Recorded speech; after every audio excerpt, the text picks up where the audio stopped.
don't know. How don't you know rules? 31. I'm in the final. Dog, don't you understand what we mean when we say warm-up game?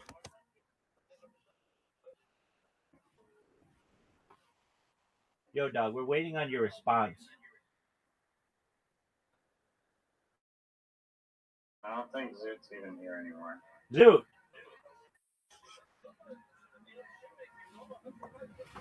What are the odds?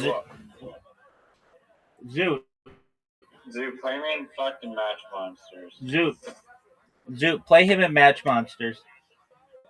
Match Monsters tournament, no fucking warm-up game. I thought that every game required a warm-up game, unless... No, normally Match Monsters does require a warm-up game, but we're doing a warm-up game tournament. So isn't that just like a tournament that doesn't find a winner? There's a winner, it's just you're the winner of the warm-up game tournament.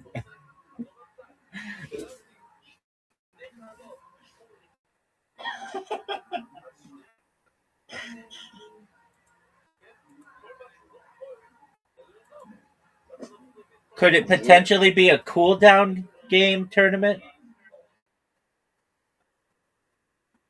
That's not even a real concept.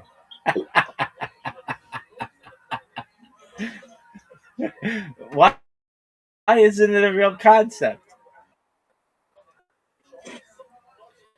It's just not. Okay, I know you're saying that, and I get that that's your opinion, and you're entitled to your opinion. Ask Tiger Woods why he doesn't go play an extra 9 when he's done finishing around at Augusta. Hey, Raz, shut the fuck up for choosing Mustard. Yeah, what the fuck is this? The one let me select it? Yeah, it's not letting me select my purple guy. Yo, this is horseshit. Resign. No. You should be able to select that. Okay. We're good. I'm better monster than you. No, I dominate with these monsters.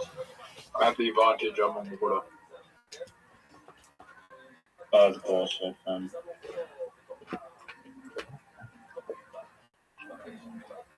Oh, 3 times straight on. What I fucked up? I don't think there was a free turn there. I fucked up. There would have been a free turn. Oh, why is it shuffling them? What the fuck?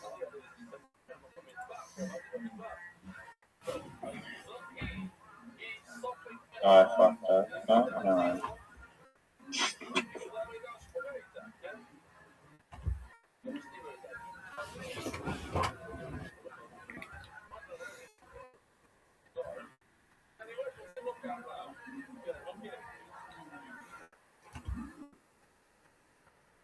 Oh, wow. Nice. Damn.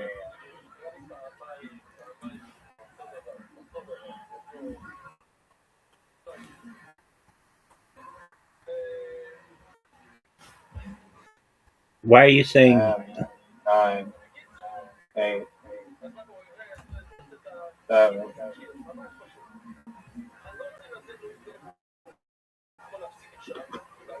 I just helped you. I don't think so, because it like shuffles around. You can get an easy free turn there.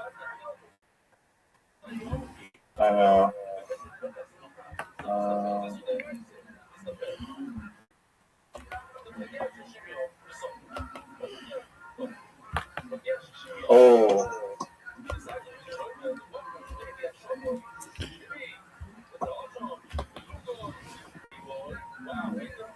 That's probably the best way. 1, 2, 3. You might have just helped me. I don't think so. Not shuffles around. Fuck. Yeah, shuffling is pretty stupid. The whole reason I play this game is because it doesn't shuffle. They're free. How many free turns did you get? You didn't even hit a quad. Huh? Yo, get out of here. Oh my god, that thing is overpowered. Do you want an update on Brendan Schaub? How do you still have 2 fucking moves? What the I couldn't care less, but sure. Brendan No. Brendan Schaub. I agree. No, tell us about Australian comedy. All right. Well, there's this woman named Tilly, and she and I are friends on Instagram, and she just played in Adelaide. And then there's this stupid bitch whore named Chelsea, and that bitch sucks. And J. Michael and some other Michael are performing with Chelsea because she sucks. And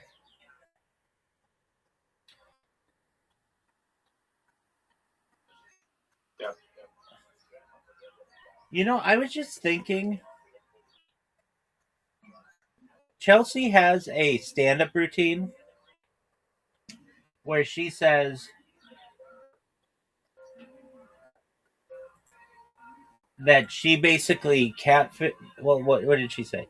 She said she went on Tinder when she was 17 and said in her profile that she was 17. There isn't a name, at least I don't know. But like, if you're an adult who likes like people underage, then you are like generally like a pedophile or something like that. But what do you call a child who catfishes older people? I call those bitches Chelseas. Okay.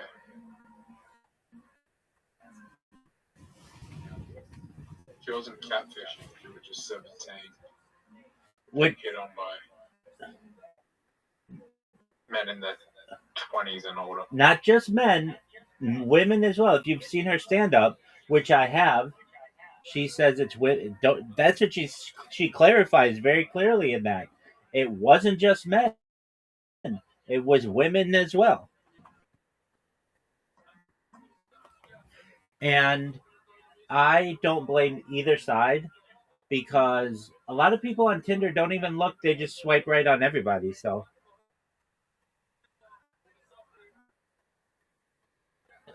but anyway, that's the update. That's the update. That's true, but you can delete someone once you realize. That's true. That's true. But unless like you read their profile. Like if you didn't read their profile, then you look weird. How the fuck did you Bonzire? Okay, but Zoot did say that. Zoot did say. You can start being 17 just to protect like 18 and 19-year-olds. Wherever you are or whatever, can you be like 90 years old and date a 17-year-old? South Australia? Yeah. Yes, you can, but you can't. You can't film it. That's the only rule. Oh, that's interesting.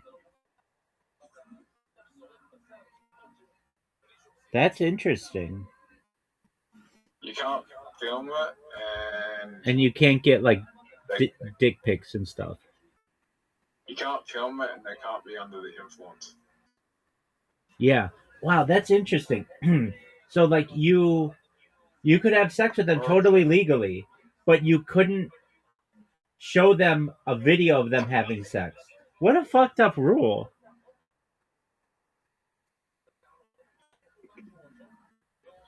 I mean, those laws are just to protect like 18 and 19-year-olds, because that's like a close age relationship. Yeah, but that doesn't make sense because then what about close relationship with 16-year-olds? Not every other state in Australia is 16, except for South Australia. Yeah, but that's so weird that like, well, I guess that's the same in the United States, so it's not that weird. Like you could be two 13-year-olds having sex, but you can't film it and show each other.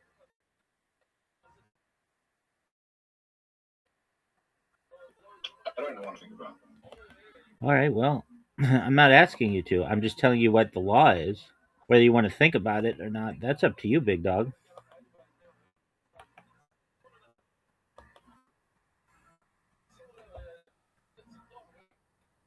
But I think I said this before. The age of consent should be 18 with the Romeo and Juliet rules.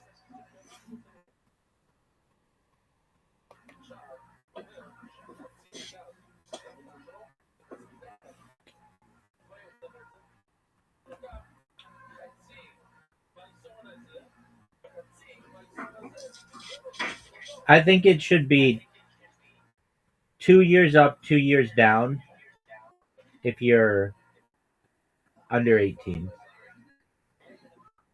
So you could be like a 19-year-old dating a 17-year-old, or an 18-year-old dating a 16-year-old, but you couldn't be a 17-year-old dating a 14-year-old. That's fair.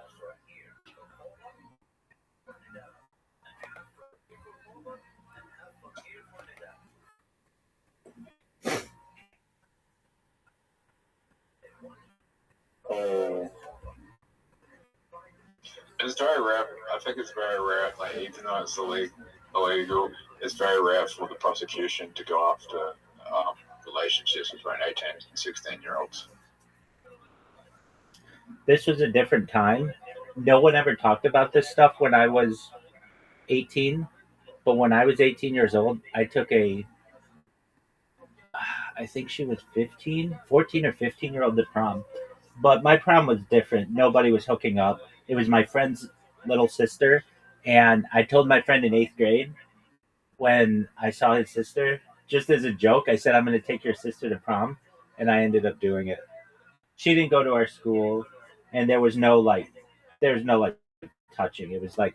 Uh, it was like a different kind of environment. But that was just a different time. Nobody thought that was like, because she was a freshman and I was a senior at different schools, so it was not seen as like a um like nobody batted an eye to it. But had that happened 5 years later, there might have been a question about it. But like this was like in 2004, and nobody talked about that stuff then.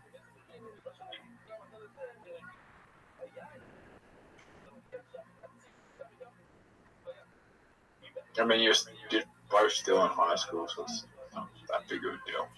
Right.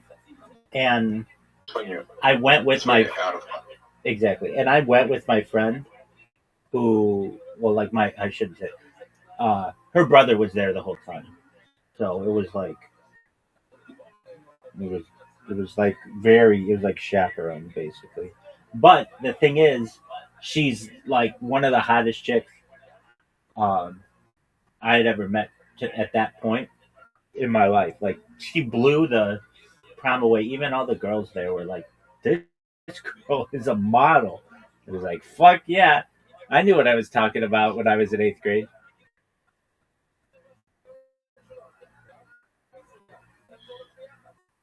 so I didn't get to Capricorn, which sucked.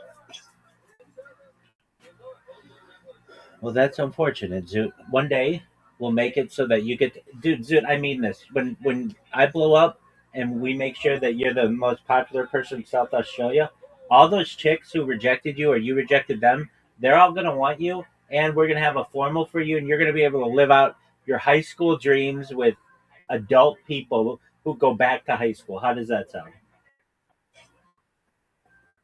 Cool. Yeah, you got it, Zoot. I mean, if I didn't move school, I ran into someone from high school just before. I know you told me that, and then you said it was totally made up. So I don't know. Just before I ran into someone from high school, guy who's now a guy who's now a teacher. School of him now as a PE teacher.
What's the score between you two?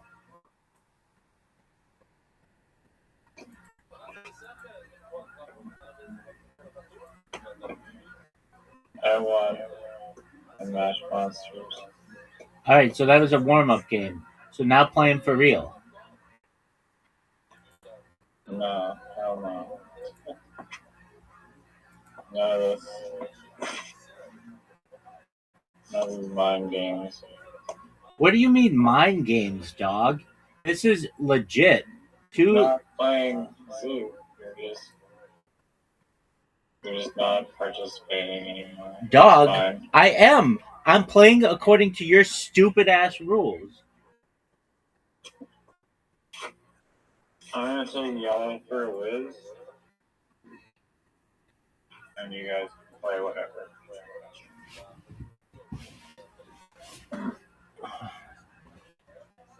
Can you just leave? Of course.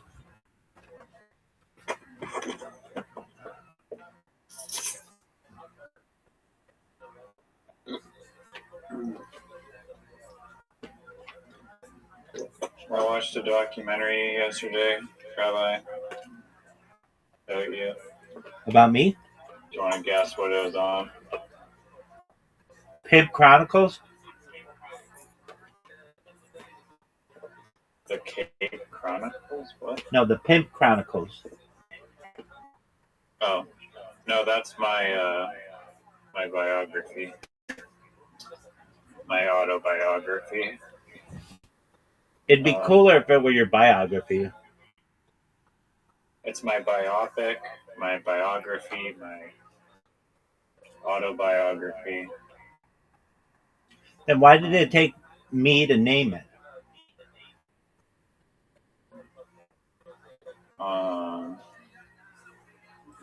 It's taking you way too long to answer this question. You are your inspiration? You got lucky in a warm-up game one time. Now you're just rolling with that as your whole personality. Doug, don't you recognize that I am essentially the greatest player in the history of Play-Doh? No, that's incorrect. There's people with thousands and thousands of golf games. There's We people should join just like an online mini golf game and do like the 3-2-1 thing. We should not, because people, when they get down, like even one hole, they just quit. Oh yeah, true. Some of it, no, that's only sometimes though, right? No, I mean we're so good that the 3-2-1 thing, we'll get into a game with two other people and will beat them in the first hole, and then they quit. And then you have to wait for their ball to go, and then they have to wait again, and then you have to wait a third time, and then they're eliminated, and it's like, oh, this is awful.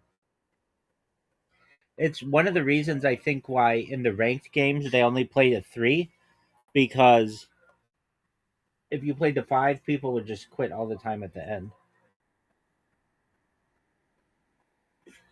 You have 5 minutes, and I'm timing it. 5 minutes to tell me about Brennan Schwab. Here's the Bobby Lee story. Brendan Schaub was a comedian and was at the Comedy Store and asked another comedian there named Annie Letterman if she would walk him to his truck. And Annie Letterman was like, no. And Annie Letterman was on the podcast Trash Tuesday with Esther Pavitsky and Kalila Khan and Annie Letterman was talking about a comedian. She didn't give his name, but she's like, we know this guy, he cheats on his girl all the time, and he asked me to walk him to his truck. And she said, so what, I can blow you? And they all laughed, and they were just telling like giggly little girl stories or whatever. And she's like, what, do you want me to walk you to your truck so I can blow you and suck your unfunny dick? And they were just laughing or whatever. Well, the cats of the PF Chang's, that is the Fighter of the Kids subreddit, got a hold of this, and they were like, oh, this is Brendan Schaub. And they went and it spread all across the internet immediately.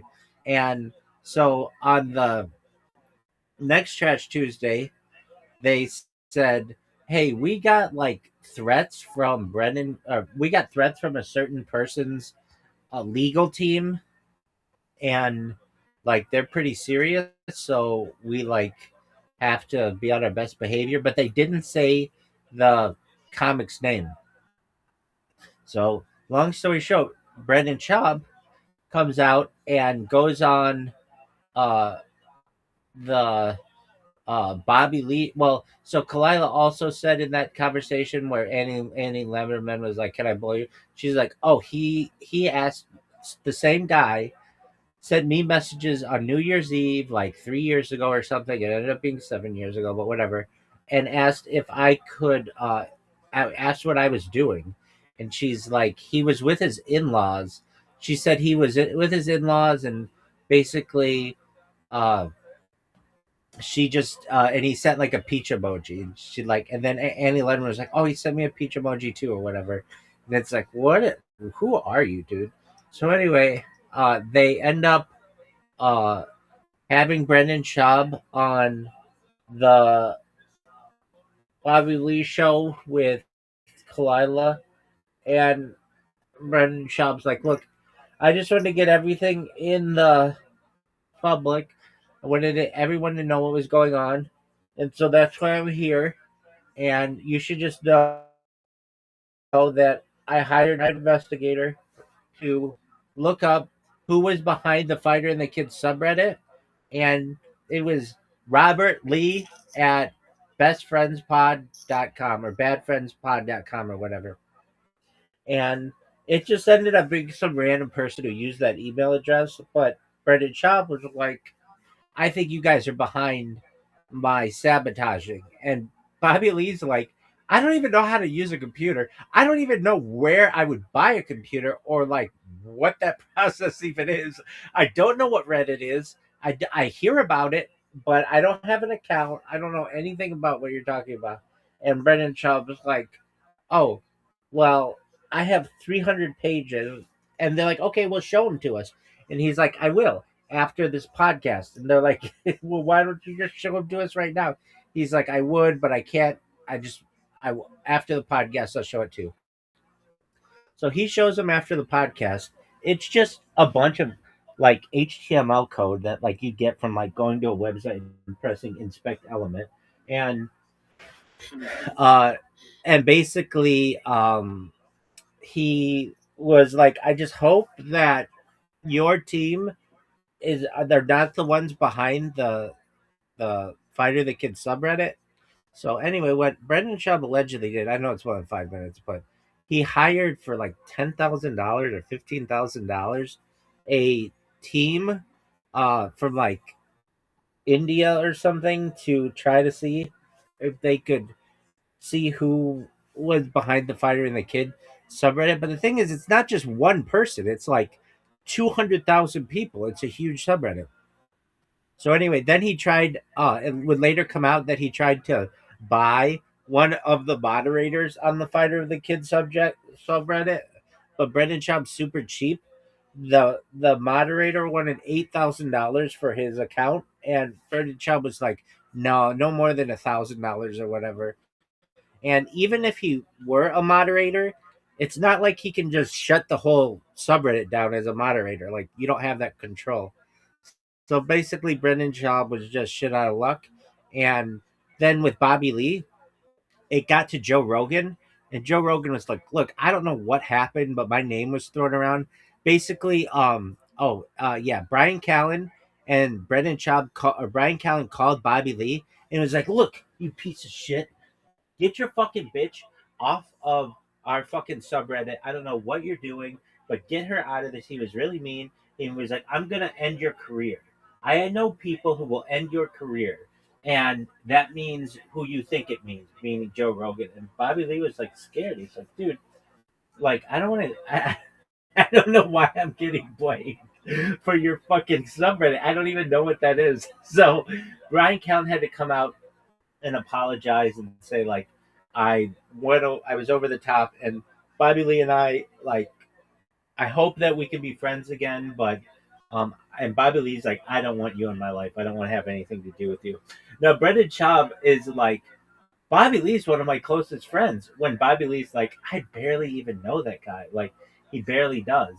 And and Brendan Schaub's like, he was one of my inspirations. He's one of the people why I went into comedy. And so that's the Bobby Lee story. Amazing. Yeah, dog. But Thank you for sharing. the big news this week, Riser, and I mean this, is whether Chin Okay. Su Yi is his name, Chin Su Yi. He's the like 6'5" Korean man who's 49 years old. Uh, whether he's their producer, whether he really resigned, because if he did, that show is over. He was the glue behind everything. They'll never find somebody to replace him. And the thing is, if he resigned, he owns 10% of Thick Boy Industries. Dude, when another guy, there was another guy who sued who sued Brendan Schaub for like employment benefits and like not paying his wages. And it got the courtroom, or it wasn't a courtroom, but it was the hearing, the employment hearing got live streamed on YouTube Live, and the judge is like reading through through the documents, and he's like, "Thick Boy, what is Thick Boy?" And and Job's like, "That's the name of the company," and he's like, "Okay, Thick Boy Industries." He's trying to take it seriously, but it's like, it has the name Thick Boy, number one. Yeah, and number two, it's got 3 C's in it. Doug, we have to talk about Tiger Thick for a second. Tiger. I'm going in the. Okay. Well, while you do that, I'm going to continue talking. Tiger Thick. Okay, so you're going in the shaft. So let me know when you're out of the shaft.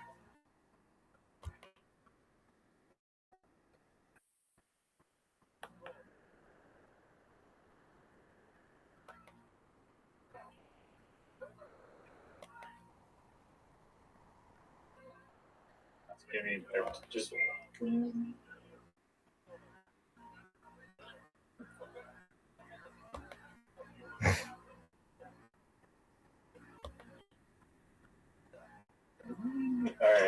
you can resume. Excellent. So, Boy industry. oh, this is the best. This is so funny. So Brendan Schaub, who considers himself to be a marketing genius, started a he got into everything. He got into like being rap production and into all kinds of merch and clothing and stuff. But the big thing was he got into whiskey because he found out that George Clooney's tequila company called like Casa Amigos or something like that, whatever, um, got sold for $1 billion. And when like Brendan Schaub hears anything like this, he's like, I've got to do it. So he gets with somebody for a Japanese whiskey called Tiger Thick, Tiger space THICC, and he before the whiskey is even on the market, it already won an award. And you may ask, well, what award is that, Rabbi? And it was for the design of the bottle, which Brendan Schaub claims that he came up with, but in reality, he just had some designer firm come up with it. So he ends up getting like a whole bunch of whiskey, which sounds like a good plan. Okay, so now you've got a bunch of whiskey. And he thinks that he can send it to consumers in the United States just like a t shirt. Like you can just go on his website and buy his whiskey. That's not how alcohol sales work in the United States, but he didn't know this. And as he says, distribution is a bitch. Basically, you have to sell it to a third party, like a liquor store or something, and then they can sell it. They have a liquor license, and so they can sell it, but you can't sell it direct to consumer. And he didn't know this, so he bought a bunch of like tons and tons of these whiskey bottles, and he wanted to sell them initially for $100 each. This is just not even good whiskey, so it's not worth $100 each. So it went from $100 to $80 to $60 to $50 to $40, and then he just sold Tiger Thick. Now, the funny thing about this is having your own whiskey means that you're going to drink some of it. So he would start doing the show drunk, and he already has like a speech impediment and already has like CTE and already just doesn't speak clearly. So on top of that, being drunk, man, he was mumbling words and he was murmuring and all other things that he would do, and people just had a heyday with this. And he goes on the Joe Rogan Experience, and he's like, Joe Rogan's like, oh, okay, I'll try your whiskey. And he tries to like, that's good whiskey. I just hate the name, Tiger Thick. It's just a terrible name. And he's like, oh, leave the marketing up to me, Papa, and or Daddy or whatever. Sometimes he calls Joe Rogan Daddy, which is kind of disturbing. But then he was on Rampage Jackson's, the UFC fighter, on his podcast, and Rampage Jackson was like, yeah, it's good whiskey. I just hate the name. Like everybody who would see this would be like, it's good. It's just I hate the name, and that's about all you have in whiskey marketing is the name, or it's very important. And so, um, and he was talking about this all the time. Where you can get this whiskey, you were going to be able to get it at all his shows. He was going to buy you around, and then he ended up selling the company for a major loss. And that's the story of Tiger Thick. What do you think, Reiser? Maybe it would do well in like Korea, where they tigers are a much bigger symbol in their society. That could be a big Chinese alcohol. The thick, like whatever that thick with three C's is like,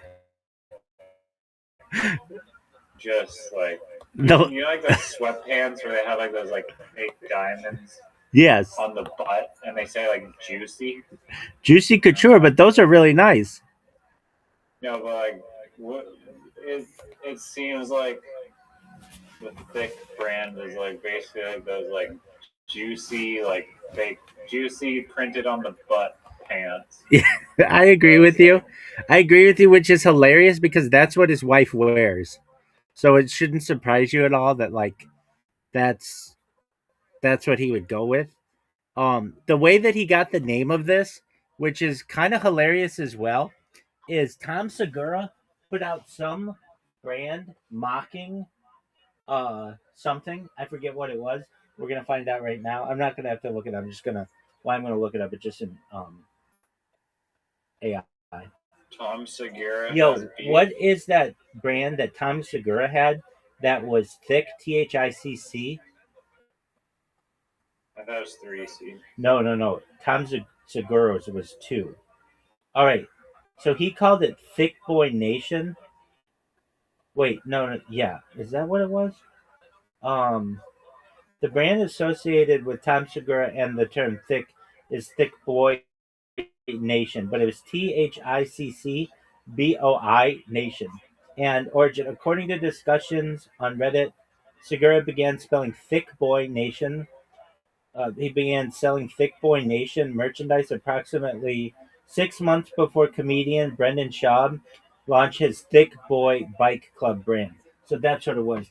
Brendan Schaub stole this name from Tom Segura, and Tom Segura's was just like a joke, but Brendan Schaub literally just took the whole thing, added another C to it, and made it his own brand. So it wasn't even like his original idea.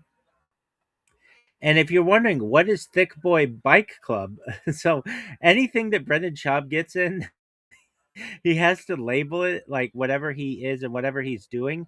And Thick Boy Bike Club was a like a pedal bicycle club that he started once he wanted to get into bicycles. And it ended up he bought like $1,000 bike or something, and then he was saying like he was gonna do a like a ride for charity from LA to San Francisco or San Francisco to LA, but didn't realize how difficult long distance bike riding is, and he made it like 30 miles and then he was on the side of the road and like quit. And that was the end of Thick Boy Bike Club. And that went really quickly. Like literally, there people have made lists of the things at which he's failed, and he failed at Food Truck Diaries. That's where he would do a show with MMA fighters, and it was on Showtime. And what it would be is like it was like Hot Ones or something like that, but just with like food trucks. And so they'd go to a different food truck and then just sit on the curb and eat and talk about MMA. And sometimes he would have like some big fighters on who were like, "Hey, I don't have time to go to a food truck or whatever." So he would in this one episode he had some fighter on, but he came in and Brendan Schaub came in some leased or rented Ferrari, and the guy in the Ferrari's like, "We're gonna eat out of a trunk," because that's where the food was, but it was a frunk or whatever, and just confused by the whole ordeal. So that was Thick Boy. That was Food Truck Diaries. There's Thick Boy Studios, which was a music production company, and some other stuff as well. There were Thick Boy Studios, which wherein Howie Mandel owned like the building to Thick Boy Studios, and Chin and he like designed this whole studio setup for multiple podcasts at once. And Howie Mandel, if you know anything about Howie Mandel, he's like a super germophobic person, and he got kind of pissed off because he found out that Brendan Schaub likes to pee in the sink of his building, and that like rubbed him the wrong way. Um, and then there's of course the stand up. When are we gonna watch You'd Be Surprised and Gringo Poppy? We need to watch those someday so you can really get the feeling of like who this man is and what he talks about. Um, I've got to say I watched the specials and they're not that terrible. They're like They're not the worst things I've ever seen. I hate to say it, but people love to shit on it. There's Thick Boy Bike Club, Thick Boy, Tiger Thick Whiskey. There's Big Brown Breakdown, which changed its name then to Shab Show, and now it's going back to Big Brown Breakdown. There's he had a show on Showtime that got canceled. He had a show on E. The reason why he got fired from E was some guy, I think it was Lil Nas X, was at the Grammys or something with like hair that was all like, he made him look like a girl or something, and Brendan Schaub was like basically making fun of him because he's gay or something like that. Um, just maybe because he was dressed effeminately. Uh, so Brendan Schaub lost his job there. Uh, Brendan Schaub and Brian Callen had a show on Fox, The Fighter and the Kid. It was on Fox Sports. That eventually got the axe because Fox allegedly wanted like 50% of all the profits, and they weren't going to do that. So they just go, as he says, as Brendan Schaub says, he just goes. What else did they have that they failed at? You name it, they have tried it. And I didn't even get into these people until like I've only been into it for like a year or so. And the reason why I'm in it is because it would always be advertised to me on from like the Joe Rogan subreddit, and I would always see it, and I'd be like, dude, what is this? The Fighter and the Kid. I hate those guys. Like, I don't I don't know anything about this. Why does it keep getting pushed to me? And it got pushed to me for so long. And then I still don't know how I got like I'm like one day I'm like, fine, I'll just join it. And I did, and I was like, I didn't understand any of the language that they were using. Um and but then I think they just started pushing it to my feed, and then I just got obsessed with it. Isn't that the best story you've ever heard?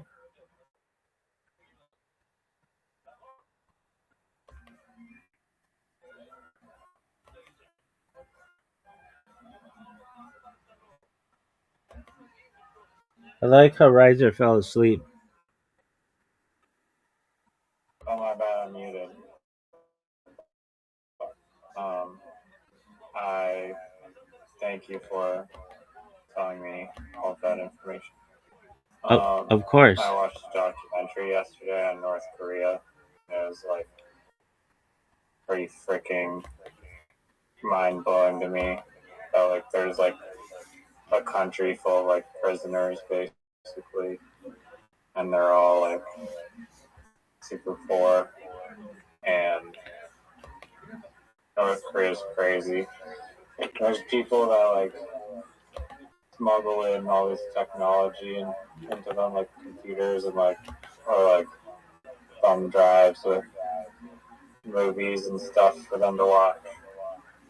And like there's just so little known about it.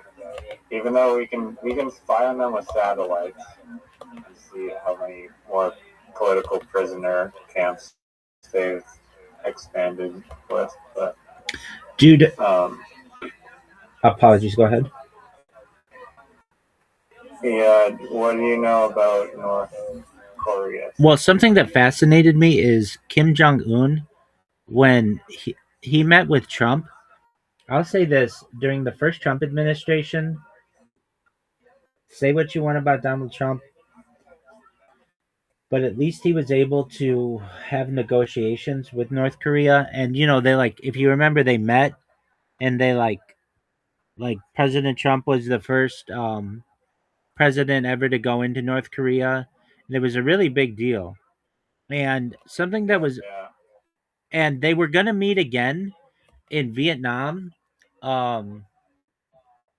They were going to meet again in Vietnam, but then COVID happened and they canceled it, which I thought was a shame because that would have been great to meet again. And something that I don't think I'll ever forget is Kim Jong Un when he first met Trump, he said the reason why things are the way that they are is because we're controlled by China. And I kind of get that. I get that now. Like once I heard that, it was like, oh, I'm not saying that they're totally innocent, but it's like, oh, they're just a puppet state of China, and they have to do everything that China says, and they've had to do all of that since the Korean War. And um that was just eye opening to me. And Donald Trump said, I know. And it was just like, oh, I thought that this guy was like, they were calling him Rocket Man and all this other shit. Like, he was just kind of this bonkers guy in North Korea who everybody like would just make fun of, but he was like a really serious dude. And he's like, I'm my people are being starved, and like, yes, we are strict and stuff, but we're getting starved from China. It's not like we like to see our people suffer. It's just it's like we're we as a people as leadership are basically Riser, I mean this.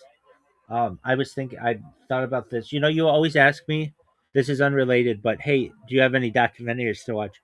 Yeah, I do have one that we have to watch. And um, it'll change your life. And if I told you, Riser, I mean, maybe we've already watched it, but I know I watched it with Caspian C.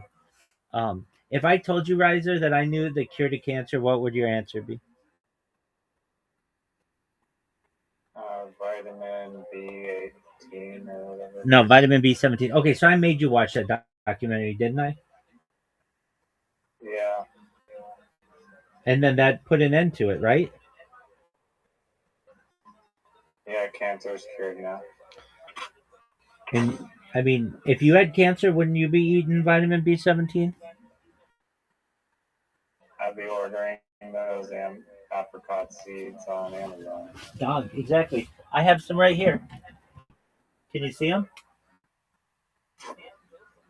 Oh, nice.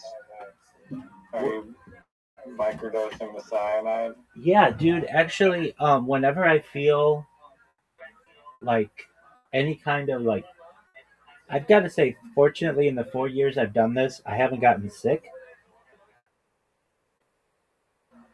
But whenever I feel like a little off, even at all, I'll take two of them and I'll be fine within 12 hours. That's interesting. I agree. Um, it's I like, was getting hyped for a second. I thought that you had a cool North Korea documentary to watch. no. I wish I did. I mean, there are some that are. So we've seen vitamin B17, World Without Cancer. In my opinion, by that documentary is the potentially the most important documentary we'll ever watch, because as you get older and cancer becomes more of a threat to you, you know what you have to do. Yeah, I mean, I haven't researched it enough to truly understand everything. I mean, like I got like the general concept of it, um, but I don't know enough about cancer to say how it's if it's as you get or unanimously like consistent every time as. I mean, maybe it is. I don't know. I don't know enough about cancer to say Just read, conclusively, but if I ever do, might as well. just read the Amazon reviews. Have I seen any documentaries on North Korea? I've seen some stuff recently.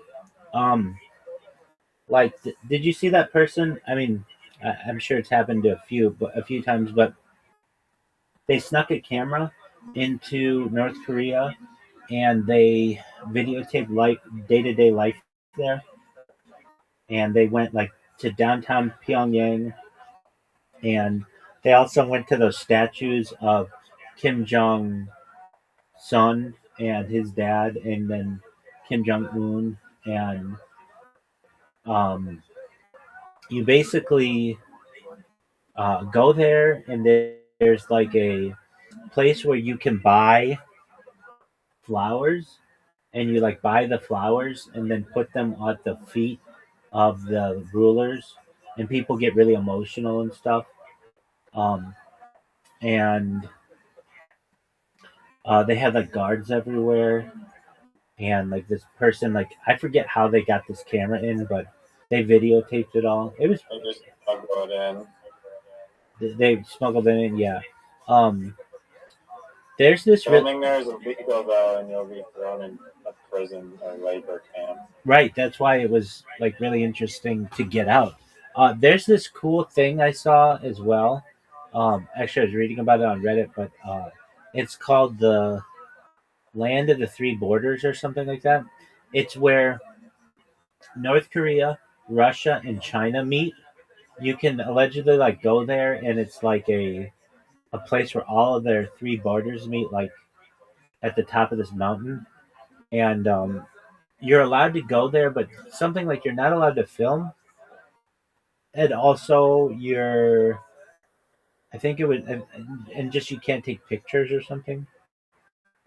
You had to leave your cell phone. You have to leave your cell phone like at the base of this like mountain or something. But there's I find that to be a really interesting thing too. Is that North Korea shares a border with Russia and shares a border with um, China, and um, there's like oh yeah, what's the other thing?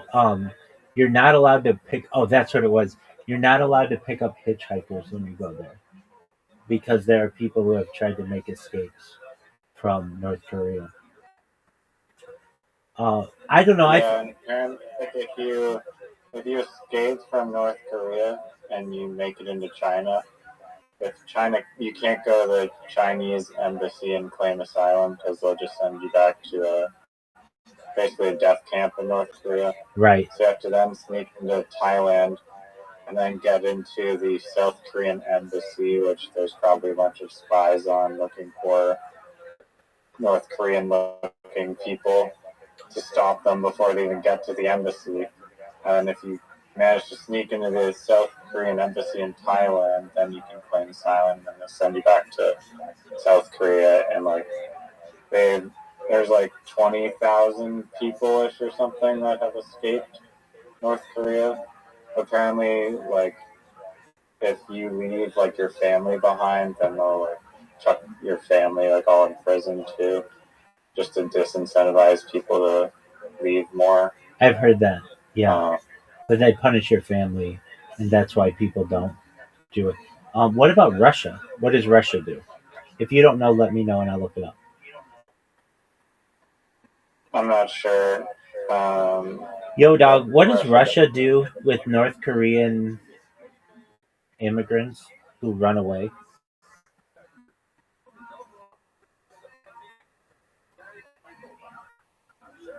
There is no public information or verified reports indicating how Russia handles North Korean defectors or individuals who attempt to flee the country while in Russia. The available search context focuses on the military alliance between the two nations, including the deployment of North Korean troops to support Russian troops in Ukraine. Oh, yeah, I saw that. That was freaky. Um, Diplomatic gifts exchanged between the leaders, such as Pungsan hunting dogs gifted by Kim Jong Un to Vladimir Putin. Reports of canned dog meat shared between North Korean and Russian soldiers, which sparked controversy. So it sounds like things are pretty good between those two countries. So I bet they send you back there too. Yeah, yeah. I mean, Russia probably doesn't want to piss off North Korea. So, yeah. Right.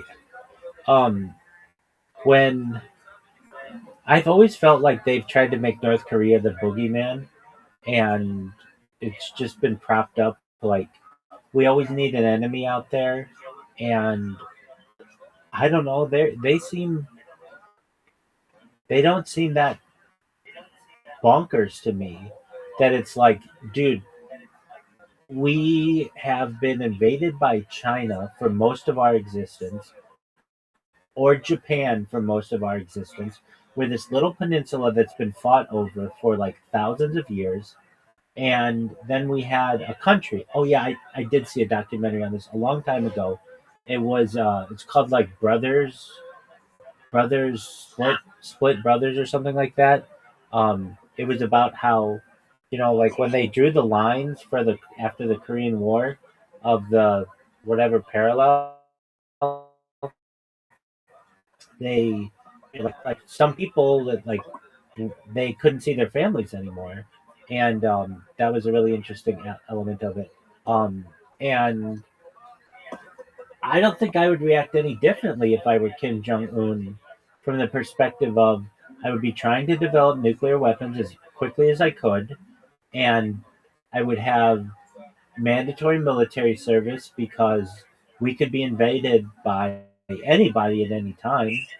And I mean the whole like if you've ever seen Kim Jong Un, like people, the girls cry for him, and just like his mere passing, and um, then there's There's some rumors started that Kim Jong Un's wife did filmed the pornography, and then all the people in the like, and all she was in like some like dance group thing, doing like some like Korean dance music thing, and they like executed all those people.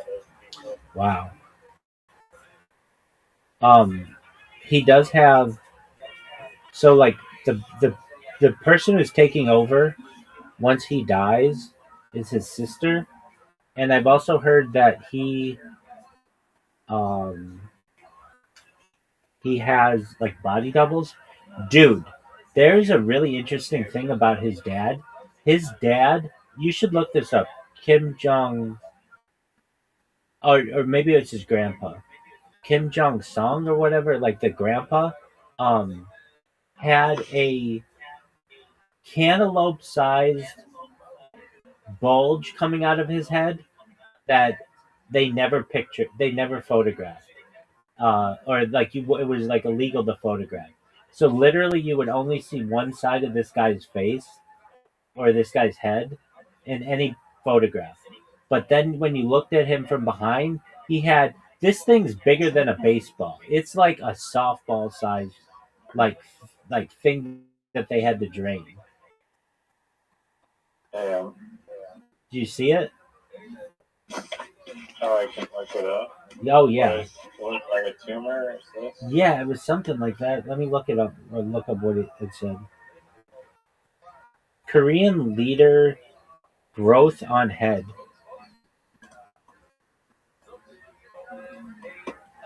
This is well. There's Kim Il Sung, the founder of North Korea, had a calcium deposit growth on the back of his neck that grew Oh, I see it. to the size of a baseball by the 1980s.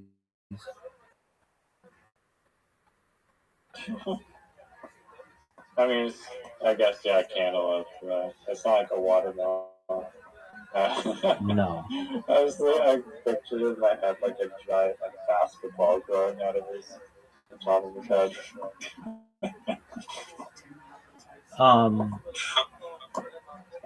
and then um, I've heard rumors that Apparently, it was 1983 KBS program Finding Dispersed Families. Um, is that reuniting families separated by the Korean War in the 30th no. parallel? Let me look it up. Yo, dog, what's that documentary? It was like divided brothers on North Korea and South Korea. Is it about uniting them? Oh, it's Unfortunate Brothers. Wait, is that it? I think so.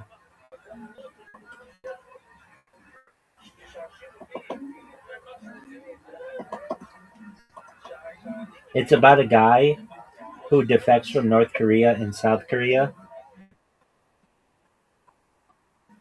You know, another thing that I find interesting is if you do escape North Korea to South Korea, it's almost like a big fucking game of tag or like base. Because once you get to the other side, they'll like protect you. Yeah. No, I mean, unless you get abducted by like a spy or something.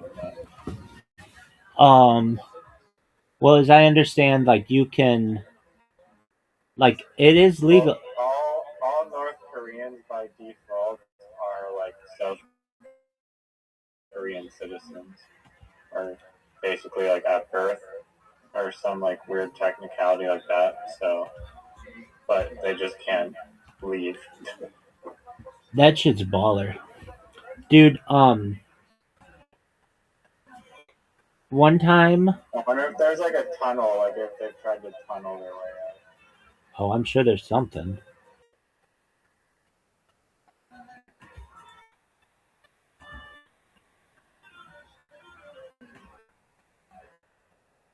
Oh, So Starlink doesn't work in North Korea. right. And um, do they use like I thought like normal cell phone like a normal cell phone won't work there either. But let me look that up. Probably. What kind of cell I mean, phones do they have in North Korea? I mean, maybe like Samsung works because that's like South Korea. North Korea utilizes a mix of state-branded smartphones and imported Chinese devices, all operating on a heavily censored, government-controlled Android ecosystem. Most devices are essentially rebranded Chinese OEM hardware from manufacturers like ZTE, Huawei, or generic producers, and have been shipped to North Korea and have to be shipped to North Korea to have a custom restrictive operating system installed. So they have, like, it seems like it wouldn't work out of the box, but you could get it to work if you did some changes to it. And yeah, they maybe like smuggle in the phones and stuff, probably. Yeah, have you ever seen that one? I mean, she's pretty hot. That one North Korean chick on Joe Rogan. No. She kind of looks like an alien. It's like I think that What did she talk about? you know it's been a long time and I didn't watch the whole thing, but she just basically talks about life there, and Did she escape? I believe so. I mean, she was on Joe Rogan, so yeah. Um, Yeonmi Park. yeah, that lady. They had a thing. I think it. Okay, so um, there's this girl, Lisa Ling, I believe her name is. She had a sister who was working for some uh, some like non-governmental organization, and the NGO ended up um, what did they do? They did something to her. They like captured her, and it was like this huge ordeal. I want to say that was North Korea because she was doing like a oh look who it is, Zoot. So we were talking about North Korea. They should make whole world. What? I think North Korea should just nuke the whole world and we should all live in. I think you and I should get a nuclear bunker and just be the last people on Earth.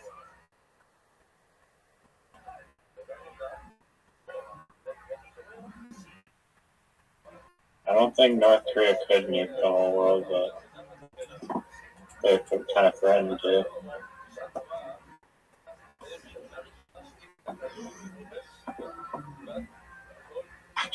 Zoot, we've been waiting on you. Where did you go? The nuke the whole world. Zoot, I told Riser all about Brendan Schaub and the Tiger Belly information. Oh, it wasn't Bad Friends podcast. It was Tiger Belly, and then I told him about Tiger Thick whiskey, thick with 3 C's. Did you tell him who the Royal Comedy national finalists were for South Australia in 2011?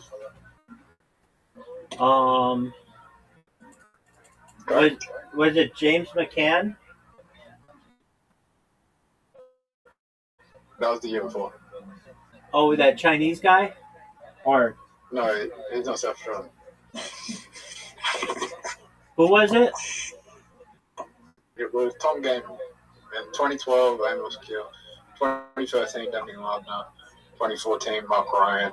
2015, some guy called Nick. 2016, Lewis Graham. 2017, I can't remember. Who is that Asian guy? Maybe he's not Chinese. Who's that Asian guy?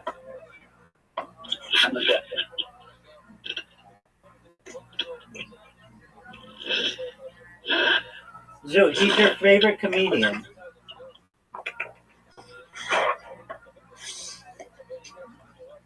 Zoot, what's his name? Aaron Chan.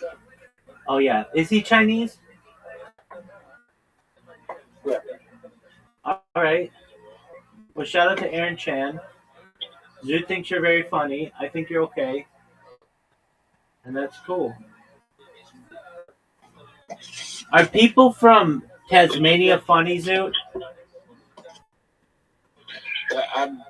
They added you know what they added to Fortnite? Crocodile Dundee skin. Star Wars. All right, can you? David Mass. What? David No, they Mass. canceled. They canceled the David skin. Imagine like how hear me out.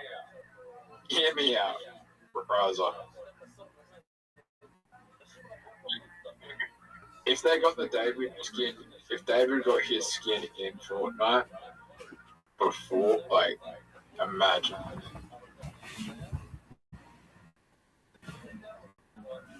Hear me out. Hear him out. Hear me out. Hear him out. Just imagine every 14, 15-year-old running around with a David skin going. That would be fucking hilarious.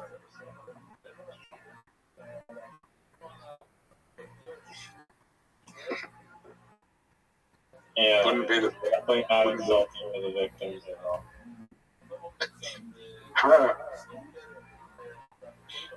It'd be the rarest skin in Fortnite.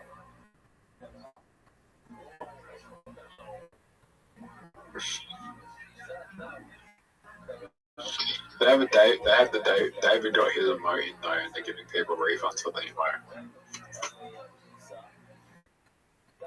Zoot, what are your thoughts on clavicular? What? What are your thoughts on clavicular? Some people say that he is the James Dean of comedy of New Jersey. What are your thoughts? I think Clavicular is okay. I think Clavicular is just embodying something that was,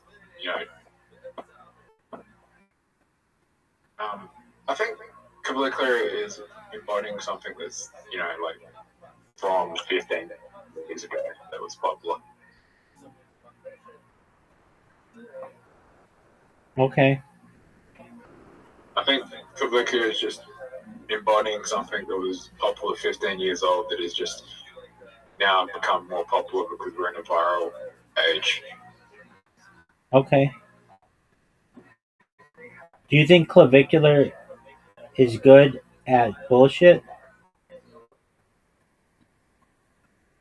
You want to play bullshit? That is if Riser wants to play. Yeah, right after the Match Monsters tournament. Okay, so are you gonna finally beat Zoot? Well, And the you Dice Party and the Dice Party tournament. Dice And Party.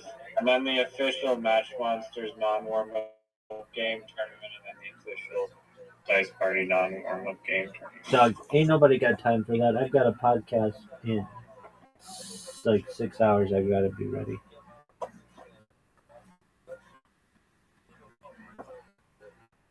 Highest rated shows of 2016. You know what the highest rated show is? Stranger Things. No, that's not even on the list. Oh, because it's last year. Because it sucks. Is it the NFL? Oh no, Stranger Things is actually. Oh no, Stranger Things. Sorry, Stranger Things Tales from 85 is on 8. What's Tales from '85?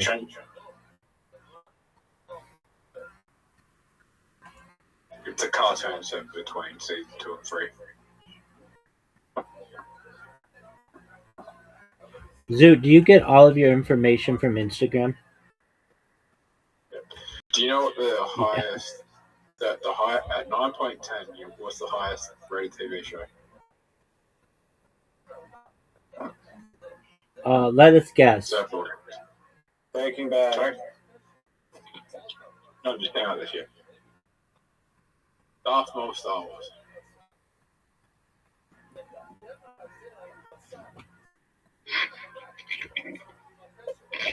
What? Okay, is it Darth Maul Star Wars?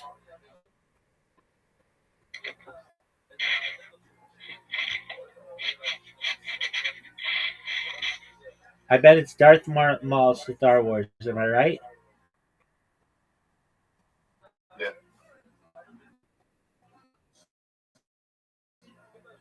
Where would I even watch that?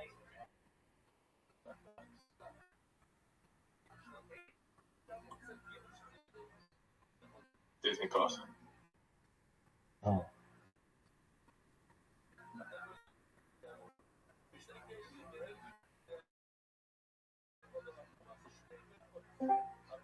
Rabbi, What up, baby? what do you think people would look like in family? They'll be like my offspring, so something like the way that I look. Do you think people would be of today would be considered like Do I think people today will be covering their microphone like people? Do I think people in 1,000 years will be covering their microphone like you do today?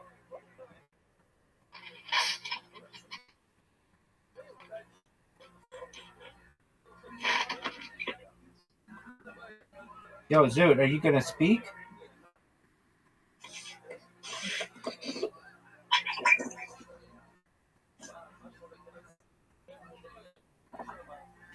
Dog, I can't understand what you're saying, Zoot.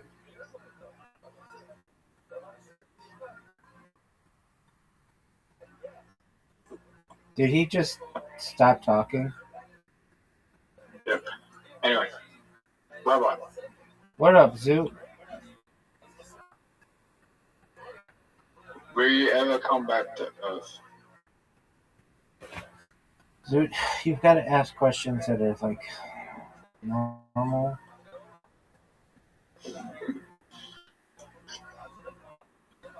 If you had the option to go to another planet, would you come back to Earth? Can I have sex? Dude, it's the same answer that I give you every time you ask this question. Can I have sex with alien pussy?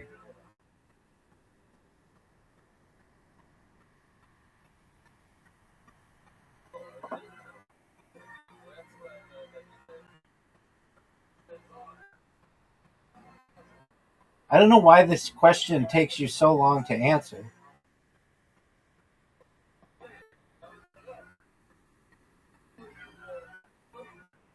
Yes.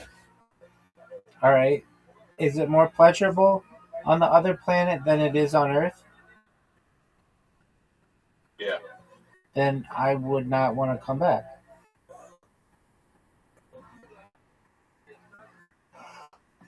It's more frequent. It's more frequent? Yeah. What's more frequent? Sexual attraction and sexual activity. All right. So it sounds good to me, dog. Do you watch Frozen? Which is the best movie out of these?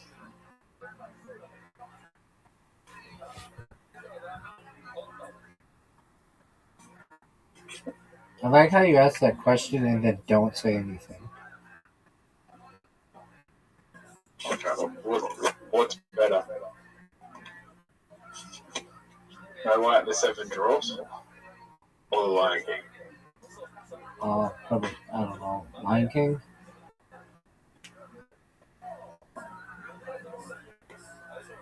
Suit, dice party.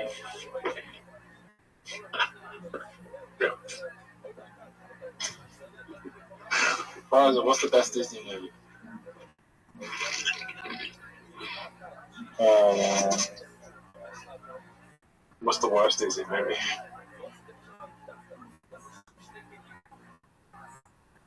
I don't know, I'd have to see a list. Probably Pete's Dragon by that.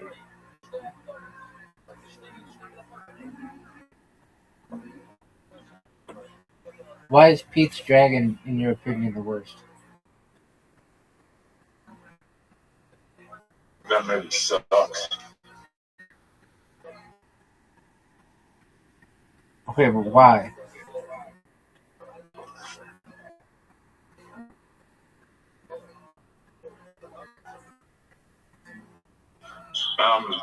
Yeah.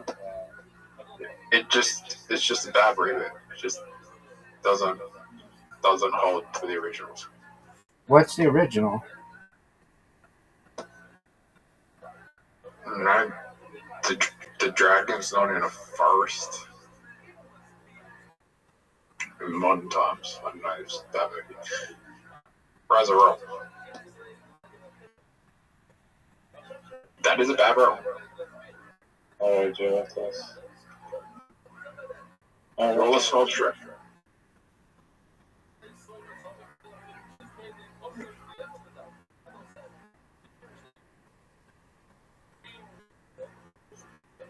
I just got to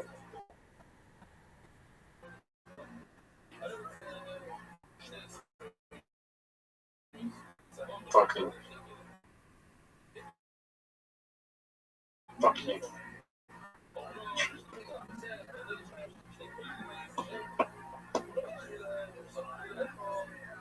Rabbi, I'm gonna fucking kill.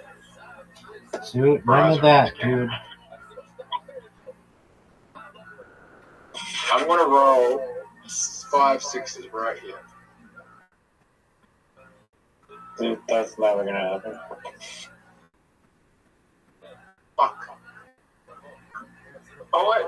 Fuck, that's a good roll.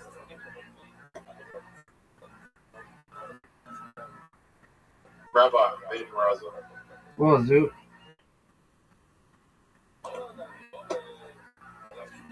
Raza. Raza. Do you believe in an afterlife?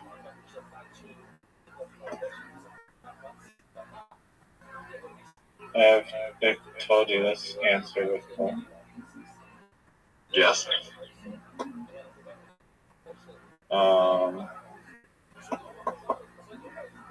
No.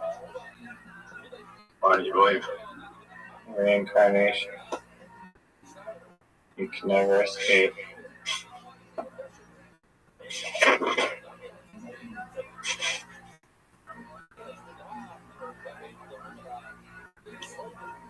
Did I just roll a 5?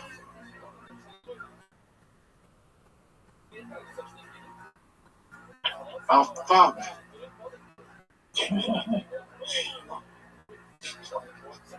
How did that happen? Is that the luckiest roll I've ever seen? 2, 3, 4, 5, 6. Get a lot straight. You don't need to lock it in, you can just play it. Okay, I didn't know that. You're losing right now. Just so you know, you are losing to a dice party move.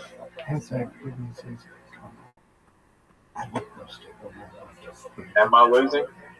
2, 3, 4, 5, 6. You just got enough straight.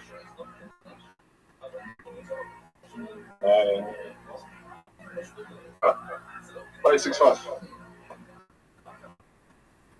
Hey,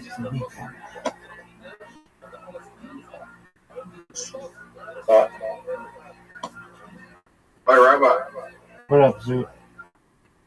Open mics tomorrow night, but I'm not performing. You are posting. Sorry? I want to be a comedian, dude. No, but you can only perform every 2 weeks. Unless there's like not many people.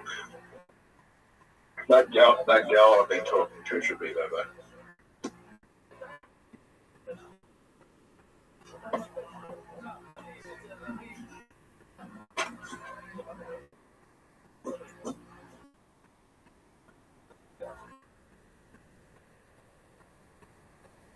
Are you jealous?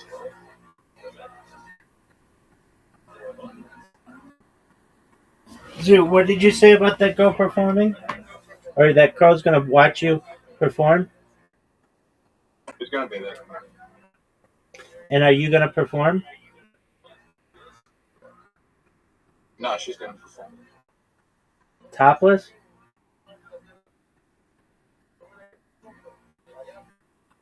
No. Okay. You didn't put that in the 4X? Why'd I put a 12 in the 4X? That's like a really low 4X.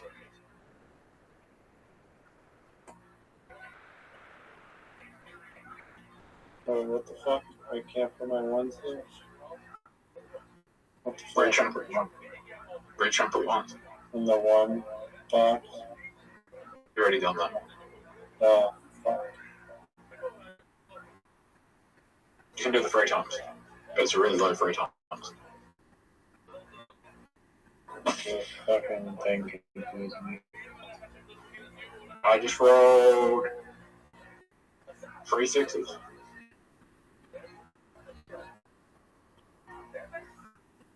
Rabbi, What up, baby? I just rolled 5 5s. Rise, are you gonna get him? Maybe. Zoot, did you know that Riser said that dice games don't need warm-up games because you don't have to warm up dice? Yeah, cool. So that was a horrible one. Scoreboard. There you go, Zoot. Zoot, you like that? Zoot, you like that comeback, don't you? He just rolled the worst roll I've ever seen in my life. Okay, but you like that comeback, don't you? Stop letting me place fucking numbers down. Even though I haven't placed this fucking die. 5 times. Play 5 times. Made a 5. Yeah, this game is bullshit. I'm gonna win. Now I'm gonna roll 5 6s, right? You need to roll a 5 times. Even if you roll 5 times, you can't win. Zoot. Wow, this game.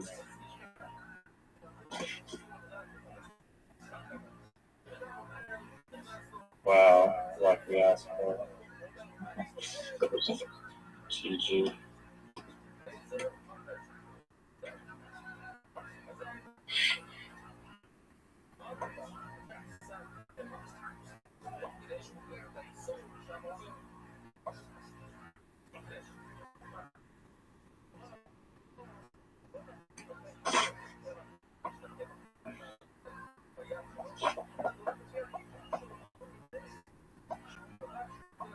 So, would you immigrate to North Korea if you had the opportunity?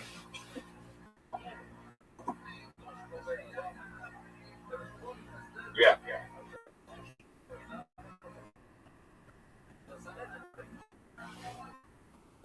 Hey, I don't think North Korea is that bad if you have money.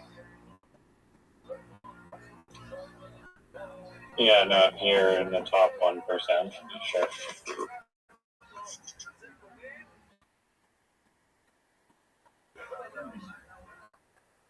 But let me look at a picture of North Korea. Is you rather South Korea or North Korea? North. It's not bad if you're Kim Jong Un.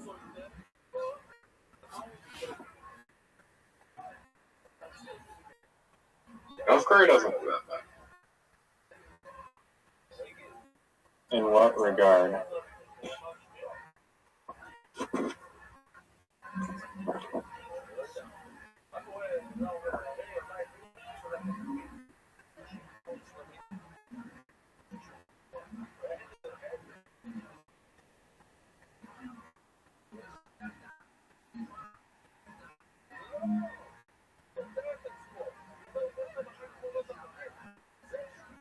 The worst places you should be in North Korea. Barely. So Barely. Like, maybe in fucking Guantanamo Bay. I don't think North Korea is that bad. Dog, it is probably the worst place. One of the worst places. Hong Kong looks pretty cool. Taiwan might be bad. Hong Kong's baller as fuck.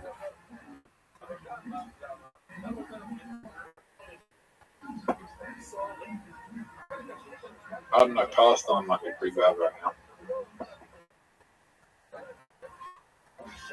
Would you rather be in North Korea or Palestine?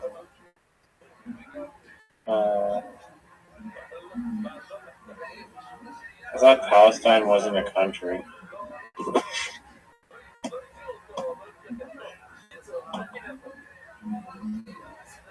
I don't want to get into that debate.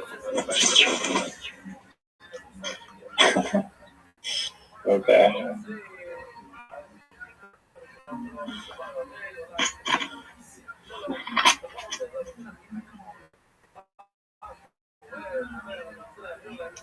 What about Russia?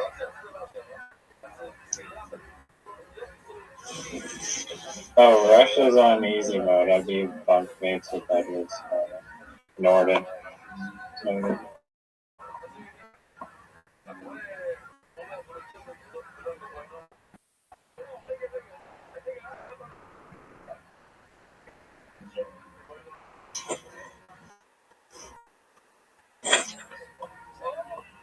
Alright, Rabbi, I'm gonna crash out.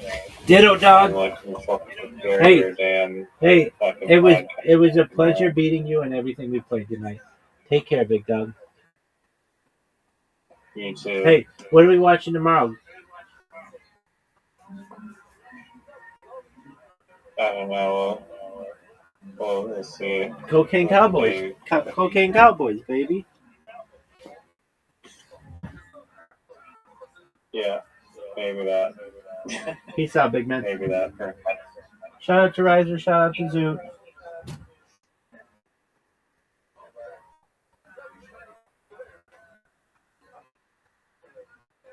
And I'm like, what next? Blowjob?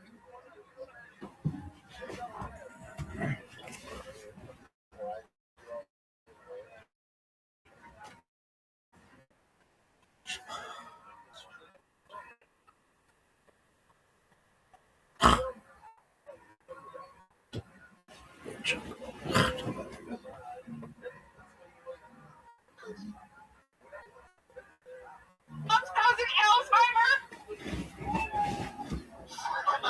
There you go, Tuesday Thomas. And what could be, one of the most incredible jokes that we've ever heard. I almost thought that was going to be your entire minute, was the Wonder Woman joke. Jeremiah had a full-blown spit take for those of you that missed it. Yeah. It wasn't even really the punchline. It was mostly the 20-second stare down you gave us afterwards. Jeremiah already has an impression of it. Tuesday. Is that your real name? You seem more like a Sunday to me. No, I'm Tuesday. Why Tuesday? Because I was born on Thursday. Oh, that makes sense. Tuesday Wild, the actress. How long have you been on stand-up? It's been 4 years now. Interesting. What made you want to get into it? I really don't know. It was the thing to do. It's where I wanted to go. It's where I wanted to be. That's what I wanted to do. Shout out to Tuesday. She runs a great show called Freak Show. Yeah.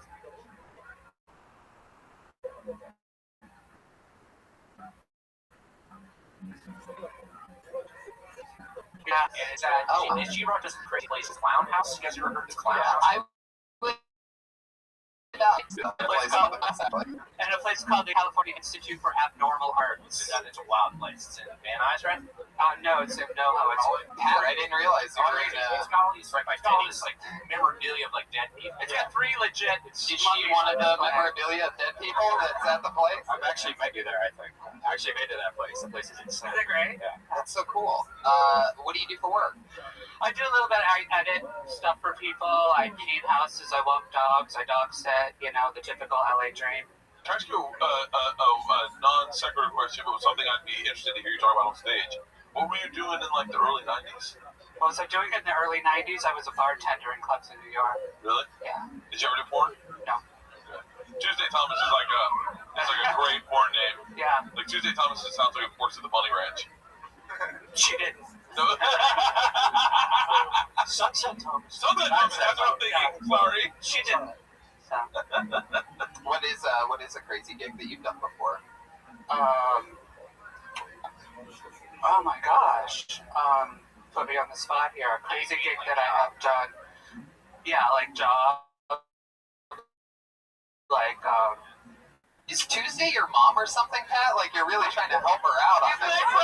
I'm trying to, she seemed to blank out right there, and I was like, job is the trigger. Did you know Alzheimer's can cause blowjobs?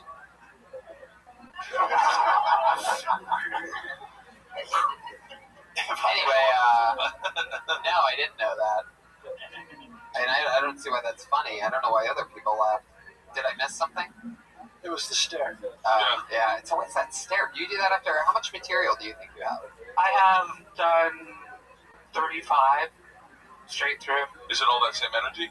Yeah. 15 of it is staring. Looking deeply into the souls of people. Just sit there until they own laugh. that look. Thank you. But I always, I'm going to say this, and it's not maybe the best note to give anyone who's not doing it very long, but like, I always want to know more about like the real you. Like a picture said and tells 1,000 words, and that face you make is a fucking novel. Like I want to know. I want to get deep into it, and that's the thing. When you pick apart and take off the Band-Aid, I kind of fucking want to know. Right. You know. Oh, I got that crazy. Like you covered the Wonder Woman thing, and it did good, and then you changed direction a little bit. Like, so you know when you do that Wonder Woman joke, and they wonder if I'm a woman. You know what you look like. Yeah. And I was on Botch. And you know that's. I was on Botch. Oh, are you fucking serious? Yeah. Why don't you fucking talk about this? Well, because, I do, but it goes longer into things, okay. I have a minute here. Steven Bochco's, TV show? No, it's 0 for 17 for those of you keeping track of your Pat Reagan bingo card of the night. 0 for 17. We are keeping tally here at all times. We have an entire board. That's the interesting of stuff. analytics. I'm listening to you now, and I'm interested. I was on Botch, and then I had the other shit when you came out like a fucking animal. I looked away when you stared at me, and I don't think that's a good angle for people to not fucking look at you. What you did is you took what people were thinking and threw it in their face. Yeah. What would be maybe another approach is take what people are thinking, address it, and get them to laugh about it. Yeah, like talk what's behind that scarf. What are you hiding behind that? Your nipples were rock hard. I know, that's what I'm talking about. It's cold in here. Like the first thing I saw, I was like, You literally transitioned your tits. Like, That numbers. That Wonder Woman joke is so good that it would work even if it was almost a throwaway. Thank you. I mean, you don't have to fucking shove it in their mouth. In the mouth. Yeah, I'm always. The first time a guy has ever said I don't have to shove something in his mouth. Ever. What happened on Botched? Good question. Well, it's funny because on Botched, I had facial surgery a long time ago, and then it was fucked up really bad, and I went through probably about $20,000 worth of mini surgeries to get it like this, and it's still. When did they fuck? What was the original reason for getting face surgery the first time? I had gotten a divorce, and really felt really bad about myself, and I wanted to freshen up. And I listened to some people who said, "Oh yeah, I know these great doctors that are really kind of inexpensive, but they're really good in Mexico." Oh my god! Why are you not? This is fucking gold.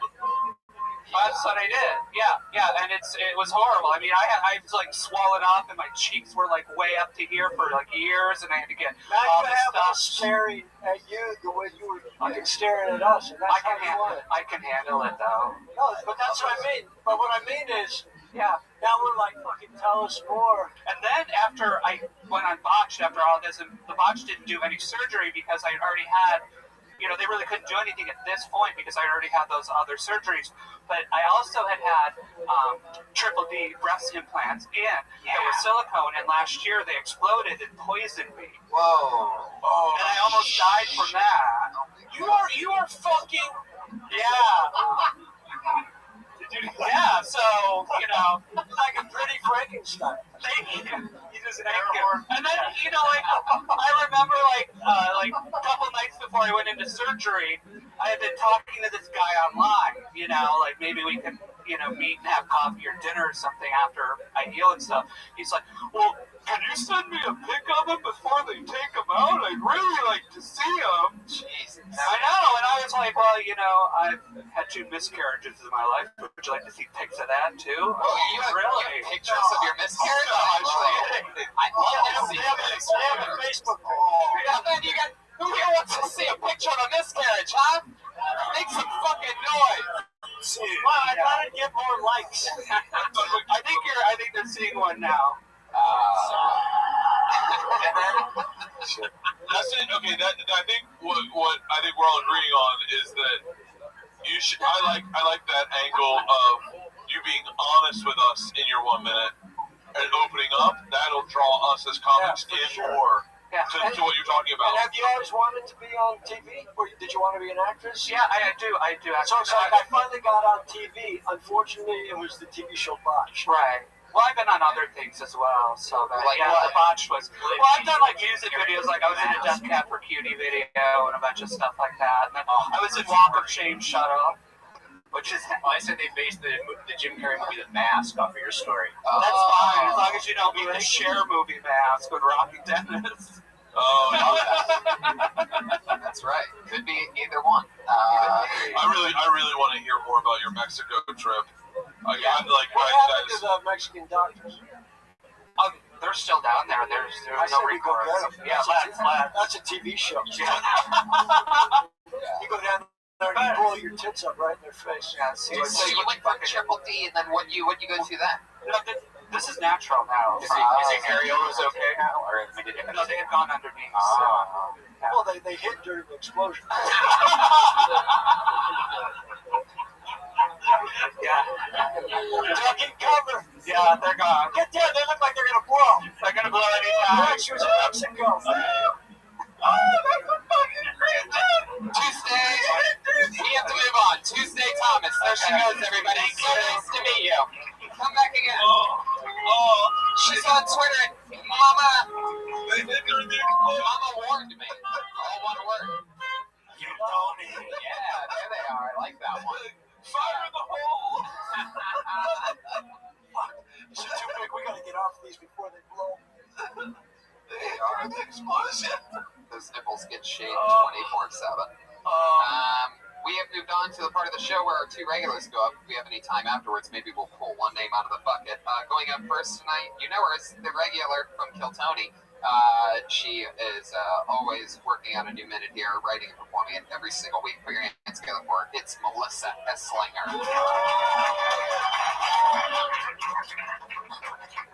I went to a sex shop the other day. That's okay. I needed some chapstick. Anyway, when I was checking out, they asked me if I had a rewards card. But every time people ask me that, I'm like, I'm not sure. Let me give you my number. So but no, I didn't have one. I noticed that there aren't any shopping carts in a sex shop. You'd be buying a lot of stuff.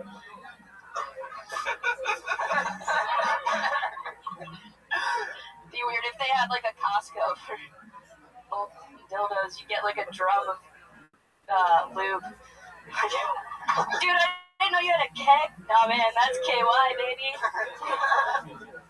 Yeah, here you go. Like that. Here you go, 53 seconds.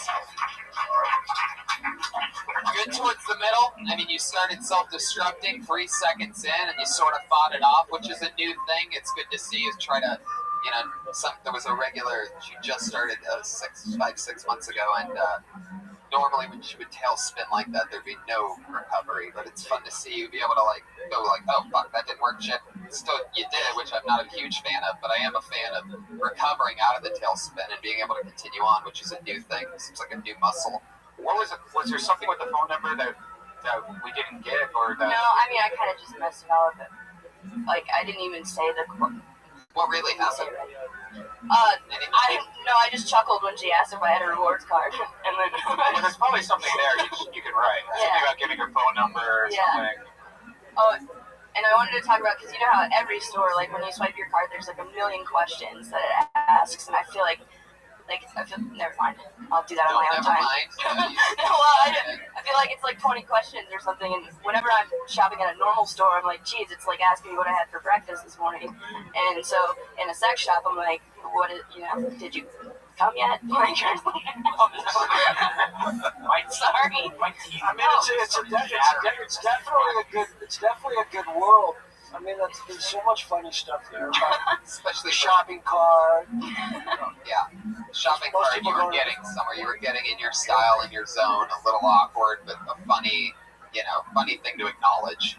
I don't ever think of shopping carts anywhere in the way that you say that'd be a lot of stuff. Like the only shopping carts there are the homeless used to get there. Just there's some crazy shit with shopping carts. Yeah. And did they sell them as get chapstick? Did you really? I did. You really went there to get chapstick? I didn't go there to get chapstick. I'm unemployed now. What kind of chapstick is it a sex shop? They're old. They taste like cherries. They do have that. So you're like, I'm gonna go get some chapstick. No. I didn't want. I wanted to buy something, but I didn't need anything. So. I like the inner dialogue. I like when you were talking about the shopping cart. I like that your inner dialogue almost was the way you were telling the punchline, because you were shaking and stammering so much, like, oh, all that stuff. Like, it's a neat way to deliver a punchline, or at least to deliver a tag. And go, or a way to, like I went to sex shop to get Carmex, I'm fucking lying. And then, or whatever you're doing, I like it. The nervousness is an interesting angle of delivering. I think guessing the nervousness is genuine. Yeah, you should have made the chef to a black guy, though. Okay. I'm going on the 21. So, I think you have to, chisel it out. And really work on your breathing. I mean, just chill, because you got to realize we're all in this together. No one is hoping you tank. Right. Yeah. So you just got to go up there and know that, hey, they're with you on your little ride. And your sorries, and your don't know why I said that. Yeah. It's not. It means dog shit to us. Yeah. It means a little nothing. You're Always right. will. So just deliver it as good as it is. And slow down in your writing too, because I guarantee you, I've been to a lot of sex shops, and they always That's why we met. Yeah. It's a chapstick for this guy. they always say, "Can I help you find something?" Yeah. And that's the almost uncomfortable question And ever. they ask you for the name of the person that helped you. She was like, "Did anybody help you today?" I was like, "This lady said hi." No, I'm lonely. I'm in a sex shop. But if you went to a sex shop and they go, "Can I help you find something?" You're like, "I'm looking for chapstick." They'd be like, "Sure." Like they wouldn't buy that. They'd be like, "What are you really looking for?" And you're like, "Fucking a can." Fucking a can. I bought fucking a can in Miami. Is it like put your dick flashlight? Put your dick. I thought it was gonna be a vagina, but You it was do that with a Coke can, you can save like $14. no, it was a Keurig can. And instead of having a pussy, it had a mouth. And it just looked at me when I got it back to my room like, "Don't do it, man. Please don't do it. Please don't do it." Not cool. Not cool. Melissa, we can just, it's another night where it's just sort of back to the one root thing with you. You're a special type of creature, so it just all gets back to, lose the apologies, lose the, I didn't need to say that, the blah, blah, blah. It doesn't protect you, it doesn't save you. Just keep reinforcing the fact that it's better to just say nothing than to say sorry, or I don't know why you Because said the that. audience doesn't know that something Right. isn't funny unless you tell them. And It until you can say- always still be a setup. Sorry, Yeah. 4 seconds in, and then they're going, "Oh, I didn't know what was happening, but now I know she's not doing good." 4 seconds in, Yeah. that she's apologizing and panicking, and they don't need to know that. They don't care. It doesn't matter to them. Either nobody's gonna go, I wasn't gonna laugh at something if it was funny because she didn't apologize about that first 4 seconds. Yeah. So you just move on. Pat, and the rapid anti-Semitism, I think, was a little much. It's 24 over 24 for those of you keeping 24. We're Rampant. Melissa, Committing to the bit, though. again, one of the hardest jobs in the world, writing and performing a brand new minute every single week. There she goes, Melissa Esslinger. She's on Twitter, a bunch of things, at Melissa Esslinger, ESLINGER. Here we are, one left, and then there was one. She is the other regular on the show. Always cool, always fun. Vanessa Johnston, ladies and gentlemen. Yeah. I don't know if you've looked out your window recently, but people are exploding in the name of God. Religious extremists, man. They're everywhere. They're under your bed. They see you when you're sleeping. They make absolutely no fucking sense in any religion. They're like, God is omniscient and omnipotent. There is no one more powerful than He. He can do whatever, however He wants at any time. And I'm His helper. What? Well, you see, sometimes God can't do the stuff that He really wants to, so He leans on me, Sally, elementary school dropout, his trusty sidekick. God's leaning on you? God needs you. No, He fucking doesn't. I have an idea. Go back to your job at a cash-registered Arby's and stick to your Bible crossword puzzles. You're making God look like a pussy. Vanessa Johnson, ladies and gentlemen. You have a great premise there. You do.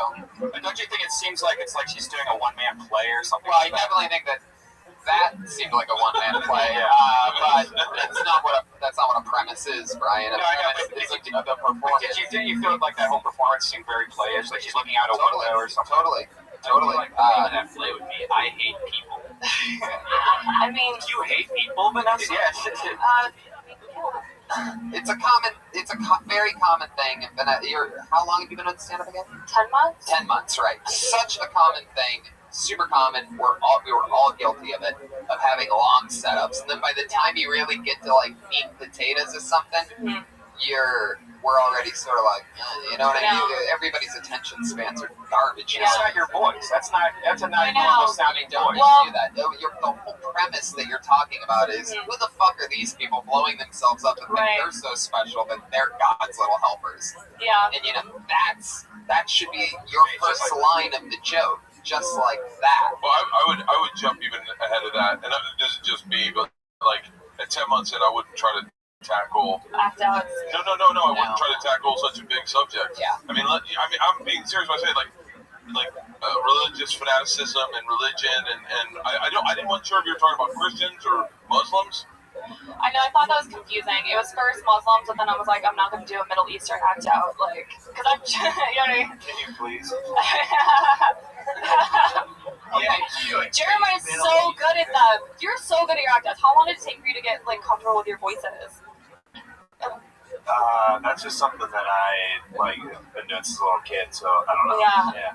I don't know, like, they're like, because I feel like I got relatively comfortable with one-liners, and I was like, okay, this is, you know, like, obviously it's hard writing new ones, but I'm like, I'm comfortable here. It's like, now I'm starting to go in act outs, and it's funny because, like, I do well in crowds I'm comfortable around, but then crowds I'm not as comfortable, It's like, not here. for everybody. I wouldn't skip it. I would skip the act outs. Just be your voice talking about whatever you want to talk about. I'm better at that. found it very interesting. I was just picturing you, like, teaching a class down at county prison. Imagine how many people would be jerking off in that class. Huh? I was. Jesus. Yeah, but see, like an act out, if you don't do an act out, it can be misleading. Like if I was like, so last night I'm having sex, I'm on top, and the other person's like, hey man, put it in my ass. You're like, hold on, is that a dude or is that a chick? Right. So you need to do the act. The act out is imperative when you're doing that, only because, you know, and you can also say, I'm not going to do the racist Middle Eastern accent or whatever. And also, And you just can don't also forget just the get to it quicker because it's. I mean, all the other shit was confusing, but Yeah. very the important. initial premise, I understood that everyone wants to blow themselves up. Yeah, Okay. but you gotta get, if you're gonna take on something that's not about you, you have to hit the premise from the very beginning. Okay. And again, the overall thing that we find with this show, every comedian, every episode, is we want to know more about you and your outlook on terrorism and all that. Like, I've been doing this every night for 9 years continuously, sometimes 3 spots a night, and I right now am taking on movie theater shootings, and I have the definitive movie theater shooting bit because I'm a badass motherfucker. But my point with that is I couldn't do that at 3, 4, 5, 6, 7 years. It's now, you know what I mean? I'm to the point to where I know that I can own that for 10 minutes.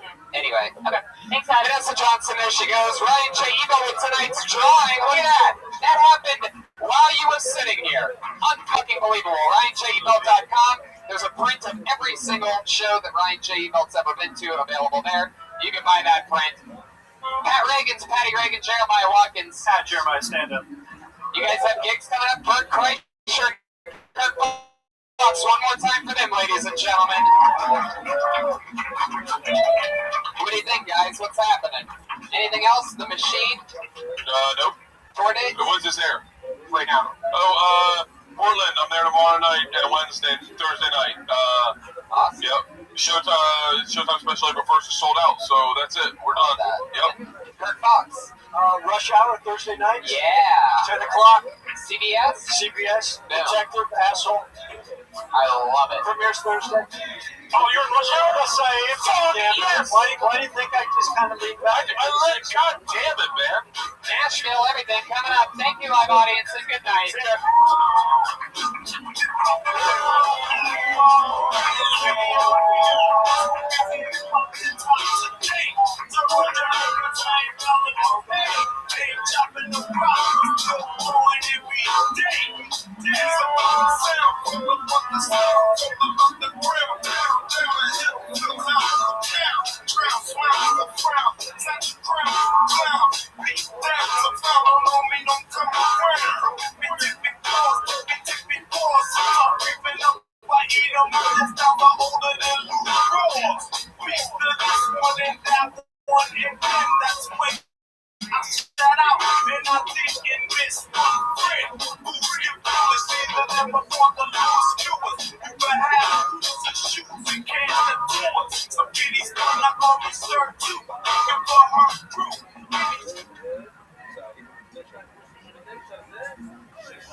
We are the #1 live podcast in the world.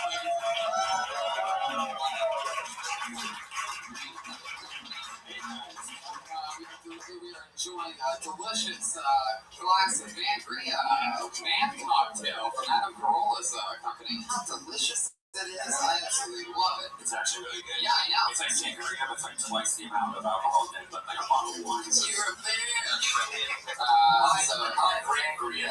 Whoa, it's like grandma Sangria. It's just fruit juice. Jeremiah Watkins, Raymond and Watkins, in-house band. There's always a lot of fun stuff happening with you guys. We love working with you. Big news, Jeremiah Watkins, one half of Reagan and Watkins, announced today that he is getting married.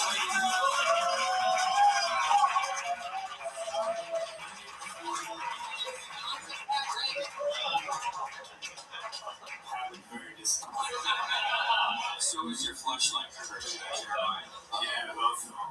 Whoa! Cheating on one flashlight with the other. Saxophone? Of course. You're thinking of saxophone? You know what I'm saying? Yeah. Oh, already bailing to the circle here. Jamie Vernon on the HD camera in the back, everybody.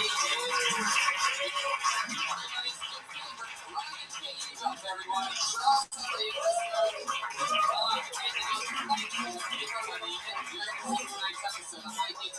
make sure you track him down after the show on the patio. Make sure he shows it to you. That's Ryan Jade, the house artist, also the creator of the new Tony coaster that people are buying all around the world. We just had a shipment to North Korea. Yeah. We have a fan in North Korea, so that's the type of, it's going to be part of the end. Yeah, we don't want to steal Tony. Yeah. He's our number 2 fan. Thank you. Anyway, tonight's new Tony today. Be careful, everyone. So congratulations on getting married, Jeremiah. That's very exciting. You guys are the best. Games, right?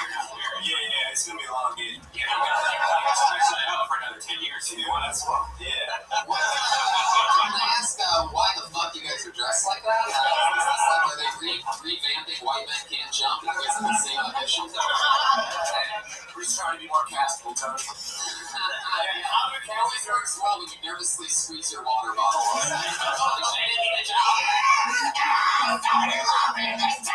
There you go. There they are. So, you guys know what you love it. You're here. You guys ready to meet tonight's guests or what?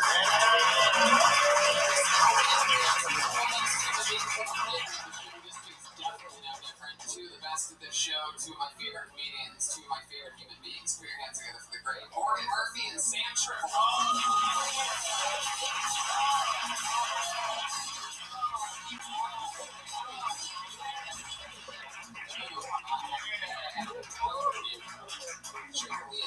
Murphy and Triple. I'm excited about this. Sounds like a great law firm. Yeah, shady law for sure. Irish taking over law. Welcome back to the show, guys. What do you think about the new band? So you got rid of the fucking robot guy? Yeah. So that was like a year and a half. It's just another fucking dude out on Hollywood Boulevard trying to make $1. Fucking dick for box wine. That's what's going on. What do you think about Jeremiah getting married? I don't approve of it.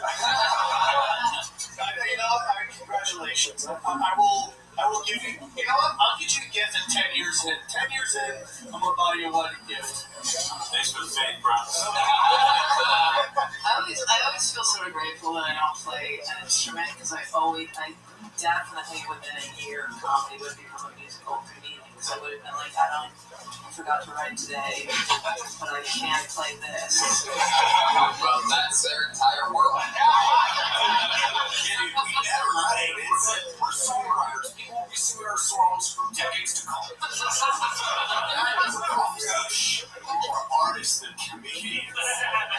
Yes, you are. Facts are live. Over the years, like, it's not funny guys who play sax, right? Eventually, we just die off. Well, trust me, he's getting married, so they are about to stop fucking. Oh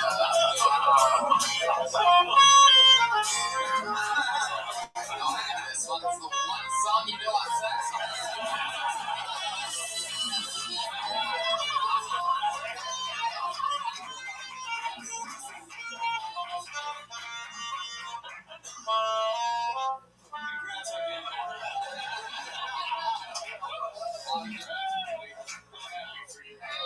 You're the hardest working dude I know.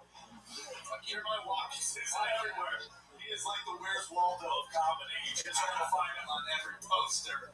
He's everywhere. You hustle, dude. You do. He's with us here tonight, and you guys ready to party or what?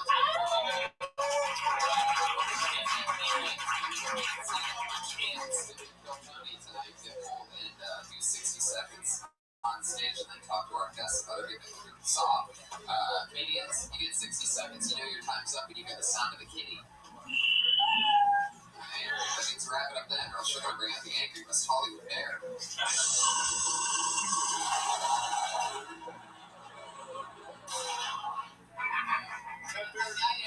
Is that bear on top or a bottom? Top bear. That's a top bear. You had brunch with the bear. I had brunch with that bear, yeah. Went to eat well. You guys ready to get this party started or what?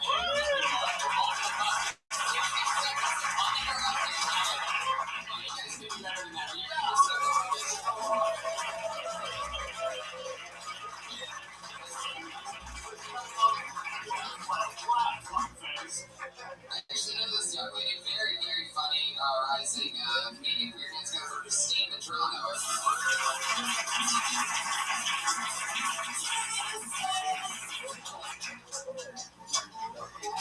Hey everyone, I just really excited for me. I just started dating a DJ. It's exciting because I've never been cheated on before. But he does have like the body of like an Adonis, of like an Norse Adonis. But he didn't, on our second day, he did bring me flowers and he was like, listen, I don't have a lot of money, I just want you to show you that I care. And I was like, oh my god. You don't have to spend money on me to show me that you care. If you want to show me that you care, like, just let me go through your phone. Key to my heart from passcode to your phone. I was trying to get my grandma into House of Cards. We're watching season 1 House of Cards. It was on one scene where Kevin Spacey goes on to Kmara. My grandma turned to me and she was like, what is he doing to her? And I was like, oh my god, no one has ever gone down on my grandma. If anyone deserves it, it's that woman. She's had 10 kids. Someone please go down on my grandma.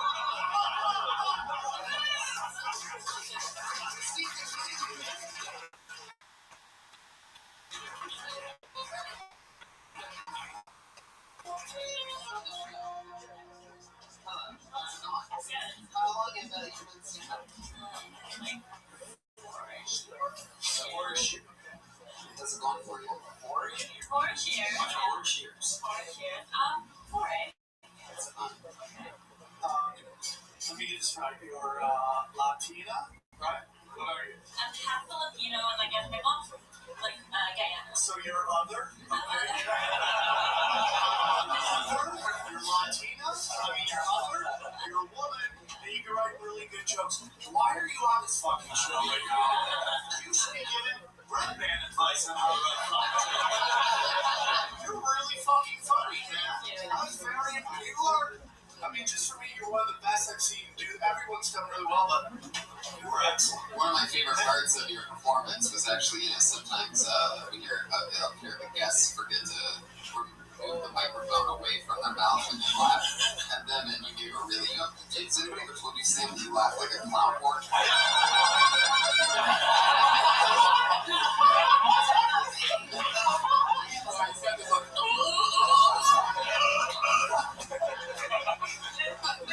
Very powerful. Like the podcast listeners, with the most headphones, are going to really love that. There it is. It's a mic horn. Sam, stop laughing. No, that's fine, Christine. Like, how you survive? What's that? Like, you're 4 years in, everybody knows that you're a very funny comedian. Yeah. How I surviving? Like my job? Yeah.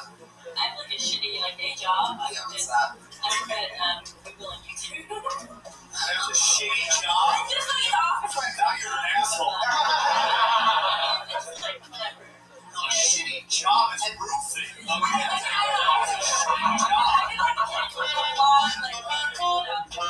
I'm the valet for Persians. That's a shitty fucking job.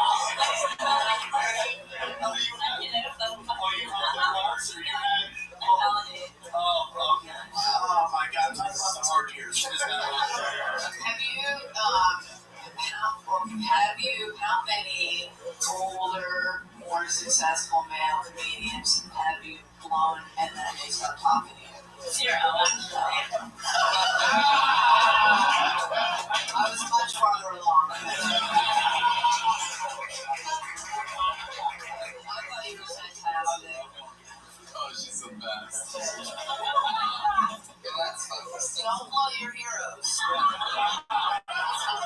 my action good t-shirt. That's why you guys are young ladies when they ask me to don't blow your heroes, you'll be fine. Write for an hour a day. Keep your heroes dicks out your mouth. You've been opening up the road for anyone? Have you been doing any cool gigs lately? I mean, I think I've cool house shows so far, but no, I've not been. I went on the road once for a shitty tour with I'm gonna say house show. Yeah, exactly. Where was that at? Yeah, we went up the coast to recently, I don't know, Oregon. Oh. Yeah. Yeah, we did 2 days. What nationality were the other 2 girls? They were dudes. I was the only girl on it, and they were all Asian. It was this guy, he was we're gonna have an Asian tour, you should come. So you're Filipino? Yeah. When are you working karaoke at your act? Not yet. I'm working on Did it. it have an Asian name? Was it comedy invasion? Yeah. It's just the almost. Good fried rice.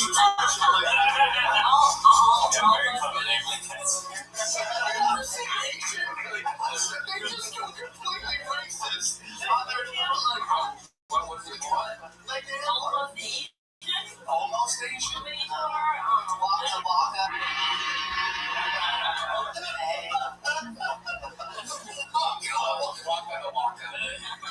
Oh, shit. So They're not anywhere into the actual names of shows. What church names?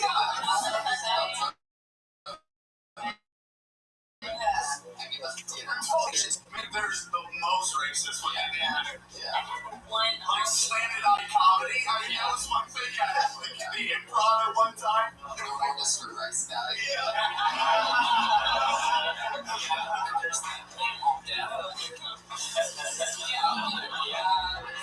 It was so nice to meet you. Thanks for going. Tell me that she is.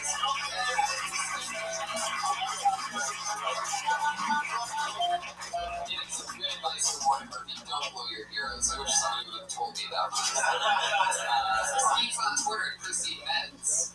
She's Chrissy Metz, yes. She said that she was dating a DJ and I wanted to ask her, I didn't have a chance to, when she met the DJ, do you think her heart skipped a beat?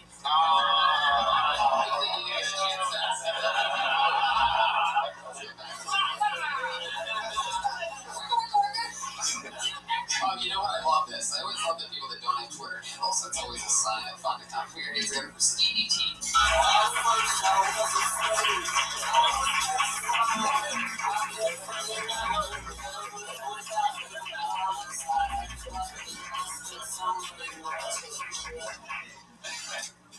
So, I'm gonna start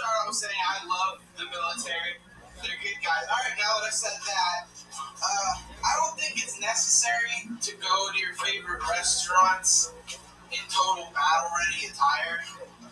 I mean, like, I get it. Like, you may have just come from fucking Fallujah right now, but there's not a battle against chicken nuggets in the fucking back right now.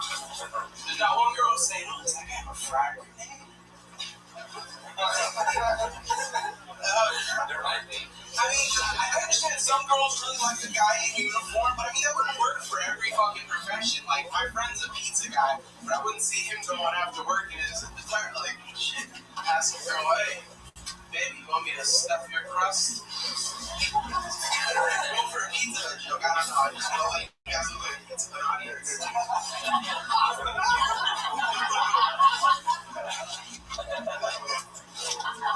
My girlfriend, there you go.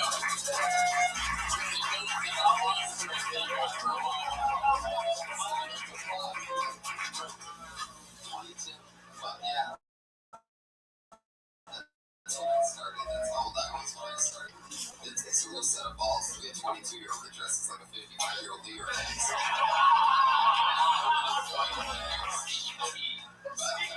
Hello, CDD, what's up? I didn't do an Italian joke this time, not one, just a P. Yeah, you didn't do any jokes this time.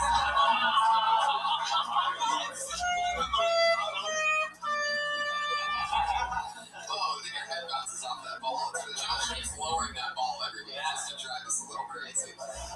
CDT, let's talk about it. Maybe going after the military right from the get. Maybe is the best thing. I was actually going over my head. If I went up right now, what am I going to say? Then all of a sudden you're like, fuck the military. Our heroes. Fuck people that fight for us. I really didn't do anything. Why can't we change the bathroom at the airport?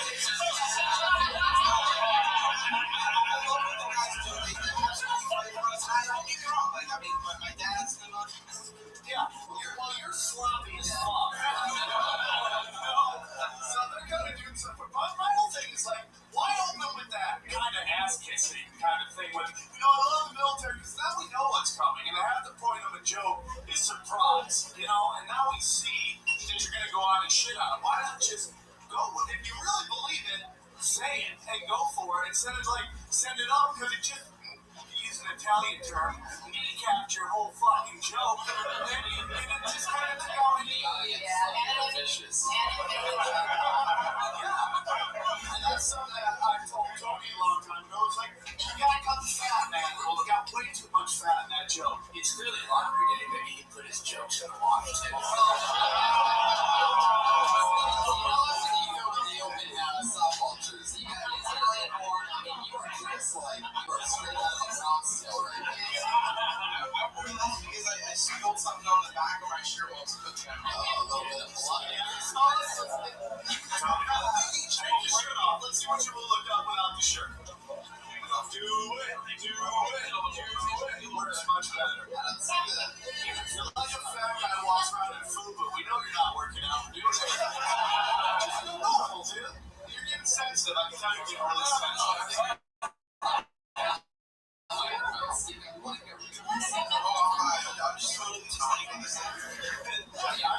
I think if you fucking work at trimming the fucking fat and stuff crusting pizza jokes, and you cut them down, you have some good premises. There's some funny stuff. There's definitely something there, but yeah, you just gotta get right into it. You gotta go, look, I love the military. Why are they going to restaurants? You shouldn't be allowed to go to your restaurants, blah, blah, blah. And then fucking flip it, you gotta dig deep. I mean, obviously, you're talking about like the first thing that you thought of when you sat down to write about it instead of like, I don't know, what do you think the people that are fighting wars over in Iraq are dressed like fucking, Foot Locker employees or something like that? I mean, dig into it, flip it around, and fucking figure out if it's funny. Because, I don't know. You got a great stage presence already for 22, which is half the battle right there. Now you just gotta cut down. It's like, you gotta make your jokes laser fine to what you're trying to say. I don't know, you're kind of all over the place. I'll even on stand-up. Like on and off by year. When you're off, what are you doing? I was doing bartending and I was doing bartending and I actually just ended up quitting that. enough hours for that military chick. Like, I was like, I don't need this job. Why do I feel like you were just coked out of your skull when you wrote that? While you and Jimmy Vance were sitting in the back. Fucking Tommy Fingers came in with an 8-ball, and you guys just gagged out. You just started writing. I think you gotta do less off, more on. I just do because you're really funny. And, you know, I hate to say it, stereotypes work in this town. And, you know, I think there's something there for sure. What kind of military is your dad? Your full Navy. And like you seem like a sloppy guy. What's your living situation? Yeah, you seem like it seems like not only do you not make your bed, you seem like the kind of guy that gets out of bed and goes to the bathroom with your blanket still around you.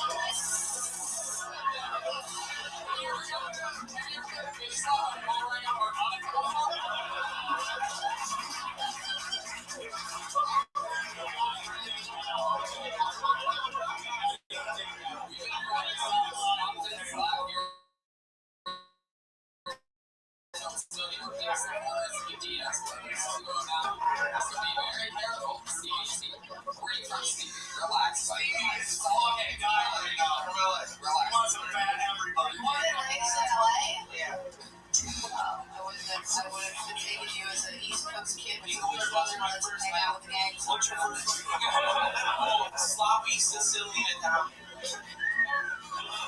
He's throwing in his godfather thing, so you guys do it real quick. I just love it. He's just so angry. Bite his lip right now. Stevie, well, I mean, is there anything you want to say to us? Is there something that you feel like came across wrong or anything you want to say? All set, came across wrong. Reimagine everything before this point happened. Imagine it was all fun, So Emma's here. This is getting shot worldwide. 50 people signed up for this. And you're like, why do I gotta dress up for Kill Tony? You don't know who's the fucking audience. I'm gonna put that girl that just came up here. I'm gonna put her in this thing on Pitch to Comedy Central. You don't know who's fucking watching. You gotta fucking bring it, dudes. You gotta bring it.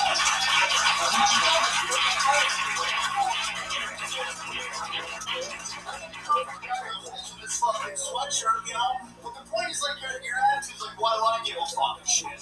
You can't have that, dude. You're in a fucking pool of sharks, dog. Everybody here is a fucking shark. And if you're like fucking full going all the time, you're gonna be doing coke in the valley at fucking, like, Olive Garden, okay?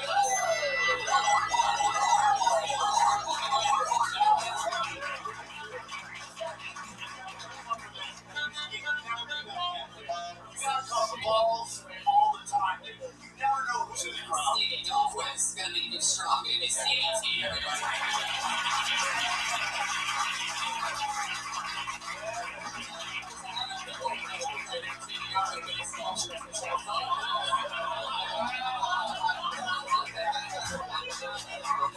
Sam truly is like a coked up Tony Robbins.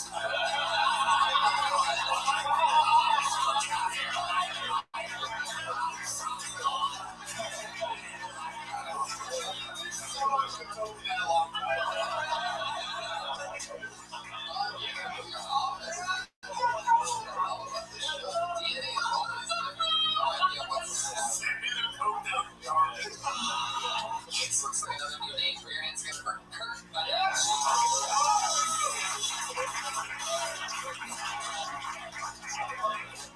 Hey guys, my name's Kurt. I just moved here from Florida. I moved Hollywood.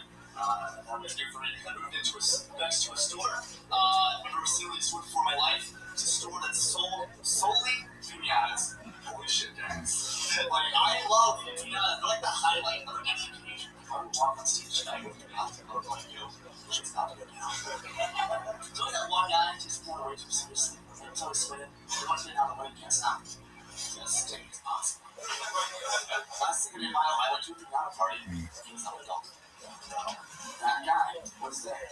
Somebody brought us to apparently, the big guy hit.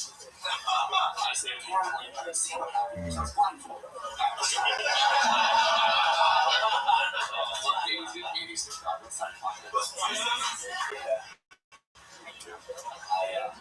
didn't stand up for about 6 years, which means I've been single for about 6 years. Fuck yeah, all right, cool, thank you. How long have you been in LA? Tony, I never thought I'd ever meet somebody with a smaller boy body than you.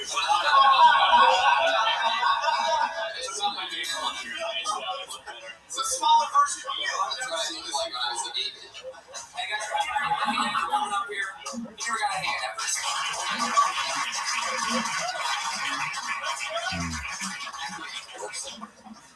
So Kirk, is that true? You've been single for 6 years? Pretty much. I had about 6 months for a bit. How long ago was that? 2 years ago. Can you only date anorexic women? She got 2 fucking bags of fucking. It's your antlers fucking.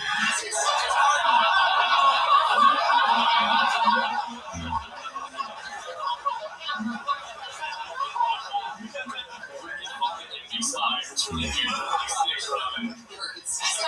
It's sort of a thing to where I could see how maybe a body like that would make a woman feel a little insecure. Does that ever happen? from experience. Well, if you saw me with my shirt off, Sam, I promise you'd be pretty fucking shocked. I know the audience fucking Steiner. T-shirt maker, tucking it to Morning's not feeling well. Maybe little man heat might warm her up. You know, it's nice to take your shirt off. Let's okay. I'd protect you. Has that ever been an issue in the bedroom with you? I think women only have sex because they're jealous of my body.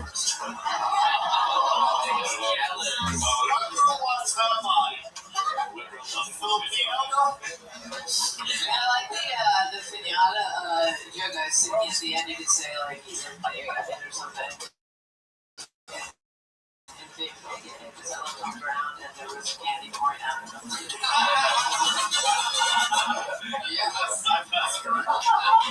if anything you hit with a pinata stick, candy came out of it? Just be whacking people. So, Kurt, is this true? Did you really go to a pinata party? Is that a real thing? Yeah, I actually have a birthday party like next week and they're having a pinata. Next week? Yeah. Wow, so this joke might go to a whole nother level. It might become true soon, right? That's one of those things. This quantum leap that came from the future wrote that joke and now you're here before. That's why I'm here pretty much, yeah. How do you make a living, Kurt? Well, right now, sports betting, mostly. I'm not proud of it, though. I'm not proud of it. What's been some good picks for you lately? Holy home over Ronda Rousey. Oh, yeah, that's my favorite so far. And then last night, Orlando City over Portland Timbers. What about Marcy? Major League Soccer? Yeah, and no one bets. The odds are phenomenal all the time. This might be a good time for your friendship. I won a little golf money myself.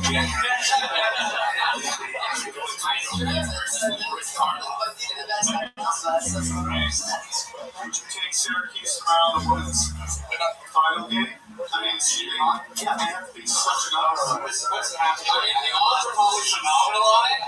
I gotta see the spread, maybe. We gotta see what they're going to do. I thought your jokes were funny. I thought you had a couple lines in there that need to be trimmed out that ruined the rhythm of the joke. But it's a funny premise, and I think you got good joke structure. Just gotta pull out a couple lines, and I like it. And it's original. And you should use her tag because it's pretty funny. Yeah, I like the Morgan, any advice for Kurt on anything? Other than don't blow your heroes. What was heroes? Are you anybody's hero? What would be a good fun fact if there was a book about Kirk Bonacci, and what would be a fun fact in it? What's something about you that's interesting? I was a European child star. Really quite the music. European child star.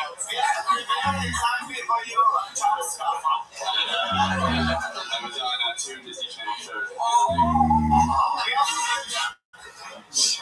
game on and the avatars. So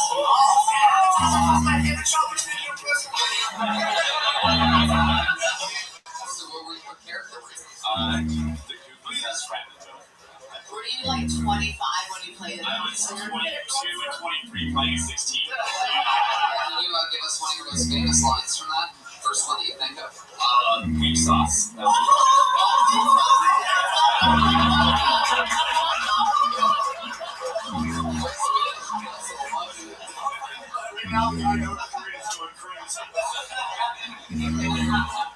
Did you get for that? That was my first relationship. I was in Europe. Wow, I got to get your older. You just keep calling it. So I lived in Madrid for about a year. So was Spain. So the music sort of. Of course, I know this. You did not know. How many of your fans' moms did you hook up with? Oh, none of them, unfortunately. Oh, you're like 8 years old. What's Like, the other? They're moms. They're moms. You got links and stuff? Sis, the avatar? Yeah. That's on a date. Are you on the dating websites and stuff? Yeah, like the majority of them. What's your favorite one and why? What's your favorite dating app or website? Currently, I really like Happen. What is that? See, I don't know any of these. It's when you cross paths with people, they just tell you and then you stop them. Oh. They tell you where like you guys cross, and you just like stand on the corner of that street, just like wait for them. That's Like walk past it, yeah, like forever. To be honest, it's no dating app where you like talk to people in person. You're like, "Could you go on with me?" It's crazy. Yeah, we moved on to that European part about 2 minutes ago. Stop it. We already got that here. We gotta go. We gotta go. What are we going to do now, you guys? We have an entire computer here. We have another live podcast. We're using all of the things somebody wrote this week. We just lost Reagan Logic. I don't think this happened. You should use your tagline right there. What is weak sauce?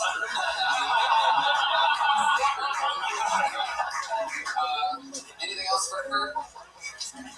Life advice, anything? Did you not believe in push-ups? What's the thing? Even me, like, when I remember specifically, and we're joking about it, but it is true. I was a vegan for 5 years, and I lost all this fucking weight, and then I got busy with work, and I started being a lazy vegan, so my body just started eating any muscle that I did have, and then like 4 or 5 months ago, I stopped and started eating like a human, fucking working out and shit, so I just wonder, like, what's your... My regimen is I usually wake up, like literally I'll get high, go back to sleep, and then wake up, and then go to So you live life like a cancer patient. Yeah. There you go. There you go.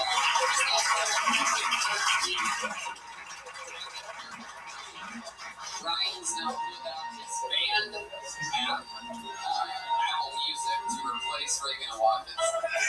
So, if you wonder... They really walked off. Yeah, there's no way they're coming back. I mean, I've worked with these guys for years, and if there's one thing I know about them, they're definitely not coming back. So, this will be interesting. I mean, Jeremiah literally left the door open. That's a very rare maneuver. Even when people have stormed out of the show, they always slam that door behind them. So, just a little something to keep an eye on later. I'm not part of whatever show is happening, by the way. Alright. Basically, appreciate that. Your next comedian, Ian. Wait a second, roll on.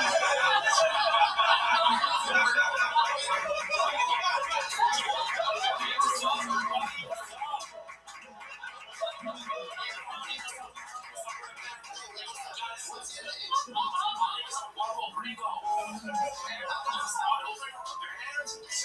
Yeah, there is. Normally, it's a diabolical show. I wouldn't let someone just run out in from nowhere and replace those guys. But since the job that they do is so simple and easy, so I mean, it's just home run derby for them every week because they're always set up in a position to win. This thing off Mexican version of Black Saints. Okay, So, how to bring the next comedian? Is that else joining you? Is there anybody else? I see some shadows over there. It's just a solo luchador. All right, I'm gonna go right to the next comedian. Put your hands together for Ian Russo.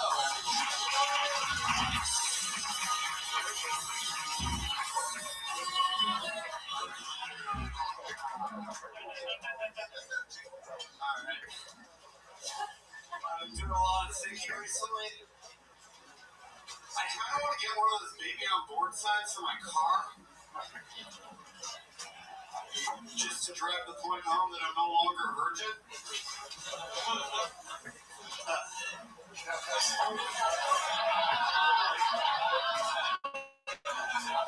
When you really think about it, sex is like improv. Even when it's good, you're still wondering, why are you watching other people do it? Yeah. I may be new in town, but I'm so LA, even my pants are sag. I love you. How long did it say though? 2 years. Alright. Yeah. Well, let me tell you something. You have the clapping, you have the kind of power and style of a 6 months of comic, so congratulations. There's something good. You have a thing that is always weird, and people sometimes hear and they wonder what the fuck I'm talking about. But you have really good timing. You have nothing material-wise. I was like, oh, this is good. You think there's going to be a punchline? Your reaction, your funniest parts are not your punchlines, not your setups, but literally in between the two. I wouldn't even call it a segue.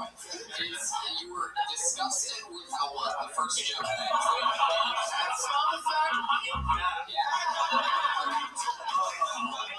That's when you just gave up on life. That was when I related to you.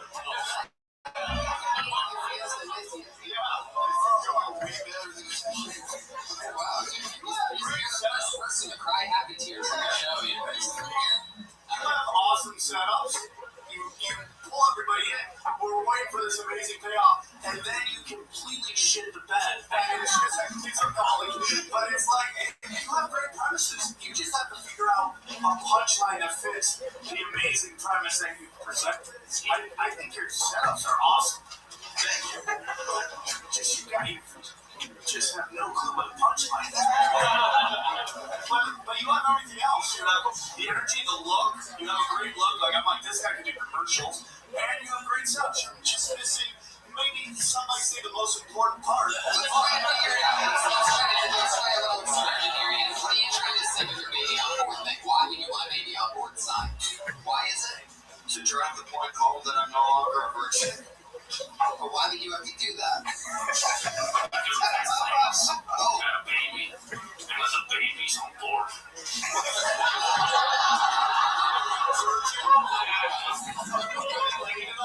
Sitcom life is my favorite sound effect of all time. But you haven't been laid more than once or twice. Yeah. Do you have to? Can you go over both the ends when you know how many times you've been laid? I'm just wondering. Yeah, I've seen the fifth. Oh, no. You had sex with 5 people in sitcom. Hey, I like that sex, but I was like, I think you should have more jokes about luchador. More jokes? I'm curious what drove you to stand up? Like, where were you in your life? This is so cute.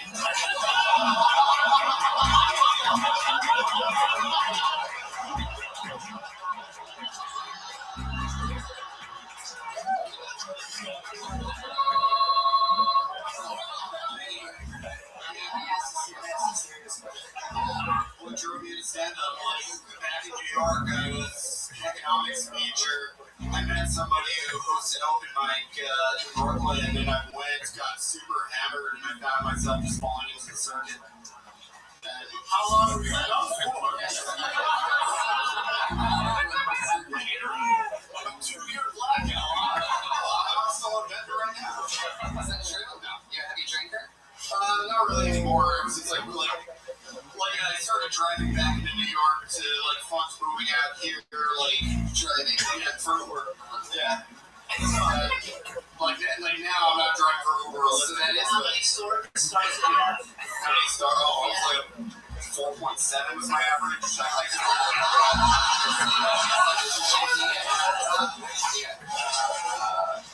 yeah. Tell us something else. Well, where are you trying to meet women at? Like, if it's going so bad for you, tell us where. Let's figure out where we're going wrong here. Can I tell you one thing? This might be embarrassing. Put your zippers down. Zipper down. The whole episode is zipped down. But yeah, it's, I haven't really. It's weird. I've given up on OkCupid, but I've been invited to be a moderator. Like, I mean, those who can't moderate.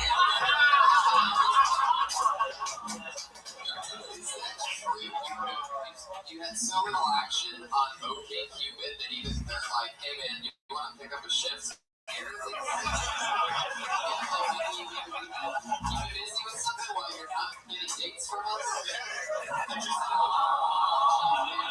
Really, welcome to the new studio audience that we brought in.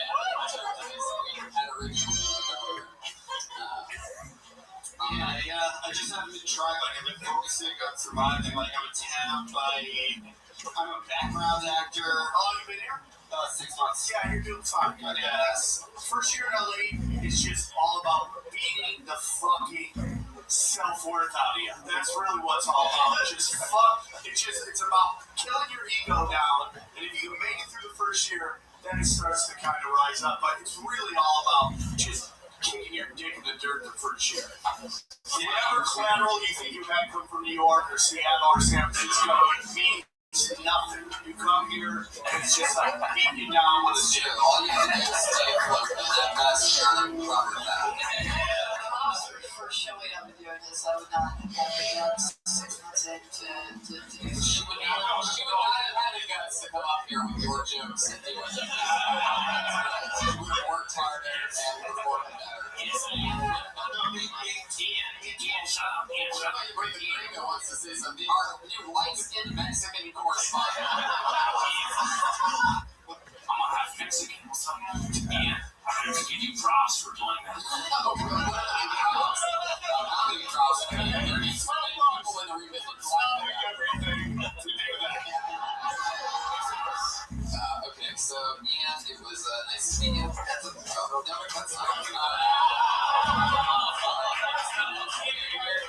I'm very weird about shaking guys' hands whose zippers were down. I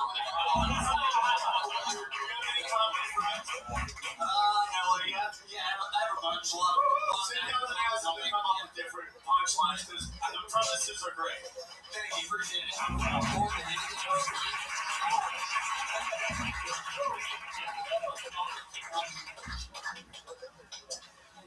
Yeah. Ian Rousseau is on Twitter at Ian Taco. You're not talking. I know I'm not talking. Sometimes it's hard for me to think of nice, constructive things to say to people. What's for me? Things that you're what's your character's name again? Guapo Gringo. Did the character come before the prop, or did the prop come before the character? I'm curious. What you talking about? Did you steal that from a Salvation Army, that keyboard, or did you just buy it? This keyboard I got from a TV show. Is there going to be anybody else joining you? Oh, no. That fool Jeremiah left, and then Perry left with him. I love him, by the way. Yeah. I'm pointing in the bucket, so I don't know if I can call him. Hopefully not, because I just fucking like it. I like that. Let's keep it going. What is it again? Guapo Gringo. A Guapo Gringo. You're going to for your next comedian. Alright, let's try it. Alex Oviniera.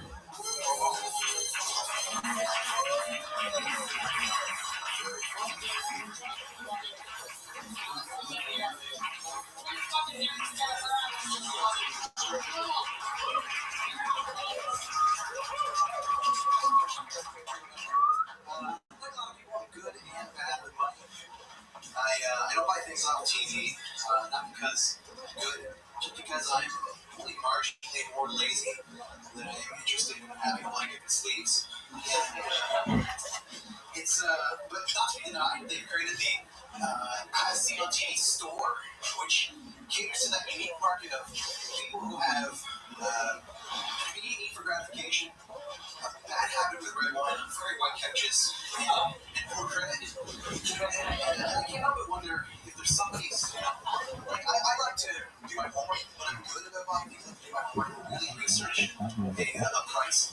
Because I hate it. Everybody hates that paying too much. And what if this guy who's, been chopping onions like a fucking idiot with a knife or something, and he immediately connects with an infomercial, gets on the phone, and does the whole thing. It's halfway through the commercial, he's finished his order, and he's like, thanks a lot. And then lo and behold, he gets to the park, and if you order now, you get two. And he's like, no, fuck, no, shit. And she's like, no, fuck, you get one, asshole. So you like me to say money. Fuck,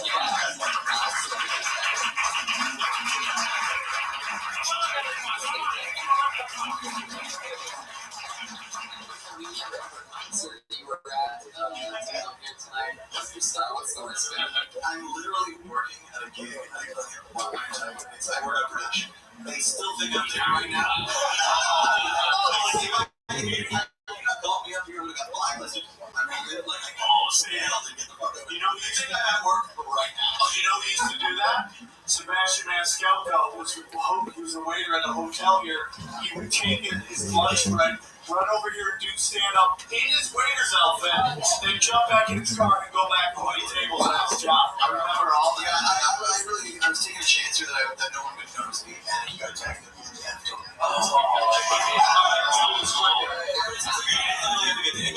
This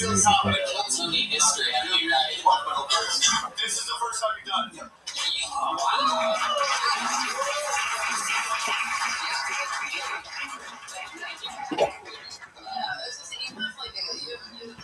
You have a couple really interesting ideas, and I feel like economy of words might be your friend right now. We went a lot of places around an idea, but we just tighten up. Is stand-up something you've always wanted to do? Yeah. And how old are you? 30. How long have you been working on production? What do you say? 3 days ago? Is that actually right? Yeah, but trying to remember his words. Like when you were out there, were you trying to remember your words? That's what it seemed like. Wow, you got to get experience. I was just falling back in my years of experience being the first time at all. Yeah, that's all my fucking words.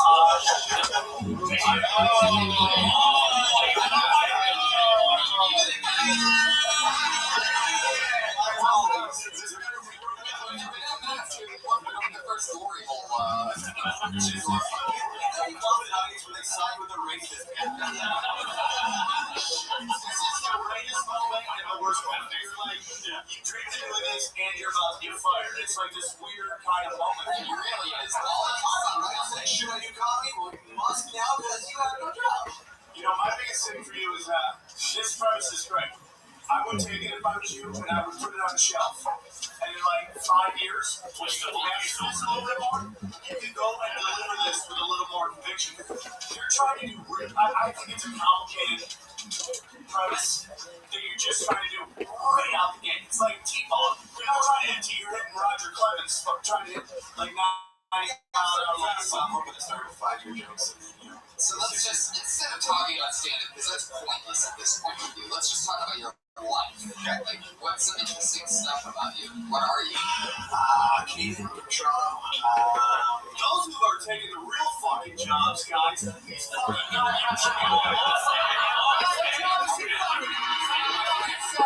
taking the writing jobs. I'm basically about this guy's cousins. Was this motherfucker shining white, happy people doesn't take our fucking job?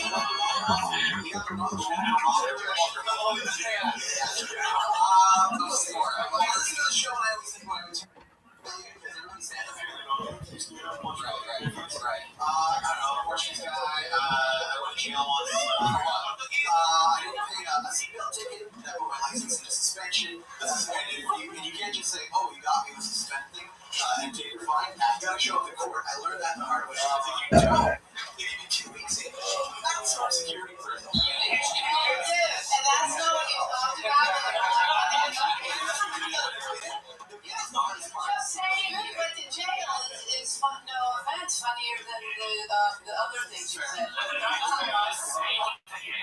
Tell us about the week. It's Canadian maximum jail, so that's like a timeout here.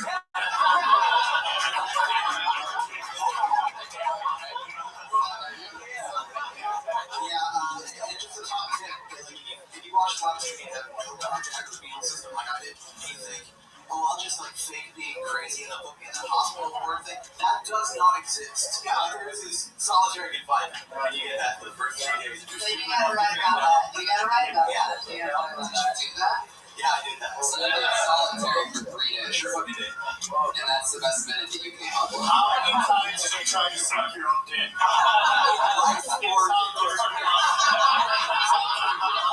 It's a little hard to get a hard on your first time in jail. Like, it's a tough experience.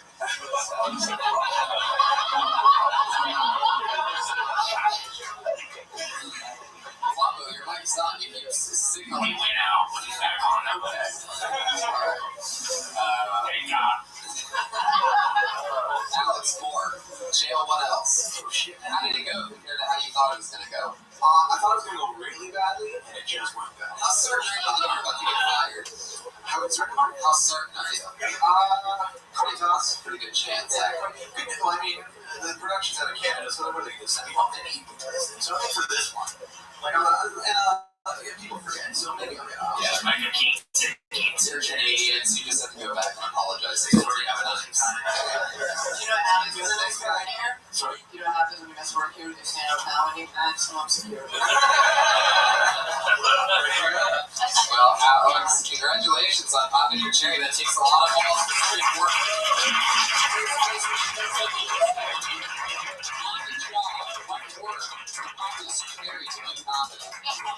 It's the Sebastian Maniscalco Award. It's true. Sebastian's the man now. And Alex is on Twitter. Alex Ovid. Lydia. One more time for Alex.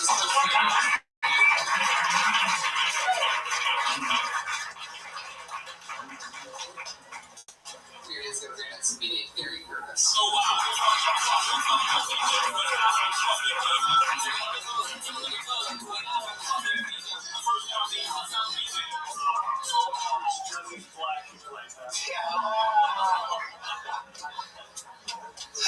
Cheers over Gary Curtis. I got a sister, 2 years younger than me. Not too impressive. And I feel like all siblings who are close in age have some type of sibling rivalry. I just feel like mine is weird because I feel like my younger sister trying to be a better man than me. So like when we were younger, at first, like she got better grades, and then she got better at mowing the lawn, and then she got better at basketball. That shit's weird. I'm still cool. You know what I mean? Then we got older, and that shit don't matter anymore. And like first she got a good job, she got out of college, but then she started paying for her own cable. Then, a month ago, she got engaged to a beautiful woman before I did. I took a step back. I was like, damn, this bitch one hell of a man.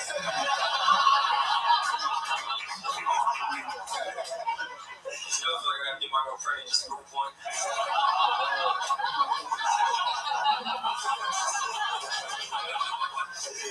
I was sitting down and I had this thought. I was like, I wonder how many black dudes book trips to Thailand and they get mad as hell when they get there.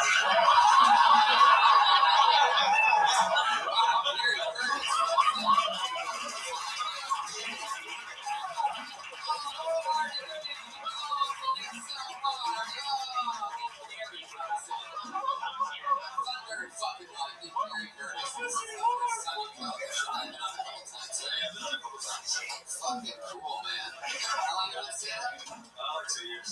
All here in LA. Yeah. Smart jokes. Thailand, killer. The Wappo. Well, I don't know if you've ever heard of this thing called double talk on podcasts, but when you just mumble continuously into the mic, the listeners of the podcast end up hearing the host and the guests and everybody through their entire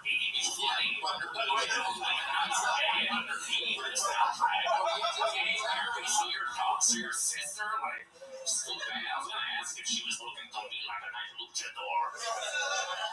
One luchador opens, another one closes. See what happens when we turns, telling lines. That area goes crazy on this show. It really is insane. I'm pretty sure Jeremiah laughed. I can't believe you guys wouldn't at least just tell me, like, hey, Jeremiah has to leave halfway. I didn't see you before the show. I didn't see you before the show. So how did he signal to Pat, do you think, Guavo, if you had to guess that you're not Pat, how did he signal to Pat that he had to leave at some point? We had talked about it. We had said, Pat and Jeremiah talked about it. They were like, okay, I went to the show, Jeremiah has to leave. And then, so, like, we're going to say, oh, we have to, Pat and Jeremiah have to go to another live podcast. And that was the joke, and they were going to walk off, go.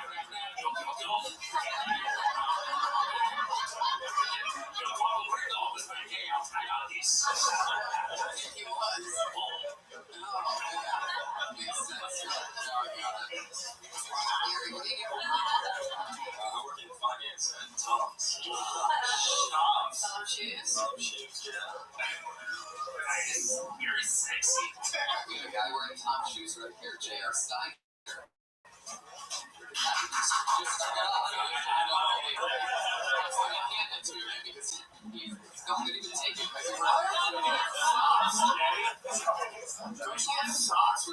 He's from Phoenix, Arizona. They don't wear socks. How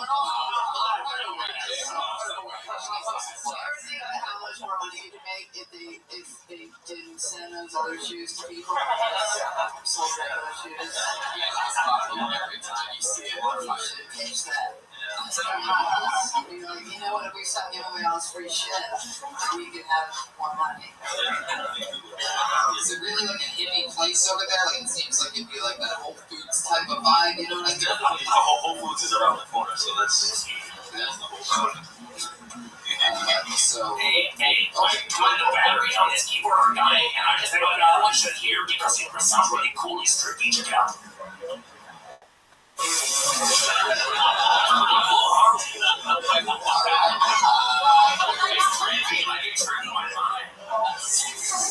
It's the LSD, there's no sound that came out of that. I know the battery died. You should shoot it? What's going on there, Rob? No, for real, I usually make like a really trippy dying sound, and it's like I record it, put it on my gun, experimental music album. Well, I know that actually, Cat Reagan's an experimental music guy. Hey, Gary Curtis is a comedian. Oh, okay. So what else is going on in like Gary? I mean, you're killing here. We're not gonna. I mean, I don't know what to do. I don't know how to help you. So, is there anything you want to talk about? Retired people from the show. No, if they want to come work out a different minute, I mean, there's a definitely unsaid sort of set rule that you don't repeat a minute on this show. So I mean, somebody that has an hour can sign up 60 times and fucking get up and kill 60 times in front of 100,000 plus downloads and the tens and tens in this room. You could do Ice House next Friday if you're available.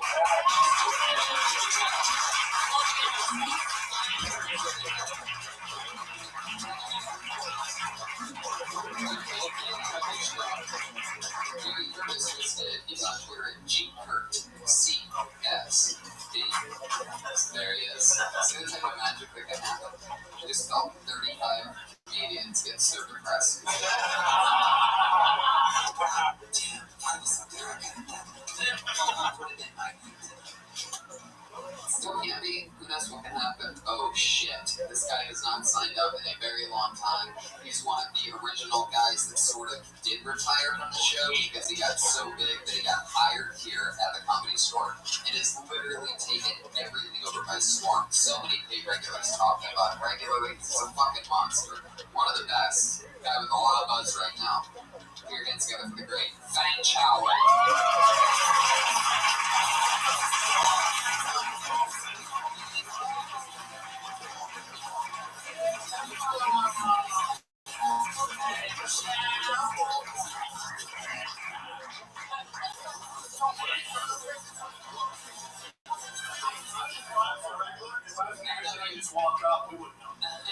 If you know anything about the Chinese, if you've ever ordered their food, you know it always takes a few minutes longer than that. What do you think, Josh? What's happening here? We do one of the girls now, and then Big Joe after. Josh, dirty dog.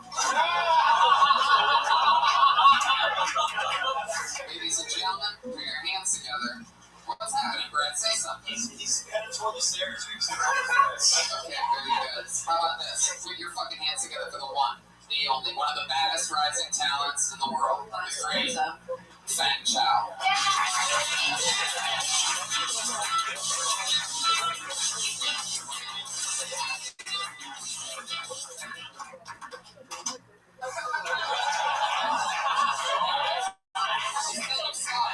Towards the stairs, and then what happened?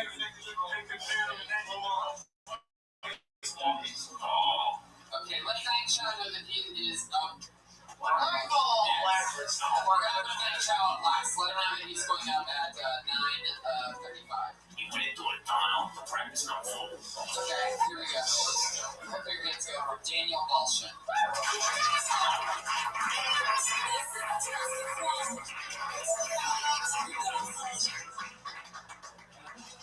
So my parents are from Ukraine. My mom is gorgeous, beautiful. My dad is a stud. Who do I blame for this? Chernobyl.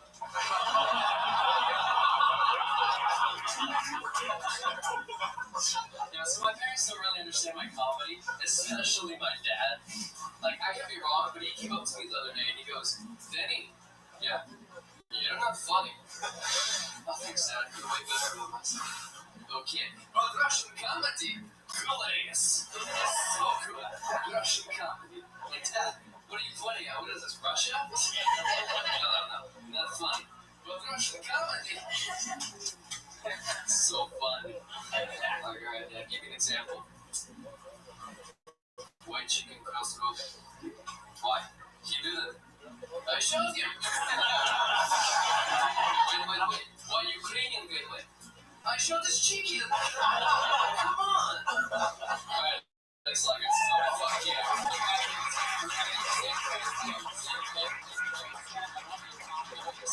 Great self-deprecation right from the top of Chernobyl. It's the classic, I learned it from you. I always quote you on this show, and we've already covered it once, and I've been trimming just the extra words. For example, it's like, my dad doesn't think I'm funny. He's always like, you don't even need to say that. You just go, my dad's always like, you're not funny. And instead of going, oh man, that sort of hurts that, he just goes, my dad goes, my dad always says, you're not funny. Russian comedy is funny, and then boom. And then instead of going The Russian comedy's funny part. right. Yeah. You don't need to get your back and forth with it. Because my dad's like, you're not funny. You know what's funny? Russian comedy. Then you get in, and then you don't do the first chicken joke. Go straight to the Croatian chicken. Yeah, I wouldn't do the chicken joke only because I've heard that premise before, and not that anything's original, it just, I've heard, crazy ethnic dad tell somebody not funny and then use a chicken joke. You should there's another stock joke that you could use that I think down the line will cause people to go, hey, how to do that fucking joke? Like, maybe two guys walk in bar, I shoot them. You know what I'm saying? Like, something along the lines of that. That would just be a different kind of take on it that down the line I think would be a little better. It's like when you buy slam a luchador. It's never just like dance around the luchador and be like, hello, I'm gonna body slam you. You just do it. Your jokes are great. They're funny. Your premises are great. Again, it's like cutting down a couple joke lines here and there, but I like it, dude. I thought it was funny. Yakov Smirnoff is the last great, what's the country? That's the last guy, right? Yeah. We had it. No, that's it. He's named after masturbation and vodka. Daniel, you do have this look that says, I watch a lot of, crazy videos and stuff, and it's a lot of guys like you just summer punching people, and that guy on bar cam, and it's just everybody looks like you. The guy walking to the stage, all they think is he might have a gun, well, I'm right here. Yeah. Every guy who's on the show. Russians don't even use guns, they use fucking, snow swords and shit. It's like every Russian video from live leaks. You really do. Every time there's somebody crashing a car or punching Santa Claus in Russia.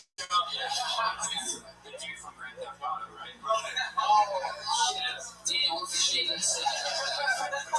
First thing you just thought of your own ideas. Come on, Dom. What is it then?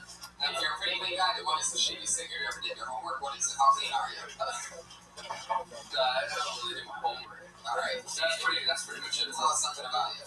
I was born here, Los Angeles. You listen like every guy trains logic. Is anyone ever saw that? Daniel, watch. Let me ask you a luchador this question. Okay, yeah. What's the shadiest thing you've ever done? I fucked a tranny hooker at Western and Third. Oh, wow. And the reason why that's shady is because he means literally at Western and Third, like, and in the middle of the intersection. That's very important. Or else you just would have said, fuck the tranny. He did it in the middle of a fucking Western and Third, I mean, even though they run parallel with each other.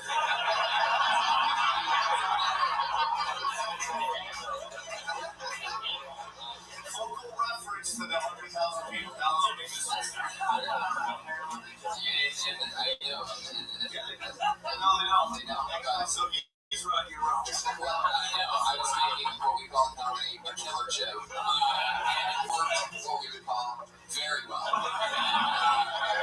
So, some part of this crazy thing. Tony just passed himself on Kill Tone. It's not like a pass here. You can only pass. Alright, it's too late now, Dave. Honestly, there's no rushing comments. I think you should mind the fuck out of that, dude. Mind the fuck out of that. Yeah. Dive into all that stuff, because that is a untapped market. Yeah. You should be rushing from one open mic to the next.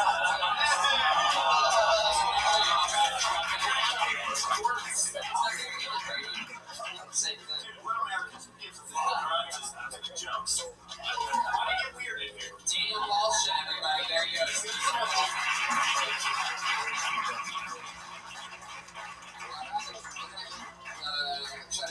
You know what? Yeah, let's do this. We're going to go to our regulars. Your first regular going up tonight.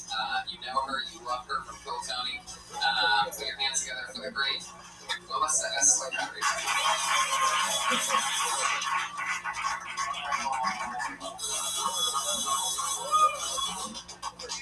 My life right now. So my cat, I found out she likes anal. I took her to the vet. She's sick. Excuse me, Papa. Took her to the vet. Took her temperature and like she flinched and then she purred. She was purring. I wish that I liked anal because life has been fucking me. It's a matter of 72 hours. I lost my job, my car broke down, and my air mattress started leaking. Yeah.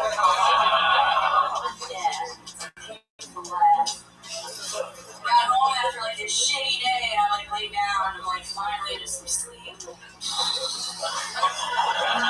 not quite as effective when I'm shaking.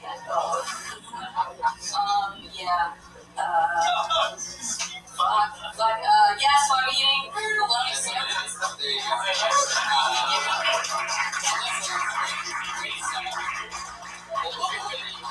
Rare challenge by Waco, who since it's his first time working with the show, he must have not known when to interrupt or react to us.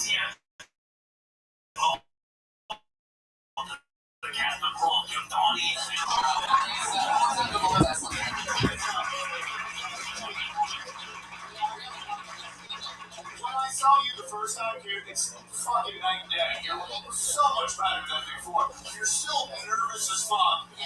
I can just see your head shaking, and it's just like you just gotta keep doing it more and more to get over that. But once you get that, your jokes are so much better than they were before. You really worked hard. It's really great to watch. And instead of the mattress thing falling, you should say, "I lost my job, car worked out, and I found out my cat loves anal." That's a little comic, but it's so much better than the last time I saw you. So keep working hard. Even in that little part where you say the mice been fucking, they didn't say fucking in the ass, but she said it. Just not even saying that was so much better. Yeah, that little bit. Totally. Or you're nervous, so it's like you're like adorable nervous this way that's like really easy to watch, and it was kind of like I kind of felt like maybe you didn't have like a an opus written about like your shitty shit that's gonna happen to you, but like I was like, oh yeah, I just want to hear more about your day, and like just like I love that you just took the media stuff and were honest about your life. picture, get into it. You know what I mean? If you're gonna go with air mattress, really hate it because I never talked about this on stage when it was happening because I'm an idiot. But I did have on an air mattress years ago, and it did end up leaking. And this is true. By the way, this part's quite unbelievable. Is that I bought another air mattress, and that already had a hole in it. And I remember sleeping. By the way, here's what's crazy. This is what you need to take and describe. Is that when you sleep on an air mattress that has a hole in it, you blow it up all the way. I mean, it's a sad situation because no matter what, you're going to end up on the floor. The question is how long are you going to be able to fall asleep before you go to sleep? That's really what ends up happening. I only know because I'm fucking lived it. What I really do is like just the sound of hitting bottom like this. Now you can't fall asleep without that sound. I can't fall asleep without that sound. So now that I have a Tempur-Pedic mattress, I bought a rattlesnake to just sleep on. Let's go because I've been on it since September, and when I was employed, fine. When I had a car, fine. Welcome to Hollywood. How long have you been here? Almost a year and a half. Yeah, see, just fuck you there. It's done. What's your news? Search for us? No, they're not shooting anything right I now. thought you were going to ask what happened to the air mattress. Like, what did happen? I don't know. There's a hole in it somewhere. I mean, What was the reason? I You don't ever have a guy with a needle that's like, 1 second. I don't bring anybody to my air mattress, you know. Josh Martin wearing his little key rings. They have like a hug with you, man. Everybody knows how important voice sounds now when we do everything wraps up. It took years of establishing Josh Martin. That sounds like a journey dog. Alyssa, I absolutely love what's happening here. It's definitely the most exciting part of this. One of the coolest parts of doing what I do is getting to have regulars and getting to watch you guys grow. It's just another week where clearly you did the work, you wrote some shit out. Your car broke. We got word that your car broke on the way here, so the fact that you even did that, like, you almost didn't make it or whatever. But, so that's pretty cool that you're talking about real shit, and that's fucking awesome. I'm really happy with your sets lately. It's great stuff. Melissa Slunger.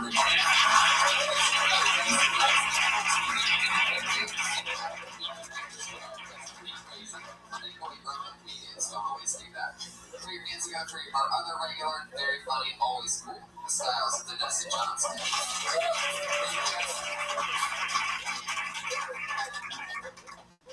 I recently started wearing underwear so that I don't have to wash my pants as much. And so that I can sell them.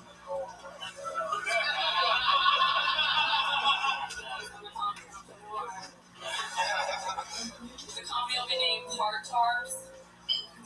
Come in many different flavors. Pineapple, clam chowder,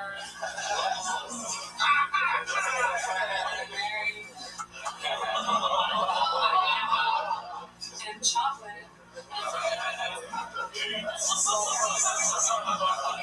For those of you who are not laughing and don't support the American dream, fuck you.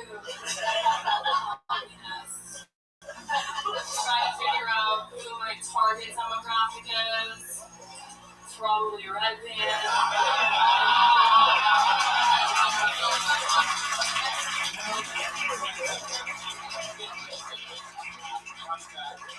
I actually helped a girl do that. She would buy like a bag at Kmart with like 28 like shitty underwear. It's like a big like Hanes bag, and just like stuffed in her vagina, pulled out, thrown it in an envelope.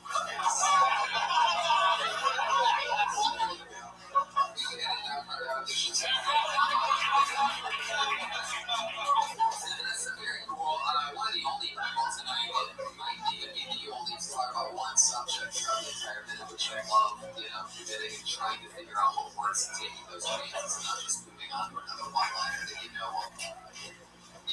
maybe win them over. But it's cool that he stayed in the pocket like that. That's fun, guys. This is the first time you've seen Vanessa Johnson, correct? What do you think of here? I actually thought you were great. Like I like, it's there's something like self-deprecating where you're like clearly very beautiful, so it's sort of like soft, shy, dirty thing that I like the whole vibe. I think the jokes are great, well written. I like, it's okay to get people uncomfortable. Like, oh, fuck it, man. It's okay to go to that place. Everything needs to be fucking explosion laugh every 2 seconds. Sometimes you gotta take people into some dark places. And then, as long as you bring them back and you nail Red Band at the end. I love Red Band. It was such a great ending because everybody knows what kind of stuff they made. But he's the guy that would buy your underwear. Literally, when you were doing the thing and describing all these things, you're just like sitting over your own meeting. I love the truth. I love honesty on stage. I think we're in a great place in comedy where you can get more and more honest than ever before. And it's just like, there are guys that would buy your underwear. And that is a fucking fact. And everybody get uncomfortable with it. Fuck it. Because I look at this crowd and you would all, except for that blonde right there, the rest of you would all buy your fucking It's ring on his head right now. I feel like it's arrogant of me to say you would buy my underwear like to an audience. I mean, some chicks are gonna get angry with that, and then you're gonna have to think about how to diffuse that. And that's just the truth, man. It's just the truth. There's gonna be a couple chicks where, oh, she thinks she get my boy. You gotta learn how to diffuse that, and maybe shit on yourself a little bit. That's just the reality of the situation. But I love going to those fucking uncomfortable places. And you can do it. That's not, there's definitely not a lot of people that can get away with that always. Normally, the type of what I'm saying is that normally the types of people that do, like, sort of dirty, sort of, bloody and poopy things, that's normally, a lot of not the best looking people that do those things. Have you ever had a night where your underwear is like a banana split? Guys don't know anything about it. Because that girl's underwear get wrecked all the time. I know this by watching Amy Schumer. Okay? Same thing when I said about all this wrestling goes for you. It's so fun to watch you guys grow and take chances and stay in the pocket and really deliver. It's so fucking cool. Love it. Another session. Yeah, No, I'm just gonna say, the one thing I think, especially when your jokes are really dirty, like sit with them a lot, like really look at them and go like, how can I make this the smartest joke possible so that nobody can say, oh, that's just a dirty joke. Yeah, right. Because I typically don't take funny humor. Yeah, but even if it's funny humor, it's like there are brilliant jokes here about shits, dicks, and Davis House the funniest guy on the planet. He can be filthy as fuck. Nobody writes a smarter joke than that guy. Hey, Vanessa, I had just done page 40 entitled Page for Your First Page. Because it's like you hate people, so it's like ace and rookie. That's it.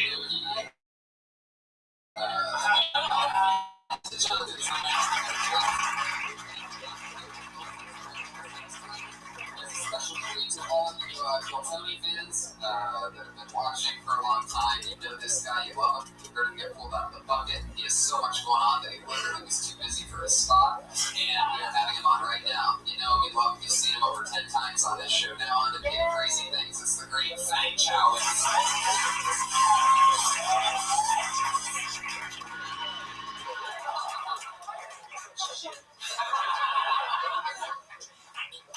I am from a country called China.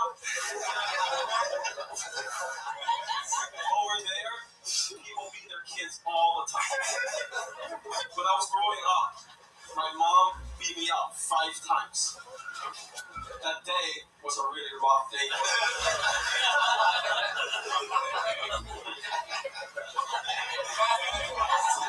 My Chinese grandma died last year. Before she died, all she wanted to see is me getting married with another Chinese chick. She wants to make more Chinese babies. I said it to my grandma, Grandma, I love you with all my heart. I'll do anything to make you happy. But I don't like the Chinese chicks. one of them.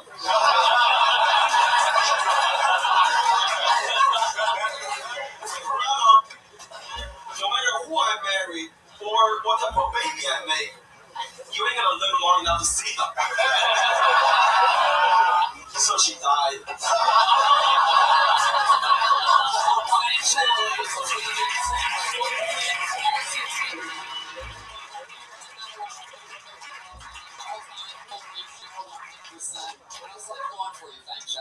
It's good. Everything's good here. Everybody's talking about you. Your reputation is like, everybody's saying that you're one of the best new door guys since Tony Hinchcliffe. 2007, by the way. You're so hungry. Yeah. But don't let it go to your head. It's getting bigger. That's the biggest thing. You're very funny. You've been funny since I saw you at Flappers doing that open mic, which is the fun thing. Man, you got a great look. You're a fucking excellent writer, man. It's just time and keep writing. And Or Murphy. You got great. It's my first time seeing you, and I can see why there's so much buzz.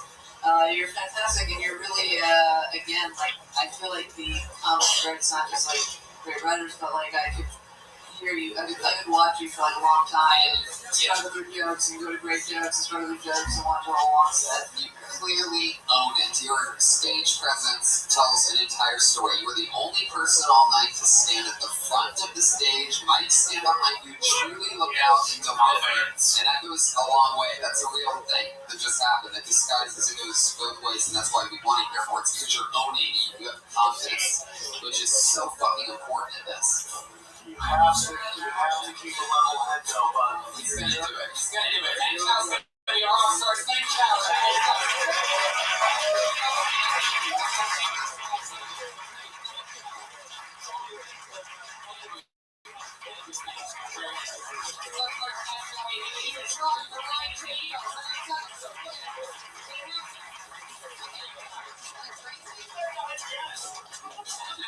That's you, Sam. Patty Reagan is Patty Reagan on Twitter. Jenny Vernon, Ryan J. Phillips, everybody. Sam Tripoli, Morgan. I'm in Fresno this Friday. Come out and see me. Fresno, Get those tickets, motherfuckers.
most fun place to be on a Monday or what?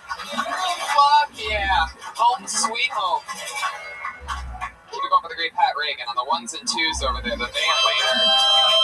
Brian Red Band. Come on. Hey, what's up, guys? Amped up. You guys ready for a crazy Monday night or what?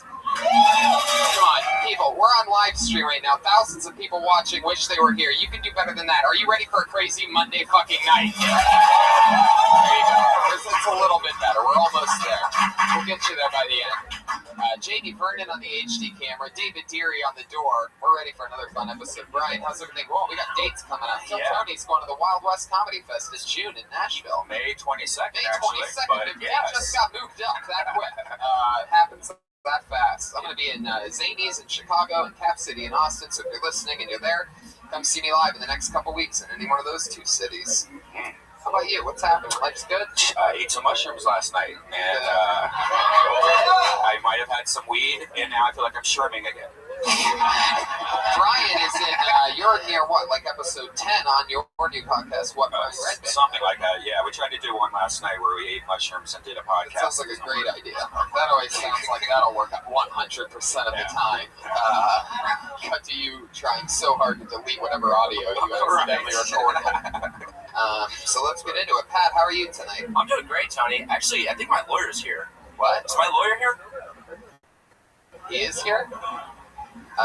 Looks like this shtick's already failing, Pat. No surprise here. I give you one little shot over there, and you just took a hot dump on it. Well, he might be running late. He'll be here. He might be running late. That's exactly the type of amazing art that we're used to getting from you over there, Pat. I think my lawyer is here. Oh, he might be running late. Yeah, I like that. He had an accident. You'll see. Okay. I'm excited. Your lawyer was pretty bad on the show a couple weeks ago when we tried that out. Bill Burr was on the episode. Yeah. You just remember your friend, the lawyer. Yeah. Whoever this guy is. Yeah, he's my lawyer. He's your lawyer. Okay. We'll stick with it. I just remember he would pretty much only talk right when Bill Burr was about to start talking. Yeah. It's pretty impressive. Yeah. Like it was just real balls on that guy to really commit to talking over one of the best comedians in the world that I tried to book on this show for. Yeah, he's one of the best lawyers in the world. So. Oh, okay. You know what? Touche, my friend. I had a delicious glass of Mangria last night to put me to sleep. Yeah, this is the rosé, everybody. It's a delicious drink. It's half red wine and half white wine, and when you just want to man up and have a drink, I go for Mangria. Adam Carolla's delicious Mangria. It's strong. I shared a bottle last night, and they're not even paying us to say this. It's just so fucking delicious that I just take a moment out of every episode to say, so good. Adam Carolla's Mangria, so delicious. Shout out to Mangria. Yeah, there you go. Now you're on board. That's realizing maybe you can get $20 out of this. Mangria. Hey, also my band, the Baby Boys, Pat Reagan and the Baby Boys, is on Spotify right now. Yeah. New music just came out. Yeah, I know that. Pat Reagan. It's a full band. It's a little punker than what you saw. Spotify. I was listening to it earlier today, which also reminds me, while speaking of great art, let's not forget the one, the only, the powerhouse himself. Ryan J. Evelt is right here, live in the flesh, drawing tonight's episode. He drew the Kill Tony poster, which hangs framed in the middle of my living room. I absolutely love it. Everybody that comes over talks about how fucking cool this poster is. Perhaps the best piece of merch I've ever seen, ever. I think he brings some too, so if you want one, he has some on the front porch after the show, so check it out. Posters galore, ladies and gentlemen, and you can buy one. Is that your lawyer, Pat? Give it up for my lawyer, ladies and gentlemen. Here we go. I will help you out. Oh, wait a second. Oh, he's blind. Is that a yardstick? Oh, yes. He is a yardstick, but I used to get spanked by those. I watched him step on the stage without actually touching the yardstick to it. Very interesting. Oh, you looked right at me. Are you blind? Yeah. I can see through the sunglasses, though, that you're looking directly at my eyeballs. I can still form images in my mind. I'm amazed that even with the speakers around you would think that would throw you off a little bit. Into the side of it? You still have the amazing timing that I remember you from a couple weeks ago. I can't see the side of it. Very good. All right, well, welcome back, lawyer guy. What are you doing here tonight? I just, anybody want to know how to beat a DUI? How? Officer, I do not consent to a breathalyzer.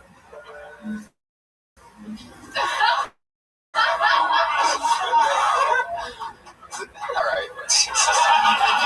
My blind lawyer's name's Matt Murdock, ladies and gentlemen. Matt Murdock, the blind lawyer. All right, I love it. This sounds like it's gonna really. What's funny is that Pat actually knocked over the blind man's beer on that. That's very impressive. With both of your feet there, Pat, you decided to kick over a beer. Your poor he found exactly where it was. This blind lawyer has great instincts. I could feel the radiating cold. There you go. Fuck yeah. I love it. 0 for 4 for those of you keeping track on the lawyer tonight. Let's do it, guys. We have two of the funniest guests in the world. As always, we surprise you every single week. We don't tell you who our guests are. We don't fucking need to. Because Kill Tony fans are the most badass fans in the world. And that's why you get rewarded weekly with the baddest ass comedians possible. This week is no different. Put your hands together for the great Doug Benson and Eleanor Kerrigan.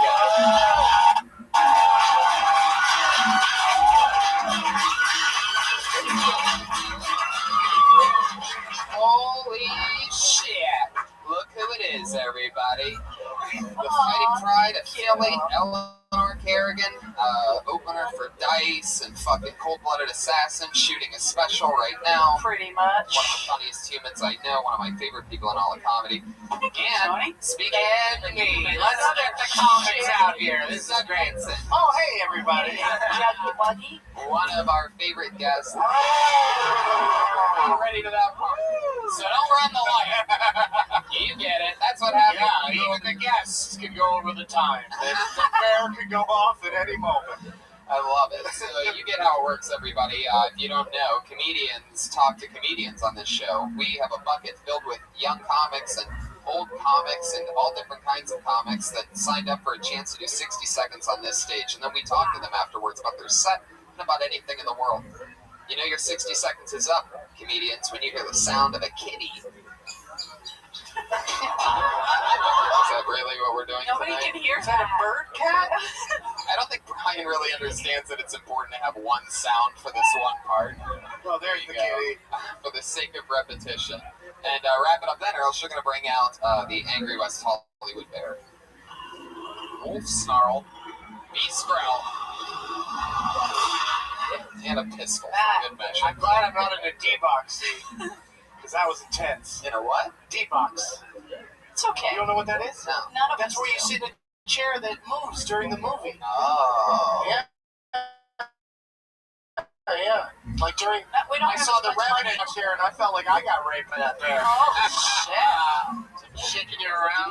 I don't think you actually got raped by a bear in that movie. No, but You you saw know what I mean. I think you saw it at a dirty theater. No, he was fortunate to not be raped by that bear, but that might have been better than what did happen to him. Nothing in that movie made sense, and I hated it. I think it needed. Tony the whole time was like, "What does the word revenant even mean?" Yeah, that's what it is. That's what it was. That's why I couldn't enjoy the movie, because I didn't know what the fucking word meant.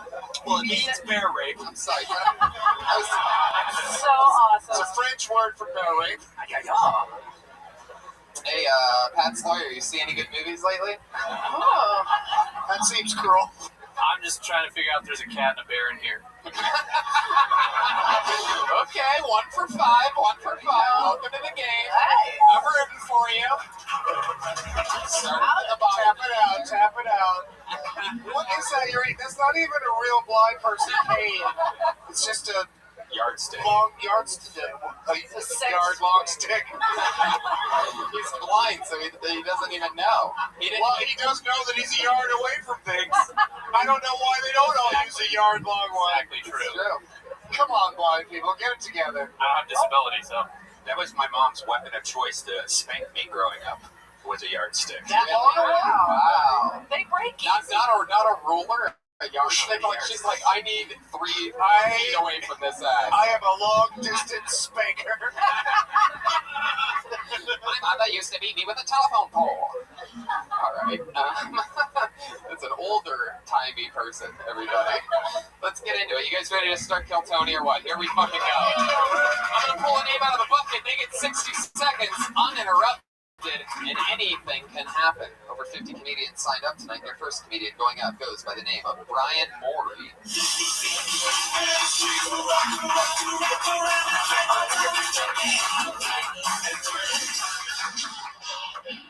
Story about fucking life. Hey guys, thank you for having me. Quick background on me. I was raised by my grandparents. My mother's a drug addict. I've never met my father, and heart disease and diabetes run in my family. I'm what you would call statistically black, though the financial aid office at Rutgers apparently disagrees. My first memory of my mother was her taking me and my sister to a store to see a Ninja Turtle. Big fucking day for me, needless to say. He was signing autographs and taking pictures, and my mom's friend had my 6-year-old sister steal a woman's purse that was on the floor, and she was very scared, and she was crying, and I remember being so pissed off because we drove all that way, and it was fucking Donatello, and there wasn't shit in that lady's purse. I don't upstairs. I don't know. Okay, are you ending your set?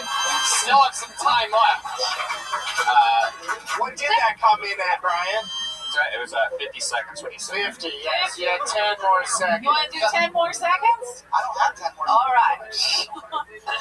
All right, let it go. Is that what you have? That's what I have, yeah. Is this your first time doing stand-up? My very first time. Very first time doing stand-up comedy. All right. That's how we do it. Just bring up the show by making dreams come true. Yeah. You know, no big deal. So this is your first time, so this is a great thing to go through right now. Put the mic back in the stand for a second.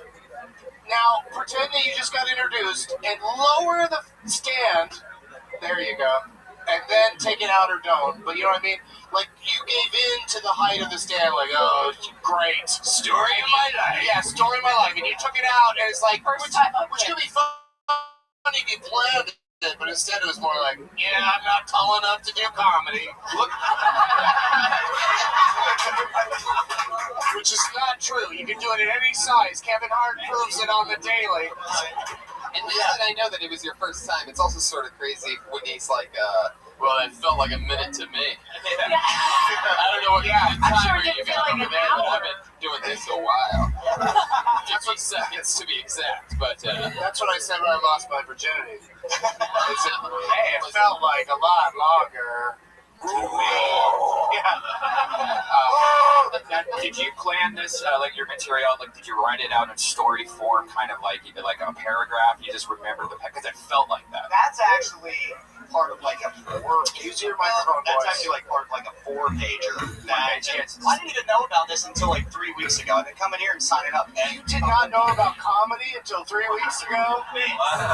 the Kill Eternity podcast up here. And I gotta say, you did great with, you know, like putting it together quickly. Now you just need to get some jokes in there. Let's talk about your real life for a second, Brian, because technically, yeah, that was the first set. It felt like It was a great like it. We're not going to break it 50-second TED Talk. Yeah. So, Brian, tell us about your real life. How long were you from? I'm originally from New Jersey, right in Philly. I can hear that. I can hear that creepy accent. Thank you. I like it. What do you do for work? I sell insurance. I bet you do. I do. You seem like oh, party for all you people that need insurance. What kind of insurance are you? I'm not very good at selling insurance, actually. Well, everybody has insurance now, so my job's not going great. So I was like, fucking Obama.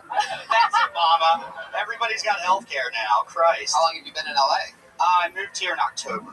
Wow. Yeah. What made you move out here? I was selling insurance. I lived in Virginia at the time, and I had a chance to transfer out here, and Virginia's kind of shitty this time of year, and it's always nice here, so. Married? I'm married, yeah. I'm married, and I have a kid. Oh, Yeah. that's where the anger's coming from. Very angry, yeah. You're pissed off, dude. I thought you were going to hit somebody. That first sentence, you were pissed. No, I'm good. All right. Tell it to your comedy. I forget what you were talking about during your set, but I left Virginia and I'm selling insurance, and I have a wife and a kid. Those all seem like really good subjects. No, and I have tons of shit on that, but like again, I just learned about. You gotta pick a minute. Yeah. What does your wife do for work? She's working at a temp agency right now. I mean, we just got here not too. Do you know her? Trying to. Yeah, but it's a temp agency. I don't know. How come you're not wearing a ring? I lost my ring. The plot thickens. I swear to God. Son of a bitch. All the women in here just got so angry. Oh shit! You're gonna get so much pussy. Your wife. That's right. See, I've been coming here, and then I was like, well, let me try to sign up for this, and I honestly didn't expect to get called. I haven't gotten called in like 4 weeks. So no one should expect to get called. It's like the Oscars. Like, how could I win? I was only one of the 5 eligible, and yet somehow they called my name. Where do you think you lost your wedding ring? Oh, it was in the ocean. Oh shit! Yeah. Well, because like your finger, like if the water's cold, shit doesn't fit anymore. You know. Shrinkage. It's a real That's thing. why you don't wear your lost your cock ring off. I lost all of them. You know, so when me and Doug are talking at the same time that we're racing at the same time. Did great cock ring? Wow. Well, Brian, you have all the charisma of a young Gilbert Gottfried, and you know, I'm excited about that. No, not really. What's your what else? What are you scared of? What am I scared of? Yeah. Snakes. Oh, well, that's interesting because we happen to have Brian hit the snake sound. My anaconda don't want none unless you got. Have you ever been near a snake? It's Yes, yeah. I don't enjoy snakes though, so I don't go near them. Who enjoys snakes? Right. See, that's what I'm saying. Is there a snake in here? Gross. They're disgusting. Wait a second, hold on a second. Wait, there's somebody that wants to say something. I just saw a blind man lean forward. Just making sure there's no snakes. Yeah, it's a good point. Blind guy's worried about the snakes. They're at least 3 yards away from you. 3 feet, I meant 3 feet. I know what only in I front. can't even watch him on TV. Like, it fucks him like my back how's your kid, Brian? He's 6. Yeah, how's that going? It's going. He's alive. So I'm doing. Wow. Man, you are ready for the couch on the Carson show. I'll tell you, you are such a bundle of good answers. Well, he's good. He's alive. He's crazy. It got given me a lot to work with there. That's why we're all the way in the valley. Like I live all the way in West Hills because we did the whole move online, and everything looks like gangland on a map. And we needed a good school. You're a little bit racist, and I don't think Not anybody. a little bit. Not a little bit. Ocean and Jemima's clapping hard up there. Look out. I said I love that a map of Los Angeles, parts of it look racist. Like, how can a map look racist? I mean, how can it look, scary on the map? Or did you do Google Images? No, if you look on this place to rent, if you look on this place Are you talking about the red dots? Or did you rent Boys in the Hood? Yeah. Rent. I can't believe I just said that. Yeah. Went to the old rock bar. Gotta get it back by Thursday. All right, Brian. Well, it was nice to meet you, man. You had your first time on stage. Eleanor, anything for Brian? Eleanor, you are a specialist in recognizing talent at the store. A lot of people might not know, but that's a big part of her inside thing because you've seen everybody here at the store start for the last 2 decades. That's true. But you get what Red Band said earlier about you memorizing a monologue. That's how it felt. It felt like you angrily wrote out this stuff, like you're pissed that you had to be raised by your grandma. I get it. I was raised by my grandma too. But there's fun in that, and it's not just black jokes either. There's other shit in there too. I mean, I'm very black. I understand. Right. But just, there's other stuff in there. It felt angry. It felt like you were fucking pissed. And I did feel, shit, this guy's kind of racist. I know, but it just, because, even if you're not, it comes off angry. Yeah, now that it's legal, I guess. Oh, fuck it. Get your shit together. Do it when it's he legal. was super into cigarettes when he was in Virginia. Dip in my mouth. Stop following the law. Do shit illegal. Do a little coke. That's good advice. But I don't know about the coke part. Just tell me to do coke. Yeah. But I'd say though that at least, even though it was a memorized monologue, at least it was public speaking's clearly not a problem. For your first set, you were poised. Yeah, that's what I'd say. I'm nervous. I'm still sweating like a fucking. There you go. Well, you're hiding it very well with your your card again. Yeah, the outfit's perfect. So now go back and work on the jokes. There he goes, Brian Morey, everybody. Brian Morey.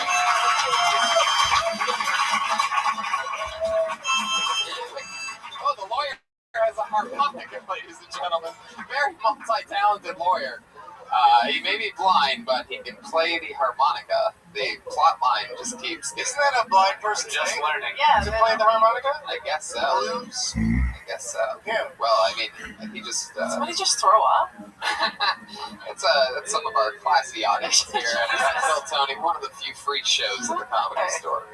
Bring your hands together for your next comedian, Kevin Lee, everybody. Kevin!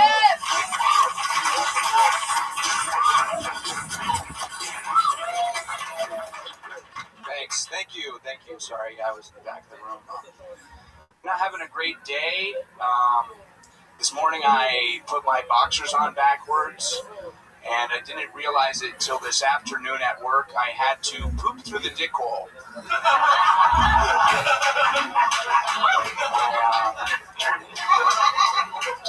I set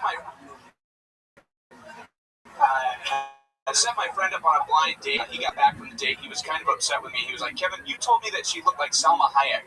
I was like, I didn't tell you that she looked like Salma Hayek. I said that she smelled like an old kayak. And he was like, Kevin, you told me that she looked like Anna Kournikova. I was like, I didn't tell you that she looked like Anna Kournikova. I said that she looked like an anus cornucopia. Kevin, you told me that she looked like Catherine Zeta-Jones. I was like, I didn't tell you that she looked like Catherine Zeta-Jones. I said that she looked like a Scatman Crothers clone. Thank you. There you go, Kevin Lee. Killing it. I feel like that set also would have crushed in front of a room of kindergartners as well. Possibly, yeah. Very You think they would have got the references? I don't even think you need the references. It's just like, oh, I get it. That does sound like that. Yeah, that's cool. How many of those do you have? I feel like the way you were rattling them off, I feel like I could listen to an entire hour of, no, I didn't say that. What? A couple more? I have like a minute 10. I thought you were gonna say for a second there. I thought you were gonna say I have like a million. Yeah. Are you an Adam Sandler fan? I am, yes. Because do you know his old bit where he said he was shy about asking his girlfriend what to do in bed? He said, lick my balls, and she's like, what? And he's like, I like Lou Rawls. Oh no, yeah. I haven't heard that one, but yeah, similar. But even though it's the same structure, I don't think it's a ripoff. I enjoyed it. I'd say my biggest critique of your set was opening with, I had to come from the back of the room, because we all have to do that when it's our turn to go on. We don't just magically appear. We have to come from the back of the room. So just don't make excuses at the beginning and go right into ripoff of Adam Sandler. Go. Absolutely. Thank you. Yeah, huge fan. Thanks. I love that. Kevin, how long have you been on stand-up? Almost 10 years. Wow. Yeah. Wow. Indianapolis is where I got started. I did it in New York for a while, Chicago. Yeah. How long have you been doing it in LA? About 4 years. Yeah. Oh, that's fun. Kevin's, go on. Kevin's one of my best friends. Hey, we're pal. Another one. This isn't gonna. These guys are just coming out of the woodwork. He goes through them really quick. Did you think that was going to help him? Yeah, I know. It's not gonna help him. We've been hanging out. Why did you go and rat him out like that? It's always great. Next week you'll see him as Pat's deaf accountant.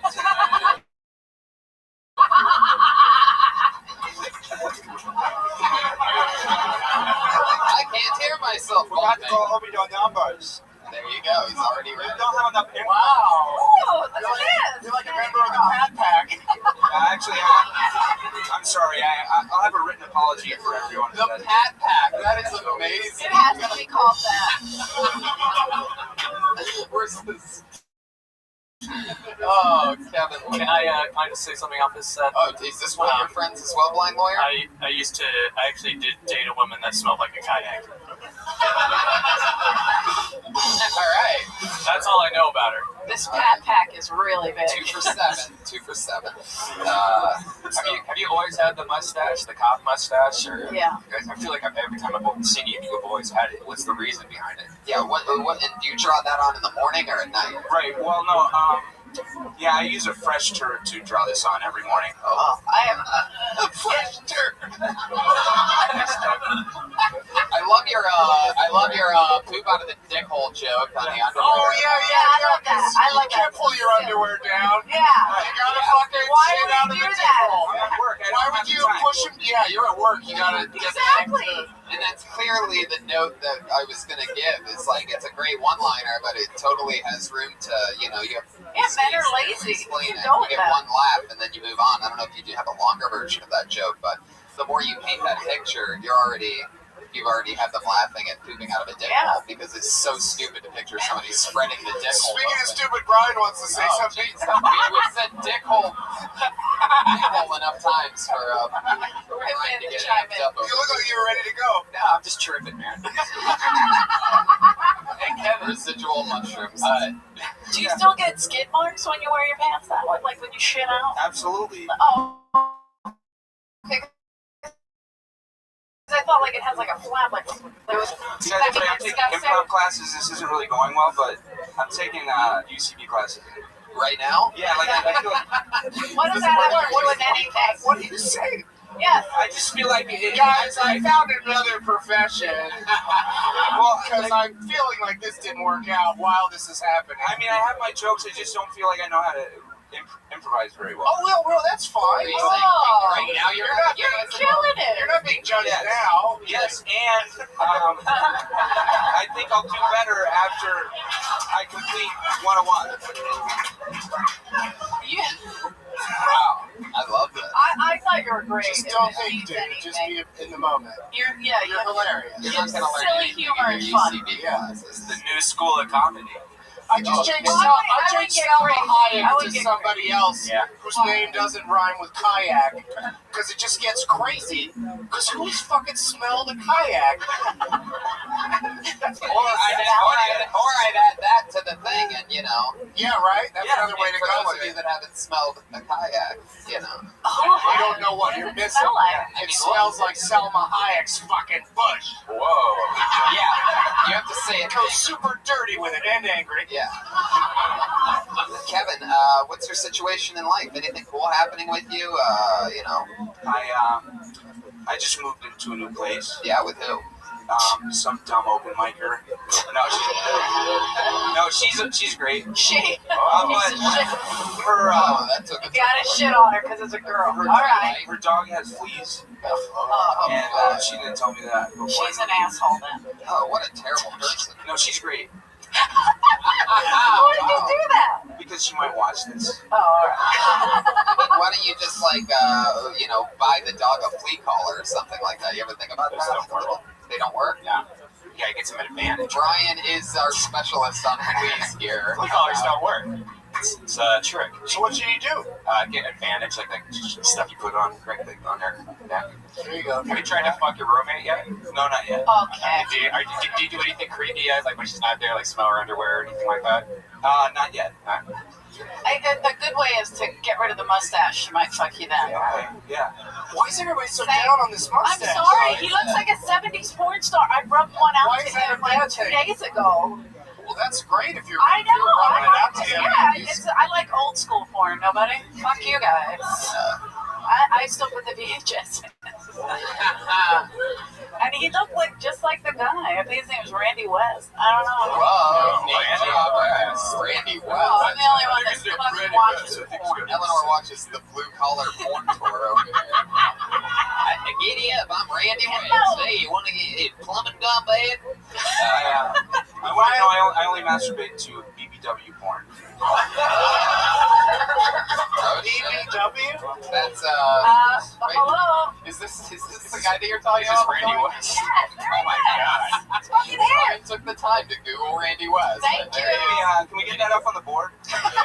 Oh wow, that's some of that UCB right there. That's right, yes. Thank you.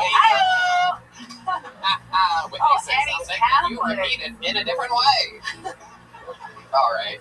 This is too much for the Randy West thing. Oh, that was hot. Tell you, you're gonna get me all wet. Turn it off. Come on, man. Alright. Yeah, get her wet. What am I, a slip and slide? Relax. How long have you lived with this new roommate? These people are sitting in the splash zone.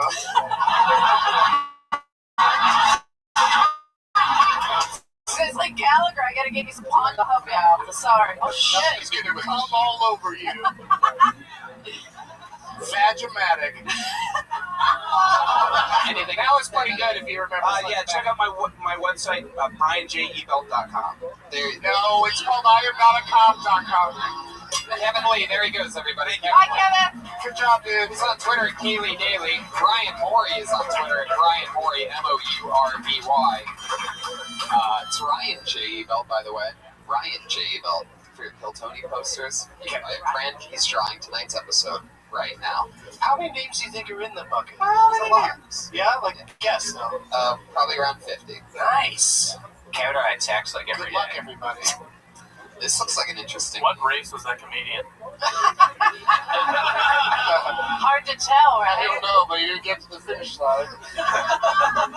It's an interesting name. Put your hands together for Fatso Raven. Fatso Raven. Yeah. That's definitely his given name. Great.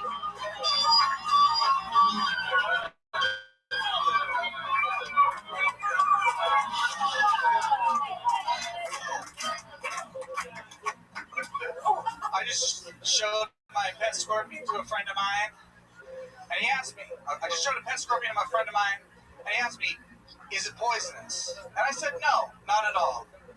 But that's not what he heard. Based off of what he did next, he must have heard me say, no, not at all. Please feel free to reach in and grab my scorpion. This guy takes his bare hand, reaches it over into the tank, and the second that he gets close enough, she stings him right on the inside of his asshole. They're a lot more agile than we give them credit for. And so John's on the floor, he's writhing in a new kind of pain. 20 minutes later, I say, John, we need to get you to a hospital. I think you're allergic to scorpions. And he starts feeling, oh, you said that it was not poisonous. John, of course not. Who's ever heard of a poisonous scorpion? But they're venomous as shit. Holy shit. Excellent. Fatso Raven, a.k.a. Matthew Maloney. Matthew, what's up with the name change? Just try something new. Are you the bear from the redneck? Do it. Are you the bear that beat up Leo?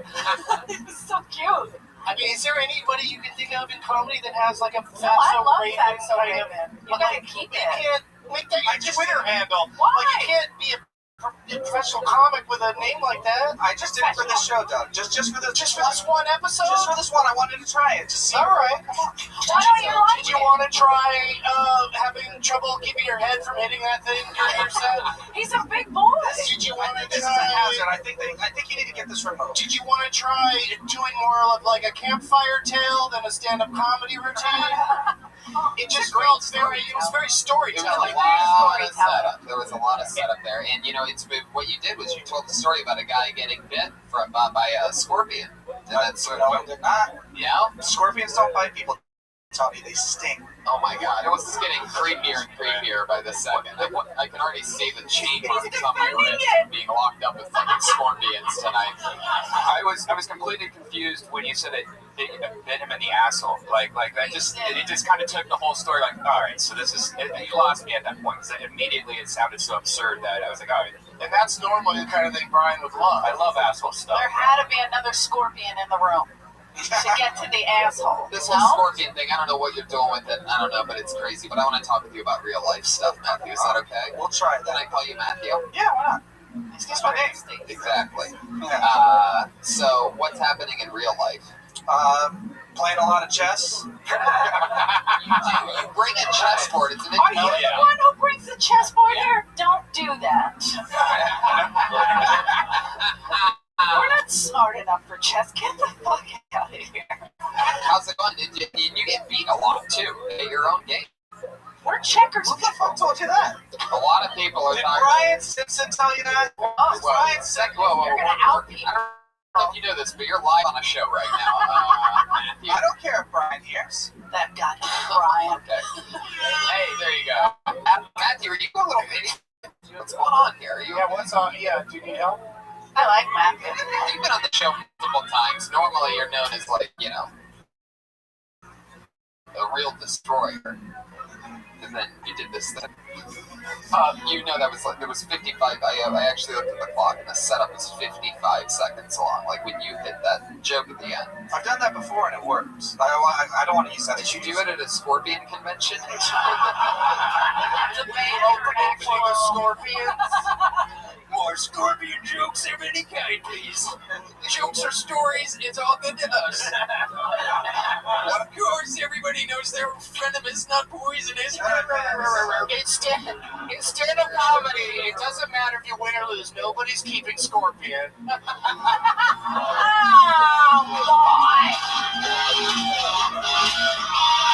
Fuck yeah. Just look over, just chugging a bottle of water. That's how you partied up. You should play chess with him. Oh, yes.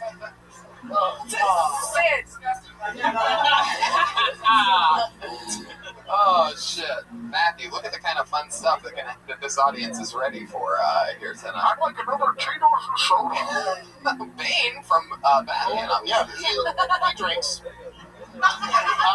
Matthew, tell us about something about your real life. Like, yeah, what's going on? We get it. You love Scorpions. You can set it up. You can be funny with it. I'm sure it's very bizarre with all your other Scorpion stuff that I think I've heard before. I think we talked about it before. You have a big chunk of Scorpion stuff, right? I have one set about Scorpions, but it's more than a couple minutes long, so I brought different minutes. Yeah. He's trying to rock us like a hurricane.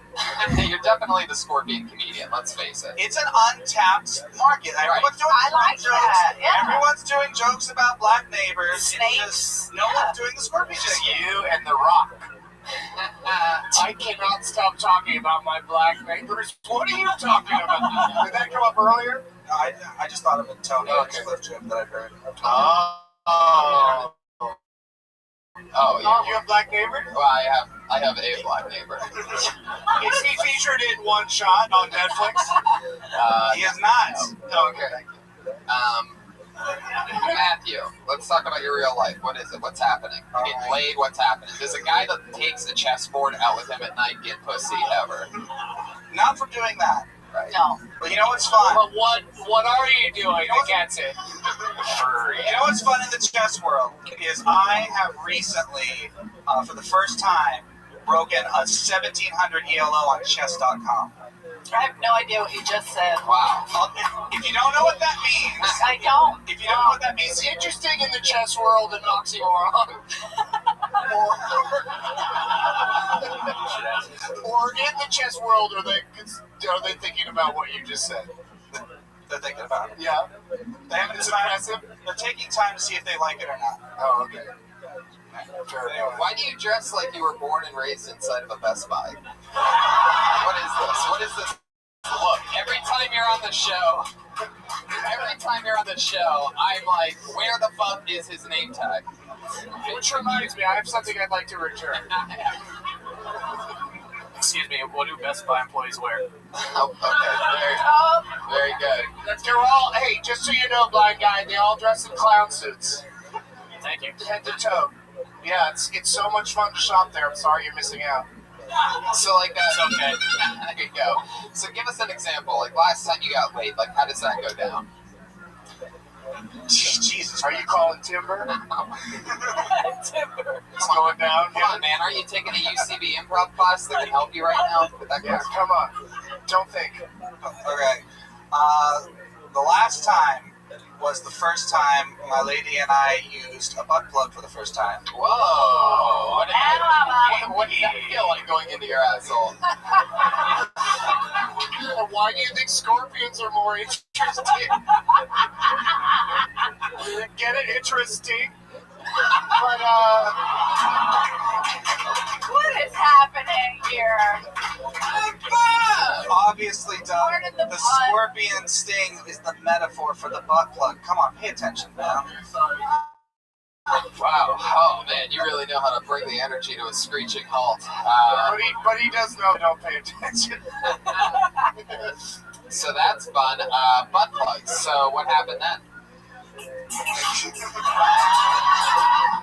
I don't know if there's a. Was Randy West there? Wake up, wake up, wake up. I'm about to fuck you. How does that song go? Just Oh, like that's that. good. Right? Isn't it saying wake up, like romantically? That's weird. Anyway, this is about you.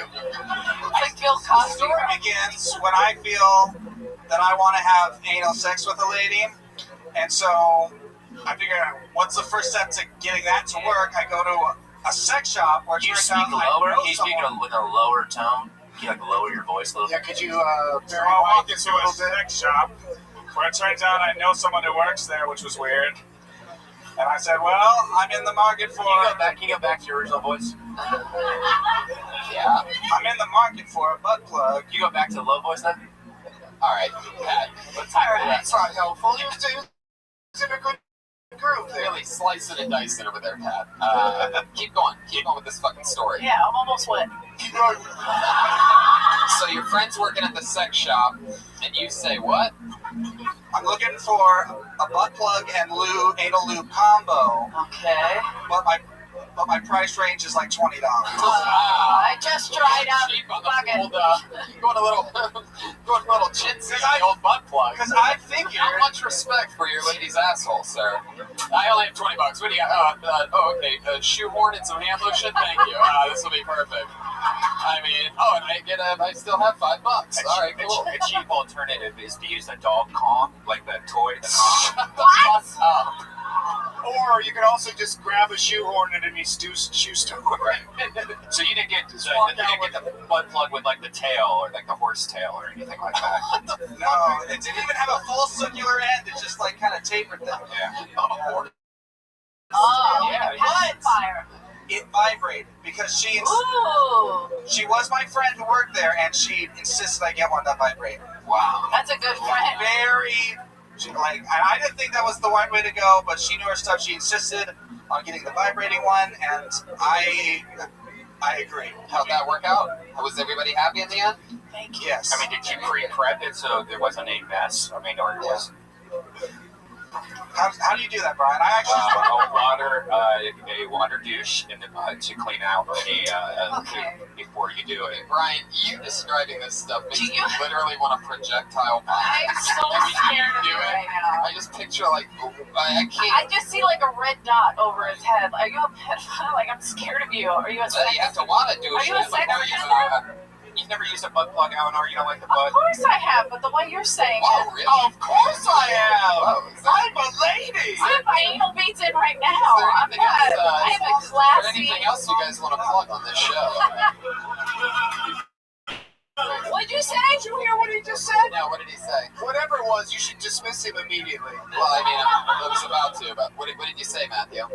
So butt plugs that vibrate. That's not what you said. No, man, That's not what you said. What did you say to your friends? Come on. I was just letting them know that I'm taking up all their time.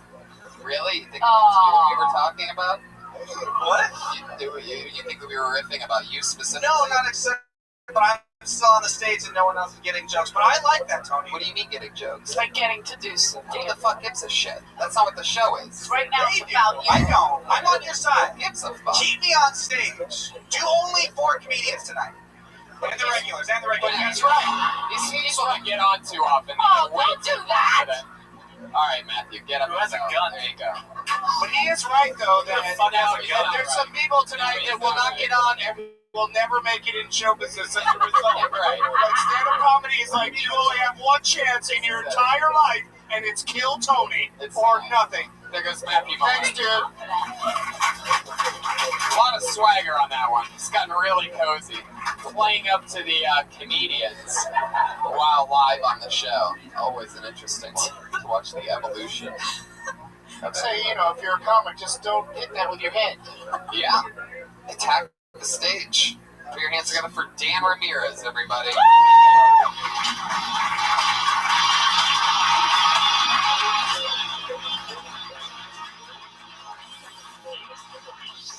Yeah, here we go, baby.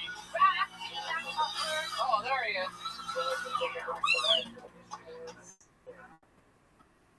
Hey guys, I've been going through a bit of an identity crisis as of late, and I just need to get it off my chest. I feel pretty comfortable with you guys, so I'm gonna tell you. I'm a bit of a fat ass. And it's hard because I can't talk to my friends about it. Like I tell them how I feel. They tell me the same thing. They go, "Hey Daniel, you're not fat. You're not fat." Which makes me wonder, why is the Fat Club so exclusive? Why is it they don't want me? I guess if you get walked into the Fat Club, like your ass isn't welcome at the Fat Club. Like your ass better roll into the Fat Club. Like if your ass fits at a seat at a table at the Fat Club, you're not welcome at the Fat Club. It's a 2-seat minimum. Just why do fat people have to be so stuck up? Excuse me, blown up. I guess there's just no more room at the Fat Club. Like if they let me in, like it's gonna tip the scale. It's gonna like break. Thank you. Well, the first rule is don't talk about Fat Club.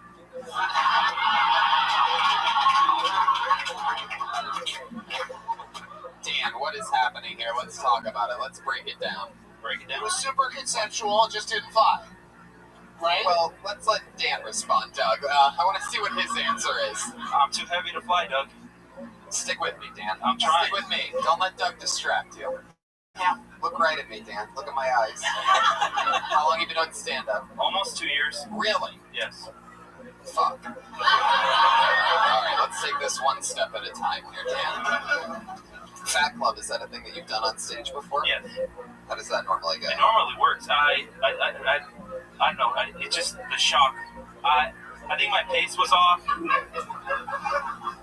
It normally does fine. There's more to fat. it. You're like LA fat. Is that what Exactly. you mean? That's the bit. It's like one acceptance. Like I'm not fat yet, but I'm in transition. Like fat is my preferred body type. I don't understand. I don't see weight. I only It's see funny that your post-set comments are like getting laughs. Because it's part of the bit. Oh, So the bit is so long. you go on for like 3 or 4 minutes? Oh. Like we saw the build-up, but not the jokes. Yeah, I love it when people come on the show and give us their 1-minute setup, by the way. If more comedians could do that, It's my bad. It's my bad. I love it. It's my bad. I'm not good with setups, and I guess I should have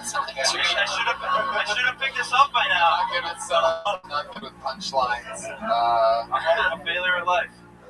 Oh, we all are. The Mike Try Network presents comedian who is not good at setups. Dan, I want to keep this going here. I want to really get serious with you. All right. What Fat Club are you talking about? Yeah. Because the very big part of this working depends on you being honest and real. So I've never heard of a Fat Club. Is that a real thing? Did you really try to join it?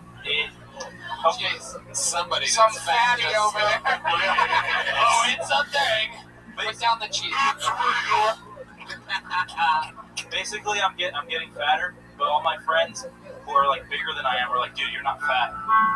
But I'm like, I had to buy new pants. So you had to buy new pants. So I feel fat, but I'm not accepted in that community yet. Is that true? So the Fat Club is. What do they do that they don't let you do? They don't let me call myself fat. So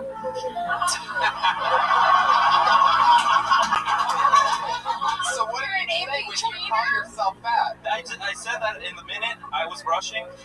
Did you get a letter that said you're not allowed? I got a letter of rejection. I'd just like to give a shout out. We actually have the president of the Fat Club right Yay! here. Matt Reagan. El Presidente. El Presidente. What do you think about this guy, President? What do you got for him? Yeah, man. Would you accept him as a fat guy? Well, Yes.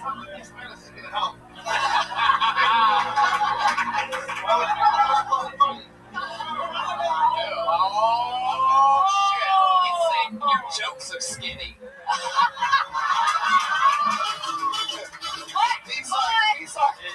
He's like, that shit is thin, son. In his defense, he only had a minute, so he had to trim the fat. I needed to cut the fat, exactly. If we're gonna be stupid up here. It's great to have you, Tom. El Presidente, thank you for that. It's awesome Gracias. Gracias. I love it when I can fly out to the... I love it when the audience is funnier than the comedians, by the way. Amazing. Like, hey, here's a phone. They just fucking crank it out of the park. Everybody else, like, I have to do this for a living. This guy's just having fun. Anyway. He did it off mic, though, right? Well, no, that picked it up. Okay. We give Pat a. He's loud near the Pat mic. Because he brings obviously morons with him to the show sometimes. Have you thought about helping spin out by like getting butt implants like Taylor Swift? That has not gone at all. Why do you keep looking at yourself in the mirror? I've noticed that you more than anybody I've ever seen. He's watching everybody behind him. I'm just trying to see what you like. How fatty you Do you have a real issue here? I do have body issues. Serious? Do you have body issues? I'm trying to What's laugh underneath the hoodie? Let's see what's underneath the hoodie. I'm trying to laugh about it. Would you take your shirt off? 24 years old. Big areolas. Big areolas. I didn't say lift up your shirt, Dan. I see the You areolas. were hiding it very well. That's why we were doing a great job hiding it. You got a lot more work to do. Dan, what do you think the problem is? What are you eating so much of? Other than shit on stage, what are you eating so much of? I just love food in general. Like it. Who doesn't? I can't think of a food that I don't like. I just of a food who you don't like. I love that you related as human beings now. I'm happy food. I'm happy to meet any food. I will not turn them away from my event. What's your favorite, Dan? Come on. Like the burritos, pizza, hamburgers. Well, he's crazy. A real foodie. What about people here? Very un-American. What about scorpions? I've never had scorpion. How about butt plugs? Never had butt plugs either. Dan, so tell us something You're about yourself that's interesting. You're 24. What do you do for work? 24? I work at a small toy company. A small toy company? It's small. It's not. The fatter he gets, the smaller the toys are. Sorry, Dad. Sorry. No, Being silly. It's all right. It's all right. His face made me nervous. Small toy company. There goes our next 3 minutes, everybody. What kind of small toys are we talking about? Please. No. About small toys. I don't know is immediate the first thing that comes out of his mouth after he tells us small toy company. I say small as in the size of the business is small. The company is small. So But what kind of it's toys? not tiny toys. Educational. Very large toys. Oh, Small building. Vibrators for Asians. Educational, robot, and science kids. That's why it's small, because nobody cares. Yeah, exactly. Okay. But why don't you talk about that more? I mean, I get it that you want everybody to know you're in between Matt and him. Yeah. But why Why don't I talk about the small toy company? Yeah. You're not allowed? No, Did you get a letter from them I've too? tried. I haven't written anything good, and I guess not small toy humor is really hard to come. It's an untapped source. I'll work on it. I mean, I might steal it. I just think he needs to do I think that didn't work today, but he says it worked. Maybe So it's longer, maybe the long version works. Dan, here's my thing, is that you're talking about being right on the line between fat and skinny, and in order for that joke to even work, you're going to have to stay that exact same size until you capture it on something. And if you have 3 or 5 minutes invested into it already, then, I mean, fuck. You're sort of trapping yourself into being this fucking schlubby, not quite cool and fat like that guy, and not quite cold-blooded, healthy assassin like myself. I can't believe he keeps pointing to you and calling you a fat person. Do you guys know each other? He gets it, man. Okay. Well, all right. Well, he's gonna kill me after the show. Who gives a fuck? But look, it's okay. Finally, it happened. Yay! So many episodes of Kill Tony, and finally. Here we go. Bunch of lazy comics. All right, Dan. Anything else interesting about you other than the fact that you're on the line between fat and skinny? Mexican. Are you Mexican? Yeah, I am. Okay. I am. My parents are. Stop looking at yourself. This is bothering me. It's easier for me to look at myself than to look at you guys. This is what my niece does. My little girls do that. Don't do that. All right, I won't look at you. Look how handsome Doug is. Give a look at him. Look how sexy he is. Look at how fat I am. Would you like me to pull out a nipple? Is that easier for you to look at? All of a sudden, the blind guy just looking up his sunglasses. All right, Dan, I'm done with you. Dan, there he is. There he is. Dan. Big guy, 4x4. The number 4x4. I immediately got into Blind Club. Immediately, right off the bat, got into Blind Club. Really? Yeah, because you can't be between, like, You sort can't of be in blind. between. You're just blind. Just blind, yeah. Yeah. Legally blind, they call it. Put your hands together for the Fiercey Triplets, everybody. The Fiercey Triplets. Oh, I'm so excited!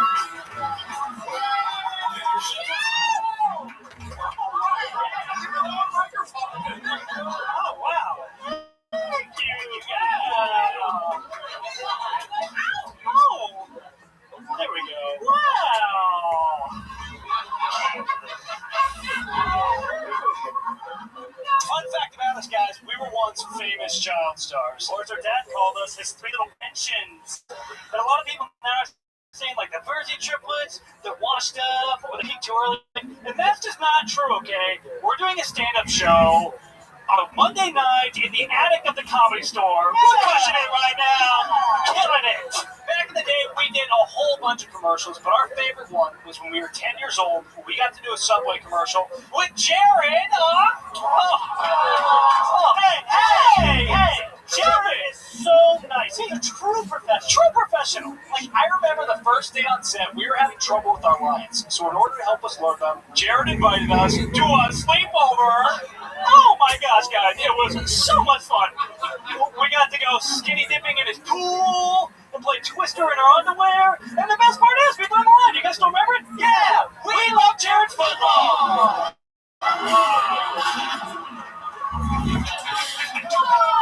You couldn't hold the band for a second to let him finish that punchline? No, Brian's a real asshole. He's really strict. It was 1 minute 15 seconds. I already gave him Oh, well. An extra time. He Based did on give the, an extra time. everybody knows about the Kill Tony triplet clause, so everybody knows that. That's amazing that they, the triplets would talk about Subway like that. Like, finishing each other's sandwiches.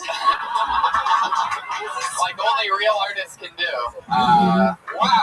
One more time for the Fiercey Triplets, everyone. I am very excited about this. I actually walked through the OR earlier tonight when the open mic was happening, and I actually got to see you guys on that stage, and I was sitting in the back of the room laughing very hard because you guys have a very interesting energy about you. Yeah. It's almost like if the ambiguously gay duo was all related to each other, like if they were just brothers.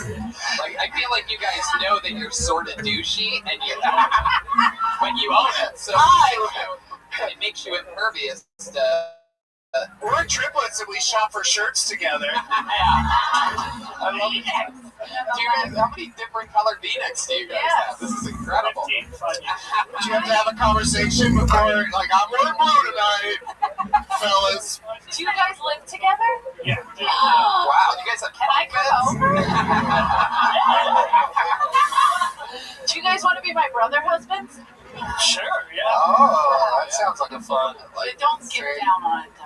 Be nice. I said it's fun. It sounds fun. Fiercey Triplets. How long have you guys Everybody been wants to do performing? triplets. Well, we started in... We did vaudeville? Did you guys start vaudeville? Yeah, vaudeville. Fucking. How long, guys? Well, we've been doing improv together for like 2 or 3 years. And then I was doing solo. I'd go with 3. 3. Whatever. Keep going. And then I was doing Does anyone have 3 bullets? Ignore that voice in your head. And then I was doing solo stand-up for 3 years before that, so... Oh, that's why you're taking control of the mic. Yeah. It didn't really work out, so that's why I had to bring the two of us. Oh, shit. Wait. Guys, I can't make it without you. I want the one in the middle to say something right now. It's his turn. I'm just part of the gimmick. He's not even related to these fucking guys. They just had a casting call. They're like, hey, are you between 5'6" and 5'7"? 5'4". Are you guys from Jersey? Where are you from? No, we're from Simi Valley. Like 30. Look at that. Really? Simi Valley. Look like you were grown in Jersey. Simi. We're just judging you on your tight top. That's it. It's so gay. You might want to call yourselves the Piven Triplets. Piven, or the Ari Gold Triplets. Yes. Like you're... Man, you guys are so... It's funny. You guys are real triplets? Yeah. Really? Well, why? What the one in the middle? Why are you so much buffer than the other? Yeah, they don't work out as hard. What's the story? I bought a shirt that actually fits me. Oh, I was gonna guess more prison time. No, he's fatter. He's the fatter one. Oh, is he between fat and should he join Fat Club? Do you lift, bro? Do you even lift? We did lift. Who was first? We're in order. Yeah, we're in down the line. Oh, yeah, I can see. Oh, that's good. They kept track of that. Yeah. Have you ever shared a lady together? Have you ever done any? I'm auditioning if you do. She's the worst. Because I bet you guys would really wreck a pussy based on what your mom's. Mine is already ready.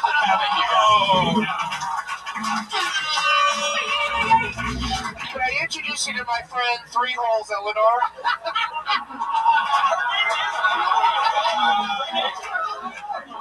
Eleanor, not Lenore, fucker.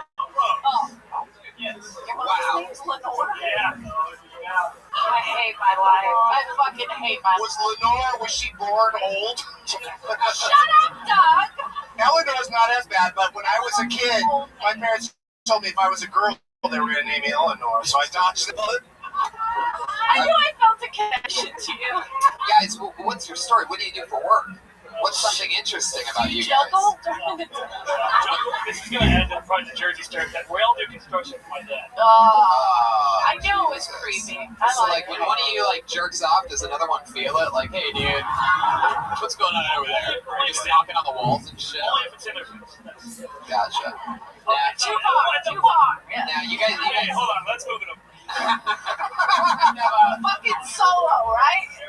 What kind of moving over to 3 bedrooms, or what's the story? I'm interested in this layout. And are there bunk beds? We all share an apartment and just 3 bunk beds up to the roof. Are you serious? I'm not serious. No. That'd be magic. I've never seen 3 bunk beds. That seems like it'd be dizzying for the top guy. Yeah. So you guys were child stars, mostly commercials, or was there TV shows? Or We were on the season finale of ER, and then we just did like 10 commercials. Wow. We tried out Series finale of ER. Or season. Which season? season 8. Oh, okay. And it went 10 years. I love that you pretend like you can't remember the number of the season. The one. I didn't know. Really? I love it when you guys crack each other out. This is why I have given. At least if you have 3 people on stage, at least you can laugh at each other if the audience isn't laughing. But I also think that like you should do a thing where like you, the green shirt, you do all jokes about weed, and the guy in the blue shirt, you do all dirty jokes, blue jokes, and like you already established, the guy in the middle barely is involved. Yeah. Like that'd be funny if every once in a while when he did speak, he was just like, "I'm just here for the triplets thing. Yeah. I'm just here for the pussy." I get a third of the check and I get the pussy. Yeah, why not? Now, this is the first time I've seen you guys at the Comedy Store. Is it your first time here? You guys have been venturing out. You come a lot. I've never seen. I would have seen this. We've been here. We came here one other night a couple weeks ago. How'd that go? What happened then? Anything? It was a Sunday show, so it's a show go. Interesting. Any triplet stories? Anything interesting that you guys can share with us that we might find? Did the 3 of you ever share the same girlfriend and not let her know? No, you don't want your brother touching your girlfriend. It's just like any. Oh, that's a good point. Yeah. Well, what if she's skanky? Yeah. What if she's like hanging what if her name is Eleanor? What if a girl's hanging out with blue shirt and she's like, you know what, I like you, but to be honest with you, I just wish you had a little more muscle and a thicker neck. Is there any way you could put in a word with your brother for me? Like, wouldn't that sort of just be helping him out? No, she usually doesn't tell him. It's just like behind his back. Interesting. What ethnicity are you guys? White. That's a very interesting answer. That's bullshit. Say it right. Thank you for asking that.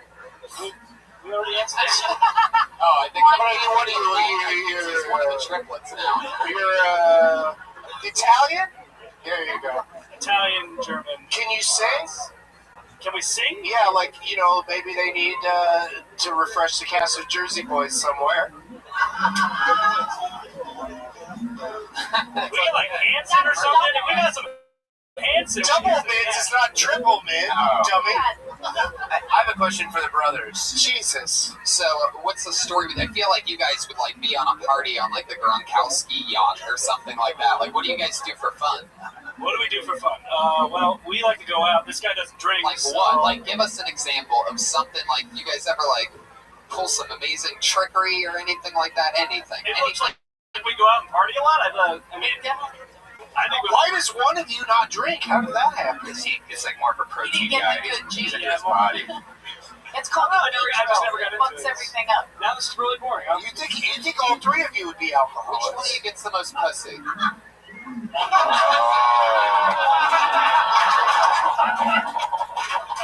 What an amazing moment. That was awesome. Burning on the HD. That was so awesome. Of course, the guy who's completely disconnected gets most pussy. The last girl was serious. The last girl he had, we called the Texas landfill. She was Jesus Christ. Wait, what? What does that even mean? She was from Texas and she was on landfill? I put my land in her. You filled her up. I filled her up on my land. That's crazy. Is she in a landfill right That's now? not a way to...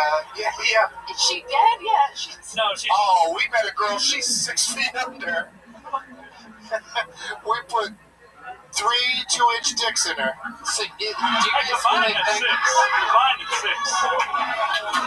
Yeah, did you guys have... That still doesn't add up to 6 feet. I mean, do you have to like split up the dick when you're a baby? Do you guys have like a normal sized dick, or did you each give like 1/3 of a dick? Oh, that's a good point. We've never actually measured. Oh, you Figure out his Well, it just so happens that we have a yardstick. Oh, dick contest! Dick contest! I get the feeling these Well, might you be guys- though, so But seriously, that's a hilarious bit you guys to do about how we don't know the size of others' dicks. We actually kind of do. You do? Well, then you should have done that one night instead of that Maybe it's longer thing than you a did minute. do. Yeah. I know, you guys are great. If you guys had to guess You which guys one are had the right. bigger dick, which one would you guess? Oh, wow, he keeps raising his hand. No matter what the question is, he raises his hand. Who's got the biggest dick? Who's the least funny? Who deserves the less mic time? He raises his hand for everything. I know my Tagos. I know my Jersey. who do you Sorry, got that's on Italian. Who do you think's got the biggest penis out of the three? One in The the green, the one in the green shirt is like looks like he really hopes you're gonna say him. Like he's like gonna get an award or something. I'm not going for the baby. I think they have identidicts. I bet you they're, because everything else looks the same. So big, so big you could trip over it. All right, fucking see, that's stupid. All right. Triple. I like it. Now, what makes you guys sad? Obviously, you guys lift a lot of weights. What is it that pumps you up? Is it did somebody die in your family? Something like tragic? What makes Anything me sad? Is there anything interesting about you three guys? What a weird thing to say to triplets. Anything interesting about you? How big are you? We're fucking triplets. We're coasting on that our entire lives. What are you guys afraid of? Oh. Do you have separate fears? Come on, say it. Snakes and scorpions are already taken. What'd you say? My fear is that if I were ever to be sterile, that I'd have to ask one of them to put the baby or the sperm in my. That's a fear. They would be helping you out, dude. Oh. And the baby's gonna be the same shit anyway.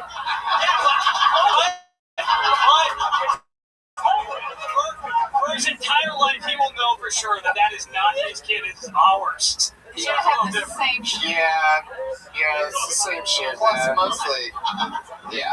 We need better fears. What's your fear, blue shirt? Yeah. Heights. Heights. Definitely doesn't have the biggest dick. That's what we just learned. See? He's just used to be the same size as two other guys, so heights is scaring him. Anytime I don't see my brothers. That sounded like Katharine Hepburn. Green shirt. I was gonna say snakes and scorpions, but you have a little bit of a list. Do all three of you have that? He does. They're both like, they're both yelling. He has a little whistle too when he talks. Oh my god. I know that. You had to change your opinion when you were. So we found out when when mom has to hold all three babies, I think we just found out which one she dropped a couple times. Everybody looks like it's little green shirt there. Hold on. I had the highs breach. It doesn't mean shit now. But I love it. You guys, you come out on stage and start bragging about why each one of you is the best. Yeah. You know what I mean? Like, it should be like a competition. I love it. That's funny. That's very funny. You guys have an amazing, likable chemistry. You guys are totally douchey, but you own it completely, and it makes you impervious to it. So that's like, a thing. I'm telling you, there's a lot. It's like we can't see the word affliction on your shirts, but it is there. And as long as you know that we know that, and it seems like you guys do, because you dress like it. You're showing off the guns. You're playing into it a bit. You know what I mean? So I think that that's awesome, and I'm excited to see more of you guys. That should be the first thing you do when you run on stage. Is just start striking poses. Yeah.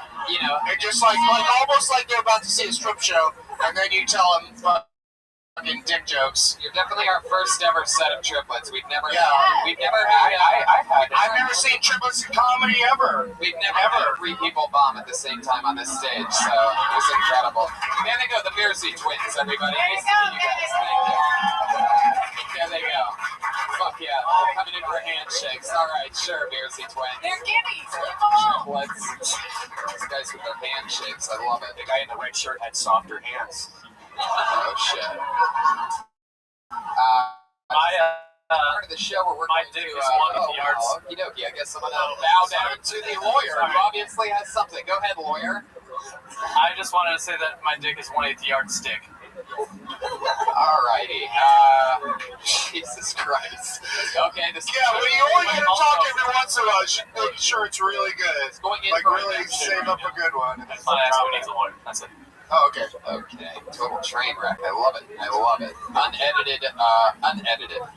That's how I give Brian edit points when he listens back to the show. I just say unedited, everybody, and then you never hear that. Anyway, this is the part of the show where you have two regulars that go up every single week. They write and perform a brand new minute every week, and then if there's any time left, we'll go to the bucket afterwards, if there is time left. We've never gone back to the bucket. Yeah, we do it now. We go back to the bucket somehow. I like going back to the bucket. Yeah, it's fun. All right, so going up first this week, you know her as a Kill Tony regular. You know her, you love her. The always nervous, fun stylings of Melissa Esslinger, everybody.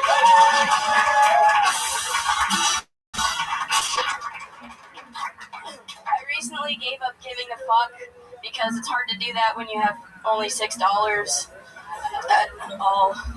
I'm sleeping on the floor, don't give a fuck, eating bologna sandwiches 3 times a day. Didn't really change from before, so I don't give a fuck.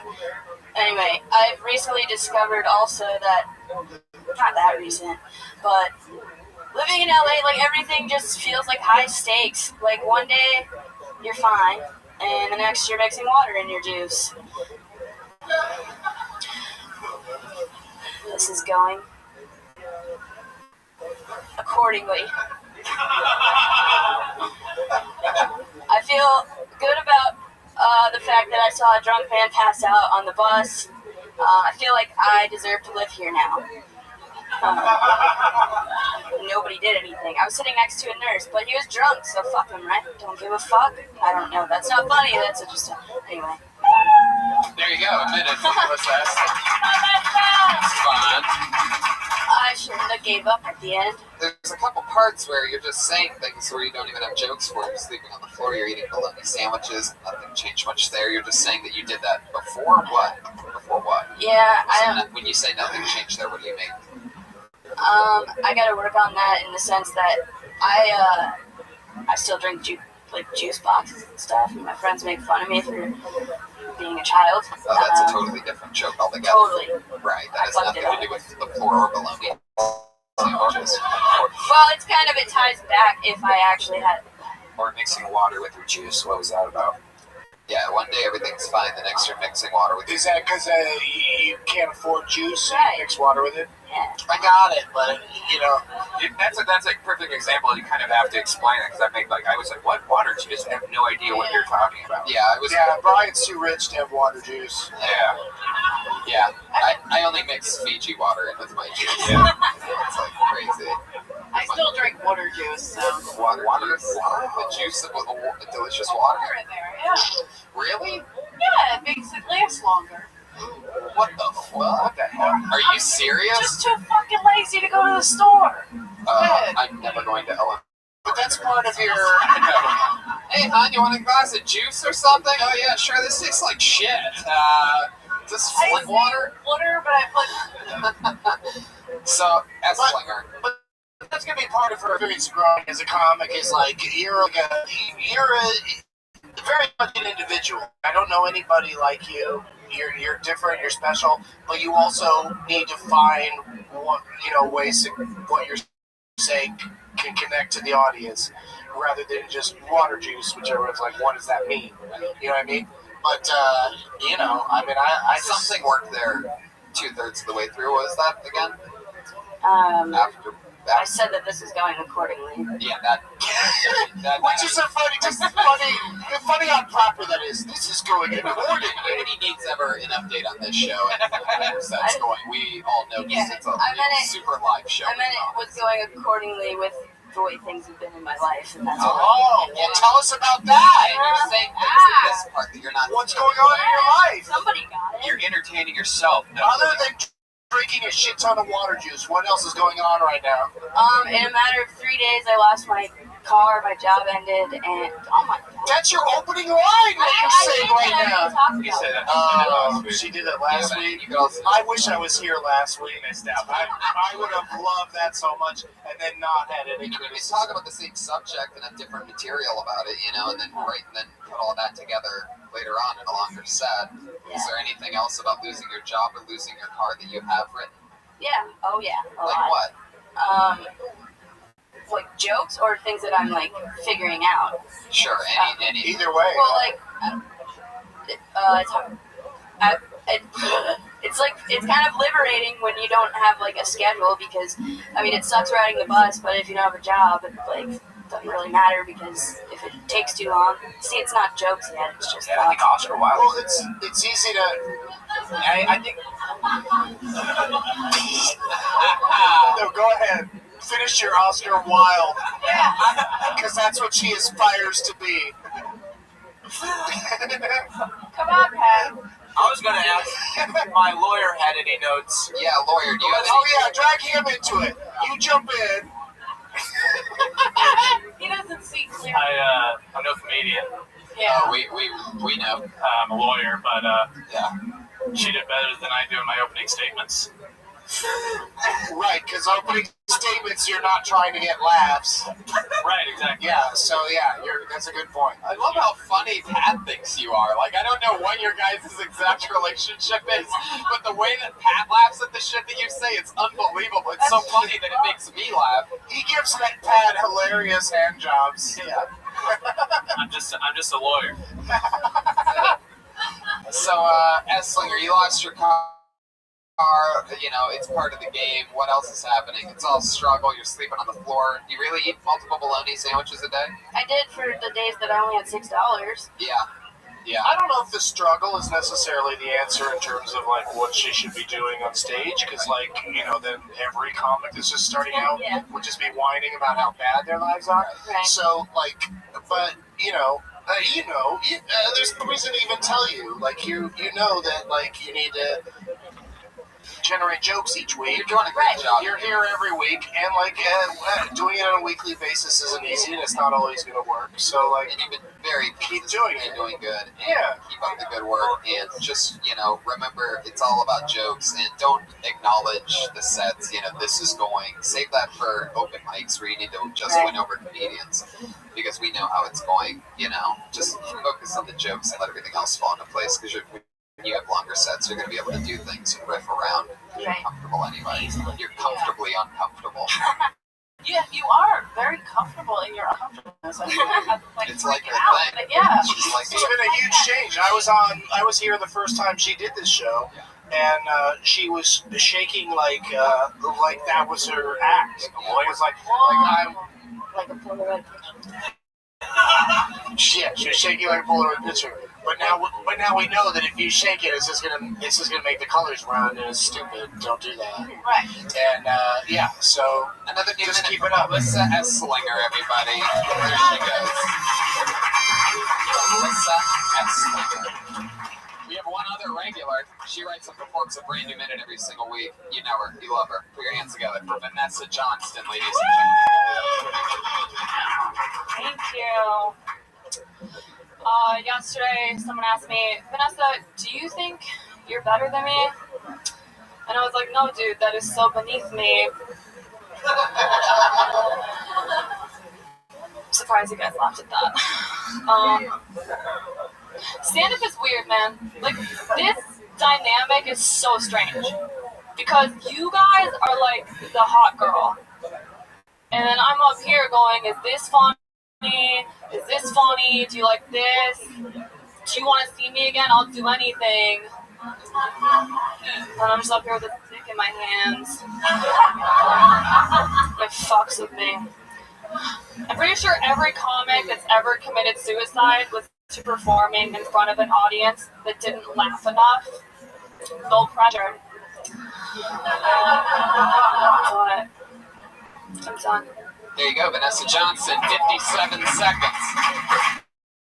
I love that. I love her. I love this suicide thing because, like a guy jumped off of the building right next door, a comedian. I mean, it's too old of a reference for you to drag that into it. Yeah. But it's still like, it's a interesting point. I love that set. I love that you're owning, being good looking and the fact that you're making jokes about it and really even, calling yourself hot in front of an audience and still being able to win them over is like, that's incredible, especially at the stages that you're at now. And you're owning that voice, and that's so critical. You're doing what I think you are with, like how we were just talking about Melissa Esslinger, like how she was like nervous and jittery, and now she's like controlled nervous. Well, you're like controlled confidence, and I think that it's really super cool, and I think that's especially a set tonight that showcased that. Eleanor Carey. No, thank you. This is my first time. Thank you, man. This is my first time seeing you, and that was fucking awesome. Honest to God. And yeah, I like that. A lot of times, girls go on stage like, "Oh, you're too hot." I didn't even include me and say word. But you're gorgeous. I know what the fuck I look like. I gotta try harder. I get it. Guys, going for the Caitlyn Jenner. Anyway. Just make your voice deeper. Adam's apple. Get it out. Adam's apple. No, you're hot. And I've seen girls be like, "Oh, I gotta fucking tie my hair up and not put makeup on." Fuck that. Own it. Fuck yeah, you're funny. Own it and tell them. Right, but also she doesn't like go crazy with the bombshell outfit either. She's dressed like just normally. Girls will go up in like a fucking hoodie. Yep, no, I hear you. A fucked up bun, and I like to. Right, they dress down too much. I hate that. She's attractive, but also not like pushing the agenda. She's not like rubbing dirt on her face before walking in to like be like, I just want them to like me. She's not rubbing dirt on her face and pulling your shirt down lower. Like it's perfect. Like it's great. Great. You know. Great. You look great. You sound great. You're confident. It's fun. Anything fun happening in life? In normal life? I mean, I fucked a chick this weekend. What? Yeah. I mean, I have all the time. I don't Why was not that the entire minute? You fucked a chick. Can we give her another? I wish I could do that. Well, it doesn't get any better than that. Can we give her another minute to go? No, give her several minutes. Let's get her a spot downstairs and all. You should have finished your set tonight with, and I fucking check. Good night. Hey, at that last 3 seconds, you could have threw the pussy in there. Sorry. Is that your thing in general, or you bisexual? Okay, nice. But that's a great thing to bring up, the whole bisexual thing. She's like a YouTube poet, which I didn't even know that was like a thing. YouTube poet. Yeah, that's hot. What coffee shop did you guys meet? Incredible. Well, hopefully we'll hear about it in another sec. YouTube poet is a great job because you need no qualifications. you just post on YouTube you doing poetry and you're a YouTube poet. Can you imagine the fucking hate comments underneath YouTube poetry? Just like, that's not that well written. Vanessa Johnson, you did it again. There she goes. Thank you. Catch her and Melissa Esslinger on the Kill Tony poster, available at RyanJ.com. And goddamn, if he didn't draw tonight's episode again, with a Wow. star reference. You throw me the idol, I'll throw you the whip. That's a great. And Indiana Jones also hates snakes. That looks exactly like Eleanor Kerrigan and Doug Benson. It's really good, dude. Really good. Ryan Love it. Abel. You can check it out in front video. He's also slinging the official Kill Tony poster. You can take it home with you tonight. Find us on the front patio after the show.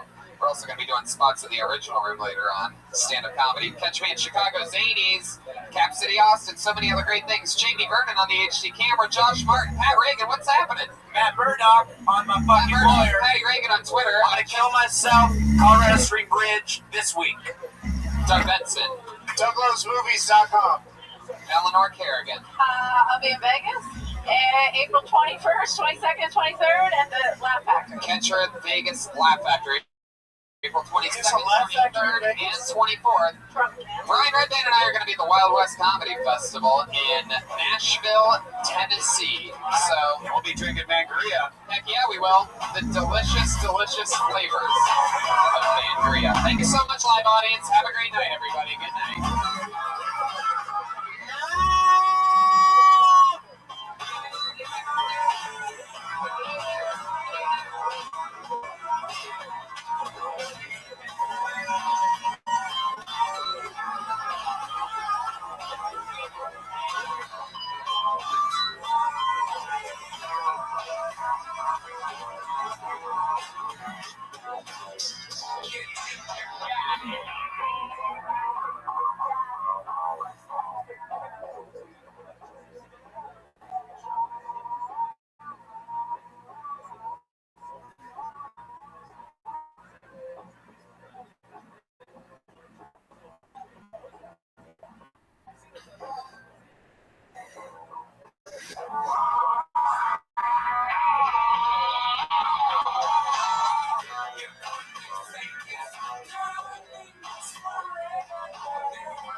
Coming to you live from the Road Famous Comedy Store for a brand new episode of Kill Tony Volume 3. Get up where Tony gets flipped. Two, yes. Hi, everybody. Come on, Monday night, you can make more fucking noise than that. Let's do it. That's Josh Martin. Jamie Vernon on the HD camera. Brian Redband is sitting right next to me, everybody. Give it up for Brian, everyone. Come on. And the music stylings of Pat Reagan. House artist Ryan J. Ebald has already started drawing tonight's episode. He starts off with a blank sheet of paper and he draws every episode. And that's happening. As every print of every single show. You can get those at BrianJEbald.com plus the official Kill Tony poster. Hi, Brian. How's it going?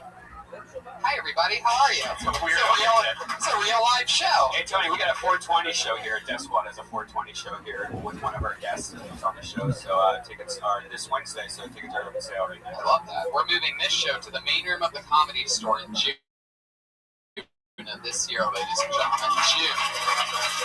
The show that you're at right now is going down, and we've been here 3 years in June. 151 weeks. 151 episodes. 3 years is 151 weeks. Yes, it is, Pat. There's no way, because there's 52 weeks in a year. That's an even number. Yeah. How could 3 even numbers multiplied together turn out to be We've done 151 by the time June comes around. I said June is 3 years. And plus, this is an episode right here, believe it or not. I know you're not acting like it, but we're live right now. That's the one and only Pat Reagan, ladies and gentlemen. Brand new album on Spotify, which I love. How else can we find it? Everywhere. Just Pat Reagan and the Big Boys. It's on Bandcamp, iTunes, everything. I love that. We have a lot of promos here that we're plowing through. A couple more for you. I'm in Cap City in Austin, Texas next week. Kansas City, I'm coming back in June.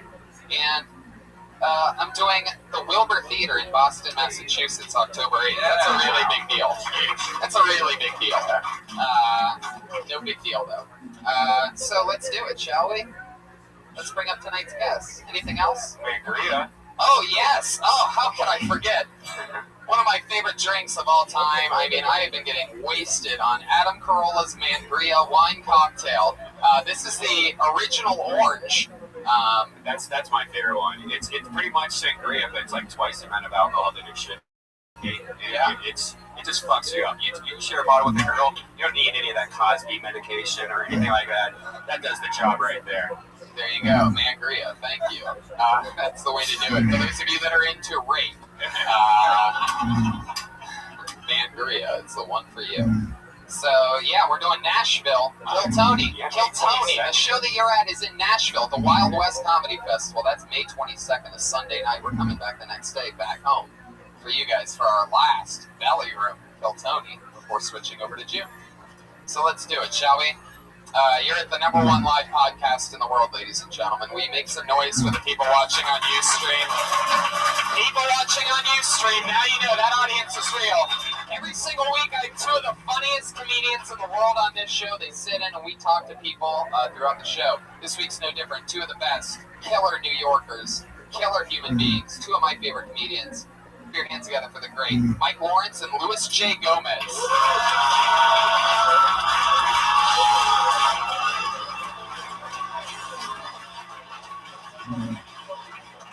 Here they are, live in the flesh. Mike Lawrence, one of the most diabolical Kill Tony guests, loved by the tens of thousands of diehard fans that we have.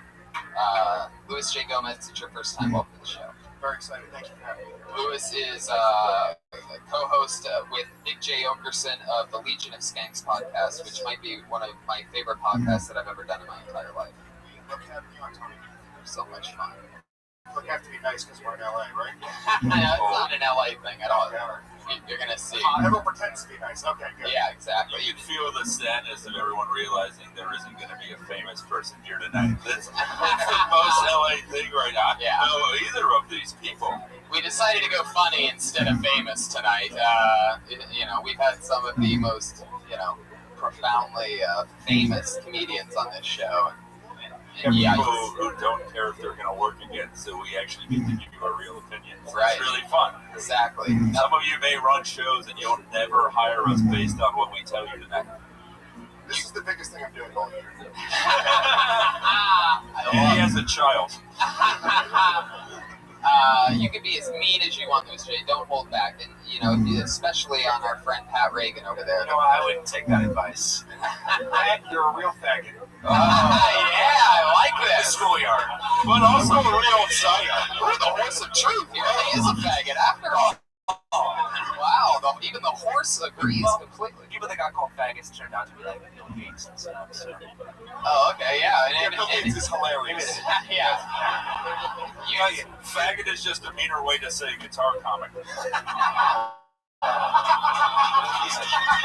Oh, the horse again agrees. And obviously the cow of truth as well, for some reason. Actually, we had this Jeremiah, my co-host. Yeah. He hasn't been around. He left the show in the middle of the show. Yeah, he got fucking pissed at me. 2 weeks ago. Yeah, he got mad at me. Do you remember why he got mad at me? I don't remember the part of the storyline. I don't remember what happened. I don't know what happened, but I was like, trying to get him to come back. Yeah. And he was like, "Fuck Tony." Right. He's like, I'm really mad at Tony. And I was like, "Well, Jeremiah, could you come back?" So I don't know if he'll come back. Maybe I'll try to call him right now. Yeah.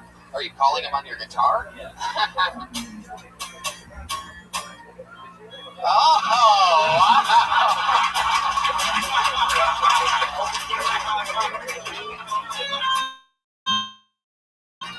Oh, God.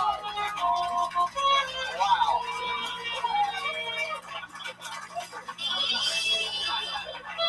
Wow. There you go. Wow, you've been back for 7 seconds and you've already played the only 2 songs that you know on saxophone.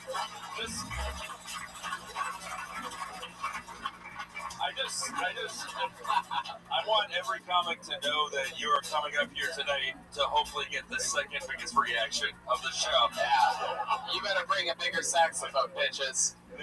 You were good, but you weren't saxophone good, were you? Jeremiah, welcome back. That was fucking an awesome entrance. Thank you, Tony. We've squashed our beef. It's great to be back. Right, yes. I love this. I didn't know this show just crossed with the WWE where we had secret rivalries that... My God, it's Jeremiah! Oh, he's got the saxophone of death! So, here we go, guys. You know what happens. When comedians come on, they sign up. Over 40 comedians signed up tonight for the chance to come on stage and do 60 seconds of stage time and then talk to us afterwards. Comedians...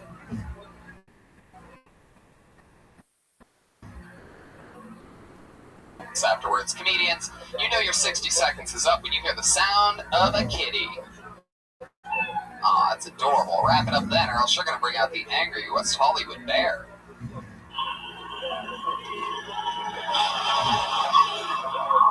Okay, there's a... That just sounds like a motorcyclist leaving his family. the old jungle bird of loneliness there at the end. So let's jump right into it. Are you guys ready to start Kill Tony episode 150 something?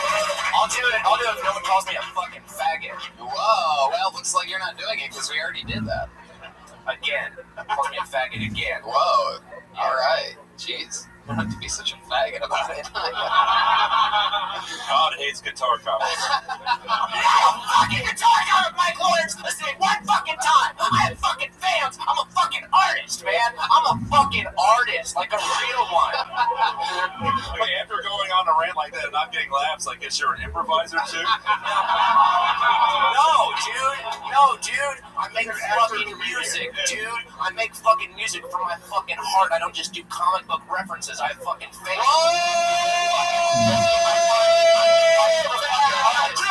I'm Christ, the artist you'll ever fucking be. Holy shit! Holy shit! Holy shit! You will never come close to my art. That's true. The mic takes it away. This is true. That's right. I believe it. You realize that I believe what I'm saying and that it's also true? Oh my God! Wow! Oh man, I wish I had done that to Ralphie May when he was on. When you like, oh my God. Listen, I am not a saxophone comic. I am an artist.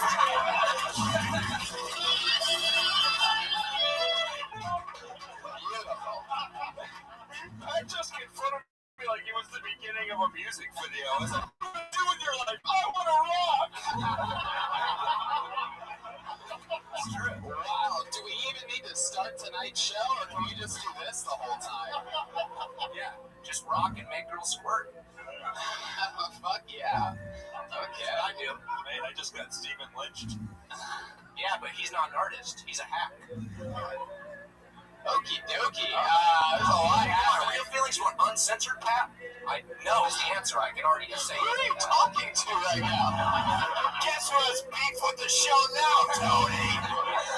You know what? I'm fucking out of here. No, don't do that. No, don't do it. Wait, what's he doing? He's coming back closer. Oh, hey, wait, maybe Jeremiah, if you play one half of a song, he'll come back. He's not coming back.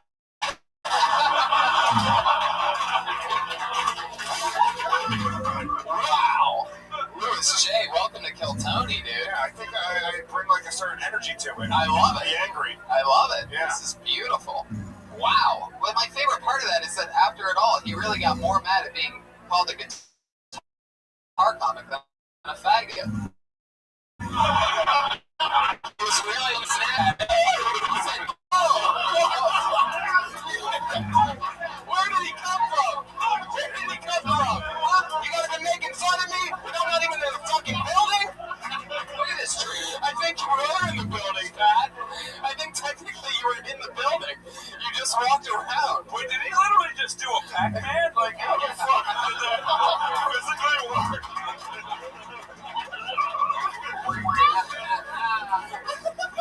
Oh, a video game reference. He's like, all right, motherfucker. Wow. I can already say this is my favorite episode of Kill Tony ever, and we have not touched the bucket yet. This is We just started the Great Hipster Wars of 2016. To be fair, I think you're both faggots. Yes. Perfect. So let's do it, shall we? I can't wait to see who the fuck has to follow this for 60 seconds. Wow. Here we go. Pat, you all good? Yeah. You good? Yeah, I'm sorry, I Pat. said my piece. I love you, Mike. Fuck yeah, you guys are gonna get a coffee in Silver Lake. Let's go gentrify his neighborhood. Make Mike squirt. You like that, right? I pulled a name out of the bucket, ladies and gentlemen. Your first comedian tonight doing 60 seconds uninterrupted goes by the name of Al Bamani.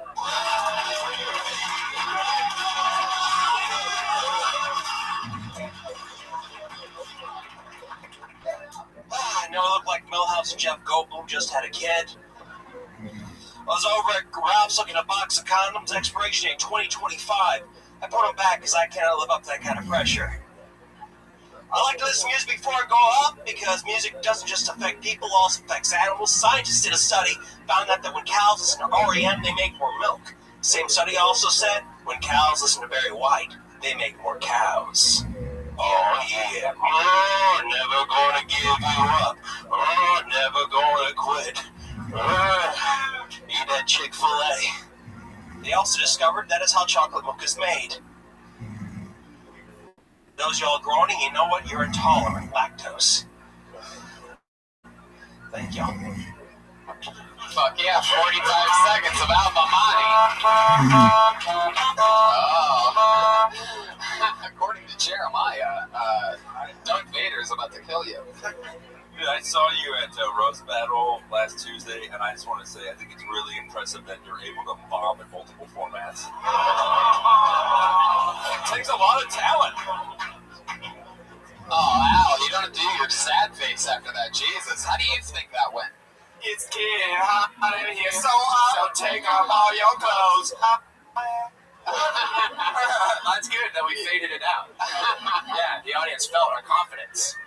Al, your mouth is bugging me. It's too dry. Take some water. You drive me out of my mind. He's got cotton mouth and, all right. He's a brave comic. He's able to do all the different sacred cow noises. All right. Yeah, into the room now. Yeah. You're fine. Everyone's sad. It's airborne. You were out of breath when you got on stage, so immediately it was uncomfortable to watch you. And then it was all I kept on thinking was that you were out of breath, so I just didn't know what you were talking about. Let's get into it. Let's slow it down. Obviously, you're not taking this bashing very well, so let's talk about it, Al. How's life going? How are you, buddy? Is everything okay? I like your approach. Like, I know we've been shooting you with bullets, so let's just slowly stick a sword inside it.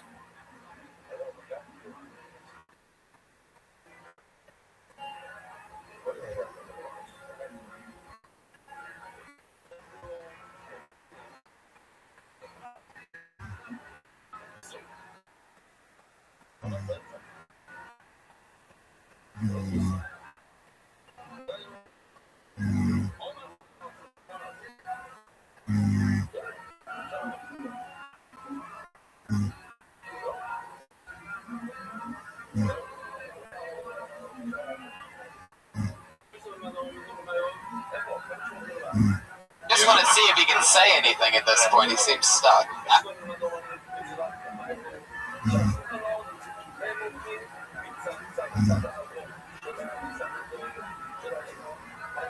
Al, are you okay? I had an asthma attack, so I'm just kind of getting over this. So you had an asthma attack when? Earlier today. Not during my set. But then you sprinted on stage. Now, one thing to help you out right now, posture. You're gripping the mic and you're in a place of fear. So when he was saying whoever was watching was uncomfortable right at the beginning, it's because you were like.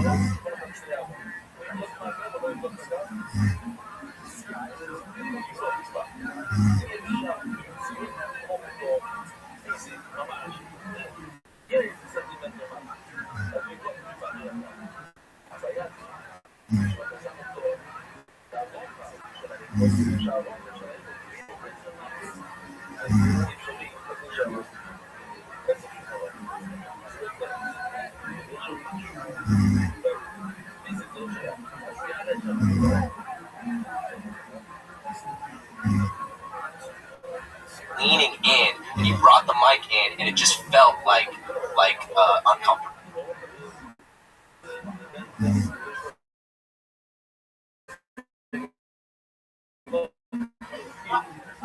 So try take the mic out of the stand, get the mic out of the stand, put a harmonica around your neck. Next step, obviously. I wanted to say that, but I was afraid of the wrath I would incur. Yeah, and then spend your whole life writing songs. All right, Al, let's talk about it. What's going on here? How long have you been on stand-up? Too long. All right, Al, not a funny answer. How long have you been doing stand-up? 14 years. Holy shit. Oh, Mike's now having an asthma attack. Now Mike can't talk. He wrote that Goldblum Millhouse joke when The Simpsons was first on the air. Dude, the fly just came out. This is gonna kill, man. Jeff Goldblum star of the upcoming film Jurassic Park.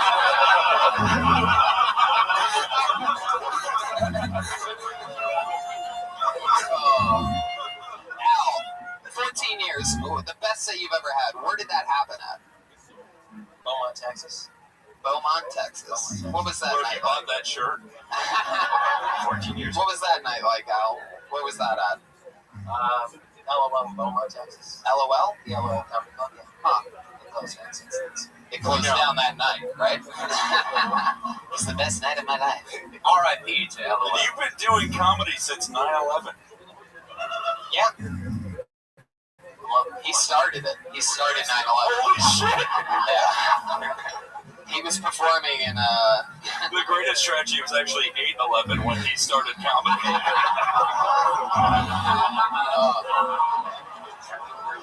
Never forget. Never forget.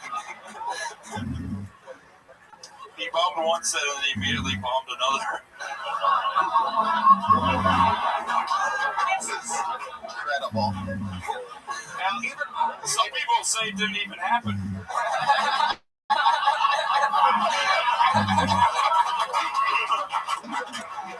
L-set was an inside job. Looking like jokes can't melt that fast. So, Al, how much material do you think you have altogether? If you had to guess, 14 years. If you had to do, you know, a special with jokes that you would want to put out there, how long do you think that special would be? How long? 20 minutes, actually. Well, 19 minutes, let's get real. Yeah, because the 45 seconds you did here tonight can't be part of it. So you talked about the condom pack. Is that true? You're not getting laid a lot? Can we stop making this sadder? Yeah. Please, Tony, I can't handle it anymore. It's getting too sad up here. You get rounded up and say he's been doing comedy for 15 years. Al, last time you got laid, what was that like? What happened? When was that? Any answer to any of those questions will do, Al. Are you okay, dude? What's happening? The rocket Can you do this scientist. right now? I actually hooked up the rocket scientist. Really? Yeah. What was that like? I just came up. I went up drinking with a couple of my friends and said, "Hey, Al, she's looking to hook up." So I went up to her and said, "Hey, I got a big dick. You want to fuck?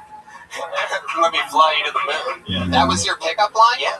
You brought none of that confidence with you on stage tonight. I love that you'll go up to a rocket scientist and be like, I have a huge cock, let's do this. And you come up here in between jokes, you give a sad puppy face, like, When you came, did you blast? You fucked Alpamani. What are you, a rocket scientist? Houston, we have a condom. yeah. Al, where did that happen at? Where'd you meet this girl? Houston, Texas. Houston, Texas. That's this fucking city. Yeah, it's incredible. So you're at a bar, you're just hanging, and that actually worked. Yep. Did you go to her place or your place? My place. No, how was that? She's a rocket scientist. What kind of place do you have? What do you do for work? I had a wet bed.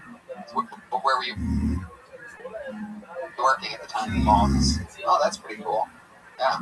It's going to sue the fuck out of us. Al, what's going on in your head right now? I see like just pain. Are you thinking about quitting? No. You should. I mean, it's brutal. If I can stand Mike Lawrence's smell, then I can stand this. Whoa, Jesus. People are taking shots at, yeah, good. Yeah. Wow, Mike, people are turning on you. This is a very Roman Reigns situation. More like Dyke Lawrence, am I right?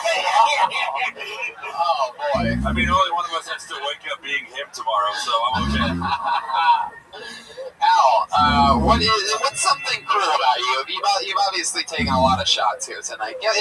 Stand up for yourself. Tell us something cool about you. What's a fun fact about Al Bamani that we would never guess? Do you really have a big dick? Is that a thing, or did you just tell her that like she'll never fucking notice? It'll just be too late by the time she finds out. Turned a one-night stand into a three-night stand. Wait, say that again? I turned a one-night stand into a three-night stand. Wow. Wait. Show us that dick. Show us that dick. Show us that dick. Show us that dick.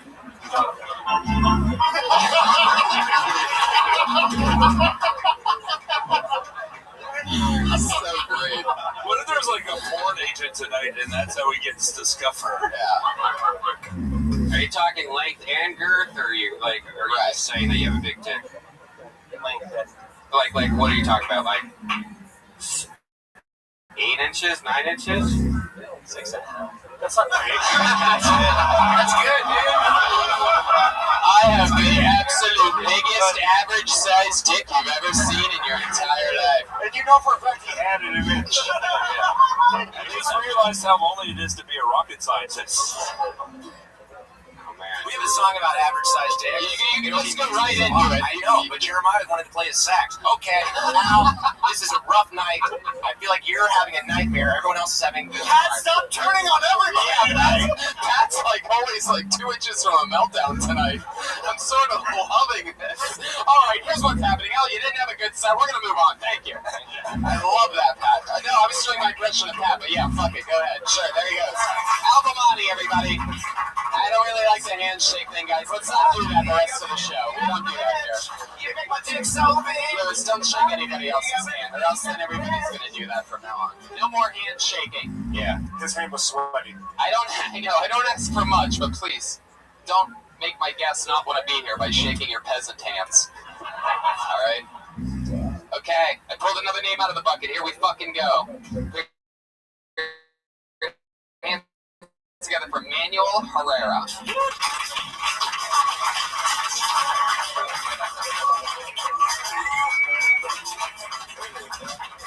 Oh, yeah. How's everybody doing tonight? Good? Alright. Fuck, they saw me Harry Potter in middle school. That's fucked up. Because I wasn't a math wizard. Fucking hate math. They used to call me that. Because I'm fucking hairy, dog. That's fucked up, you know? I was on Timber the other day, typing right, you know? And I got this cute chick. She'd be digging my beard. But then, like, we were gonna fuck. I took off my shirt. Hairy ass chest, you know? I'm like, come on, what's up? But she goes, you know, I'm all about the beard, but I don't know about the hairy chest. And I was like, come on, Shawn Michaels would have been all up in you know? And yeah, you know, fucking hairy life. It's fucked up, man. I'm so hairy, I got an ingrown on my sack. That shit hurt. I didn't go to the doctor, I made my mom do it, you know? She fucking booked it with a pair of tweezers, you know? I felt bad for those tweezers. Thank you. 54 seconds. Manuel Herrera. Well, on the plus side, you have the experience of one specific person who's been doing it 14 years. Oh. Nah, man, this is my 8th time? 8th time on stage. Yeah. It's infinitely better than Al. Definitely. Yeah. Al, are you still here? I think he's... Okay. Yeah, he's got Manuel, dude, don't do that. I'm from East LA, man. Oh, okay. Is that really your accent, or are you like C or something like that? I mean, you really talk like that? I'm from East LA, dude. So if you stop by East LA after a while, you probably hear a bunch of us. You're actually talking normal right now, though. You're not overdoing all the. Brian hates you already. Yeah, I know. Hates you. I don't know if you've noticed, but he's decided to attack you. I just don't like that over. Like, hey, so I went outside. Yeah. I mean, I'm so hairy. Every one of your jokes. Wow. Oh, you had that one loaded up. Look at you. It's different in East LA. They just discovered Harry Potter. Yeah. So, how long have you had a Timber account? Probably like 4 or 5 months. Nah, is that where lumberjacks hook up? I fucked it up when I was nervous. Chop left and chop right.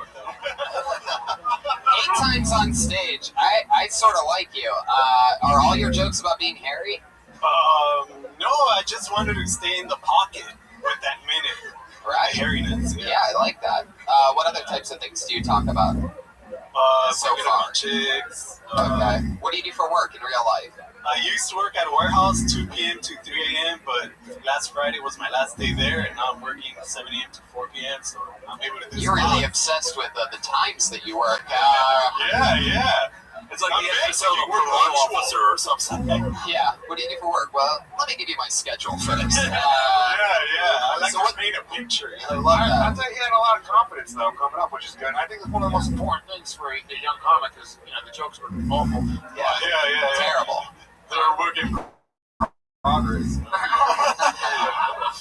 That's one way. How's everybody laughing? That wasn't it. Always growing. Well, it's the reaction that you want. You want them to laugh. Don't stop them, please. All right. In a few years, Harry's going to be the new Fluffy. Yeah. All my hair jokes just keep growing and growing. I was right in the follicle, man.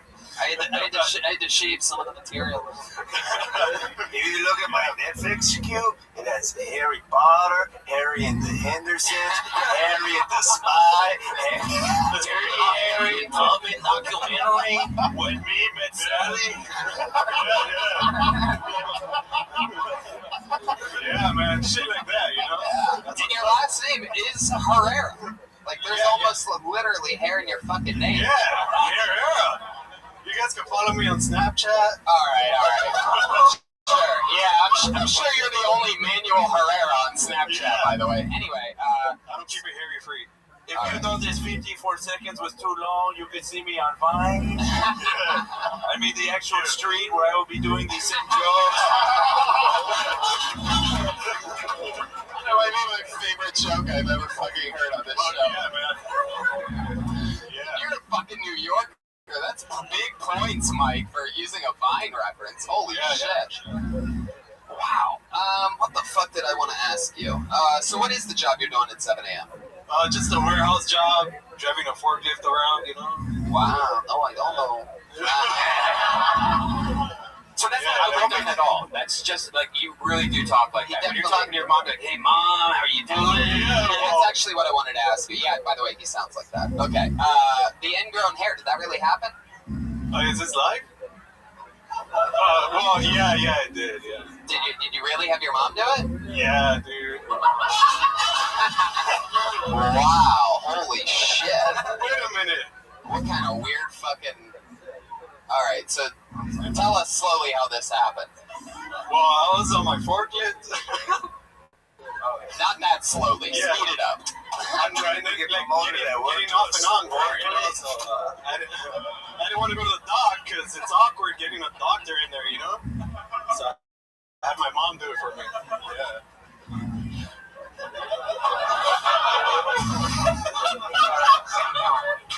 What did your mom have to say about that?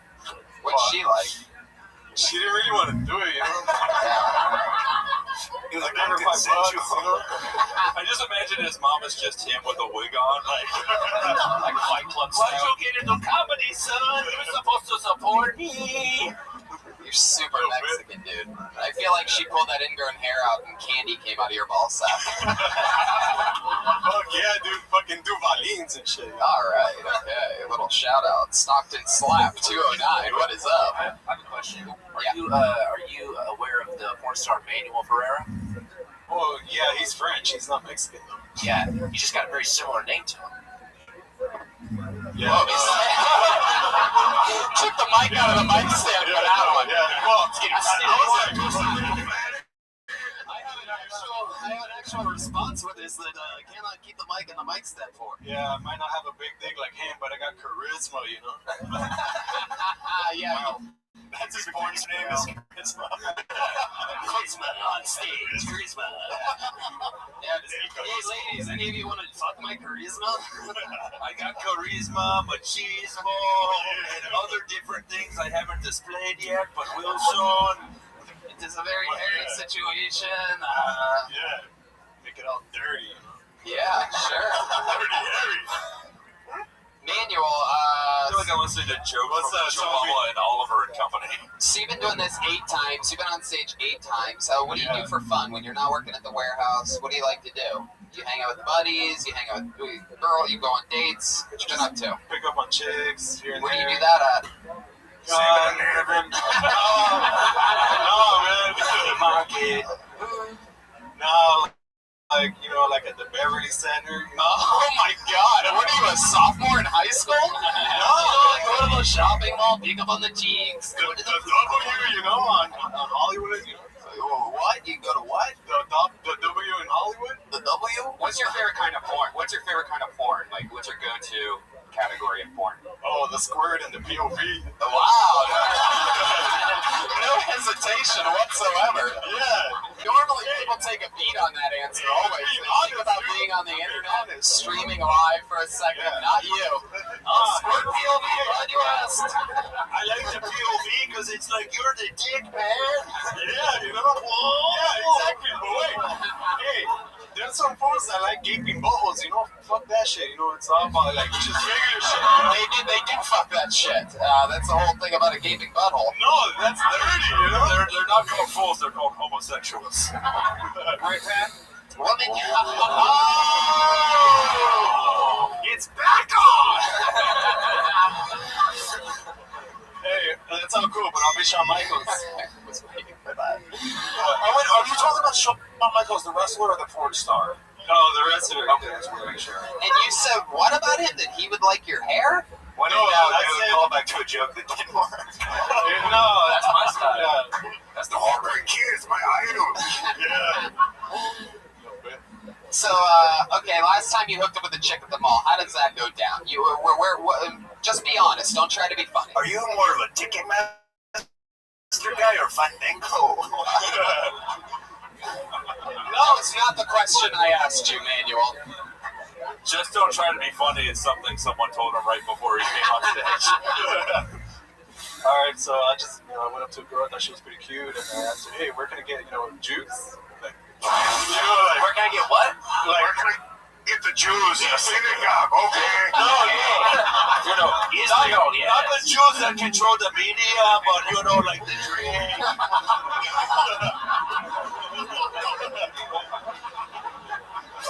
You went up with just a random girl. She was a cute girl. You saw her. Was she by herself? Yeah. And you go with the old, hey, do you know where I could find some juice around here? At the Beverly Center. No, like Jamba Juice, or like natural juice. I see. Natural juice. Raspberries. I fingered this girl named Jamba. She was sweet. So then you ask if she knows where the juice is, and or like where's the nearest Jamba Juice? And she was like, you're selling oranges on the side of the road, so.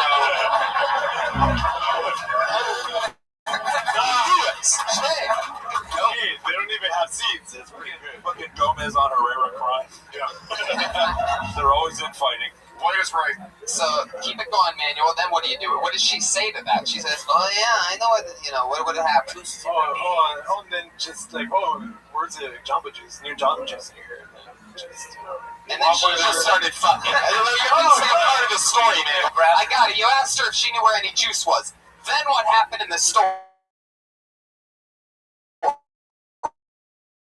Oh, and then I tell her, better. I'm gonna keep driving this out of you. So then what happened? And then they're like, oh yeah, I model for Instagram or whatever, because that's what they do nowadays. Instagram. Okay, and then what happened? And then I took her to Chucky Queso. She had 7 babies. You gotta do the social media. You can follow me at Tweety Gonzalez. So then what happened? Yeah, and then I just make small talk on the way to the Jamba Juice, So you took her to Jamba Juice, and then let's get to the part where you end up hooking up. How does that go down? Well, I just exchange numbers, and then I'll text her, or she'll text me, and then we do a date at night that same day, Where'd you go on the date at night the same day? Alright, where'd you take her at night? Jamba Juice. Well, here's my problem. He's lying, and the story's just falling apart the more you pull the threads. Is that true? No, not really. No, here's the deal. No, there's a girl at Jamba Juice. It's faulty because he made it by hand. You know what, Brian? I'm starting to think the accent may be fake. Yeah, I'm telling you it's fake. Who lies about getting juice? Like, that's ridiculous. Yes, it is. I'm a babysitter and I was thinking about my health and need to get some wheatgrass. I was like, hey, you want some juice? And she didn't answer, so I was like, hey, you look hard. Manuel, I have heard enough of you. There he goes. Manuel Herrera. There he goes. He's still leaving. Get the fuck out of here. 1, 2, 3, 4. Kill Tony. Yeah, I like that. You guys are badass.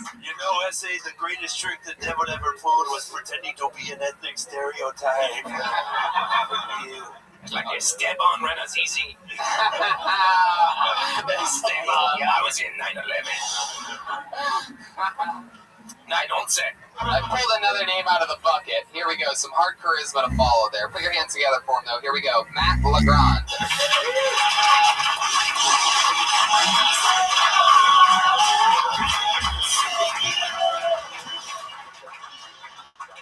What's up? I'm gay as fuck. I went on a date with a dude last week, and he was like, you call yourself a gay man, but you've never seen the Golden Girls? And I was like, yeah, dude, I'm gay because I like dick. Not because I've seen some sitcom about 4 old women in New York. So that was the qualifications that all of our moms would be gay. Caitlyn Jenner was recently interviewed, and she was asked her opinions on gay marriage. And she said, it's always been hard for me because I'm such a traditionalist. Congrats, Caitlin, on transitioning from a dumb jock into a stupid bitch. I grew up in a really conservative home. My mom is so conservative, she walked out of Zero Dark 30 because she felt it empowered women too much. I was like, Mom, that's not what was wrong with the movie. It was the Muslims. Some people are so ignorant. There you go, Matt. Well, you're on. Coming in and killing it. Maddie, I love it. Owning it right from the beginning. That's how you fucking do it. Nice to meet you, dude. Funny as fuck. Where are you from? Thanks. Born and raised in Indonesia. Really? Yeah. My parents were missionaries. How did that happen? My parents were missionaries. Well, I mean...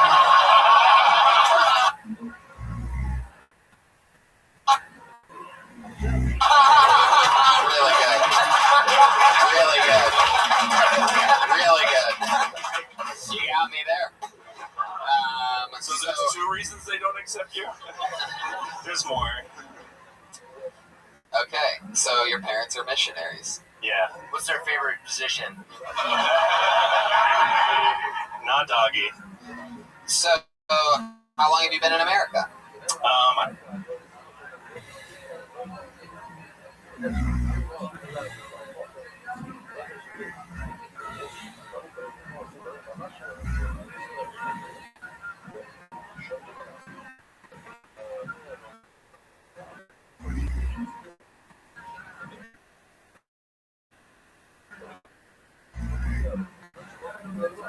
Leaning in, and you brought the mic in, and it just felt like...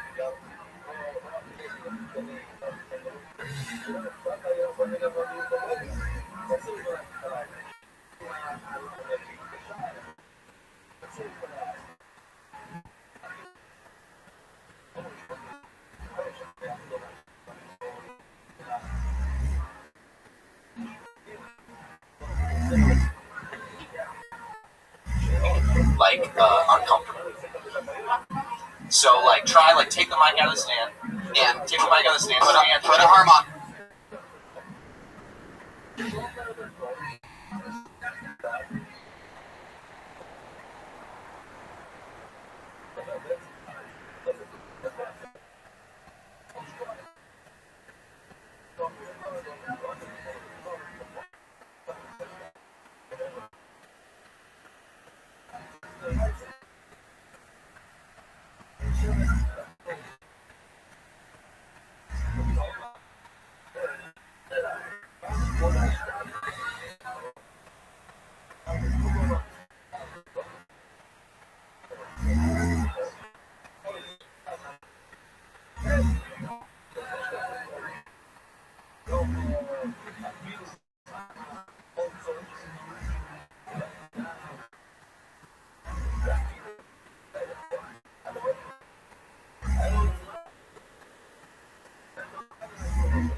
From the world famous comedy store for a brand new episode of Kill Tony Volume 3. Get up when Tony gets here. Yes. Hi, everybody. Come on. Monday night, you can make more fucking noise than that. Let's do it. That's Josh Martin. Jamie Vernon on the HD camera. Ryan Redband is sitting right next to me, everybody. That's Ryan, everyone. Come on. And the music stylings of Pat Reagan. House artist Ryan J. Ebald has already started drawing tonight's episode. He starts off with a blank sheet of paper and he draws every episode. And that's happening. As every printing every single show, you can get those BrianJEbald.com plus the official Kill Tony poster. Hi Brian, how's it going? Hi everybody, how are you? It's a real live show. Hey Tony, we got a 420 show here. Death Squad has a 420 show here with one of our guests who's on the show. So tickets are this Wednesday, so tickets are on sale right now. I love that. We're moving this show to the main room of the Comedy Store in June of this year, ladies and gentlemen.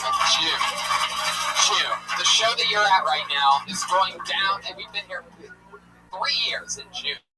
151 weeks. 151 episodes. 3 years, 151 weeks. Yes, it is. There's no way because there's 52 weeks in a year. That's an even number. No. How could three even numbers multiplied together turn out to be We've done 151 by the time June comes around. I said June is 3 years. And plus, this is an episode right here, believe it or not. I know you're not acting like it, but we're live right now. That's the one and only Pat Reagan, ladies and gentlemen. Brand new album on Spotify, which I love. How else can we find it? everywhere. Just Pat Reagan and the Big Boys. It's on Bandcamp, iTunes, everything. I love that. We have a lot of promos here that we're plowing through. A couple more for you. I'm in Cap City in Austin, Texas next week. Kansas City, I'm coming back in June. And I'm doing the Wilbur Theater in Boston, Massachusetts.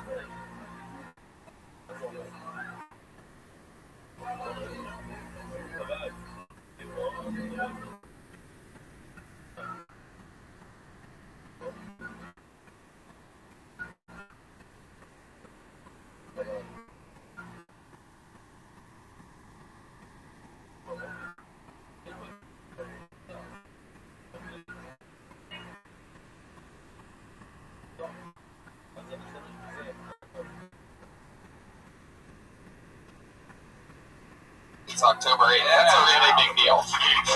It's a really big deal. No big deal, though. So let's do it, shall we? Let's bring up tonight's guest. Anything else? Sangria. Oh, yes. Oh, how could I forget? One of my favorite drinks of all time. I mean, I have been getting wasted on Adam Carolla's Mangria wine cocktail. This is the original orange. That's my favorite one. It's pretty much sangria, but it's like twice the amount of alcohol that it should be. It just fucks you up. You share a bottle with a girl, you don't need any of that Cosby medication or anything like that. That does the job right there. There you go, Mangria. Thank you. That's the way to do it. For those of you that are into rape, Mangria, it's the one for you. So, yeah, we're doing Nashville. Kill Tony. Kill Tony. The show that you're at is in Nashville, the Wild West Comedy Festival. Well, that's May 22nd, a Sunday night. We're coming back the next day, back home, for you guys for our last Valley Room, Kill Tony, before switching over to June. So let's do it, shall we? You're at the #1 live podcast in the world, ladies and gentlemen. We make some noise for the people watching on Ustream. People watching on Ustream, now you know that audience is real. Every single week I have two of the funniest comedians in the world on this show. They sit in and we talk to people throughout the show. This week's no different. Two of the best. Killer New Yorkers. Killer human beings. Two of my favorite comedians. Put your hands together for the great Mike Lawrence and Louis J. Gomez.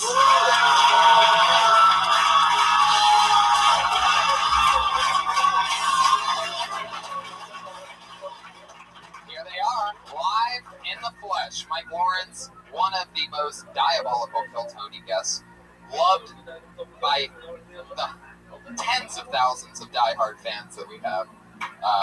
Louis J. Gomez, it's your first time. Welcome to the show. Very excited. Thank you for having me. Louis is a co-host with Big J. Okerson of the Legion of Skanks podcast, which might be one of my favorite podcasts that I've ever done in my entire life. Loved having you on, Tony. So much fun. I feel like I have to be nice because we're in LA, right? It's not an LA thing at all. You're going to see. Everyone pretends to be nice. Okay, good. Yeah, exactly. You can feel the sadness of everyone realizing there isn't going to be a famous person here tonight. That's most epic rock. Yeah. Either of these people. We decided to go funny instead of famous tonight. We've had some of the most, profoundly famous comedians on this show. And people who don't care if they're going to work again, so we actually get to give you a real opinion. So right. It's really fun. Exactly. Some of you may run shows and you'll never hire us based on what we tell you tonight. This is the biggest thing I'm doing all year. He has a child.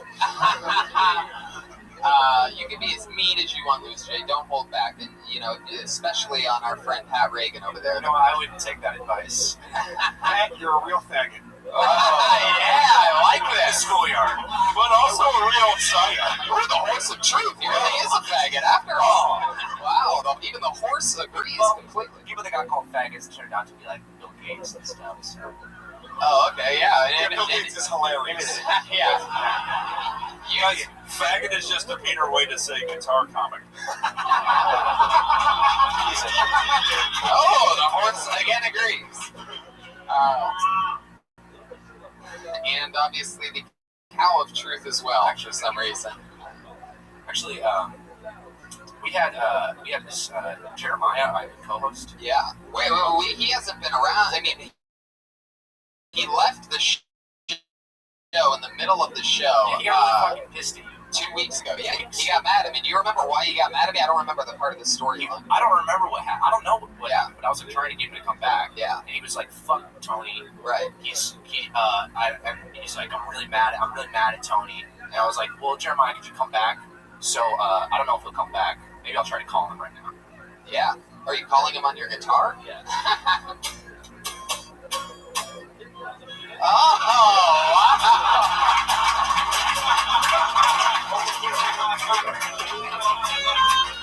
Oh, God. Wow.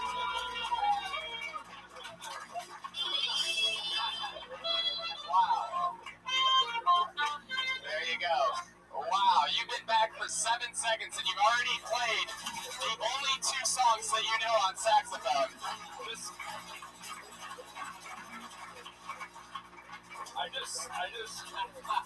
I want every comic to know that you are coming up here today to hopefully get the second biggest reaction of the show. Yeah. You better bring a bigger saxophone, bitches. You were good, but you weren't saxophone good, were you? Jeremiah, welcome back. That was fucking an awesome entrance. Thank you, Tony. We've squashed our beef. It's great to be back. Right, yes. I love this. I didn't know this show just crossed with the WWE where we had secret rivalries that... My God, it's Jeremiah! Oh, he's got the saxophone of death! So, here we go, guys. You know what happens. When comedians come on, they sign up. Over 40 comedians signed up tonight for the chance to come on stage and do 60 seconds of stage time and then talk to us afterwards. Comedians, you know your 60 seconds is up when you hear the sound of a kitty. Oh, that's adorable. Wrap it up then, or else you're going to bring out the angry West Hollywood bear.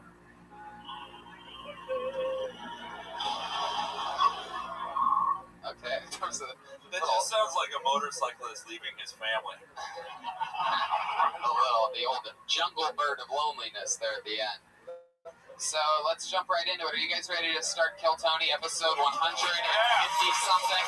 I'll do it if no one calls me a fucking faggot. Whoa, well, looks like you're not doing it because we already did that. Again.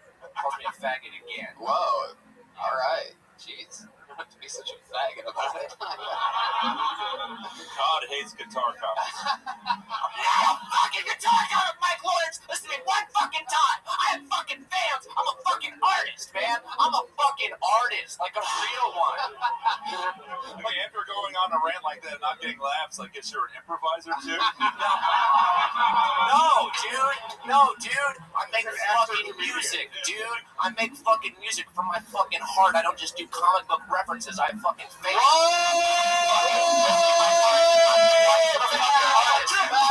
Christ, the artist you'll ever fucking be. Holy shit! You will never come close to my art. That's true. I'm like 2 feet away. This is true. That's right. I believe it. You realize that I believe what I'm saying and that it's also true? Oh my God! Wow! Oh man, I wish I had done that to Ralphie May when he was on. When you like, oh my God! Listen, I am not a saxophone comic. I am an artist.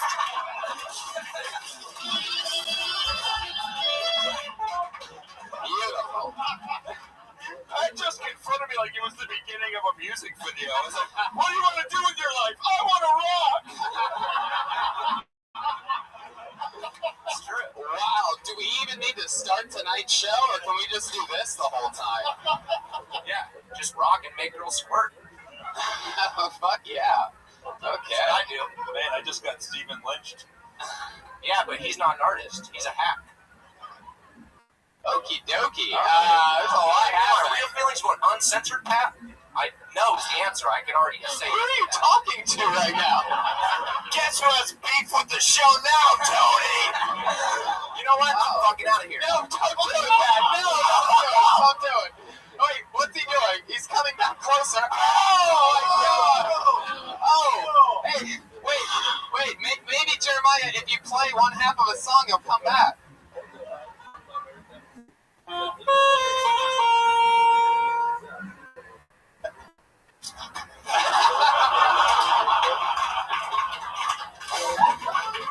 Wow. Louis J, welcome to Kill Tony, dude. Yeah, I think I bring like a certain energy to it. I love it. Be angry. I love it. Yeah. This is beautiful. Wow. But my favorite part of that is that after it all, he really got more mad at being called guitar comic than a faggot. It was really the one that he snapped at. I mean, he said, don't call me. Oh shit. Where did he come from? Where did he come from? Huh? You gotta be making fun of me when I'm not even in the fucking building? Look at this tree. I think you were in the building, Pat. I think technically you were in the building. You just walked around. Wait, did he literally just do a Pac-Man? Like, how the fuck did that physically work?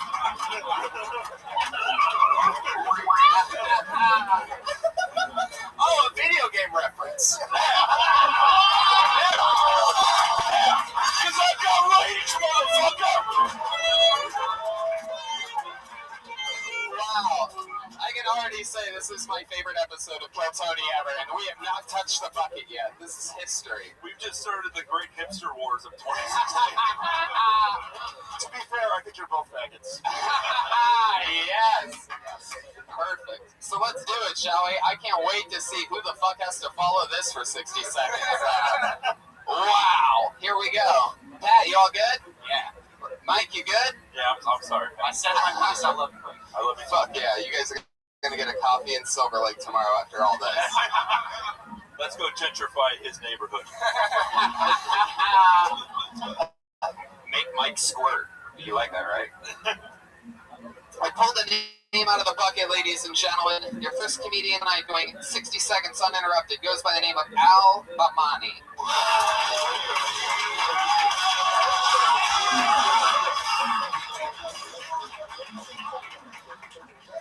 I know I look like Millhouse Jeff Goldblum just had a kid. I was over at Ralph's looking at a box of condoms, expiration date 2025. I put them back because I cannot live up to that kind of pressure. I like to listen to music before I go up because music doesn't just affect people, it also affects animals. Scientists did a study, found out that when cows listen to REM, they make more milk. The same study also said when cows listen to Barry White, they make more cows. Oh yeah, oh, never gonna give you up, oh, never gonna quit. Eat that Chick-fil-A. They also discovered that is how chocolate milk is made.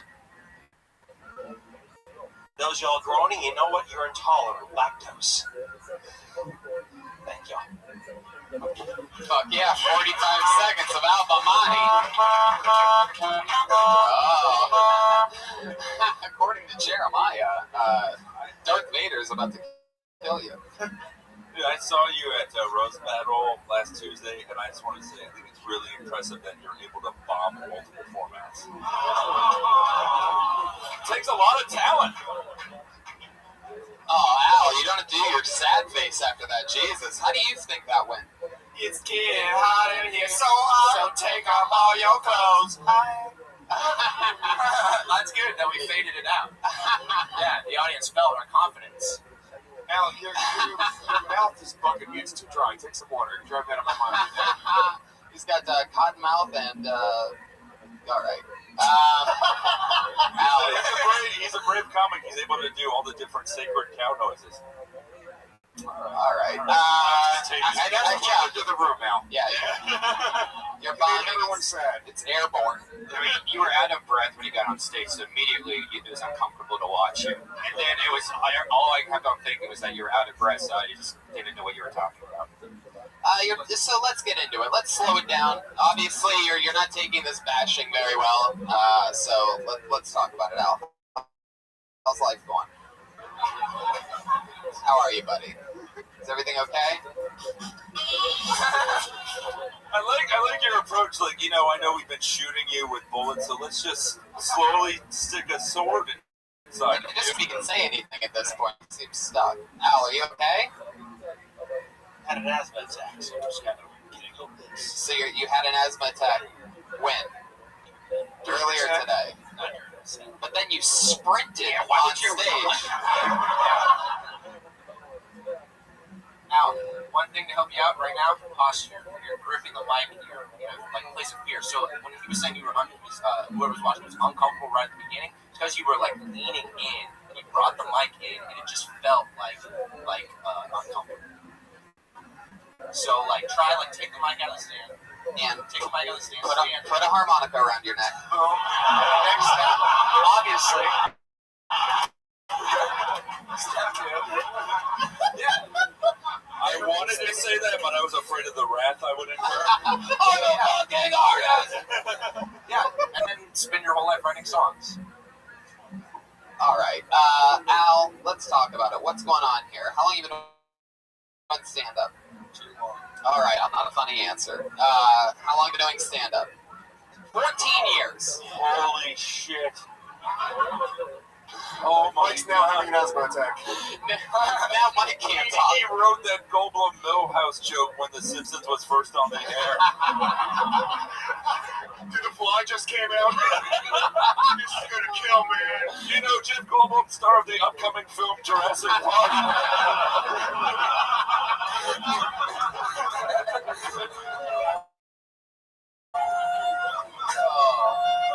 Al, 14 years. Ooh, the best set you've ever had. Where did that happen at? Beaumont, Texas. Beaumont, Texas. What was that Where night you bought that shirt? 14 years. What was that night like, Al? Where was that at? LOL in Beaumont, Texas. LOL? Huh. It closed down that night, right? It's the best night of my life.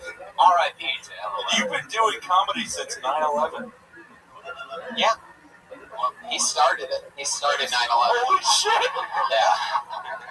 He was performing in The greatest tragedy was actually 8/11 when he started comedy.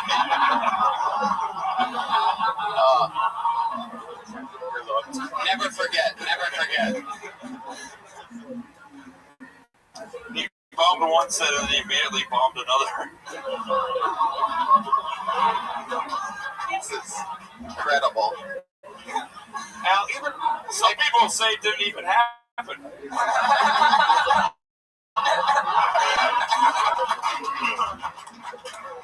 L set was an inside job. Looking like jokes can't melt that fast. So, Al, how much material do you think you have altogether?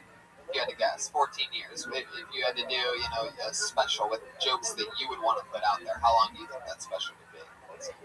How long? 20 minutes, actually. Well, 19 minutes. Let's get real. Yeah, because the 45 seconds you did here tonight can't be part of it. So you talked about the condom pack. Is that true? You're not getting laid a lot? Can we stop making this sadder?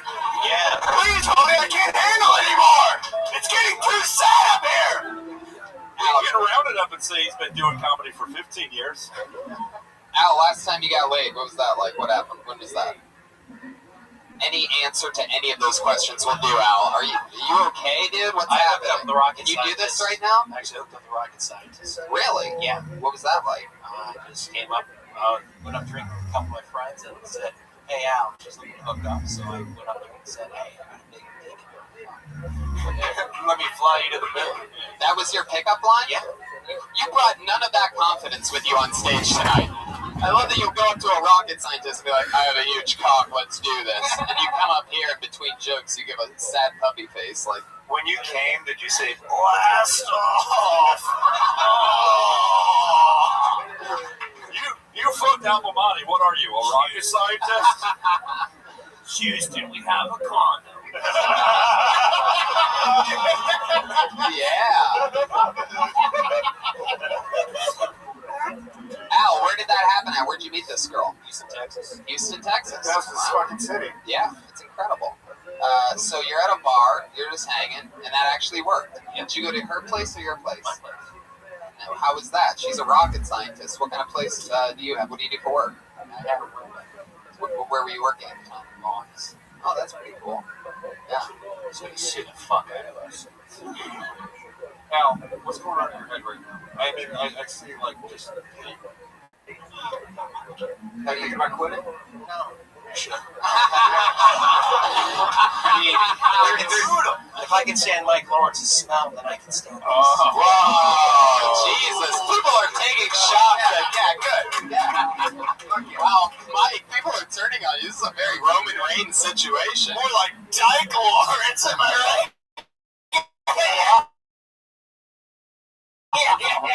Oh, boy. I mean, only one of us is still going to beat him tomorrow, so I'm okay. Al, what's something cool about you? You've obviously taken a lot of shots here tonight. Stand up for yourself. Tell us something cool about you. What's a fun fact about Al Bamani that we would never guess? Do you really have a big dick? Is that a thing, or did you just tell her that like she'll never fucking notice? It'll just be too late by the time she finds out. Turn a one-night stand to three-night stand. Wait, say that again? Turn a one-night stand to three-night stand. Wow. Wait. Show us that dick. Show us that dick. Show us that dick. Show us that dick.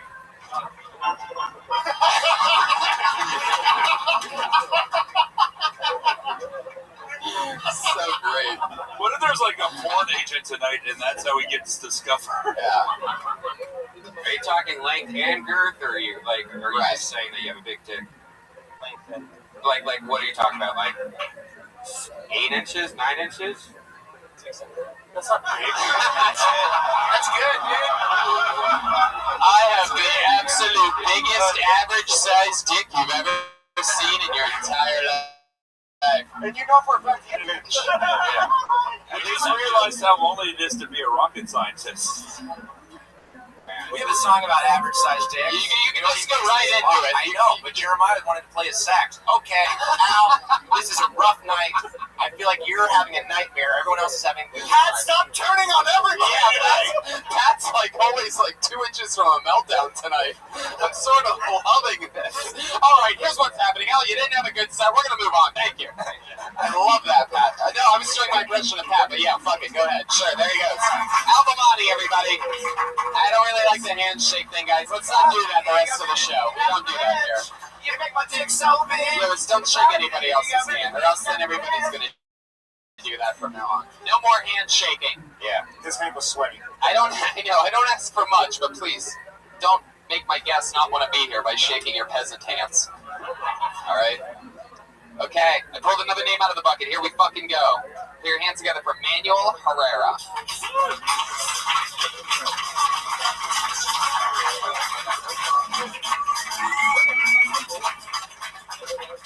Oh, yeah.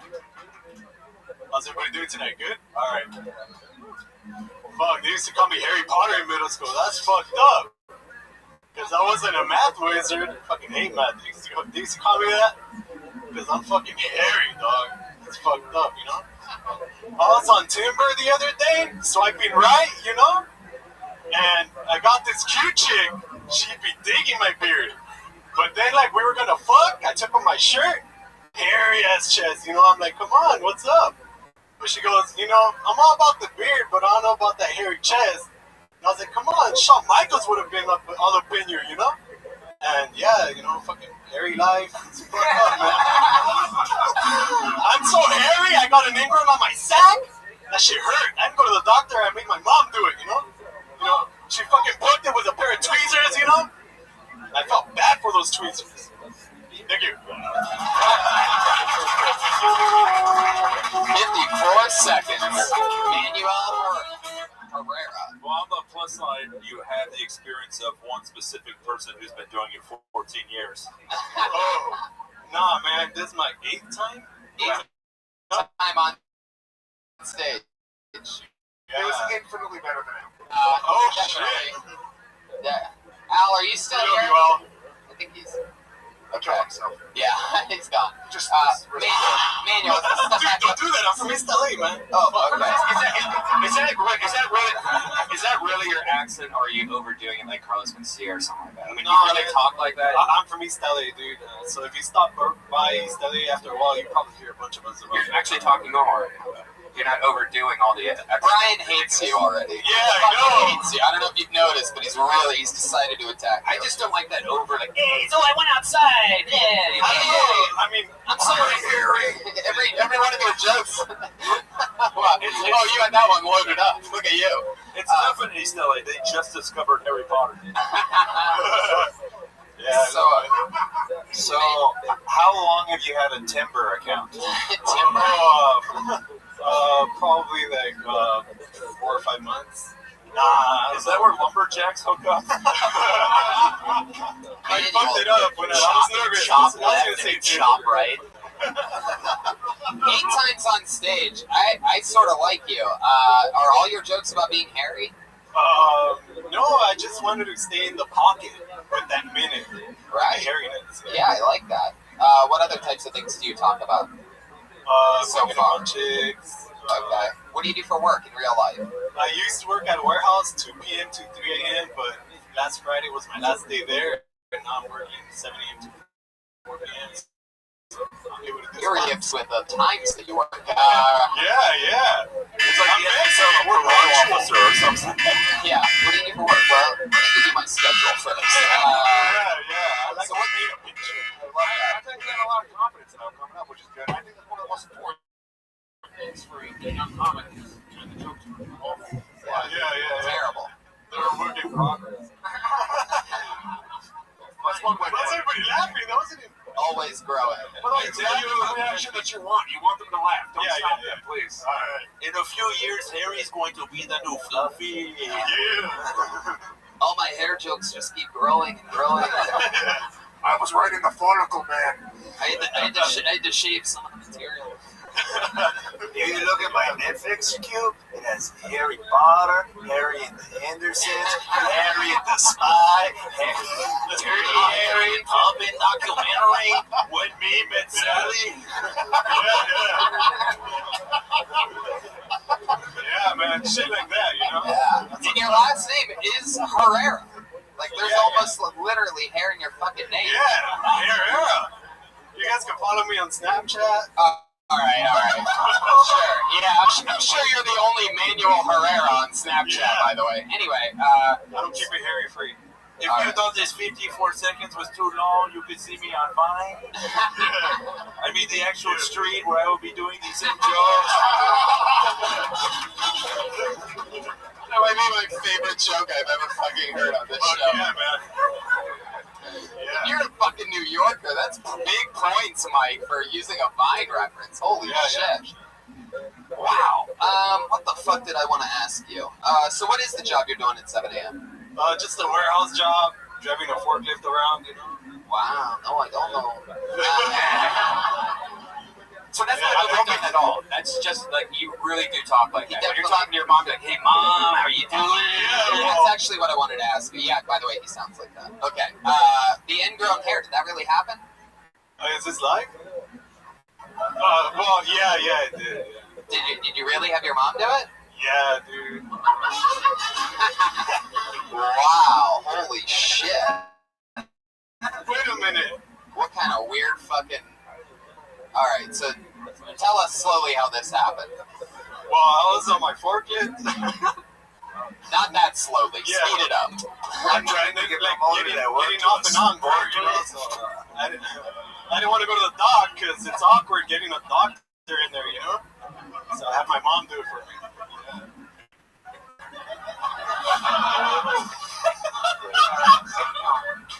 What did your mom have to say about that? What's she like? She didn't really want to do it, you know? Like, I just imagine his mom is just him with a wig on, like Fight Club style. Why'd you get into comedy, son? You're supposed to support me. You're super Mexican, dude. I feel like she pulled that ingrown hair out and candy came out of your ball sack. Fuck yeah, dude. Fucking do Valines and shit. Alright, okay. A little shout out. Stockton Slap 209. What is up? I have a question. Are you aware of the porn star Manuel Ferreira? Oh, yeah, he's French. He's not Mexican. Yeah, he just got a very similar name to him. Yeah. Took the mic out of the mic stand for that one. I have an actual response for this that I cannot keep the mic in the mic stand for. Yeah, I might not have a big dick like him, but I got charisma, you know. Yeah. Wow. That's his porn star name is Charisma. Charisma on stage. Charisma. Yeah, hey ladies, any of you want to fuck my charisma? I got charisma machismo, and other different, I haven't decided yet, but will soon. It is a very hairy situation. Yeah. You get all dirty. Yeah, sure. Dirty hairy. Manual, I feel like I'm listening to jokes from Chihuahua and Oliver and Company. So you've been doing this 8 times. You've been on stage 8 times. So what do you do for fun when you're not working at the warehouse? What do you like to do? You hang out with buddies? You hang out with a girl? You go on dates? What you been up to? Pick up on chicks. Where do you do that at? No, man. Market. No, like at the Beverly Center. Oh my God! What are you, a sophomore in high school? No, go to the shopping mall, pick up on the cheeks. The W, on Hollywood. What? You go to what? The W in Hollywood. The W? What's your favorite kind of porn? Like, what's your go-to category of porn? Oh, the squirt and the POV. Wow. No hesitation whatsoever. Yeah. Normally people take a beat on that answer always. They think about being on the internet and streaming live for a second. Not you. Squirt POV, glad you asked. I like the POV because it's like, you're the dick, man. Yeah, Yeah, exactly. But wait. Hey, there's some fools that like gaping buttholes, Fuck that shit, It's all about, like, just regular shit, They do fuck that shit. That's the whole thing about a gaping butthole. No, that's dirty, They're not called fools, they're called homosexuals. Right, Pat? Woman. Oh! It's back on! Hey, that's all cool, but I'll be Shawn Michaels. Are you talking about Shawn Michaels, the wrestler, or the porn star?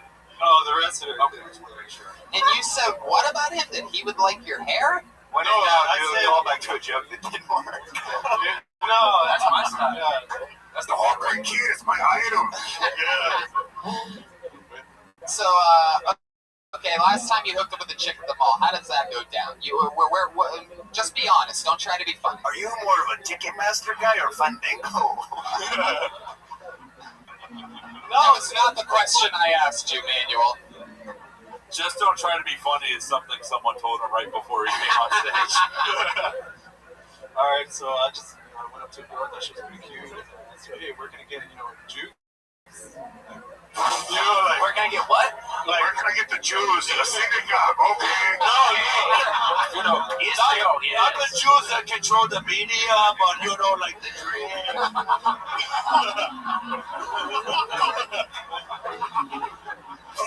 You went up to just a random girl. She was a cute girl. You saw her. Was she by herself? Yeah. And you go with the old, hey, do you know where I could find some juice around here? At the Beverly Center. No, like Jamba Juice, like natural juice. Orange, spicy, natural juice. Raspberry. I once fingered this girl named Jamba. She was sweet. So then you ask if she knows where the juice is, and like where's the nearest Jamba Juice? And she was like, you're selling oranges on the side of the road, so...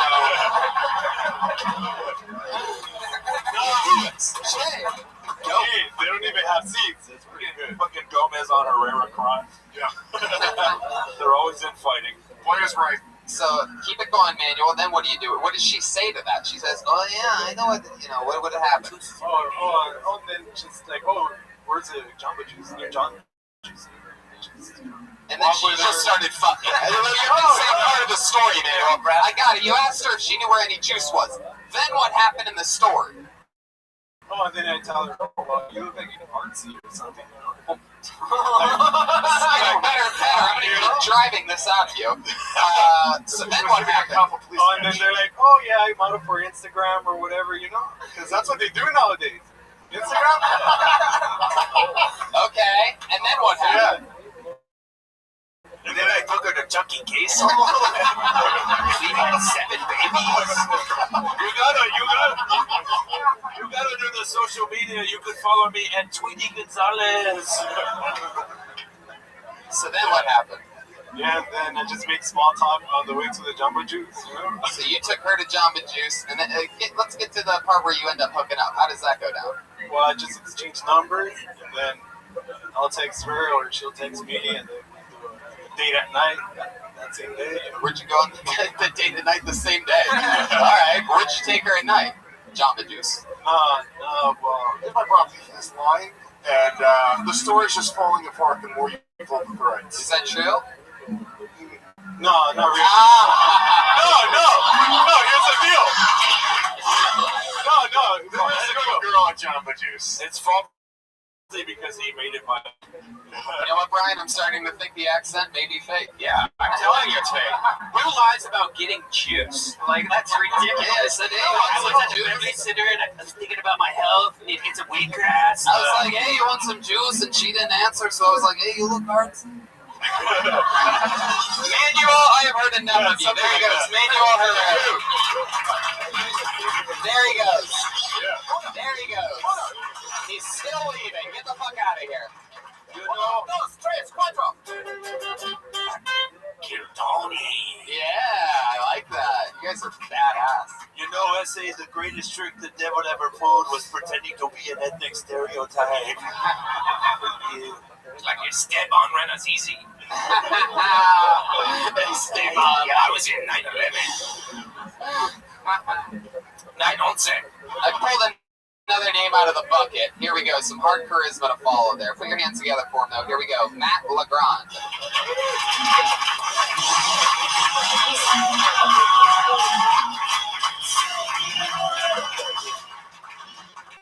What's up? I'm gay as fuck. I went on a date with the dude last week, and he was like, "You call yourself a gay man, but you've never seen the Golden Girls?" And I was like, "Yeah, dude, I'm gay because I like dick. Not because I've seen some sitcom about 4 old women in New York. If that was the qualifications, then all of our moms would be gay." Caitlyn Jenner was recently interviewed, and she was asked her opinions on gay marriage. She said, "You know, it's always been hard for me because I'm such a traditionalist." Congrats, Caitlyn, on transitioning from a dumb jock into a stupid bitch. I grew up in a really conservative home. My mom is so conservative, she walked out of Zero Dark 30 because she felt it empowered women too much. I was like, "Mom, that's not what was wrong with the movie. It was the Muslims." Some people are so ignorant. There you go, Matt Legrand. Coming in and killing it. Maddie, I love it. Owning it right from the beginning. That's how you fucking do it. Nice to meet you, dude. Funny as from. Thanks. Born and raised in Indonesia. Really? Yeah. My parents were missionaries. How did that happen? My parents were missionaries. Well, I mean...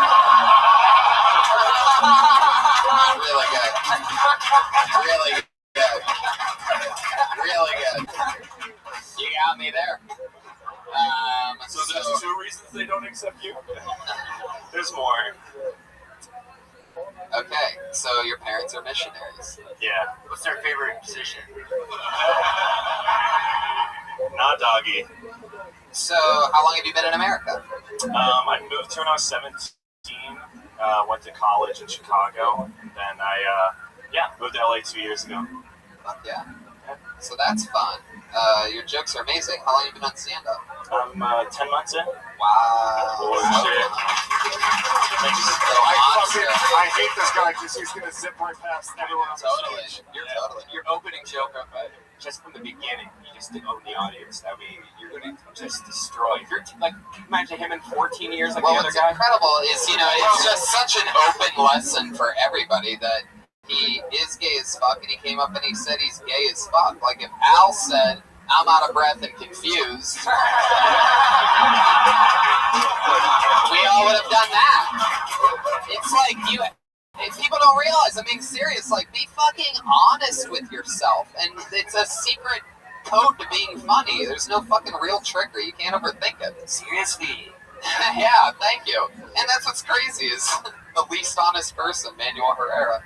I mean, the Golden Girls is set in Florida and not New York, and yet I still was able to love and accept your jokes. Yes. I always question that every time I tell it. I should have looked it up. Florida, and it is fucking like absolutely. It's actually one of the blatantly best written and funniest comedy shows of all time. I just watched Sex and the City.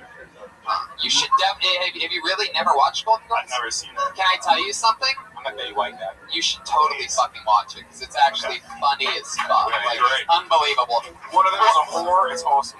More jokes per minute than I think any other show fucking ever. It's crazy, and their characters are all so defined. Yeah, there's a whore, a sweet old lady that says crazy shit, the boss, B. Arthur, and that's a transgender one. And Betty White. Betty White's like the fourth on my fucking favorite. That's how cool it is. People in LA won't be able to understand how women over 30 were able to be on television, but if you get over that, it's pretty good. I smell a spin-off podcast, Golden Pony, talks Golden Girls. Wow, and I know somebody who will never be on that podcast. I'll tell you, you came up and you had a confidence that you don't just learn. I'm assuming, have you acted or have you done other such a performance? No, I haven't. You are so gay that you have balls on your head right now. Do you know that, man? I've never gotten to make that joke before. I've never had a tall gay guy on the show. Yeah, you've been hated in Joe's show your life. How are you able to come to put it? Like, obviously, it's fucking right. How tough has your life been? Were your parents accepting you? Yeah. I mean, they love me, but they think I'm going to hell. They know you're going to hell. That's for sure. Yeah, I mean, it was weird. Indonesia is very homophobic. I went to a private Christian college. You had to literally sign that you want to do acts of homosexuality. So, can you give us an example, since obviously you made it out? Like, how would you sneak it? Was there anybody that, like, you hooked up with or anything? And if so, how did that go down?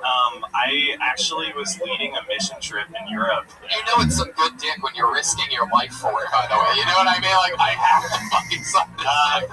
No, my first sexual experience with a guy was while I was leading a mission trip in Europe. And, wow. Yeah, so if you were leading it, then I'm guessing he took you from behind. I can't believe nobody laughed at that. How does nobody laugh at that? That got absolute silence. He's leading the trip. Also, this is he's the bottom. What the fuck? This is the first comic to come on stage that Lewis hasn't called a faggot.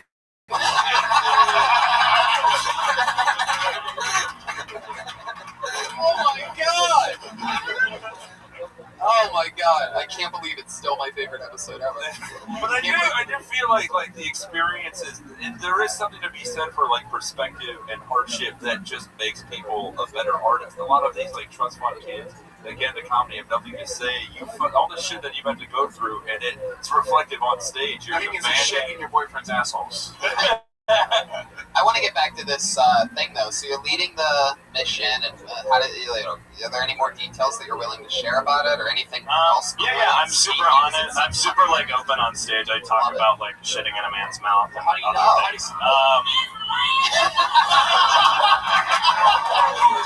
Wow, baby, we are doing it. This is amazing. So if you want to know what it felt like watching Al Bamani. All right. No, but I feel like when I went on that trip and when I came out, I just kind of had to wipe my moral slate clean, if you will, and just learn from scratch. So he comes out of his feces all over. Yeah. How did you know? Like when you were in college or on that mission trip, how did you know that the other guy was gay? Because I went into a gay bar in Amsterdam. Yeah. What happened? We're 17. It was when I was 20 years old. That's when I was leading it. And that was in Amsterdam? Yeah, it was a weird mission trip. I was like staying in hostels.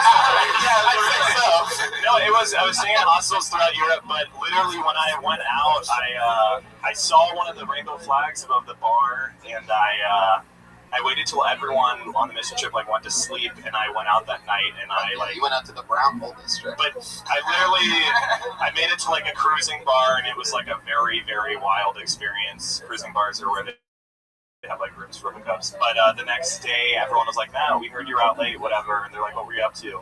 And I was like, I felt led to do a prayer walk around the city. Yeah, you didn't tell them that walk. While doing that walk, you had like your wrist bent or whatever. Yeah, he's going to hell for that. I just find it amazing. There's finally something more gay in this room than Tony's voice. Yes, there you go. Wow, they're taking shots at me now. I see. Back on.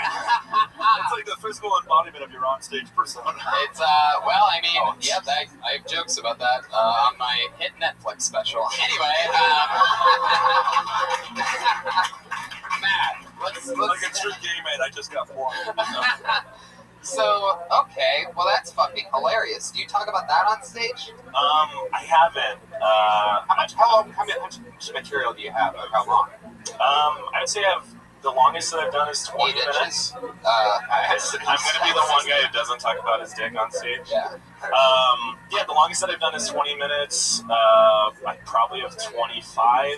I perform every night. I don't understand. A lot of comics come on here and this is like all about the only mic sex. they do. Like the longest I perform every night, meaning like I have sex every night. Like the longest I've done is 20 minutes. Like the longest you had sex is 20 minutes. That's short enough. Wow, Pat. I mean, what's funny about that is you really fucking cut him off. I know, you got in the middle of a sentence. Totally talking. Wait. Yeah. Okay. Yeah. Podcast guru Pat Reagan, everybody. I'm sorry, continue. Sorry for that. Yeah. I don't know what I was saying. We apologize for Pat. You start settling 20. The longest set I've done is 20 minutes. But what are you comfortable with? What's your favorite set? Like your material? You're talking about This is other still comics outside. that come up here. That's what you're saying. You said you don't understand how other comics come up here and. Sorry, I didn't mean to. It just happened. I mean, this is just an observation. I've seen this show a couple times, but a lot of people have said they've only done they go out like once a month or whatever. They'll hit like one mic. This is the first mic they've been to. It's like, if you want to do comedy, why aren't you performing every night? Totally, you're absolutely right. And we tell them that every single Monday. Live. We asked Wayne, would you like to do the Ice House next Friday? I'd love to. Okay. Wow, there you go. From the bathhouse to the ice house. You guys have to wait until the end. Jokes don't work in this room if you do them over applause. Wow, well I lost your fucking, there it is. So nice to meet you, so fun. Yeah, Keep it up. Matt LeBron, everybody. How do I follow up on Ice House or? He's gonna reach out to you. Yeah, I'll follow you via social media. Okay, cool. And he is on Twitter at Matt LeGrand. There he goes, everybody. Appreciate it, man. Everybody's Twitters are their names tonight, so. You having fun, Louis J? This is fucking Kill Tony. We're doing it I really thought it was going to be uncomfortable the whole night, and then that came up. So. perfect. I love that the gay guy's the only one who hasn't had to find the back door into the industry. You son of a bitch. Sometimes, All right, I happen to know for a fact that this guy has been signing up for this show every single Monday for like fucking years, and he rarely ever gets up. So here we go. He's not going to get to complain to me for a while. The name is Addleston Fitzgerald Holder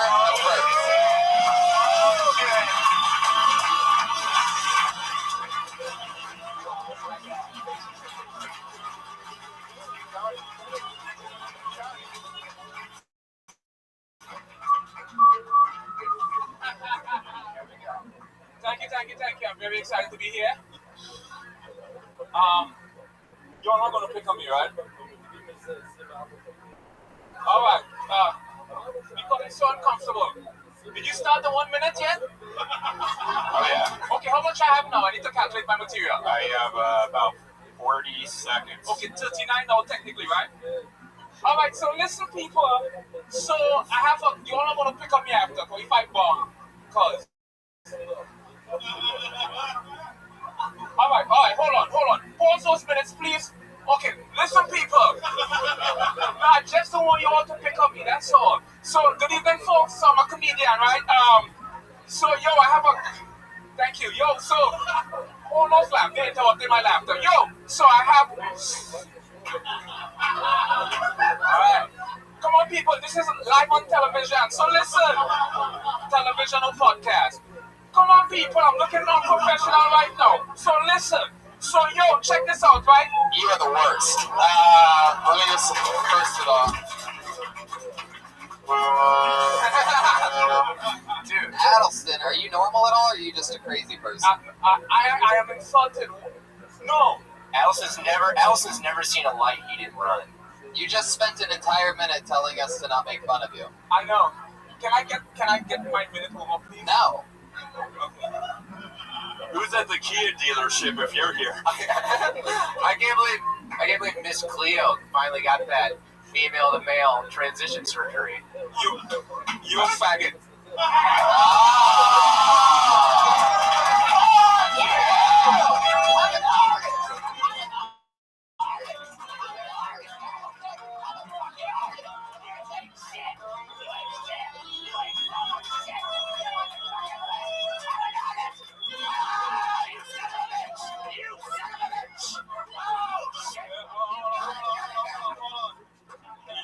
You should be the one with the saxophone because you're the one that gives the blowjob.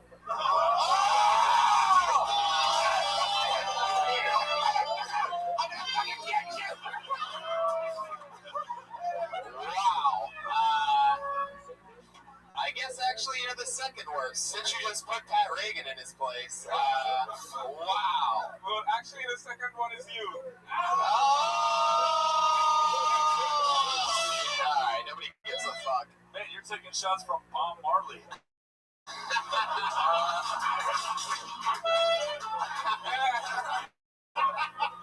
Uh-oh, here we go. And he looks like Santa Claus going hipster. Okay, don't laugh that hard, Alright, you that idiot. was shitty. Alright, Addleston, what's your story, dude? Let's just be honest here. How long have you been doing stand-up? My whole life. Alright, let's try. I'm gonna give you another chance. He dedicated his set to his bobsled team.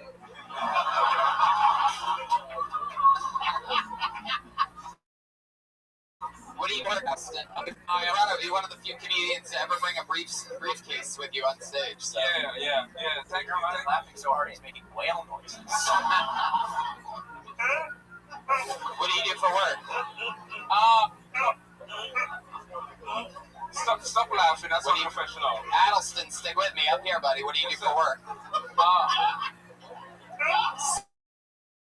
Still over here, Addleston. Addleston. Live show, baby. Stick with me. Over here, not them. Tell him to stop laughing. No? Okay. Addleston, what do you do for work? Currently I'm unemployed. What did you do before that? I was unemployed. Alright. But I did construction one time in the past. Just remember when you paid your taxes today, it's to support this dream. Addleston, I want to be honest with you. You didn't do anything on stage with your minute, and that's sort of the only thing that could fuck the show up a little bit. So I'm going to move on, and all these people that signed up wanting to perform a minute on the show, we're going to give them a shot. Addleston Fitzgerald, hold on the first, everybody. There you go. He has an actual stamp for his name instead of signing up. He uses the stamp. We should have known that. And an AOL email address. Yeah, for his Twitter handle. He left his actual AOL.com email. Put your hands together for your next comedian, Kelsey Kerr. Kelsey Lane? Kelsey.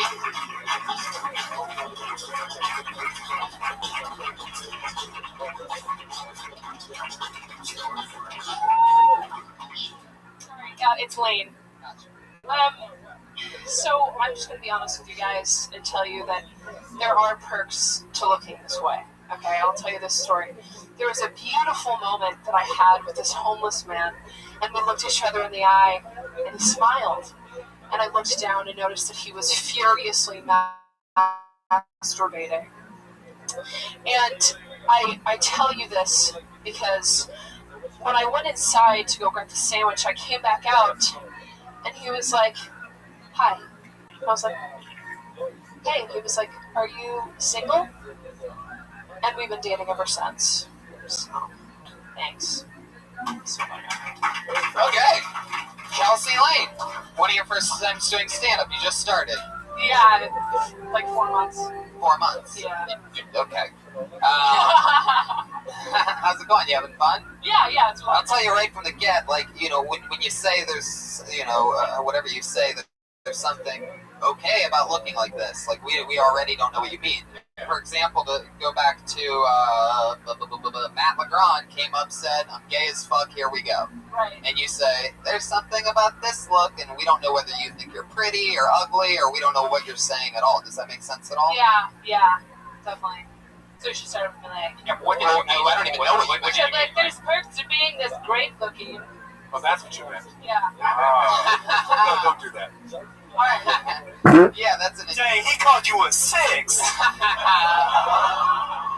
Whoa. I didn't, he did.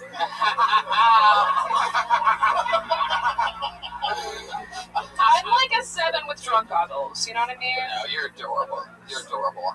So it's been 4 months. Are you doing a lot of spots or what? Yeah. Here and there. Here and there, like a few times a week or what? I try to go up to mics now that I'm unemployed. I can go up. What was your job before? I was. Don't lie, please. So many liars tonight. I can watch you all thinking of your fake, unfunny fucking answer. I worked in a matchmaking service. Perfect. That's great. What was that like? Were there some people? Where they cut down the trees and turned them. Did he really say timber instead of tinder? That's so funny. I didn't even notice that. So, all right. What's that like? Working on a there's some people when they sign up, you just see them and you're like, look, we can't do anything for you. Nobody's gonna like you. Is there any? What was your role exactly there? I would like talk to the matches and be like, hey, you should come and talk to our matchmaker and then talk about the client. That was what I would do. Yeah. An interesting position to be in, watching all these dates while you sit lonely every night. Yes. I thought there were perks to looking like this. Dang, he called you a 6. Yes, my love life is a barren wasteland, and yes. Why do you think that is? Why did you always do those horse lips with every tough question? That's why. Yes. Yeah. Well, that was why. I'm actually a centaur, so. Answer every question with a reluctant queef. Making a horse. Yes. I love that Mike Lawrence can't do the thing with his lips. I just watched him try and nothing happened. All right, Kelsey. So, why didn't you work there? Did you get fired, or did you try to take the best dates for yourself? I want to go back to loneliness for a second. Why you gave me the horse lips, but I never got an answer. Why do you think you said your love life is a barren wasteland? What does that mean to you? I think I attract crazies. Give us an example of a crazy guy. Like 40-something Jamaican guys who bring up their briefcase on stage. And continuously beg you not to make fun of them while just being a complete asshole the entire time. We're going on a date later, actually. Wow. No, I think, so the last guy I was dating, he was... This happens so funny. He would I fell asleep one time and he went through my phone and was talking about, he was like, so do you talk to this guy or that guy? And I was like, we're not even relation. That was John Lennon. Yes. So he went through your phone? Yeah. Alright. How about, what's the second craziest thing that a guy's done? Oh, was that was that on a first date or something? No. How many times did you guys hung out? You were fucking, you were dating, what was like 2 months. That's not that crazy. You don't have a passcode on your phone? Yeah, no, you can do it. You gotta go with the thumbprint. Yeah, I gotta go with the thumbprint. It's not that crazy. Your girl keep assholing in my car. Because that's what she loves. It's back on! Yeah. You better be careful, Pat. You're giving away all your secrets. Next girl whose heart you break is gonna keep the car comic in your car. That'd be worse. I would have to get that fixed. I would have to get that fixed immediately. All right, asshole. You're like, I get it. Someone says that a flannel button pops off the shirt. So that's actually usually what I do. I usually have a guitar on stage, but I just felt like it was going to be way too much. And give us another. No, I'm telling the truth. You seem like you're fucking. I'm being honest. I really do. I'm a musical comic as well. I understand. I understand. You guys have a lot in common. You both do comedy with guitars. You bomb continuously. Yeah, I saw that one. That was a rule of 3. This is amazing. This is a little fucking match made in the outside of some conservatory. It was one of your song titles. Yeah. DUI song. Whoa. It's about DUI. It is. That's what musical comedy is. A lot of times they have like a song title and the whole song's about that. Sometimes. So that's what how people write musical comedy. Not me. I actually write songs. You know how some people just say the punchline once? Well, imagine if it's repeated multiple times. In a chorus. In a chorus. How many words can you write with Queef? Leaf. Keith. Chief. Belief. Steve, if you want to slam. Coral Reef. It'll be a relief when this is over. Kelsey, second craziest thing that a crazy guy's done to you, other than go through your phone. This one guy held the door open for me once, and I was like, what are you doing? Are you a knight? What century is it? I make 77 cents on a man's dollar because there's perks to looking like this. Kelsey, answer my question. Second craziest thing. Because I asked you why you said your love life is a barren wasteland, and I said why, and you said the guys that you hang out with are crazy. You attract crazy people. Give me a number 2 to going through your phone. Number 2. I don't know. I've had like one time I was hanging out at a mic and he came by and he said, "Oh hey." Same guy? Yeah. Okay. This is Yeah. after that? Yeah. Okay. And then he was just like, oh, and then he was like, I gotta go to the bathroom. And then I texted him, I was like, where'd you go? He was like, I went home. I was like, why? He's like, you weren't paying any attention to me and you're flirting with every guy. I was like, so maybe that's your answer. That's Kelsey, this sounds like you're a whore. Yeah. People go through your phone. Crazy guy. She's just a fucking fat right. Do you drink a lot? I mean, do you get drunk a lot? Or you? I get the feeling you have more dicks in your phone than Matt LeGrand has had in his asshole. Thank you, Brian. Kelsey, alright. That doesn't sound too crazy. It sounds like a guy that has jealousy issues. Yeah, it sounds like one loser. I can tell you crazy. You want to hear crazy bitch stories? We can talk all night. Yeah. Brian and I can talk for a while. He squirted on me the other day. Alright. Kelsey, so what else about you? Tell us something else that's interesting. Where are you from? I'm from Boston. How long have you been out here? It'll be a year next month. Okay, that's interesting. What do your parents do? They're both unemployed. Why? Work. Yes. How are they surviving? They're both like retired, so I guess. Oh, there's a big difference between retired and unemployed. We got really old. They just got fired. And you said that you just got done with your matchmaking job, correct? You don't do that anymore. No. So how are you surviving now? Are you retired as well? I just got my first unemployment job. Wow. It's not enough to survive. So what are you gonna do? Survive on my chase. Oh, Brian, you can't say things like that. It has to be, if you're gonna go dark, then it has to be somewhat fun. Are you gonna pay me, or? It depends. Do you take tokens or roses? Alright. Wow. Yikes. I looked at the one prostitute in the audience who was like, "What up, girl?"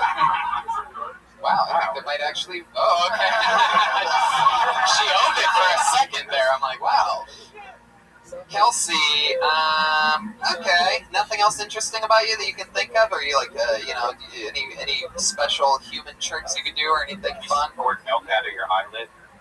Out of my eyelids? Give us. Nope. Let's not answer that question, Brian. It's kind of hard to maybe say a little bit out too much of Mountain you Dew. crushing poverty. You understand? Anything else interesting about you that you can tell us whatsoever? Is there anything that you've done, any talent that you have whatsoever? Yeah, it's mostly like guitar stuff. I just. Yeah! There we go. Let's take a chance. Let's do it. It's gonna take like just take any 2.5 minutes. Put it on. Play 30 seconds of the Play song. 30 seconds. Play the chorus of a song. The DUI song. All right. Ladies and gentlemen, give it up for Kelsey playing the DUI song. Thank you. I was going to do that, Pat, but thank you. Your guitar, I guess in the guitar comic world, you can bring up the guitar comics. Oh, are you trying to hang yourself right now? It didn't work. Look at that evil look. You can just use Addleston's hair.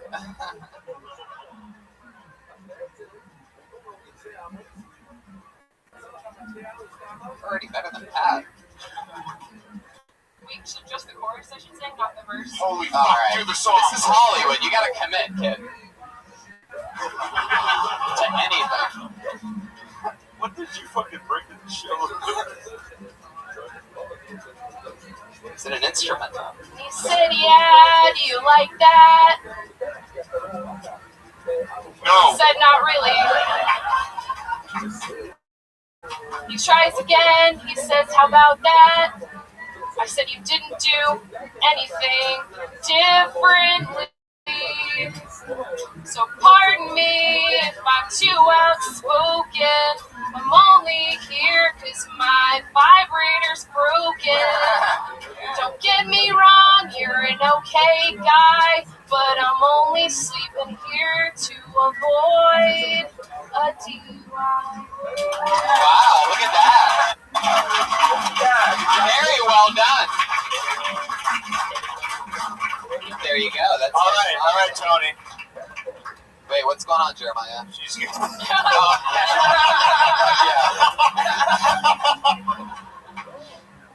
I say my problem with that? Yeah, go ahead. I feel like whenever guitar comics do, it's always just kind of like a simple, dirty thing. And I think you should avoid that. I think it should just always be about sex, or always should. In all honesty, it's like you're just writing dirty words. So I thought it was way better than your joke, but I would say that stay away from just the I'm giving the song and writing dirty words. Yeah, what are the other two songs you have? What are those called? Don't overthink it. Answer the fucking question. Why is everybody doing this tonight? My pussy is huge and my asshole's gaping. Yeah, just be honest. Want that portion of that portion? I fucked myself and fucked Trump. Okay. Can I say, the thing is, like, you're coming out here, it's being recorded, there's all these people, and if you're half-assing it, if what you do is musical comedy, and it's being recorded, then that's what you should do. You already don't have it. Life's not good for you. You should be fighting fucking harder than anybody. When Matt LeGrand came out here, like, that's the guy who's like, fucking, like, I'm gonna take this. You need to fucking take it. You made excuses and everything. Talk about dick. Yeah. It's like, you failed on someone else's terms. And then when you did that song, you got to fail on your own, and it was so much more beautiful and endearing. Yeah, he's absolutely right. I totally agree. You should make friends with more comedians and get out and just hustle. If you're not working, then you have to go all out. I mean, there's no fucking Netflix thing when you're in your situation. But if you look at Pat, who I do respect, like, he fucking takes that guitar everywhere. He's gonna take the amp sometimes and shit. That's 3, harder. 4, It's not 5, easy. 4 or 5 spots a night while doing other shit during the day. Humiliating myself. Yeah.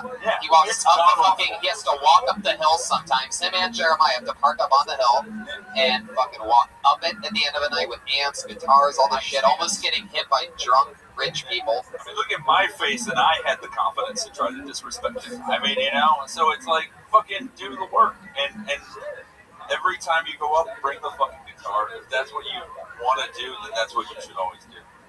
Gotta commit, gotta just go for it. You're doing an okay job.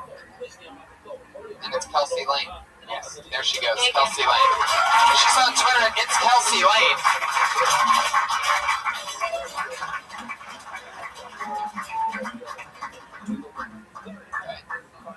Okie dokie.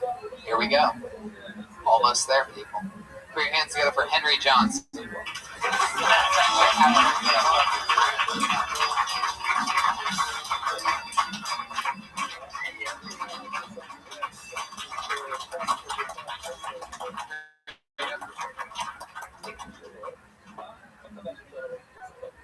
I tried to make my apartment look fancier by hanging a photo of a limousine, but I couldn't find one, so I got a time-lapse photo of a normal car.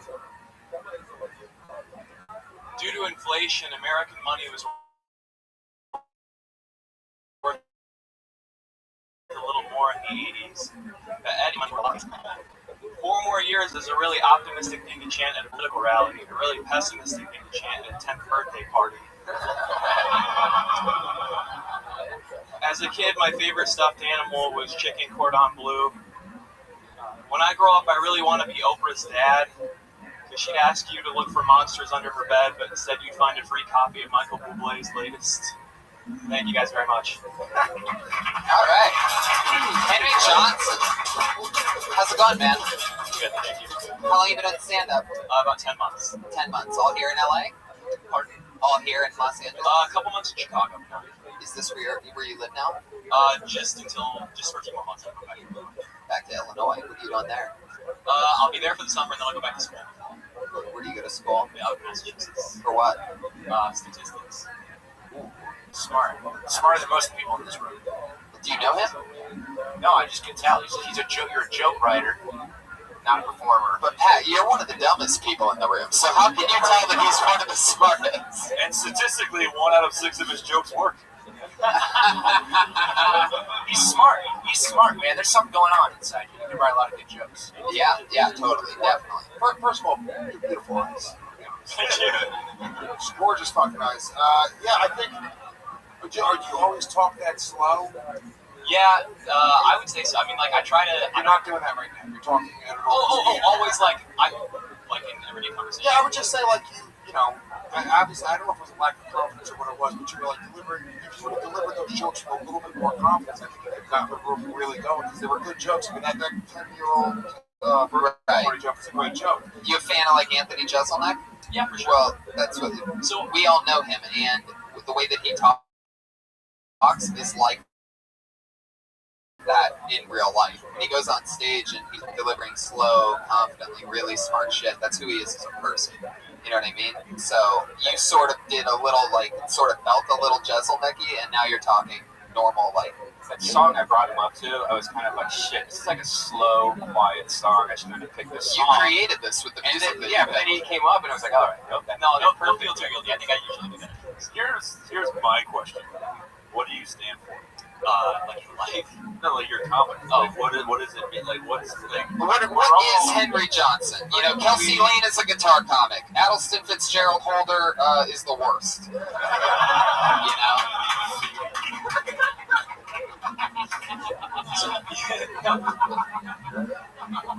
You know, if you say his name one more time, he'll appear. But no, my thing is, like, and I know that you're new, and hopefully this is something that you will grow out of, but it's like, the jokes signify nothing. They're not about anything. There's no message, and every person that does comedy, you know, struggles with, you know, being broke and working hard and all of that, unless you come from your parents' money. But to me, it's like, what's the point of, like, hoping to get up and hoping to do all this shit when it's like the jokes aren't about anything? I mean, I totally agree with that. I don't think I'm that strong of a performer. I think I'd rather be a writer. I have more fun writing in someone's voice. And I get that I'll need to write my own voice, but I don't have a proper response. You can't be a writer. You can write your SNL if you want to. But the thing is, like, but comedy writers often get hired because of their strong points of view. Yeah. And, you know, and I'm sure you have more material, but based on that 1 minute, I didn't see a strong point of view. I just saw mostly parlor tricks. He's a well-educated white kid, right? Are you his agent? I'm just telling you. I'm just explaining. It's like there's different. He can do anything he wants. He can There's a million well-educated white kids writing cerebral jokes that aren't that strong performers. You're one of them, and you have a bright fucking future, regardless of what. Yeah, you're real smart. Henry Johnson, you're a real goody two-shoes. Tell us something bad about you. Tell us about your Dexter double life. One time I shit in one guy's mouth. No, it's the guy that got his mouth shit into. So these people, not statistics degrees. Okay, Jesus, Pat, what is your problem? First of all, he doesn't even have his degree. He just said he's studying statistics. I got 2 more years and I'll have it. All right, Jesus, you don't have to tell me like a proud 11-year-old. I'm sticking for smart people tonight. That's what I'm fucking doing. I'm sick of the fucking Comedy Store belly room mongoloid shit. So I'm sticking up for fucking smart people because we're fucking smart and we're gonna run shit one day. Smart people already run shit. What are you talking about? One day. Are the mongoloids I mean me and him. Oh, Henry, tell us something evil about you. Oh gosh, tell the truth. This is gonna just say it. Okay, so I was back home for Thanksgiving, and I sat in on a friend's class and tried to be a fake student. I wrote a fake essay and stuff, and I was mistaken for school security threat. We had to change location of class, and still kind of See, and you can never talk about that in your act as it is right now, and that's a fascinating story. You're trapped. Wasn't that the plot of an episode of Sister Sister? Wait, a bad thing that you did was writing an essay in another class? Yeah, exactly. And Henry, I mean, what are we talking about here? You can do better than that. Give us something else. Come on. What's your go-to porn? What's your go-to? I don't know that I have like a particular. I know that I feel like that's a canned answer, but I really do not have a particular. You like anything? Like, I like ones where the girl is enjoying it and just wants to be there. just making love porn. You think he likes girls? All right, come on, hit us with something. Craziest thing you've ever done. I feel awful. All right, that gosh sounded like he was opening up a musical number. Gosh, well. I really am sorry because I know that this is like for entertainment, but I truly am a very boring person. We know. The first black people he's seen were the cast of Hamilton when he was in the front row. Do you swear when you act at all or no? Generally not. I don't. It's not that. It's not that I don't like it. I'm just not very good at incorporating it. It's a writing weakness. Very good at incorporating. You should, honestly. If you don't, you should, because I think that's a quick way to get, far in the industry. But you curse for us at least. Say fucking content. Oh, that's.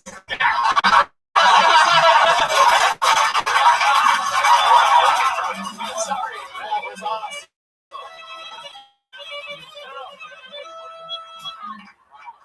Holy shit.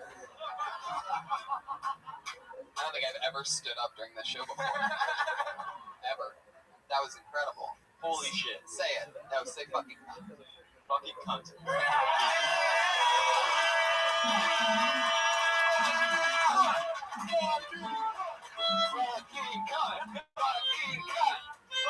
Wait, what's that? Oh, what? Oh, you just lost your scholarship at Massachusetts. They're watching the live stream right now. I love this crowd. He just molded someone into being a misogynist.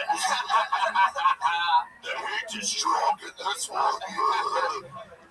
Wow, that was fucking awesome. How do you feel about that now that you've said that? Is that the first time you've ever said no, that? No, definitely not. I mean, I once called Mother them when the potatoes were cold.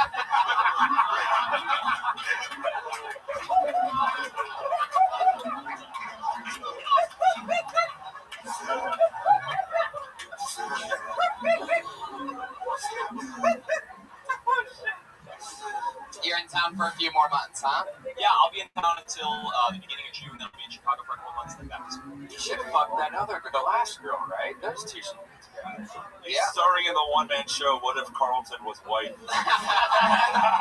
I love it. I love that you started doing stand-up comedy after being a lead in Book of Mormon. I think it's a really big deal. It takes a lot of balls to do that. But come back again. Will you sign up again? Come back. I want to hear more of your jokes and find out more about you. Yeah, Mike Lawrence. There is an inherent likability and charm because you have a genuine naivete. Like when you come up here, that is fascinating, and I want to see you. Just say naivety again. Naivety. I can't say it either. Bronx Public School, everybody. No, but like there is something inherently likable about you that if you did talk about yourself, and you can do short, punchy jokes, but not in that like done to death, like one-liner style, and be yourself. I think that's where their success is going to be. Thank you very much. Can you, are there people that you? Sorry, are there people you? Thank you, good sir. I would like to subscribe to your pamphlet. Who can I study for that? Because I really do want to study. Mike Lawrence. Like, who do you think strikes a good balance? Andrews O'Neill. Yeah. Okay. Is that accurate? We will genuinely. I will have a conversation with you after the show and give you some comments to look up and watch because I do think you have a lot of talent, but I just think that this is a dead end. And you definitely have to use some of your, some of that when you're thinking about what is special about you. Talk about the fact that you don't do bad things that makes it. Talk about why you don't do those things or how or what happens. Use that nice guy. Like I said, Dexter type of thing to your advantage, but you have to show us that other side. You know what I mean? We need to get a taste of it, even if it doesn't exist. Tell us why you don't do things, what you don't do, and that's what you're going to hear constantly. Is like give more of yourself in anything, auditions, TV shows, whatever it is. So, wanting to know you, talking to you now, you're a really likable, nice guy, and everyone in this room is rooting for you. So that's a good thing to have. There he goes, Henry Johnson, ladies and gentlemen. This is it. We are here. We have one comedian left. Normally, we have two regulars, only two, that do a brand new minute, not out of the bucket every single week. One of them couldn't make it here tonight. Vanessa Johnston. Get well soon. And tonight, of course, the lovely, the amazing, the always nervous, fun stylings of the great Melissa Esslinger.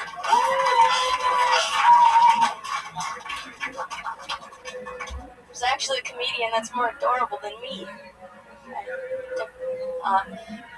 The cool thing about riding the bus is homeless people stop asking you for money because you're on the same boat, bench, whatever thing.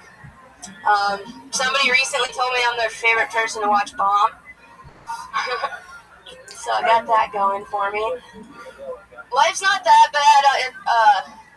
Shit. Let's just say I'm not looking both ways before I cross the street anymore.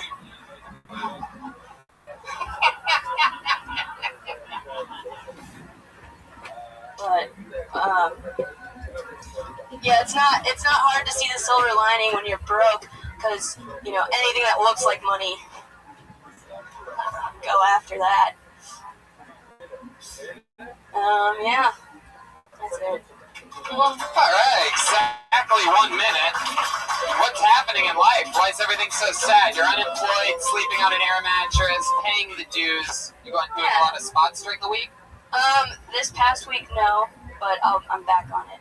What was the first thing that you said about adorable? Oh, he was really adorable. Who? That guy right before me. Yeah, when you start your sets, just do you, you know what I mean? We acknowledge everything that happens before you. Don't waste an opening really connecting, because that's when you're establishing yourself. This goes for everybody in every set that you do, You don't always have to make a joke about something that you saw earlier in the show.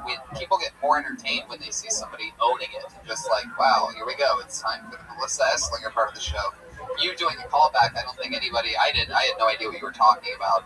So, when you lose people at the very opening, that's always hard to catch back up. I mean, you're fighting it because you're talking about real shit. You're talking about being broke. You're talking about your situation. I would have loved to have heard more about the actual things. So what's going on? Any improvement on anything in life? What's happening?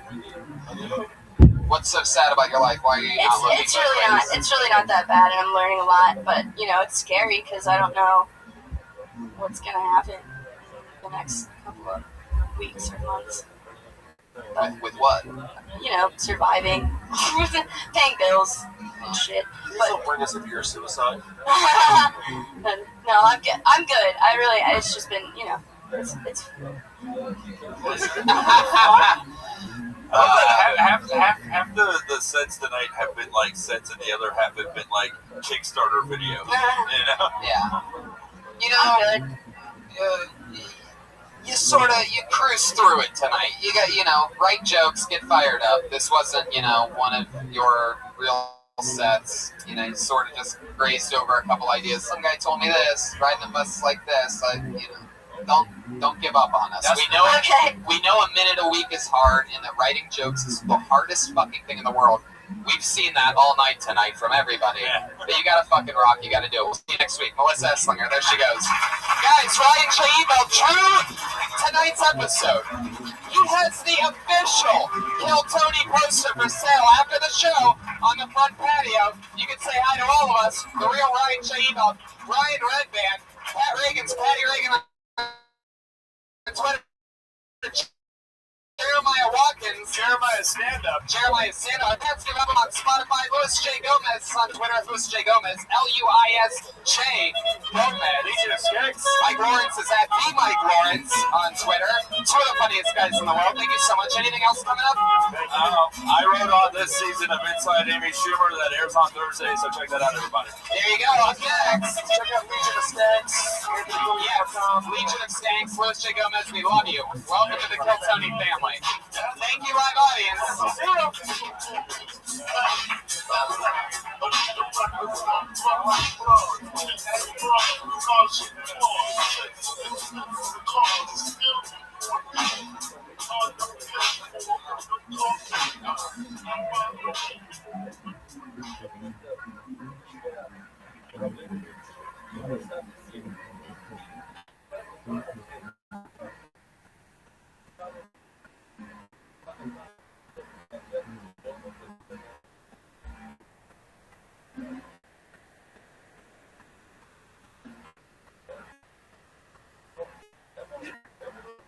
Hey, it's a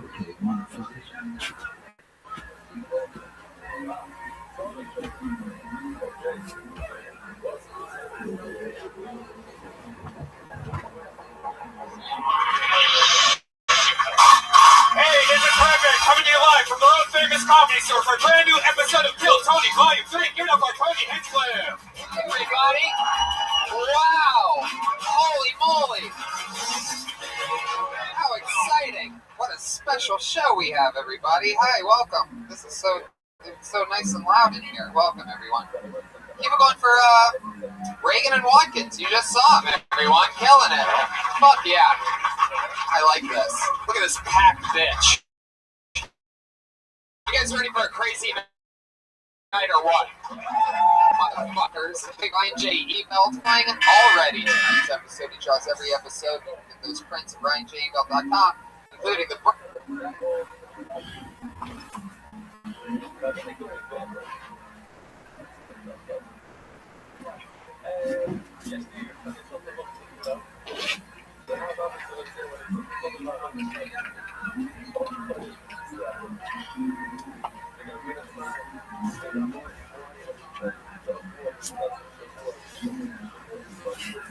Rykktade näillä hemmekuulla sekä sanotut soopit valmahan jättäkoon.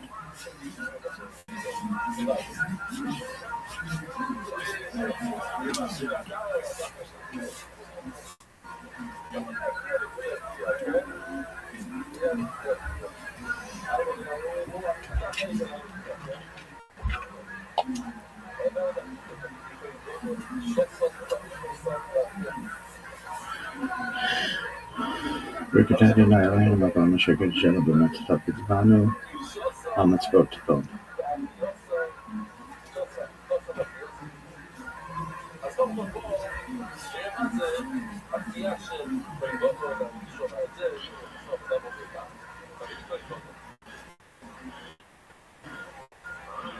Berksham covered my foot.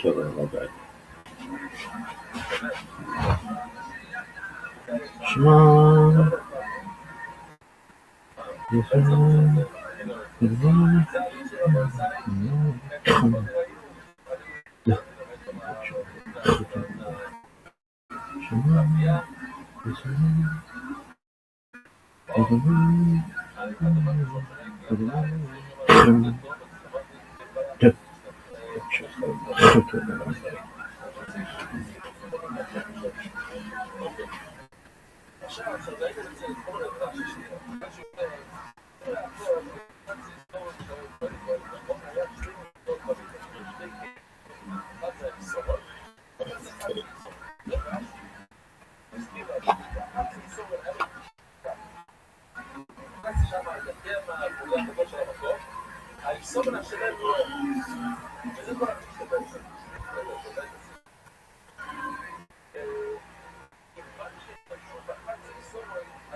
Brand new Kill Tony poster. Limited edition. Unbelievable. It's up on my living room wall. It's so awesome. It's the fucking coolest poster that I've ever seen in my life. And it just so happens to be a poster of this podcast. So who wouldn't want one of those? And he usually has some after the show if you want to grab one. He has some for sale. Get Like, on because the the patio fighters, after the the kids show. people, they'll keep having MMA fighters, but like eventually, like the last screws So, go fall what's out up, of their Red head. Man? How's it going? And Not like that, much. How that you doing? studio's called the Manson Family Murders. Excited. This show, Kill Tony, Where they're gonna hit record and like Chin's face is spread across the wall. Like all of a sudden, you know, it's gonna get bad. It's gonna be Commentator Sam from Texas Chainsaw. I'm going to be in Cap City this weekend, all weekend. For those of you listening live on the live stream from Austin, Texas, I'll be at Bray, California Thursday with George Perez. It's almost sold out, so speaking of almost sold out, pre-sale tickets start on Friday for my show, October 8th, at the Wilbur Theater in Boston, Massachusetts. Yes, that's huge, Tony. That's a huge theater. Motherfuckers, damn right it's huge. It's crazy. I don't know if I'm going to be able to do it. No, Is the kid right? My next special. Fuck you. Idiots. I love this. I love this evil Monday vibe. There's nothing more fun in my fucking week than having crazy times on a Monday at 8. So let's just get the fuck into it, shall we? You guys ready to meet tonight's guests? I always have two of the funniest human beings in the world on this show. I am so fucking excited about tonight's episode because these are two of my funniest friends, two of the funniest human beings I know. Put your hands together for them. It's Jeff Danis and Brian Moses, ladies and gentlemen. Here we fucking go. This is exciting. True Comedy Store black belts. Yeah. Motherfucking Brian Moses and Jeff Danis. Welcome to the show, guys. Must be an off week. Moses, you've done the show. You couldn't get anybody else, no Marin, no what? Douglas too high to do this. Brian is practice one. Ladies and gentlemen, Moses just sold his show Roast Battle to Comedy Central. Don't tell me, don't you tell me I don't get good guests on this. This is the brand newest fucking Comedy Central show, and it was built and sustained here in the room that you're in right now. One more time for motherfucking Roast Battle. Oh, that's a very big deal, Moses. So then what the fuck is Danish doing here? Well, I don't know. I didn't figure that and out. what's crazy about that is that I've literally been trying to get you here, sir, for almost 3 years since the show started. When you're as famous as me, Mondays are booked. Through about 2017, but I had something fall out last minute. After Passover, I figured why not? I'll come in. I love it. Fun storyline with us is that as much bullying and making fun of people that I do, Jeff was the one that when I started stand-up here, was hosting all the open mics and would literally shred me to pieces. So you got to start your bullies young. So you bully them, and then you move on, and then they become a bully. Right. That's how it happens. It's beautiful. Well, welcome to the show. He coined the phrase. He calls the Comedy Store OR the dojo, the Cobra Kai dojo. So he's the guy that. So. I don't know if that's true, but sure. Yeah, I did that. I try to give you a little bit, you don't take. Yeah. I can't be your right on your right. I'm racist. I don't get set up by black guys. I'm excited about this. Where's Reagan and Watkins, Josh? You know what? I think they're here somewhere. Actually, they're right there.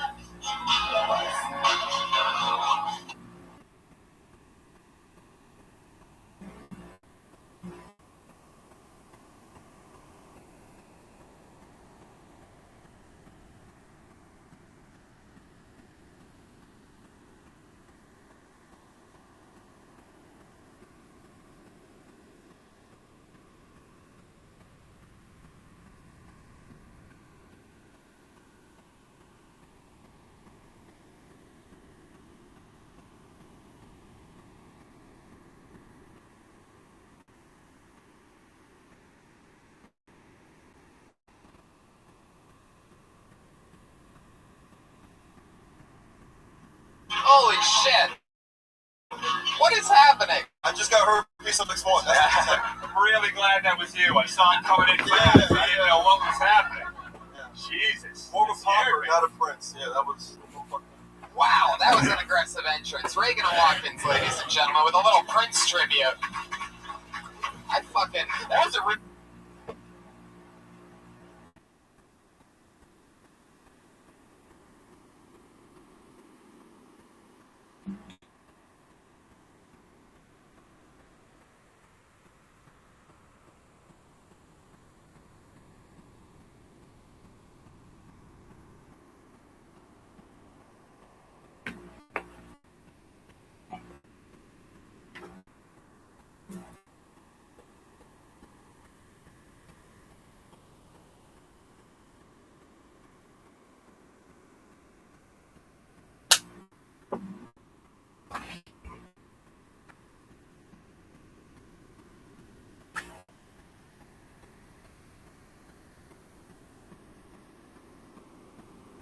Hello, how are you, Tony?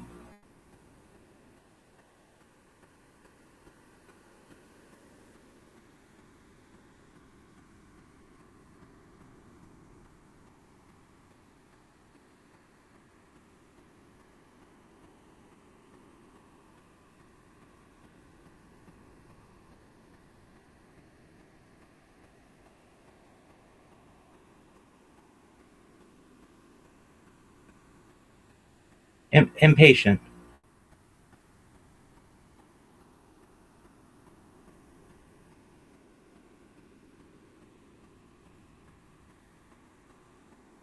Do you know what impatient means? Are you sure?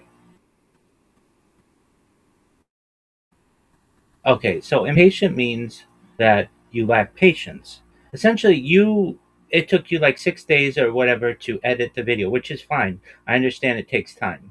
Then you ask me on the weekend, which normally people don't work on the weekend, hey, can you repost it or did you watch it yet? And I said, no, I hadn't had a chance to watch it yet, but I will. I watch it, I see that my name's not in the title, and that's going to make it hard for people to find. So then I ask you, can you put the name in the title? You did that. I appreciate that. Then you ask me again, can you repost it? I said, yes, I'll repost it. But you don't understand that it's 30 minutes long and the sites have a 20-minute limit. So that means I have to download it, I have to edit it, and I have to re-upload it, which really takes hours to do.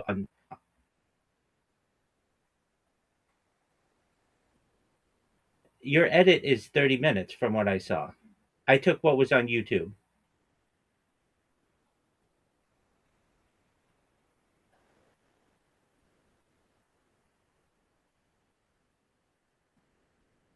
Oh, I absolutely understand that. No, it just I had to take it from YouTube and download it, and now I have to edit it to like two 15-minute parts. I understand. I want exactly what's on YouTube. Okay, okay. It's still longer than 20 minutes. So that means it has to be edited. So that's work. You know, editing is work. It took you 6 days to edit. It's going to take me a couple days to edit it, and then it on TikTok it's even less time. So I have to make some changes there too. As for Rumble and YouTube, um, it's easier than or it takes a download and then an upload, and as you know that takes time. Then you have to put in the description. You have to put in the title, and as I said to you, I don't work on Saturday. And so you asked me like four times on Saturday, did I do it? It's okay, but you've just got to understand, like, it's gonna I will send it to you when I do it. Last night I had people in my server till like 2 or 3 in the morning, and I was entertaining them. I can't say to them, "Hey, everybody, I can't talk with you right now because I've got to edit this video and repost it on my social media." As I said, just be patient. I will do it. If I tell you I will do it, I will do it.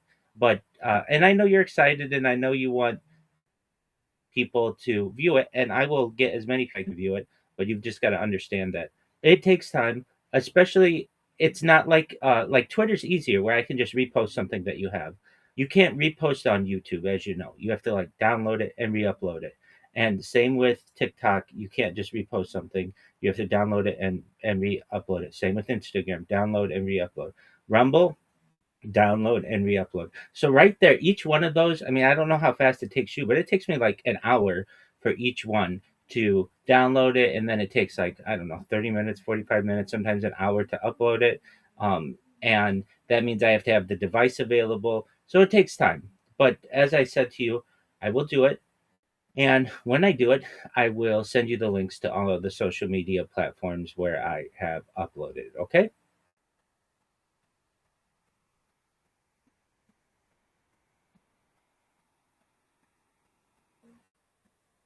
That's okay. No worries.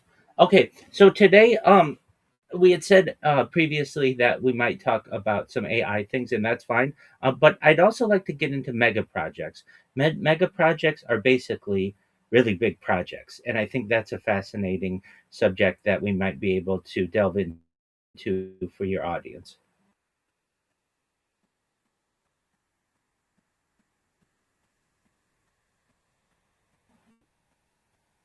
Take your time. Take your time. Take as much time as you need.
Excellent. So we had previously said we might have a session after this. I think I can get it all into this session. So what I'd like to talk about is something called continuous human data interface or infrastructure and continuous human data activity data. Basically, what I do, and then I'll also talk about mega projects, things like a Bering Strait tunnel, things like perhaps the yeah 30 minutes. You said 30 minutes, not 10 minutes. You said 30 minutes.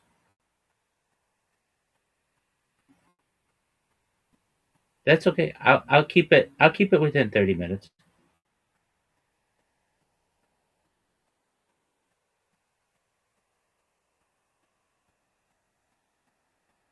And at about 25 minutes or so, I will wind down so that, it's a clean break. And then from there, today, what I will do my best to do is I will take our first interview, I will upload it to Rumble and YouTube and TikTok and Instagram. And um, Twitter's a difficult, absolutely. That's okay. Twitter's a difficult one because I think the limit for like a free account is like 2 minutes. So um, I might just put a link or something like that, and then then once this one's published, I'll do the same. Okay.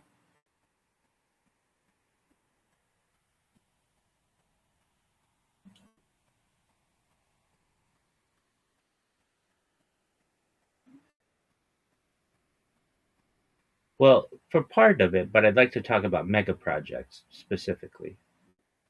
So large scale projects that have been hypothesized but run into challenges from budget issues. So things like clearing the Darien Gap, which is about a 100-mile area of the rainforest between Panama and Colombia, but it would complete the Pan American highway system, which would allow someone to drive from Argentina to Alaska. And then another is the building a tunnel across the Bering Strait from Asia to Alaska, and would allow people to drive from New York City to Paris. Another is widening the channel, the English Channel, which would allow people to drive from London to Cape Town. These are all fascinating things to me. Others are a trans Siberian, are really like a trans uh, Asian highway system, revamping its highway system and also its rail system. Another is Trans-African highway system. Another is a transatlantic tunnel, basically from perhaps like New York to Paris. Some others are perhaps a bridge across the Strait of Gibraltar from Spain to Morocco. Others are building a canal in Thailand, basically cutting off, allowing for easier shipping through the isthmus there. Another is a bridge and tunnel system from Asia to Australia that might be of benefit to people. Another is either a bridge, a what? I know we're not. I know we're not. I know we're not. But I'm just giving you an idea of the topics.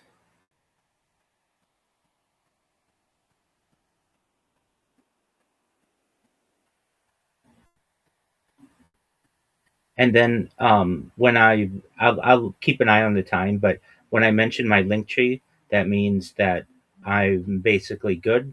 And then like you have your closing. You can mention your link tree. You can also mention that you're on Spotify now.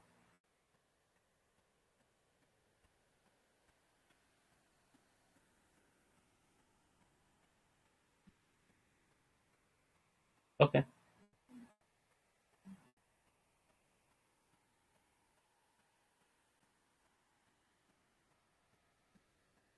You're okay. Take your time. No worries.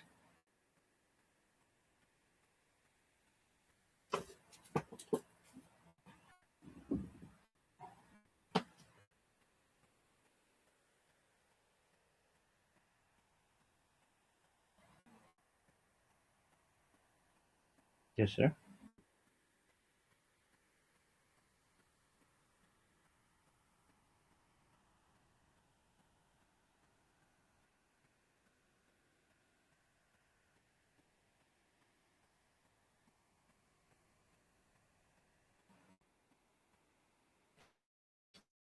Okay, well, I don't really hold myself back now, um, but depending on what you have in mind, um, I'd be open to do something. But I mean, generally, like I understand you want it maybe for content for your Patreon, um, but my streams are always going, so just keep in mind people will be able to get it from my stream if they wanted.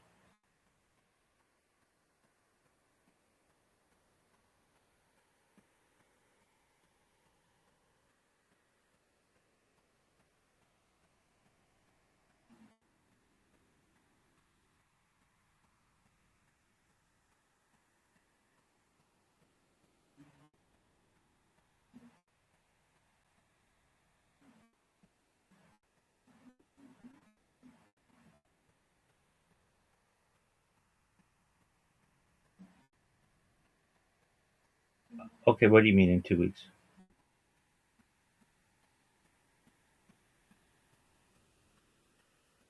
Okay, as I said, I think I'll be able to get everything in the 30 minutes in this week, so we might not need an upcoming one.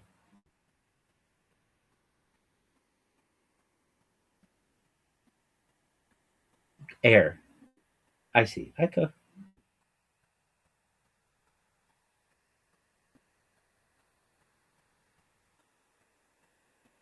That's good that you're getting guests.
I mean, what do you mean by juicy?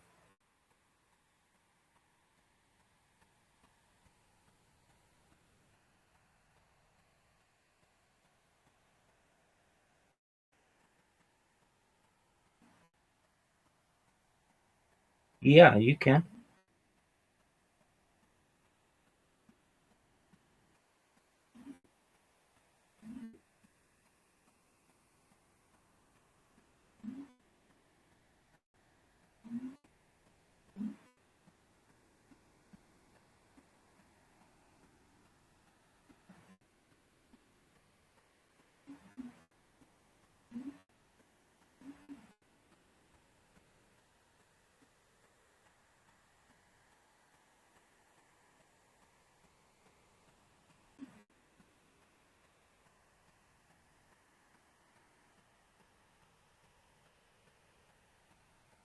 That's okay.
What's America Project?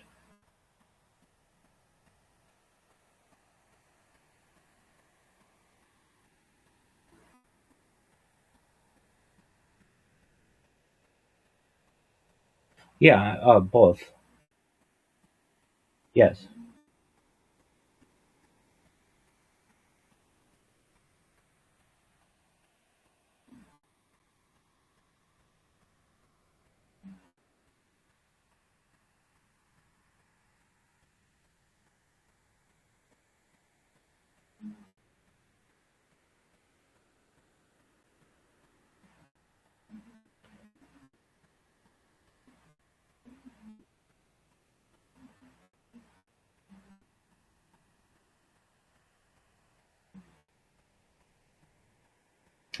Well, I don't know what you plan on asking, but generally, I'm going to talk a little bit more about data, and then I'm going to talk about global projects.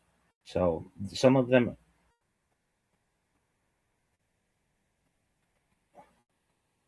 okay, like what?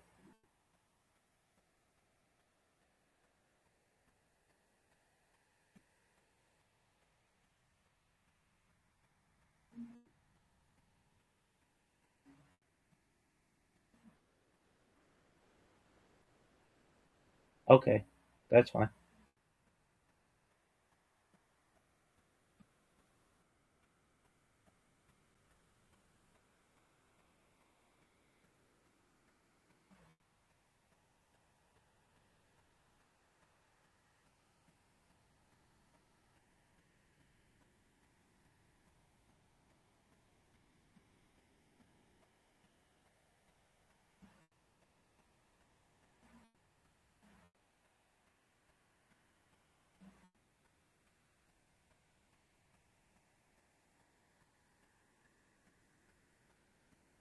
About what?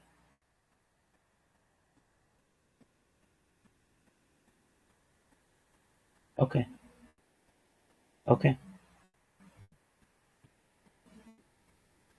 okay,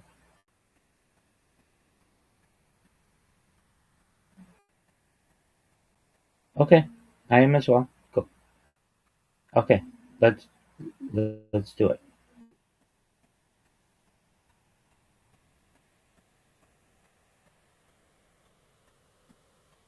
Oh, you need me farther back?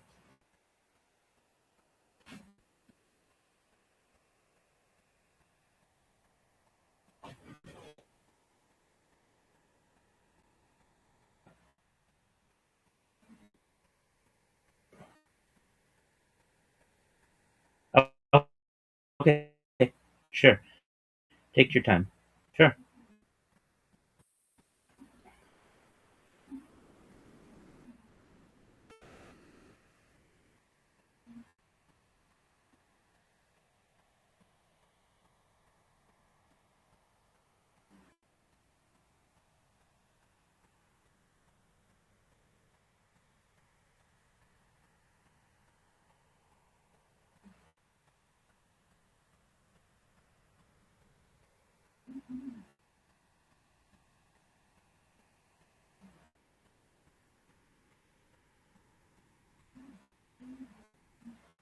You got it.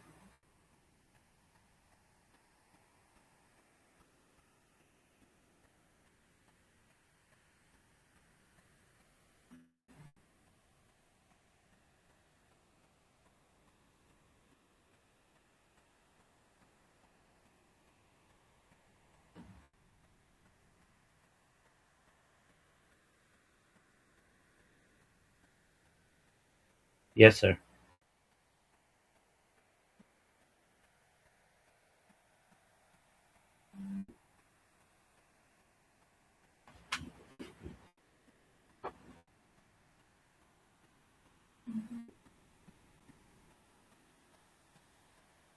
Excellent. Okay.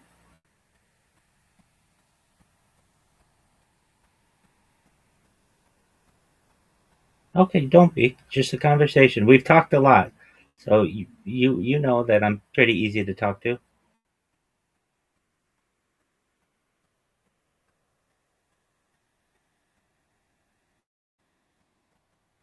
That's true. That's absolutely true.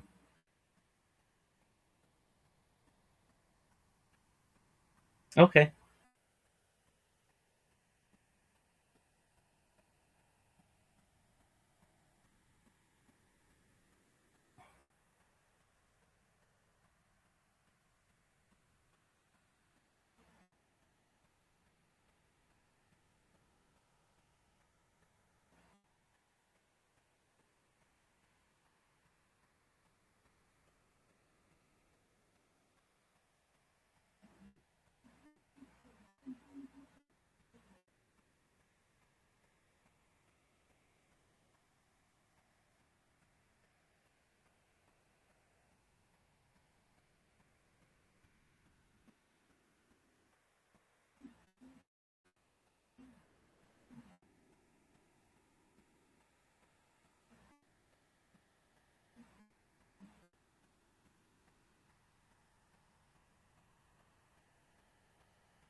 Excellent. If I may just clarify, the Guinness World Record, we're working on that. Essentially, it has to all the data has to be viewed for it to be verified. But um, by the time the global audience sees this, we will likely have that.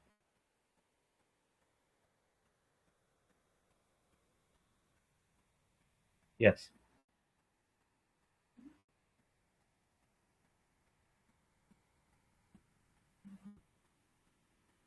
that's correct.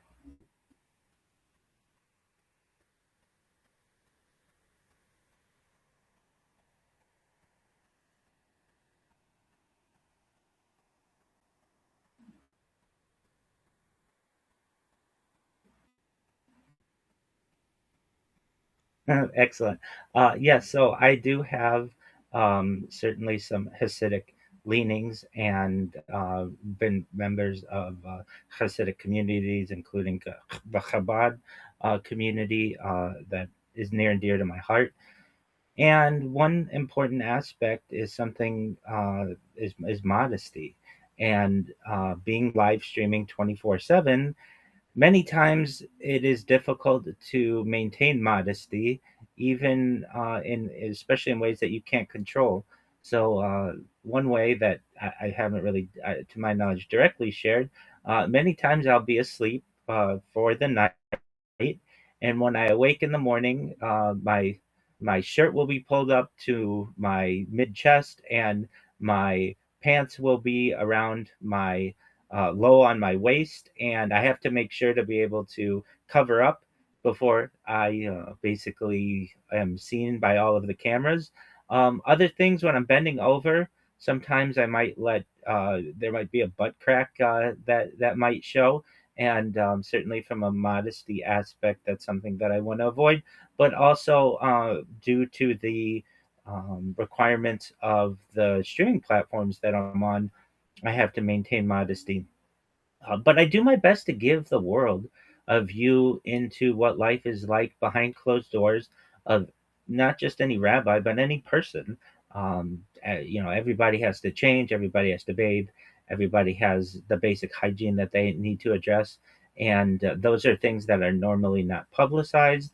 But I recognize that this project is very large, and that type of data will be of extreme value, and there is a trade off between modesty and giving people the raw footage that will be important in the future. So that is something that with which I deal, and I do my best to overcome that challenge every day.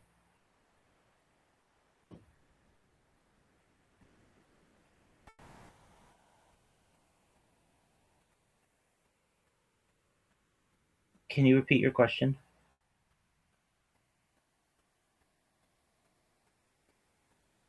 Oh, okay.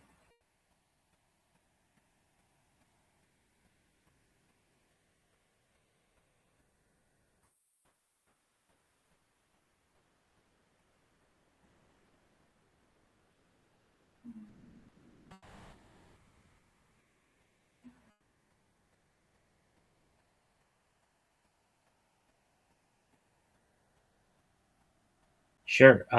Certainly not to my knowledge on a podcast have I shared this. If I'm mistaken, apologies.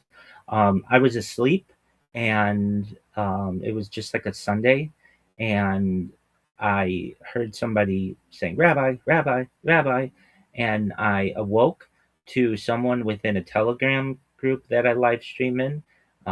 Give a little plug to the community. It's a cryptocurrency. It's known as Harry Potter Obama Sonic 10 Inu. The ticker's Bitcoin. And the community had an individual there who said, "Hey, I see that you're always streaming, and I know that you're in the Los Angeles area. I want to come visit you." And I was like, still in my slumber. And I said, "Okay, yeah, if you want to come visit me. That's absolutely fine." And the person drove 8 hours from Northern California. And later that afternoon, they came and visited me at my home. I gave them a tour of where I live, uh, my room, all my cameras, all my computers. And we had a picnic in the local park, which was quite an interesting surprise. I was not expecting this. That was not how I'd anticipated my day to go. But that was certainly a surprise that I was not expecting, and turned out to be a really nice event in my life and on the live stream. And so I would say that's probably the most surprising thing. I'm sure there are some other things that aren't coming to mind right now, but that was something that I was not expecting and was absolutely surprised.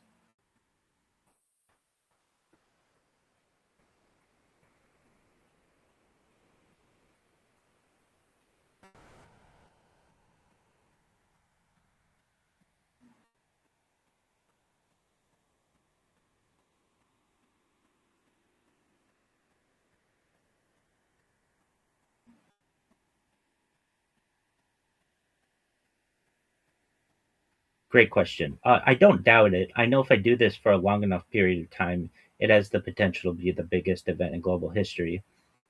And so that's very motivating to me. The biggest challenges that I have to with which I have to deal are the technical challenges, always staying connected. When I do IRL live streaming, I can't use as many cameras as I normally have. I run into issues that everybody runs into: poor cell phone service, low data, ISP throttling, or cellular service throttling. Those are all very frustrating. And then, especially with the computers that I use, many times I get app crashes. We can occasionally get, like a power outage or a Wi-Fi outage. Whenever anything like that happens, I have backups, basically GoPros that I use to be able to upload any kind of um, data or video, just to have backups. But those are some frustrating things to me. But I know that if I'm able to continue with each day, my influence grows. More and more people find out about my project. More and more people are positive about my project. 99% of the people who hear me and give me an opportunity to tell them about what I do are absolutely positive to it. And that 1%, you're always going to have doubters or detractors, but people tell me to keep going. This is a really important event of global history. It's why we have thousands of people in our Discord. It's why I have tens of thousands of people who follow me on social media.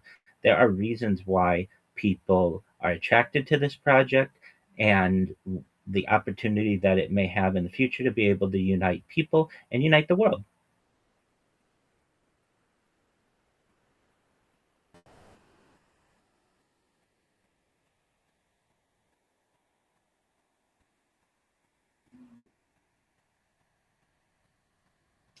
Yeah, so this occasionally happens.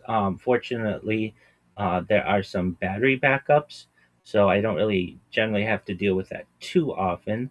But like a few years ago, Southern California Edison had to do like a full-on grid shutdown for a few hours, and when that happened, I just live streamed from my vehicle and drove to my local kosher market and just did IRL streaming until the power was fixed. And I also have that backed up on GoPros. So I do my best to be able to adapt as best as possible.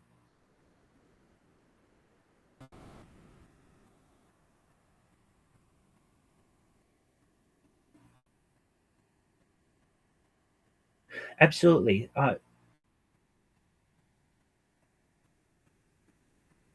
Yeah.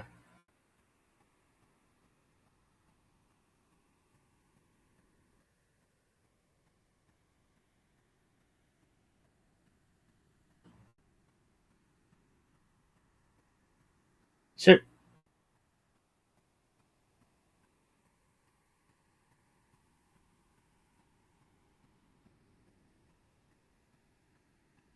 excellent question. So yes, the two projects in particular are continuous human activity data and continuous human data infrastructure. The infrastructure is essentially the collection of all of the cameras that I have and the fact that they're going 24/7. The activity data is what I do. So many times this has been called behavioral data. But what these cameras are tracking and recording are not just my behaviors, not just my encounters with people, not just my day to day activities, but micro behaviors that really we haven't been able to archive in the past, or at least study in the past on one individual.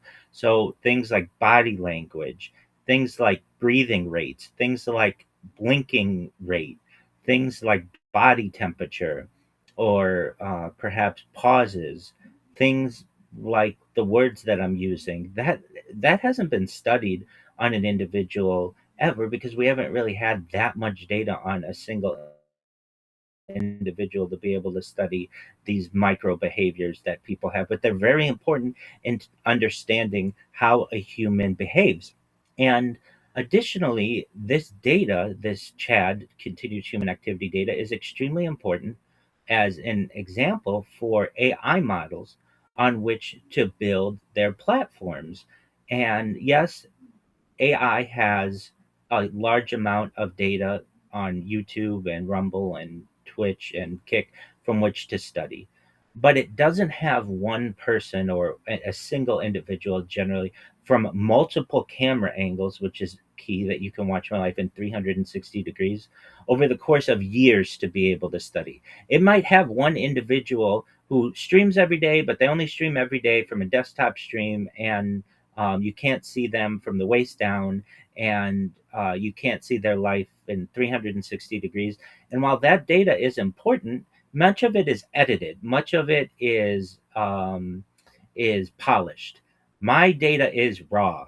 You're going to see me sneeze. You're going to see me hiccup. You're going to see all of the more embarrassing things that many influencers out there would like to avoid. And I am comfortable having all of that live on camera and allowing it to be able to be studied. And in the future, I think that my streams will be studied from a biological standpoint in higher learning and just academia in general.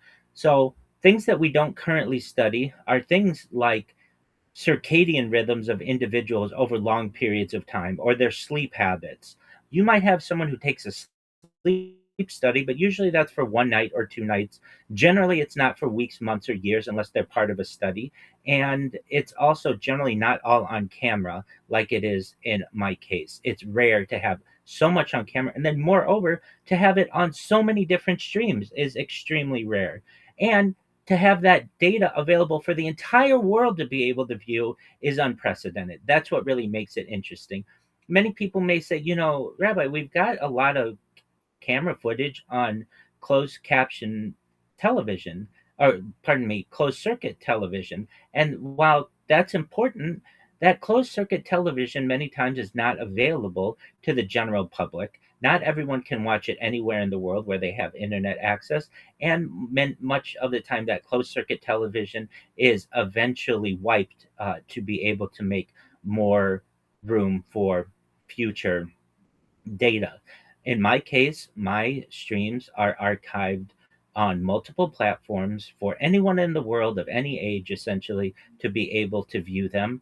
And you could be 20 or 80. The difference is really negligible. That if you're interested in constant people, content, I am your person. And I know that this long form content is attractive to people. You'll see people who have sleep streams or who have like ASMR for 8 hours or 10 hours or 12 hours, and they're attracted to that. Well, my streams are very similar in that they're constantly going 24 hours a day, and people anywhere in the world can be able to connect to them and connect to a real individual. It is a portal into my life. And that is what is important about Chad, about CHDI. Uh, both of these projects, from an academic level, haven't had the opportunity to really be studied. We haven't had AI to be able to parse a lot of this information, but now we do. And I think in the coming years, decades, and perhaps into the future, I won't be the only person who does this. In fact, I know that I'm not. I know that other people who have, to my knowledge, have not been going as long as I have, nor archiving from as many angles as I have, are doing this as well because they recognize the importance of life journaling, as it's been called, or life logging, or life streaming. And in the future, we're basically diarists. People of the past, in the past, would have called us diarists. People would write in a diary, or journalists, people who would write in a journal. But we just use the camera as our medium, which is extremely exciting.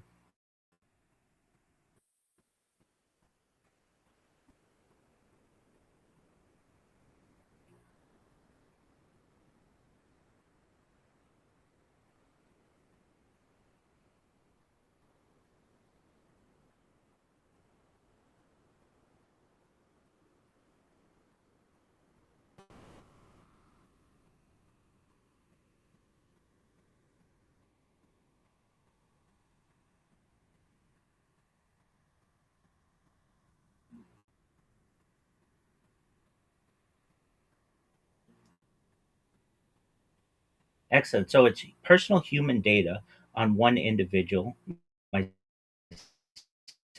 but then it's also global news as well. 24 hours a day, 7 days a week, 365 days a year, I stream the news. So it's really a timeline or a time capsule of what's going on in global events. People can literally use my stream as a timeline or time capsule of what's going on globally. You can go to any moment of any day of my life or my stream for the last more than 4 years and know not just what was going on in my life, but what was going on in world events. So, as I previously have said on our previous discussion, we've captured events like the death of a queen, the birth of AI, the coronation of a king, and everything in between, assassinations and assassination attempts, wars and peace. These are all important global events that in the past we might have gone to the writing of a diarist or the writing of a journalist to see what life was like from a day-to-day perspective. But in my case, you can just go to my streams and see my direct reactions to these. And then additionally seeing the, what my life is like. This is the story of a human. It's essentially a documentary on a human life. And I have many people in the community who stream alongside me 24/7 in my Discord. And you can see friendships get built. We have had the opportunity to, as I previously said, the birth of AI. I've been live streaming longer than large language models have been available to the general public.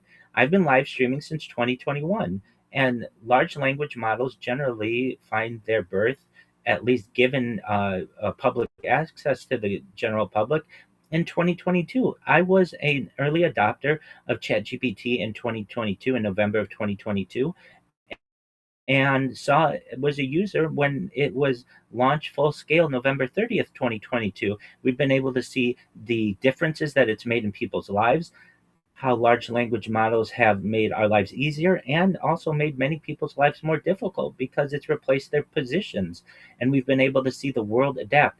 Additionally, my streams go back to the pandemic. So I've actually given people a portal into what life was like day to day during the pandemic, and not many people have that type of archive for future generations to be able to study. And there are other aspects of this stream that we can't even quantify, like perhaps in the future 3D modeling, use of virtual reality and augmented reality. People, if they want in the future, may be able to live my life in some type of augmented reality or virtual reality, just like a video game, and go through all of the actions that I go through on a daily basis. They may be able to put themselves in my world. That's really exciting. And there are just the sky's the limit when it comes to what AI is going to be able to parse from this and the data that will be gleaned. So, from a CHAD and continuous human data infrastructure standpoint, we don't even know the opportunities that may exist in the future. I just know that I'm providing the raw data for it to be studied.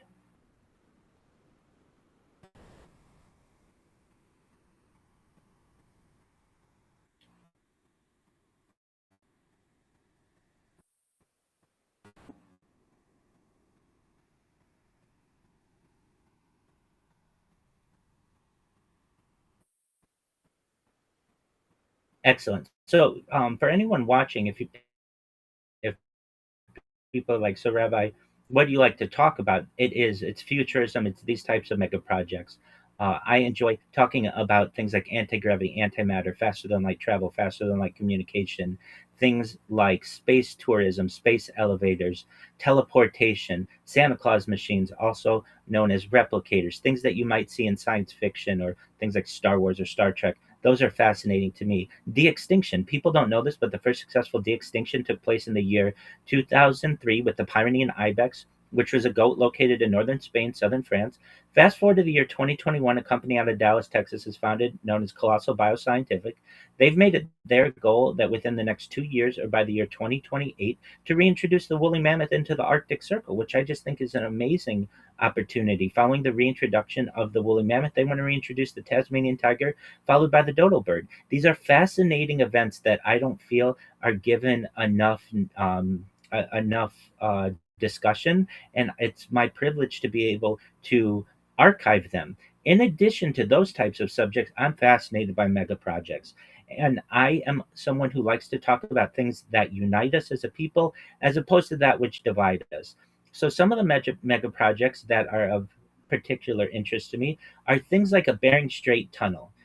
For those who don't know, the Bering Strait is the waterway about 51 miles or so between Russia, far eastern Russia, and far western Alaska.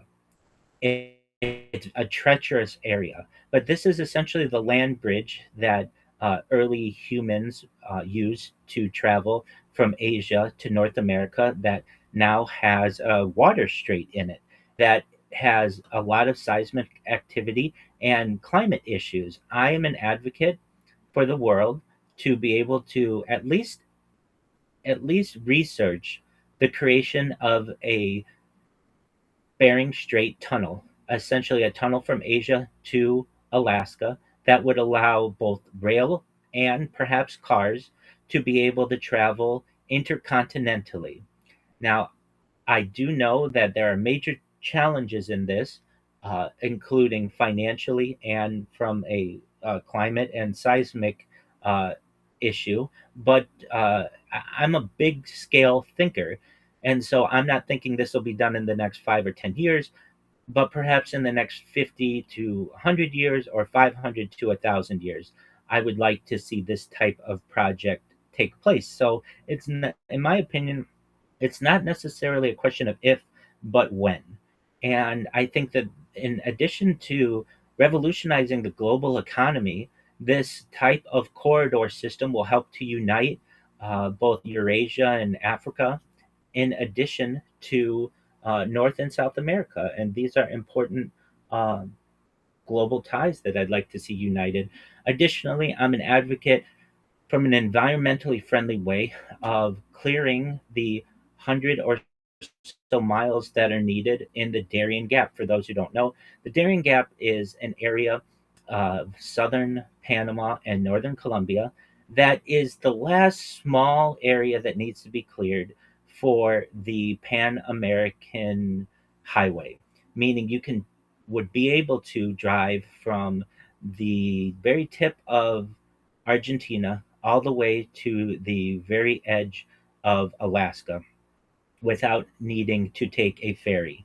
And many people say, well, there are environmental concerns, and I recognize this. Many other people talk about it's very dangerous with the Darien Gap, and cartels basically run the transportation in that area. And I'd like to give the power to the people there. And I think this would help this clearing of this and building this, the remainder of the Pan American Highway would unite North and South America from a way that we've never had previously. Other types of things that I find very interesting are perhaps a Gibraltar Strait tunnel. This is a tunnel from Spain to Morocco that would link Europe and Africa beneath the Mediterranean. Again, many times people want to say the challenges that exist are seismic or it'll never happen. Well, many people thought the same with the channel hundreds of years ago, with between the English crossing the English Channel between England and mainland continental Europe. But this happened. It just takes time. It takes effort, and it takes people talking about it. And it's how realistic it is. Another great opportunity is perhaps the Strait of Malacca Bridge, a Malaysia Indonesia link, major logistics link across one of the world's busiest shipping lanes, and perhaps a way to using bridges and tunnels to link southern Asia with Oceania. I feel that this would be very interesting as well. And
no issues at all. I was talking about the Strait of Malacca Bridge. Some other really great opportunities are perhaps a Sakhalin Japan tunnel from Russia to Japan, a rail link connecting mainland Asia to Japan, New Zealand North and South Island Tunnel across the Cook Strait, Tasmania Mainland Tunnel in Australia, permanent link across the Bass Strait, Korea Japan Tunnel, South Korea to Japan, ultra long undersea rail system, Sri Lanka, India, bridge tunnel. The Palk Strait reestablishes ancient land connection routes. And that's an interesting aspect of this.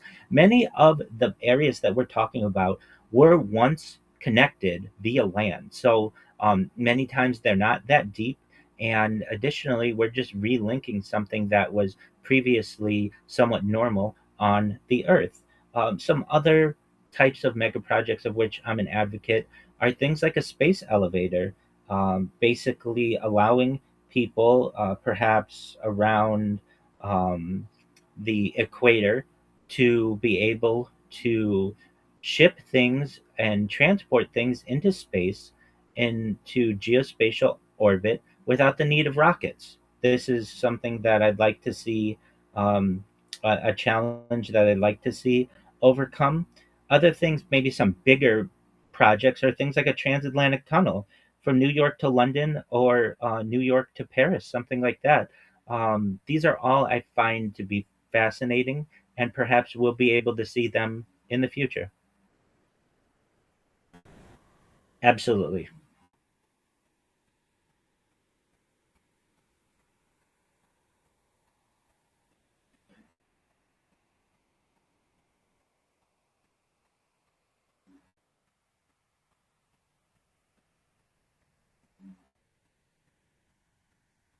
Excellent.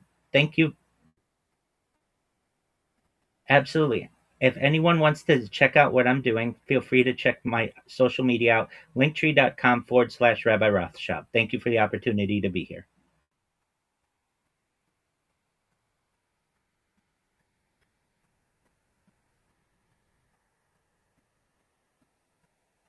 Why is that?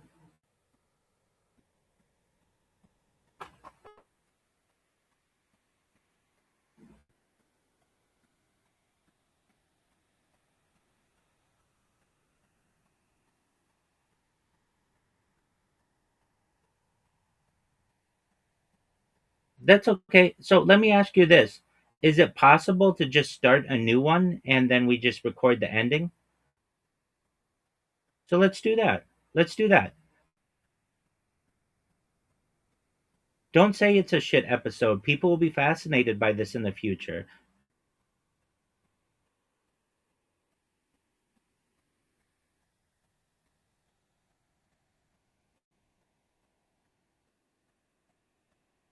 Absolutely. So why don't you say, um, well, so we will have a third part then, and I can finish talking about the mega projects and any other questions that you have. Um, so what you do is you can just go, you can say, all right, we're coming to a close. Check. You should say, I'm telling you, Antonin, you should say this podcast will be available along with all my podcasts on Spotify. Check me out at linktree.com/life podcast. And Rabbi, do you have anything else that you want to say? And I'm going to say thank you for the opportunity. Anybody who wants to be able to follow me can go to linktree.com/Rabbi Rothschild. It's been a pleasure to be with you all.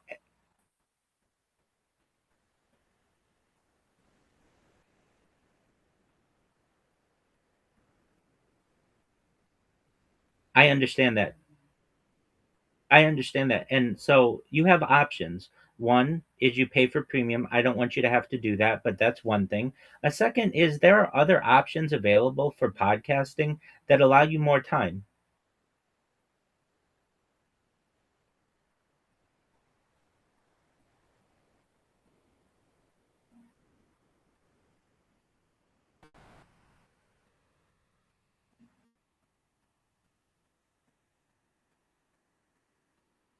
Okay. Well, I mean, you've got to understand as you do more and more of these podcasts, 50%, if not more, of your guests are going to have iPhone.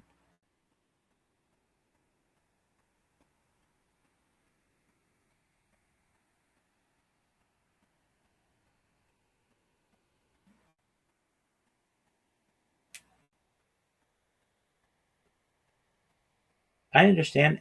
And if for anyone who you have who has an iPhone, then you should just say to them, hey, I want you to know that there's a 30-minute limit that we have. What I'm going to do is about 25 or minutes into it, I'm going to cut it, and then we're going to let that upload. It'll take about 5-10 minutes, and then we'll do the second half. And you can do as many of these as you need.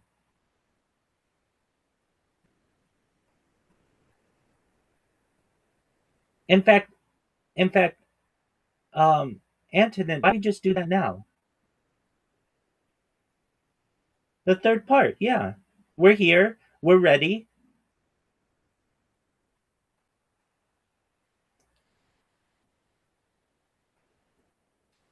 Well, and then you have more content, and then you can just put it out in three parts.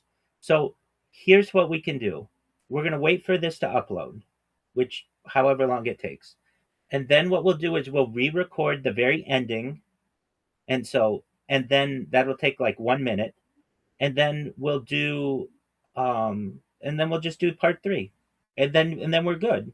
And then that saves us a weekend in the future. You can book somebody else, and then it gives me a Sunday. And I have all my notes here, and then you just put it out. So my episode just went up. Then you've got somebody else next week. Then you'll have part 2 the following week, and then part 3 whenever you want.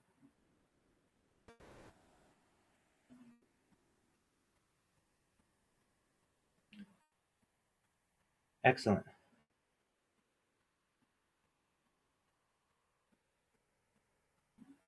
Take your time.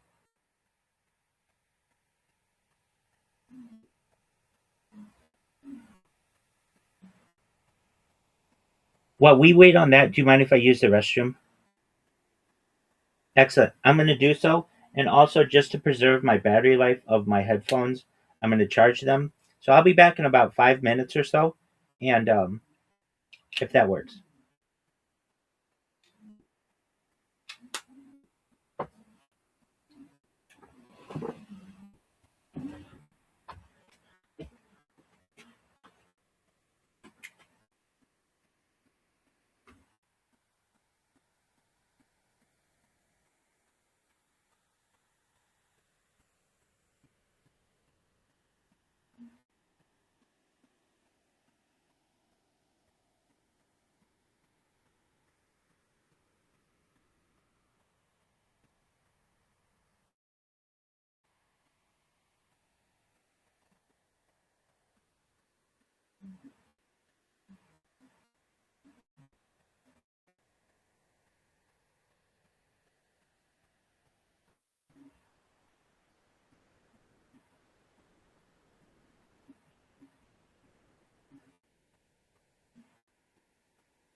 Anthony, can you hear me? Excellent. All right. Yes, sir.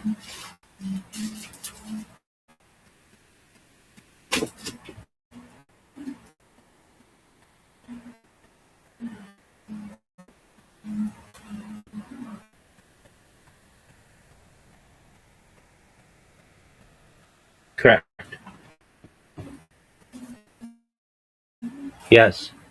Yes, and we can do that. So it's through a technology. Yeah, so it's through a technology called life extension technology, reversal of aging, and then all mind upload technology. So we could be able to scan to a computer like a CAT scan or an MRI, knowing where every is in your central nervous system and your peripheral nervous system for later download.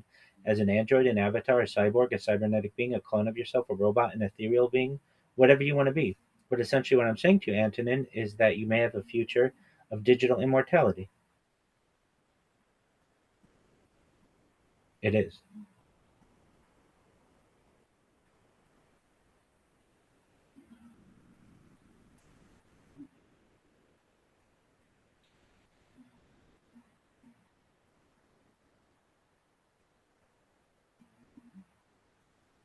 Yes, sir. Yes, sir.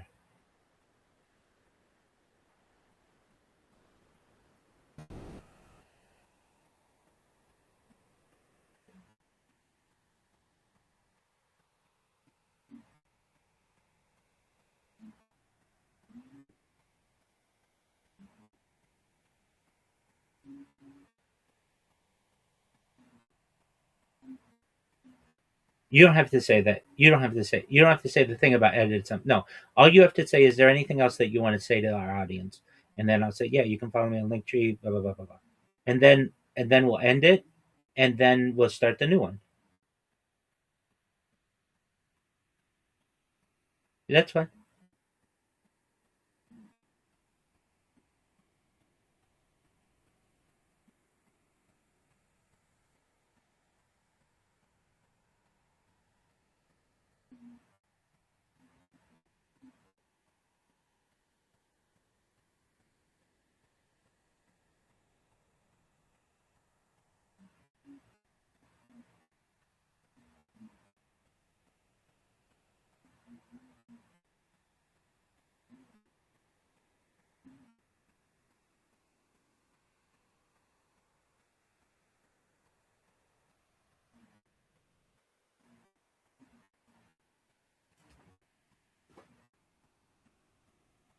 Take your time.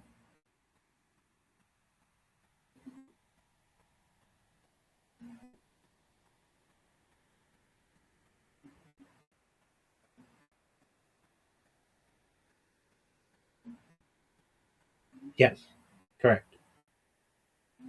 Correct.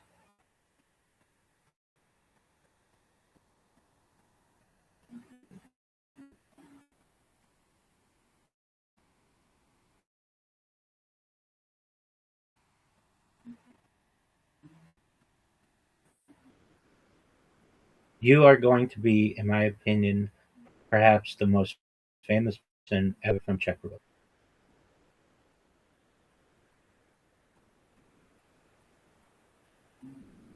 Oh yeah, easily. Nobody knows kings today, but they're gonna know you.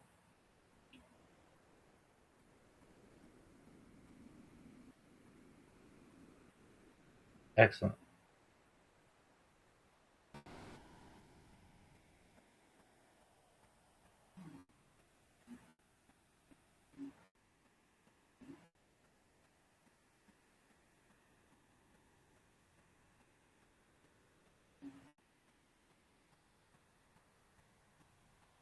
You're dark.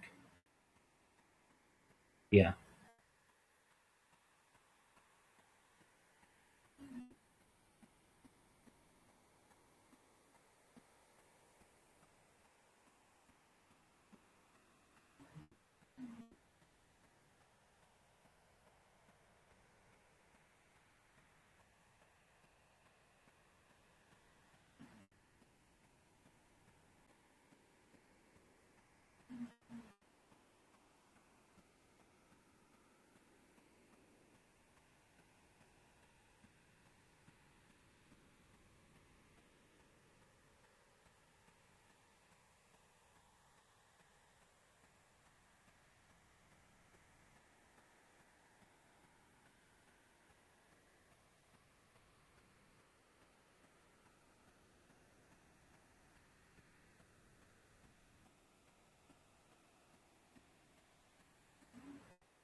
Okay. I mean, you're okay. You're okay. You just asked if you could be any better, but you're fine. You just did a podcast here, so just let's do it here.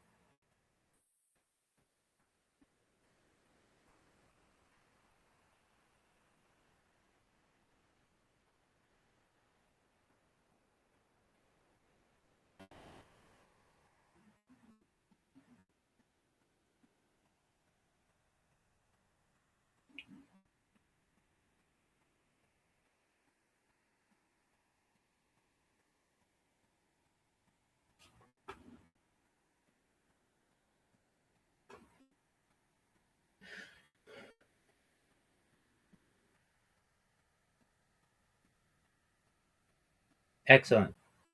Absolutely, it's great, and it's great. And if we can, let's do it. If my headphones fail during this, apologies. I'm doing everything that I can, um, but they're running low on battery. So let's do it.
No, no, no, nothing I want to edit. If I can just say to the audience, if you want to see what I'm doing, the best way to do it is to view my streams live on YouTube. Type Rabbi Rothschild, Rabbi space Rothschild, and make sure you filter by live in YouTube. I have a lot of content out there, and I want you to be able to view the most recent and what's going on live. Additionally, you can join my Discord, discord.me/rabbi. We have thousands of people who are members, and all my other social media. I'd appreciate a follow. I'll follow you back as best I can. Linktree.com/Rabbi Rothschild. It's been a pleasure to be here with your audience. Thank you so much.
I loved it. Yeah, great job.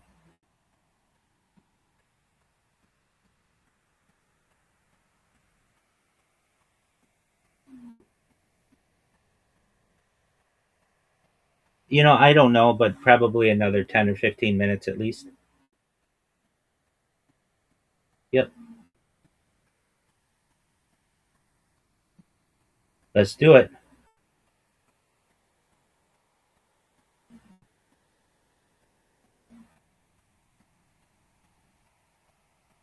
Let's do it.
Sounds great.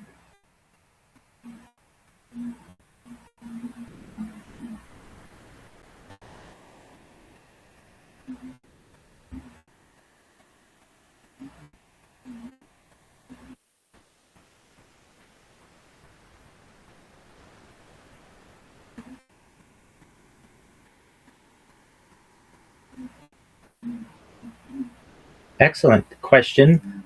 Just to clarify, to my knowledge, I've been longer 24/7, 365 than any person, um, and more data certainly than any person. And that's the record we're going for. Uh, in terms of AI, it is a blessing and a curse. The blessing is it allows us to analyze ourselves and our behaviors and our economies and infrastructures and all the other aspects of human life better than we've ever been able to do it previously. It allows us to produce more content than we've ever been able to do previously. But some of the detractions or things that are less beneficial are the fact that it has replaced a lot of positions already and is a threat to many positions in the future, and perhaps just about all positions in the future will be replaced by artificial intelligence, which leads many people to say, okay, well, what's going to happen with my job or my family? There's an argument to be made that we may have a universal basic income, a UBI, that may eventually be the standard of humanity in the future. Basically, a monthly stipend that people would be able to get to be able to provide for their needs. The intricacies of this type of system have yet to be solidified, but this may be an option in the future. But certainly, your traditional 8 to 5 job that many people have is going to be replaced most likely in the next 5 or 10 years by not just AI, but robotics. Particularly advanced robotics, smart bots are going to be able to lift boxes in warehouses and answer customer service requests and program all better than your average human. And they don't need sick days, they don't need vacation days, they don't need family leave. They can work 24 hours a day, 7 days a week, 365 days a year with minimal downtime. And that's going to revolutionize the world. And humanity isn't just going to necessarily go away. We're going to need a way to support ourselves. So I'm an advocate for universal, at least some type of universal basic income, but perhaps more than just basic, maybe an enhanced income for people, so that individuals may be able to provide for themselves and their family, but also still have the opportunity to take vacations and to buy the luxuries that they may wish in the future.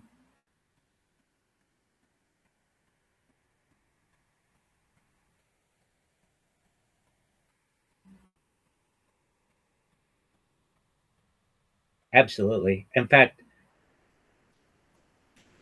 absolutely. Go ahead.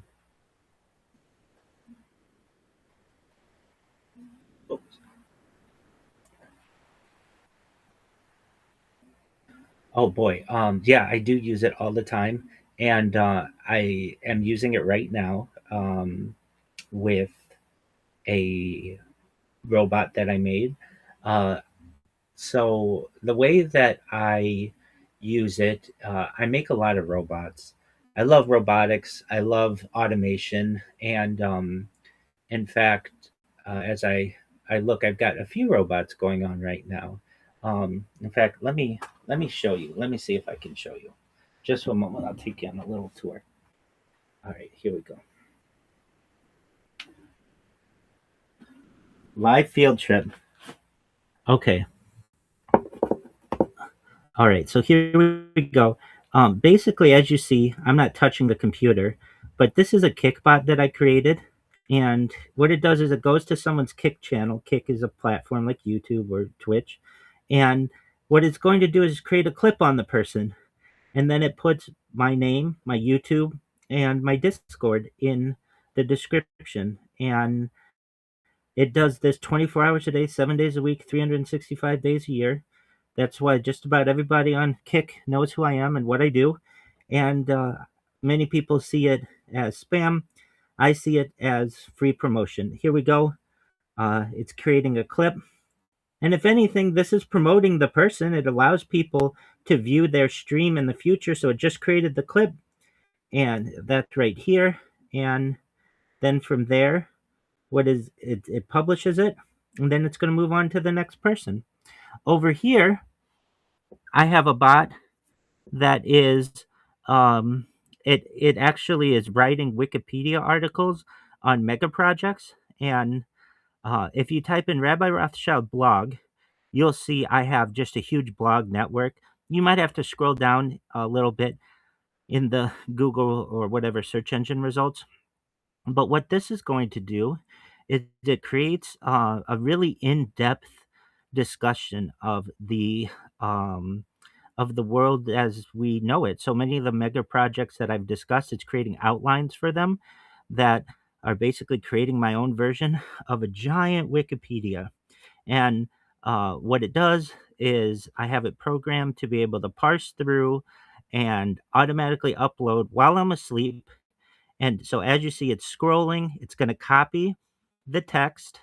And one of the key aspects is timing of all of these bots. So they can't work too quickly or they run into issues. So slow and steady wins the race, as the old adage goes. And what it's going to do, it just copied this huge amount of text, and then it's going to publish it here in a blog entry that I've created, and it will paste it momentarily. And all of this is automated. While I sleep, I'm creating giant databases of really interesting information. This one's on mega projects. I've got some others on other topics, but that's basically how those work. So, for an answer to your question, Antonin, about do I use AI? Oh, all the time while I'm speaking with you. Um, and so those are some things that I do, and these are I consider this to be the wild, wild west of AI. Basically, we won't always be able to just randomly post, perhaps on the internet. Perhaps you'll need credits. Perhaps you'll be limited in one way or another. But I personally am utilizing the internet as I can to be able to promote myself. And at the end of the day, for any of my bots or anybody who's out there, I want world peace. That's why I'm doing this. So don't see as what I'm doing as a negative by any means.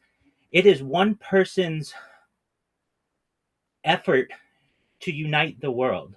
I don't want money out of this. Throughout any of my streams, you'll never see me asking for money. If anything, I want to give you money. I want you to be able to live a better life. I want your family to have a future. I don't want them to have to worry about the cost of their education or what is going to be on their table that evening, or if their children are going to have a good opportunity in the coming years. I don't want them to have to worry about that. And so this is my effort as one individual to use AI and the internet and robotics to be able to give a positive spin on the world. And as you can see, I'm doing what I can to use AI in a positive manner, what I consider to be a positive manner, to promote a positive message to the world. And again, this is not, in my own opinion, malicious by any means. This is very peaceful, and it is. I'm up against a huge industry of algorithms that do many things to deplatform people and cancel people. And in my own way, I've had, and it's very expensive to bot yourself. The only one of like there's an argument to be made that the only difference between advertising and spam is whether the institution allows it. So on another website, you're allowed to get all kinds of advertisements and people put up with that. But if somebody wants to give their own opinion on something, someone can consider that to be spam because it's not controlled. And basically, I'm uncontrolled. I'm raw. My data is there for the world to be able to parse. And like what is my bot creating right now? It is stating environmental and sustainability strategies for a Malaysia Singapore rapid transit tunnel expansion. I challenge anyone in the world to say that that's a negative thing. I'm looking at environmental and sustainable strategies for improving the world. So, for someone out there who says, well, that's spam, I don't think they really know what that means. Because, in my opinion, these bots are doing a positive thing for the world. And if you disagree, you're absolutely entitled to. But there are people in Malaysia and Singapore who I bet disagree with you.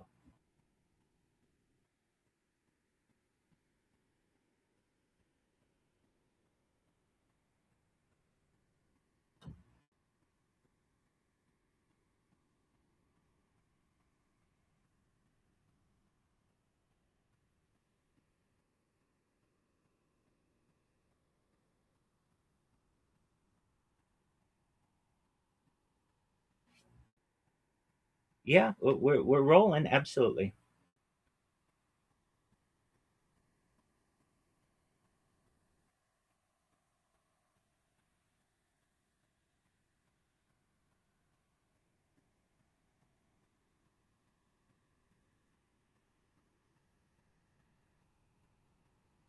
I don't worry about it. I look forward to that day.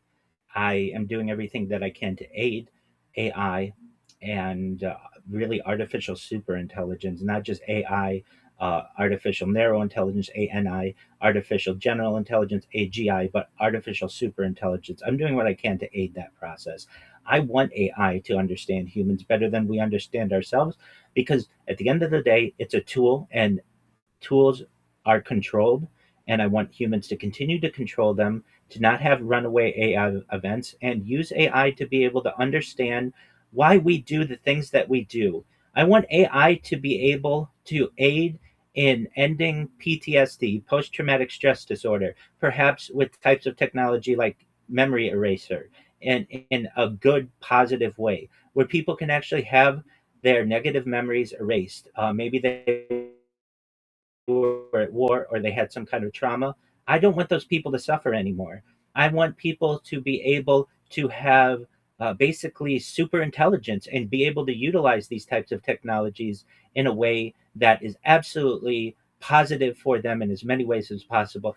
I talk about a lot utilizing these types of technologies in the study of life extension technology. When your listeners were born, the average life expectancy of for them or many like them is anywhere between 50 and 80 years old, perhaps depending on where they are on Earth. I want them to be able to extend their lives using technologies like oxygen therapy, human growth hormone, stem cells, cryonics, cryogenics, nootropics, peptides, cold shock therapy, red light therapy, perhaps types of blood transfusion technology, testosterone replacement therapy, to be able to raise their average life expectancy to be 100, 120 perhaps. But at 120 years old, they may say, Rabbi, back in 2026 when you were with Anton and everything that you talked about sounded like science fiction, and it seems like you've made it science fact. My body's starting to break down. What's the next plan? And for anyone listening, if you want, this is with your consent, I want you to be able to utilize a type of technology or perhaps similar technologies, such as reverse aging and perhaps mind uploading technology, where, with your consent, we scan your brain into a computer like a CAT scan or an MRI, knowing where every atom is in your central nervous system and your peripheral nervous system for later download as an android, an avatar, a cyborg, a cybernetic being, a clone of yourself, a robot, an ethereal being, whatever you want to be. But essentially, what I'm saying to you, Antonin, and to your audience is there may be an opportunity for all of us to experience perhaps digital immortality. And if that happens, these types of mega projects that we've talked about, like transatlantic tunnels and bridging some of these straits that we discussed on our previous episode, may be a reality. And we need AI for all of these developments. It's going to make our jobs easier. And that's why I see AI as an ally, and I look forward to where it goes. And at the end of the day, it's a tool. And with any tool, it can get out of control. And I think it's important to have a plug on that tool in case it starts getting out of control, and we can always shut it off. That's very important.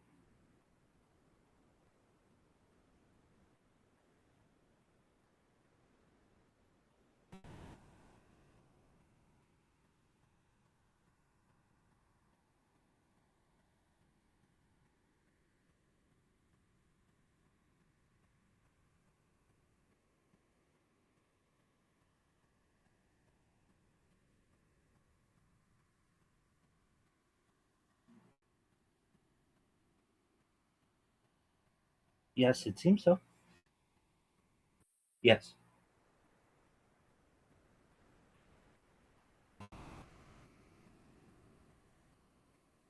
I mean, let's finish the episode and we'll see how it goes.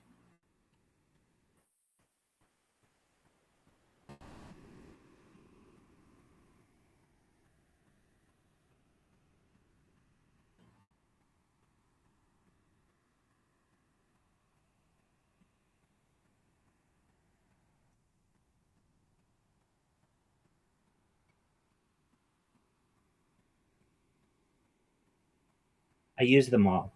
Um, and I'm not really concerned about any of them any more than I'm concerned about just the corporatocracy or the technocracy in general.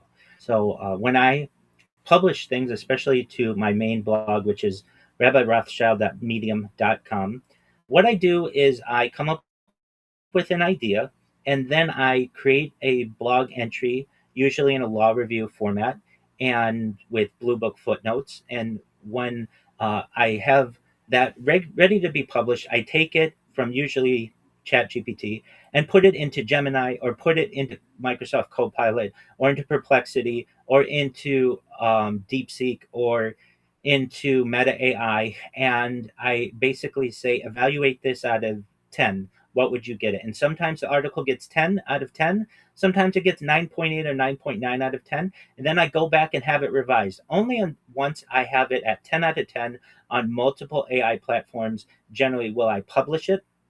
And I find using the AI tools in conjunction with each other is more beneficial than just using one. Just like with any type of calculator that still is not perfected, you need to ensure that you double check your work. And this is my way of double checking the work. In terms of just a global scale, which AI do I think will win out? I think it's too early to tell at this point. I would tell you this though: I'm quite disappointed in Google Gemini, in that Google had a 20-year head start on everyone with its search engine data, and the fact that uh, that that that Google is not leading the race in AI, and it seems to be at this point OpenAI, is quite disappointing. And I think that the Google shareholders would agree that they had Google had 20 years of human data to be able to be studied on YouTube and on their search engines and their ad models, and yet they came out of the blocks slow. OpenAI is the one that really revolutionized things when it launched November 30th, 2022, not Google Gemini. And Google Gemini has had multiple different names for their projects. They don't have a lot of focus and unification. And I just am quite surprised that Google isn't the leader in this. OpenAI, I think, has an opportunity, especially as it expands into the browser industry and with its Atlas browser, to be able to make a lot of changes, but they're not perfect either. They just recently stopped the ability to use their Sora text to video generator on April 26th, 2026.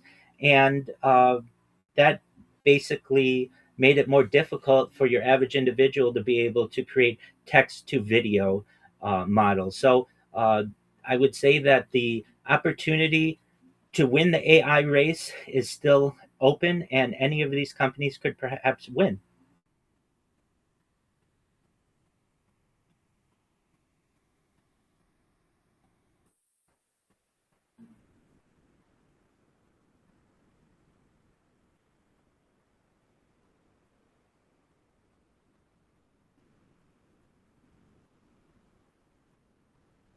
Certainly. So, if you haven't heard me say this, when I was a kid, everyone wanted to be a millionaire. Today, everybody wants to be a billionaire. Tomorrow, everyone will want to be a trillionaire. And really, much of the reason is certainly people want bigger and better, but inflation is an issue. So, when I'm saying that I think people in the future will be trillionaires, well, that would have been a millionaire basically when I was a child, or a billionaire today. And AI is, according to, well, I should say data, according to The Economist magazine in 2017, overtook petroleum as Earth's number one resource. And there's a huge amount of data out there that has yet to be captured. We're just in the infancy of data capture. And so this is what I'm saying is the world's biggest industry, and we're still in its infancy in being able to parse this information. So I know I'm not alone by saying that the many trillionaires will be made in the data industry, just like many billionaires were made in the oil industry. And there's an opportunity for individuals. There is an opportunity for individuals to be able to be made extremely wealthy. And with that, Antonin, my battery is running out, so perhaps we will put a bookmark in this discussion for the time being. For anyone out there who hears me, check me out, linktree.com/Rabbi Rothschild. And I look forward to speaking with Antonin at another time, sometime in the future. Thank you for the opportunity to be here.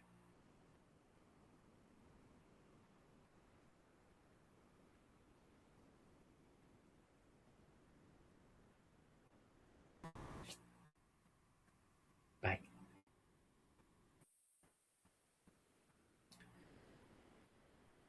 Antonin, can you hear me? Yes. So that was fine. That was a fine part 3. I was able to show my robots and talk about AI. So um okay. Okay, just one moment.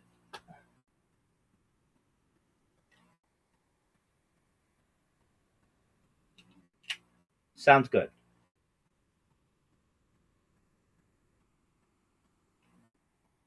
Excellent. Okay, so then let's plan on next week at 7 p.m. your time, 10 a.m. my time. We'll do the same thing and we'll finish up. Okay?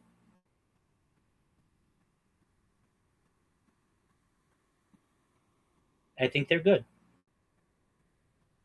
Yes, sir.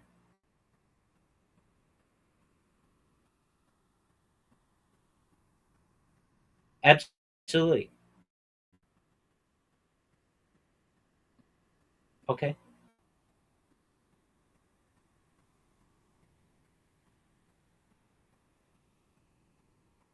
Perhaps. I'm glad we got to see my robots as well. I think that's a cool part of this part 3 that we were able to cover.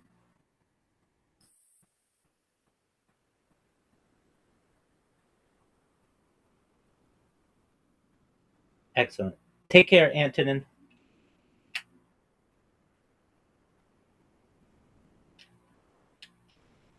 And thank you so much. Like headphones are dead. Yes, they Thank are. you so much. You're welcome. Take care. Bye, Antonin. Bye bye. Bye.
Antonin, can you hear me? Antonin, can you hear me? Hello? Hello, can you hear me? Hello? Just one Hello? moment. Just We one. are, Just we are, one. okay.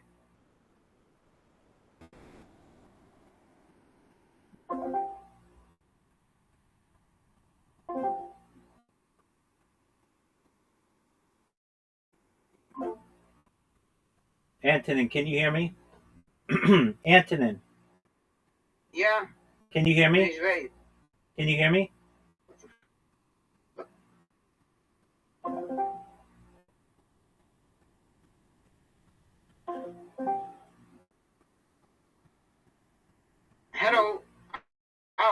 shit, I'm on Discord. I forget. Yes, you are. Oh shit. Can you hear me? Okay. Yes. Okay. Yeah. So you were just on Discord. Anyway, you go do what you need to do. I'll do what I need to do. I'll do my best to upload that stuff, and then when I do, I'll let you know about it. Okay? Yeah. And sorry guys, I fucking completely forget I'm on Discord. Like truly. Bro, where I have on the Discord the entire time when we doing this episode. I don't know because I had you muted. Bumpo crap. Oh my Jesus. It's no big deal. It's no big deal. I had it on too. Yeah, but I think that this episode is going to be good, like really good. I do too. I agree with you. Truly. Because like I know like I'm going to be honest with you, like a lot of people can hate it or because you are non-binary. Who cares? I am so sorry, but it is what it is. Let me ask you this. But, Let me ask you this. How many times have I asked you about your sexuality while knowing you? None. It doesn't matter. I know, but like some people is not going to like it, but I don't give a fuck. You don't give a fuck. No, not at all. So yeah. So like, if I were you though, I wouldn't put that. I mean, it's fine. You labeled the episode wherever you wanted to label it, but like, that's not what we talk about, and that's not what's important. Was our discussion of data and AI and mega projects and stuff. And so I would advise for part 2, don't be like non-binary Orthodox rabbi. Be like futurism discussion with Rabbi Rothschild. Okay. I in the first episode I was needed because I need to introduce to the fans. Who are you? Okay. No big deal. Bro, I have so many questions right now, bro, about with you, bro. Like, maybe like, how is your discovery you are non-binary? Or like, what your family think about it? It was good podcast questions. Yeah, I mean, it's what I said in the first episode, that I think we're all non-binary when we get into transhumanism, and I don't want to limit myself. If in the future I go to a planet that is all women, I want to be, but the only way to have sex with those women is to be a woman myself, then I'll be a woman myself. This is so clever. Bro, you are not stupid, you are smart. Absolutely. Let me ask you this. Antonin. Let's say I give you the opportunity and you live 1 billion years. And after 1 million years, you've had sex with every woman you want to have sex with 1 million times. You're sick of it. You're going to be bored, right? Oh my god. You're going to be bored. Oh my. Yes. Exactly. Now, let's say that we meet some kind of extraterrestrial people, and they're like, "Hey, we're women. If you want to have sex with them, the sex is better than any sex you've ever had before. But in order to have sex with them, you have to be a woman." Then you're going to say, "I want to be whatever it is to have the best sex I could ever have," right? That's true. So then you're non-binary yourself. But like some people think you have like this danger operation and this shit. Okay, at no like point you don't have. At no point did I say that I am a post-op female. No, but like somebody can think like that. Okay, I mean, I explain in the episode that I consider non-binaryism to be something that we all are, and if I'm going to live to be 1 million or 1 billion years old, I don't want to constrain myself to just women. What if there are extraterrestrial women out there? Or what if 10 billion years from now or 20 billion years from now, I want to be a woman myself? I should have that right.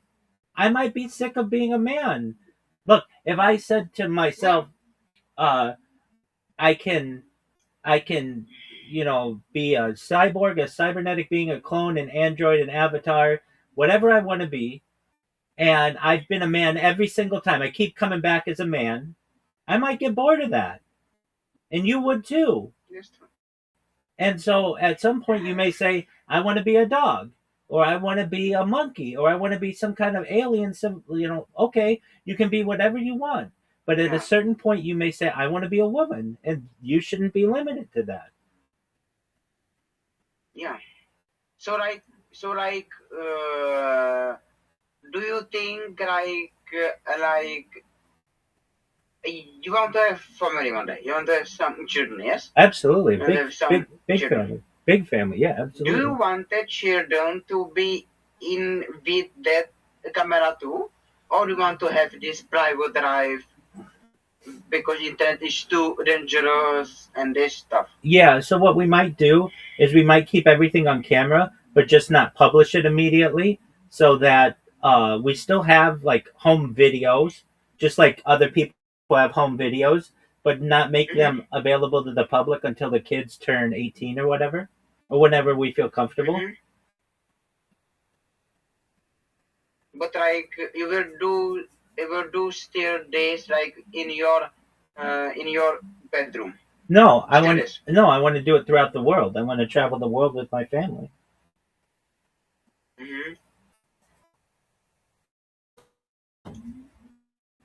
That's interesting. But like if you are right now, if you're on live, Yeah. and they're gonna be right with you, how can you like cancel it? What you want to do? What you want to like we see? Because right now we see basically everything. Yeah, so you got to real understand that very, very quickly, AI is developing the way to blur faces in crowds. So you blur their face and alter the voice or mute their voice whenever they speak. So you would just see me Yeah, interacting with my children, but you couldn't see them. That's so like you will never stop. You will never stop this. So that you are die. That's You will correct. Never stop. That's correct. Okay, what if you are in hospital? I'm not like say this happen, but what if you are in hospital? What if you are broken leg? Yeah. And you are in hospital. Yeah, that'd be a great time to stream. I'm in one position.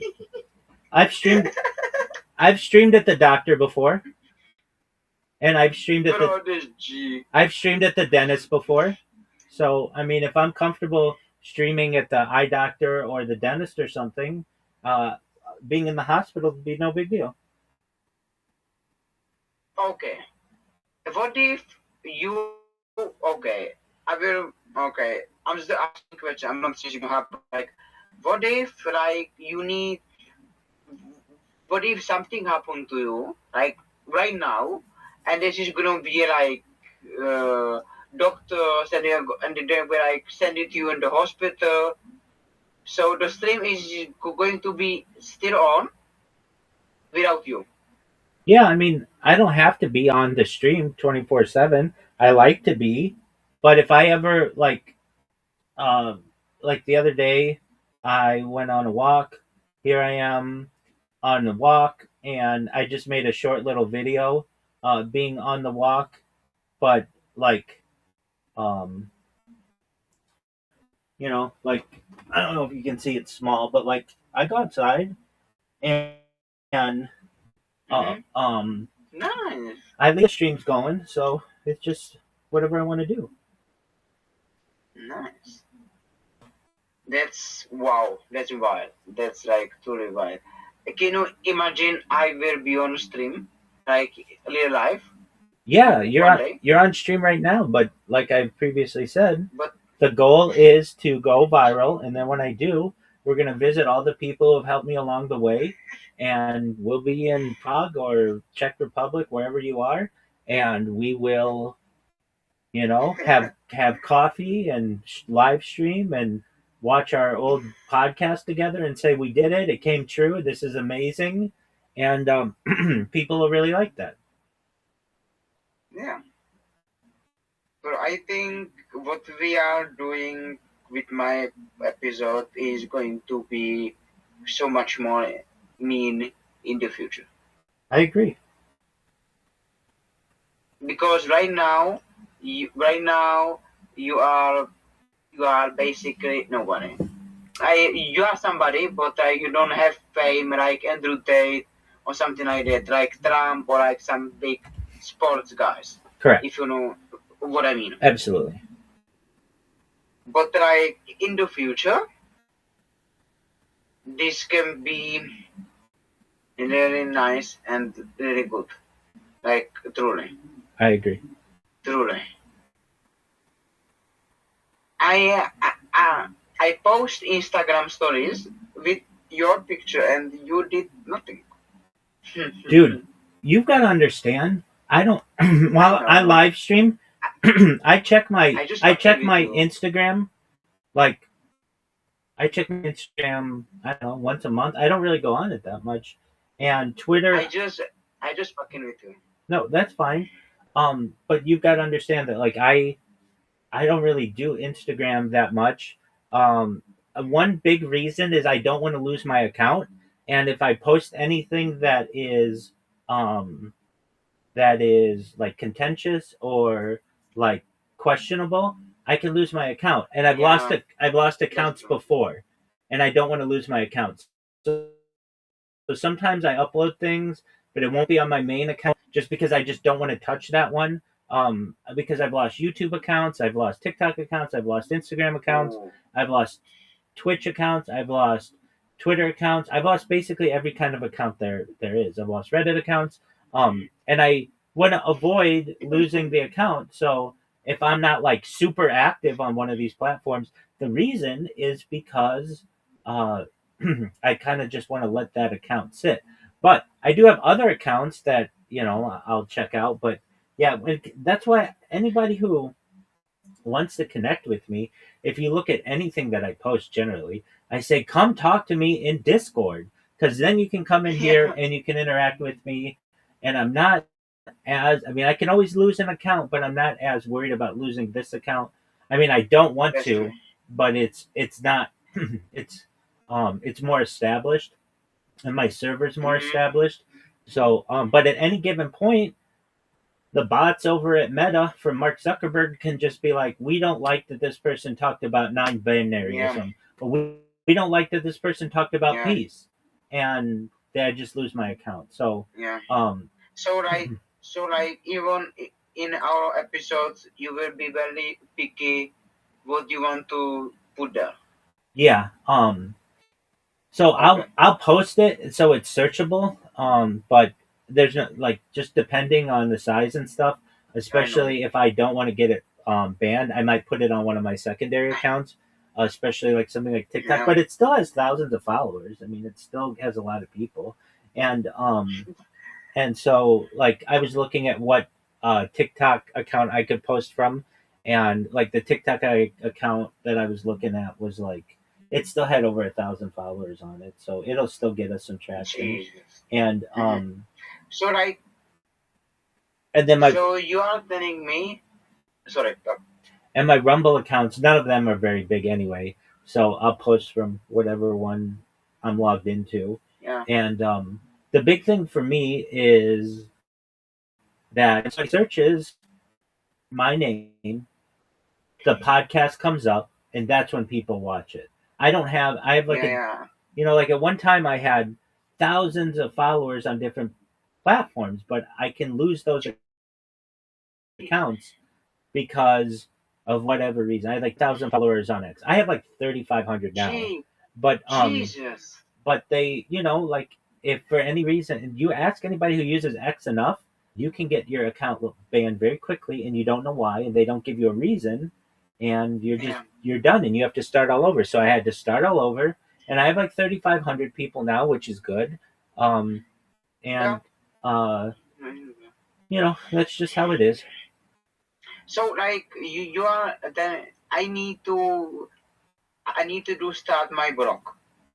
And that is what I need to do. I need to start my blog and I need to start my own AI, like you said. No, I And mean then- you don't have to start your own AI. You won't be able to afford it. It's too expensive. I understand. Are you talking about like the bot that I created? Yes, yes. I needed to. Yeah. So basically, Some like a Jarvis or something like that. If you know what I mean, Jarvis or something like that. so what you should do if I were you is I would create a blog, and it would be whatever your name is, and Medium is the best place to create the blog. And you're allowed to post 2 articles per day on Medium. And what you want to do is find something that's interesting to you, AI or mega projects or the future or social issues. Just football, yeah. And what you do, Okay. here, go to mine. Go to Start mine. reading. Go to mine. Go to mine because you can create pictures too. Go to mine. It's rabbirothschild.medium.com. Yeah, wait. I'm going to do my. I will. Okay. So like you are telling me if you are not scared to get banned or something like that, you can have like almost 300,000 followers. Oh. On any social media. Yeah, I mean on Twitch I have 50,000 and I don't even stream there. Oh gee. What the fuck, bro? Bro, you are like Tate, bro. You know who is? Yeah. Do you like him? I don't really know that much about him.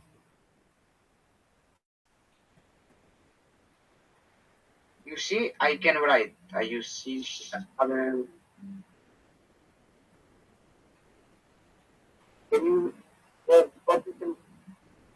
You're covering your microphone. Okay, yeah, I see you. Can you see the name? No, I can't see that.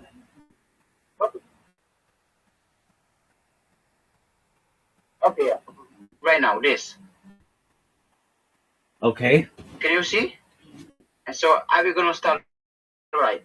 Okay. So yeah, so are we gonna do for today? Long to my streaming. Okay. I need to start. But you don't go to my blog. Go to Medium or go to rabbirothschild.medium.com.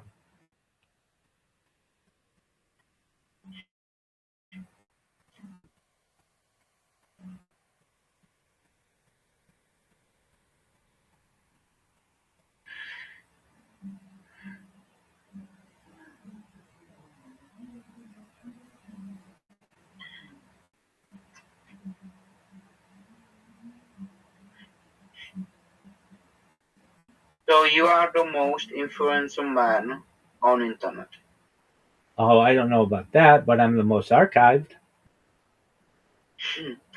Maybe one day you will be most Google man. Perhaps. On the internet. Oh yeah, for sure. So go to my blog, rabbirothschild.blogspot.com. Yeah. Okay. I am. Do you see the articles? Yeah, I see. Archive August 2024. No, that's not it. You didn't go to where I wanted. Okay. Maybe. Yeah, Oh wait. I misspoke. You did go to where I wanted. That's a different blog. Pardon me, Antonin. Okay. No. Pardon me. My apologies. It's rabbirothschild.medium.com. Go to rabbirothschild.medium.com. Okay, wait. I need to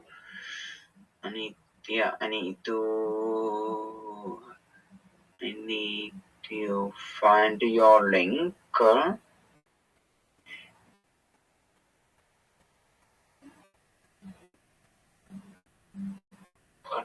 Just type into a browser my name, Rabbi Rothschild, .medium, medium.com. Okay, Rabbi Rothschild. RABBI. Yeah, I got your name. ROTHSCHILD dot .com. no Medium. dot medium.com. Medium. I have a question. I don't know if you can answer it. If you don't, you cannot have to. But what is your real name? What is your real, like, the government name? If you can, like... Yeah, Michael Israel Rothschild. So you are fucking Rothschild. So, like, that's interesting. So, like, right now, everybody know.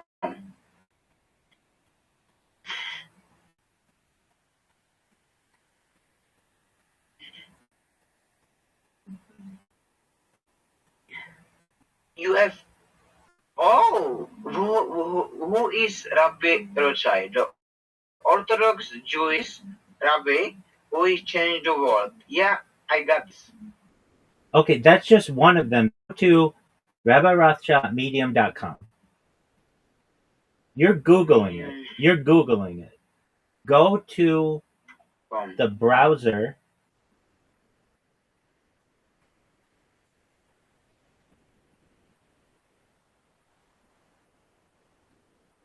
Shit. Wait, I need to... I was thinking Rothschild is just like nickname or just like to make intention. Like, truly. I was thinking this is just to... My name, No. my government name is Michael Yisrael Rothschild. Oh, jeez. Okay, enough with my name. Go to my blog, RabbiRothschild.medium.com. Yeah, I am trying, but I'm... It's too much information right now. Go to a browser.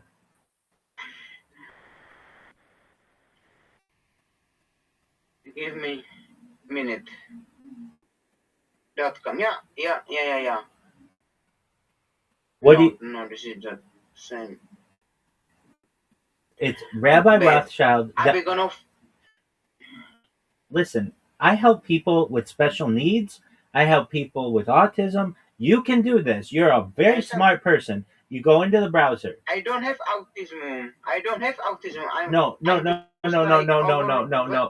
not saying you do. No, you're as normal as they come. What I'm saying is I help people from all walks of life do this, but they have to focus.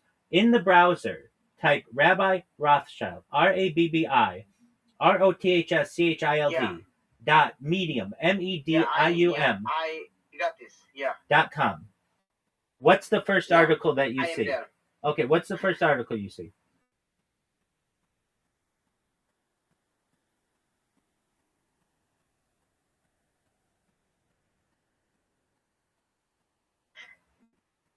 What's the first article that you see? Can you hear me? Yeah, I can hear you. Okay, what's... Wait.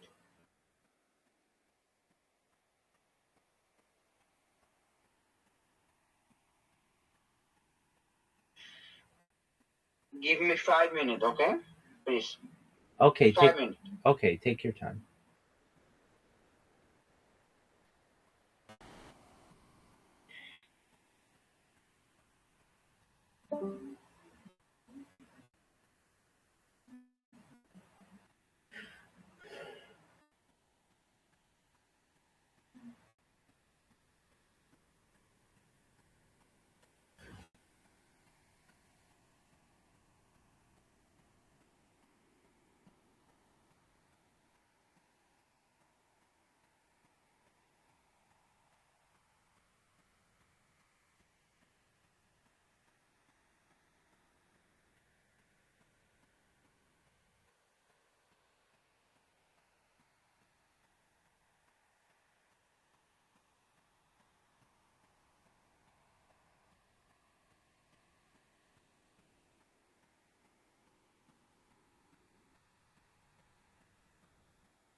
man kiss too. No, Yeah, I mean, that's got the softest lips. I see now. I see why you get so much. Was that first time kiss from Pat or? From Pat? Yeah, first one from Pat. Yeah. Moses has a quarter semi.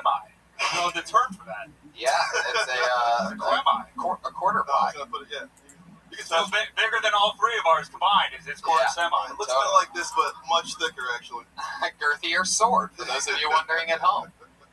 Welcome, Reagan and Watkins. Beautiful Prince tribute. How long did you guys make those wheels? How long? Who did the crafts on that? No, we did. Who decided that a Red Bull would describe that it was the steering wheel of a red Corvette? Like that was me. Yeah. Was that last minute, or did a lot of thought go into that? Yeah. You just committed to the Red Bull? Yeah, I like the Red Bull. Yeah. Do you guys film the crafts making sessions? It seems like you need to put that up to show people your hard work. Yeah. We should, but I lost power in my house. Oh, Jesus. Crafts in the dark. Wow. Oh, sexual. You know what these are, Tony? What? They're infant tutus. It's creepy. Creepy had those on demand. They're like, hey, we can use my infant tutus. I killed 2 last week. Yeah. No, Prince would have wanted it that way. Yeah. So did you go shopping for that? Oh yeah, we did. So, and at what part did you realize that the little girl tutus would sustain as Prince outfits? That's actually Pat's idea. I mean, did they smell like they've been worn before? Smell. All right. No, Brett. Okay. That's those are Salvation Army baby tutus. All right, get reminded to keep moving along with the show. Nobody helps me more than Red Band to know when to keep the fucking thing going. I went to Goodwill before. They didn't have any tutus. Oh. So I had to go to 99 cents store with Jeremiah. Those go fast. Those used tutus. So those were 99 cents. Yeah. Wow. What kind of slutty infant would wear such a thing? I mean, what kind of two-time whore do you have to be? I'm gonna say Mexican. My answer. No, I agree. I don't think that's racist. Straight racism tonight. That's my job. Thank you. There it is. Who would have known that these do not breathe at all? I'd say the infant who was smothered to death in morning. So let's fucking do this shit, guys. You know how it works. A bucket full of comedians' names here, and I pull a name out of the bucket, and they perform 60 seconds, so we can talk with them about anything in the world. Comedians, you know your 60 seconds is up when you hear the sound of a kitty. It's an adorable little kitten, obviously getting kidnapped by a pterodactyl of some kind. And wrap it up then, guys, or else you're going to bring out the angry West Hollywood bear.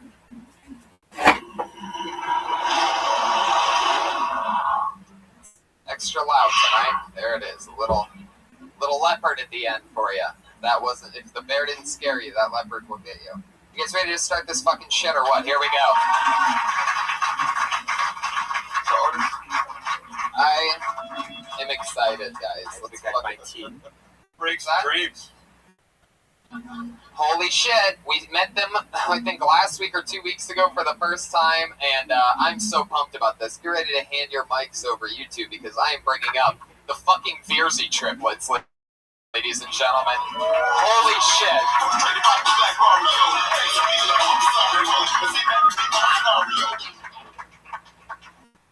Yeah, all right. Wow. Wow, thank you. Oh my gosh. Our dad is a real manly man. He's a tough construction guy. Yeah, and when we were growing up, he wanted to make sure that his sons were good with their hands. We always said, don't worry, Dad. We've got... Okay, I'm back. Okay. Sorry, I was a little bit over.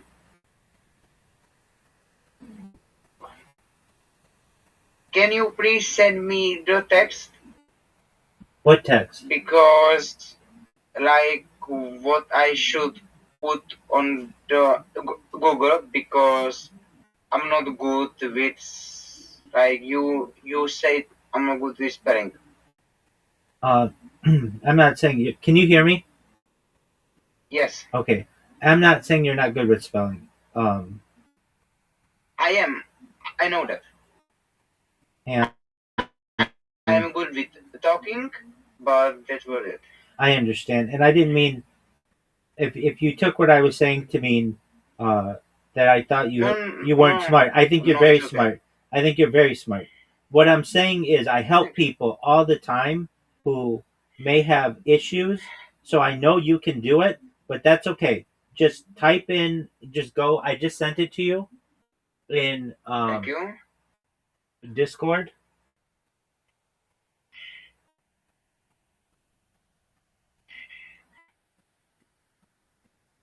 It's normal when people hear your real name is like have some crazy stories about you. No, usually people treat me pretty normally.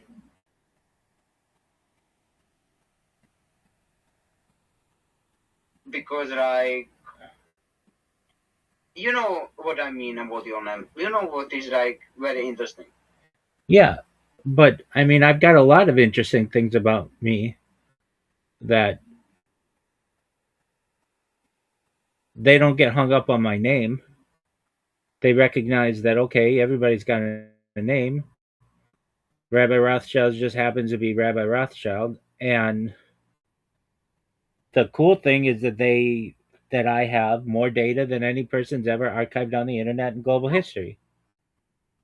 I know, but like if like if if like you meet somebody for the first time Yeah.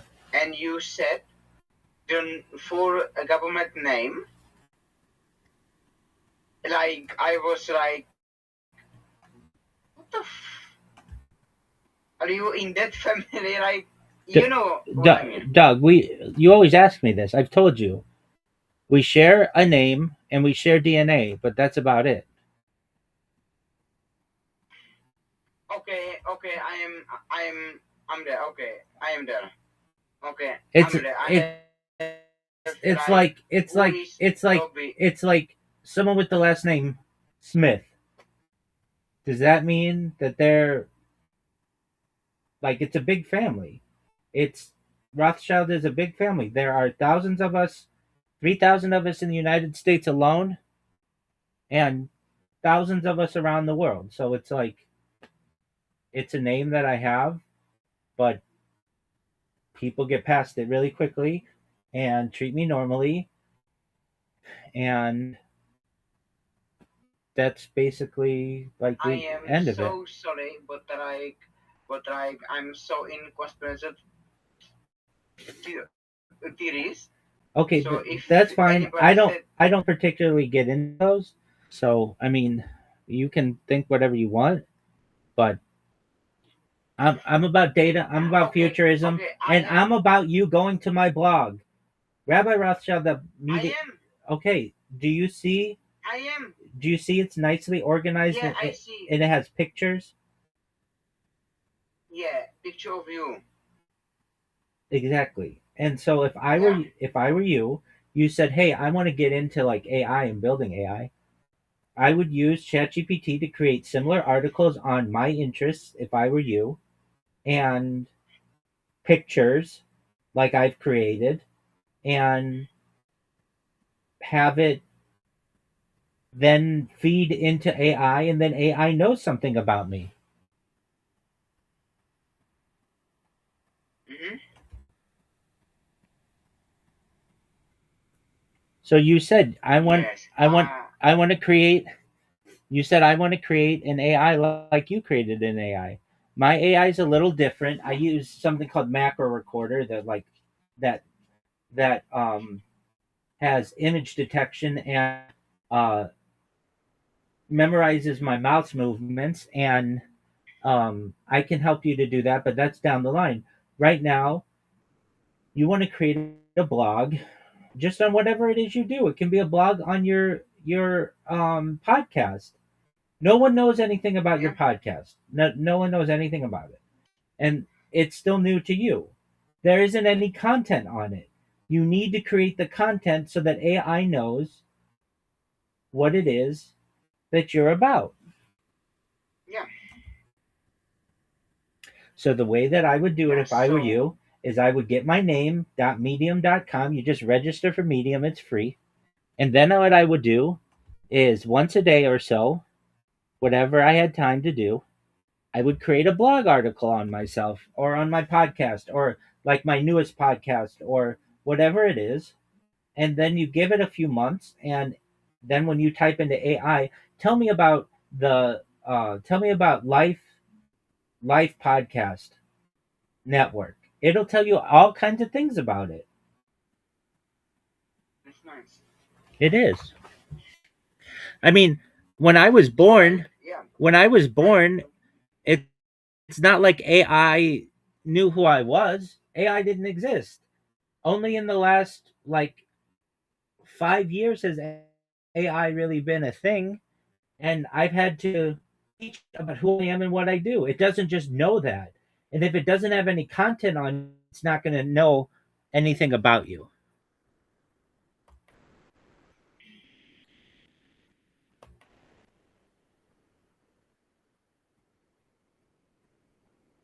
Yeah. So yeah, I will going to get Brock today. My first ever Brock. Are you saying grok or blog? Blog. Blog, yeah, exactly. And so you can do this with Medium, and it's very easy. So what would I do if I were you? I would go to ChatGPT and say, "My name is Antonin whatever, and I am a podcaster in Czech Republic, and I want you to create a blog entry on my podcast about what I talk about." And I talk about alpha males, and I talk about AI, and I talk about the future, and I talk about computing, and it will create the best blog you've ever seen. And then you take that and you put it into uh, another AI model like Gemini or like Copilot or Perplexity or Claude or something else.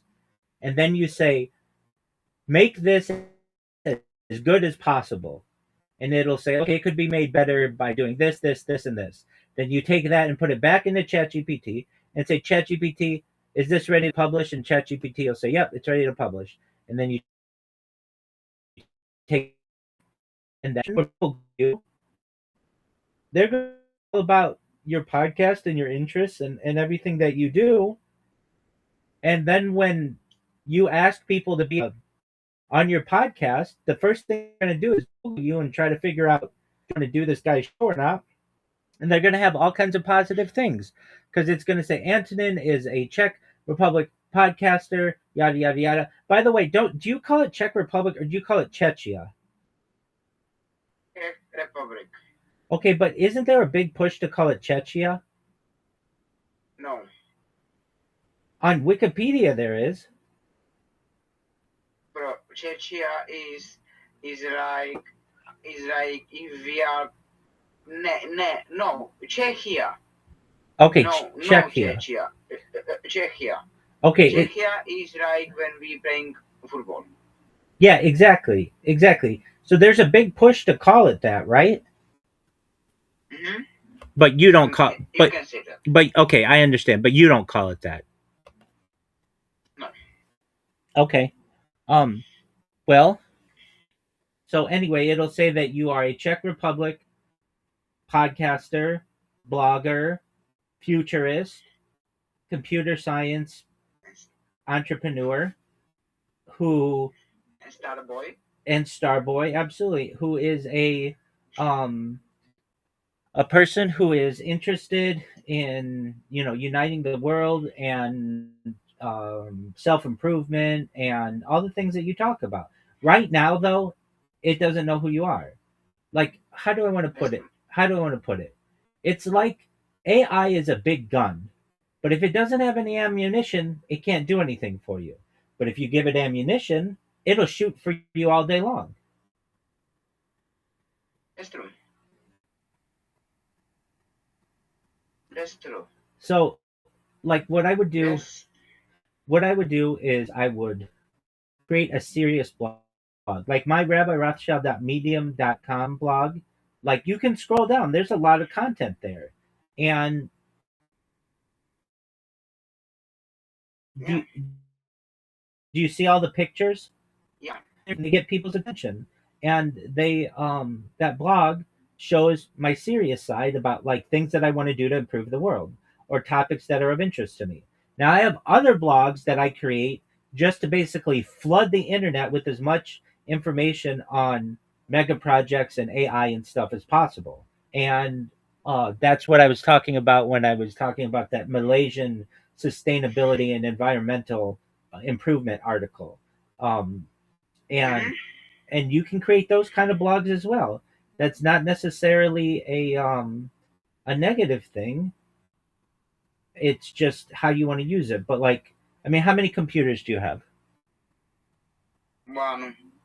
So you have one computer. Okay, so I have, if you count computers and Chromebooks, 1, 2, 3, 4, 5, 6, 7, 8.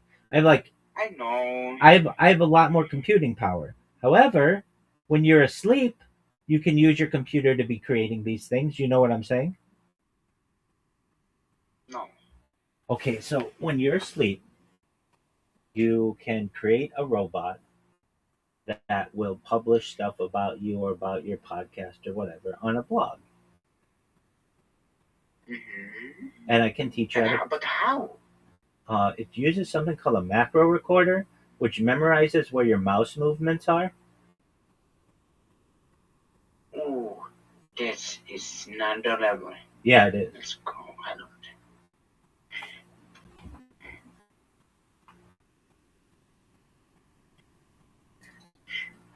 So basically, my blog has two windows open. One of them is ChatGPT, and the other is the blog. And I've programmed the bot to take a new article, write a new article on ChatGPT about a world improvement project, and to keep writing outlines of it. And then, here, I'll show you this blog, and I just started with it, but I've been like using these robots for a long time. Like the Kickbot has been going a long time. Let me find them. Just for a moment.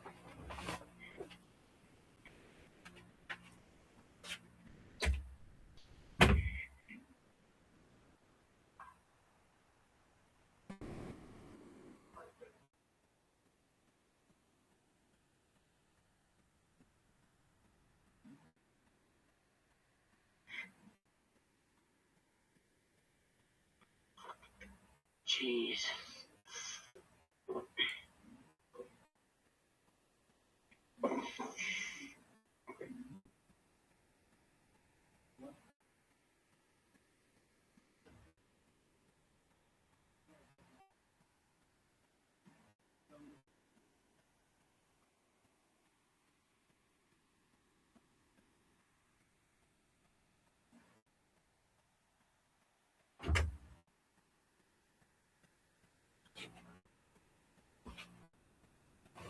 Tony, are you there? Tony. Yes, I'm there. Okay, just a moment. And I have a lot of these blogs, so let me just find the right one.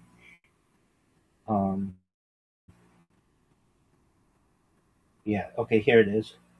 So I'll send it to you.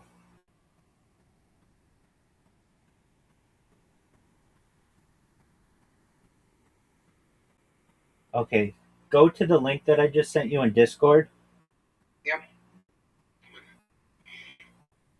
And like you can look, they're really long.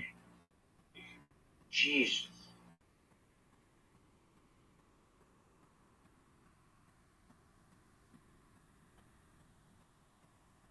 Nice. Yeah, it's very long.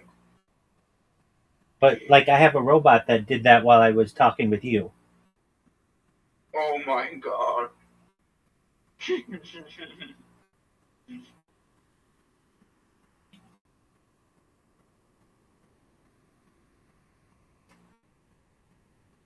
So I mean I can teach you how to do that, but first you want to create a blog of yourself and just use ChatGPT to create content on yourself.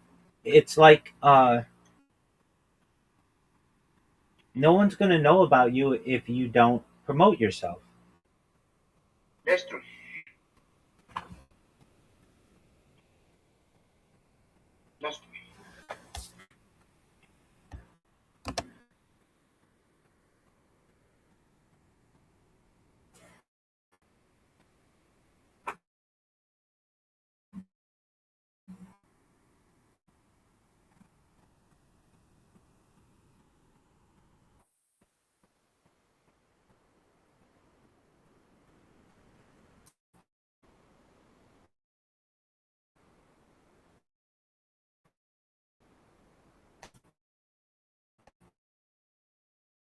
So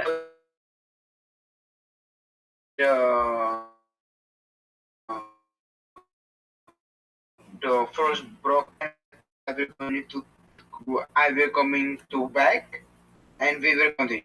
Okay, that's fine. I would advise, and this is just my strategy. You, the blog is something that you do in your free time. Right now, you've got a podcast to edit, so you edit our podcast so that it's ready. I know you're not publishing it yet, but get that done. I know you're not publishing it. Get that done. Get anything else that you need to get done. Once all that stuff is done, then you go to the blog. The blog is like extra. Does that make sense? Okay. Yeah. And then yeah, then you create the blog. Okay. And if you want, come in here and I'll look it over. I'll make sure it's good. Tell you any corrections that you need to make, and then you're gonna have something about yourself on the internet, and then your writings and like There's G. you get it. Yeah, that's the G. If I can get a bro, wow, let's go. So like I will do it, and I will come back.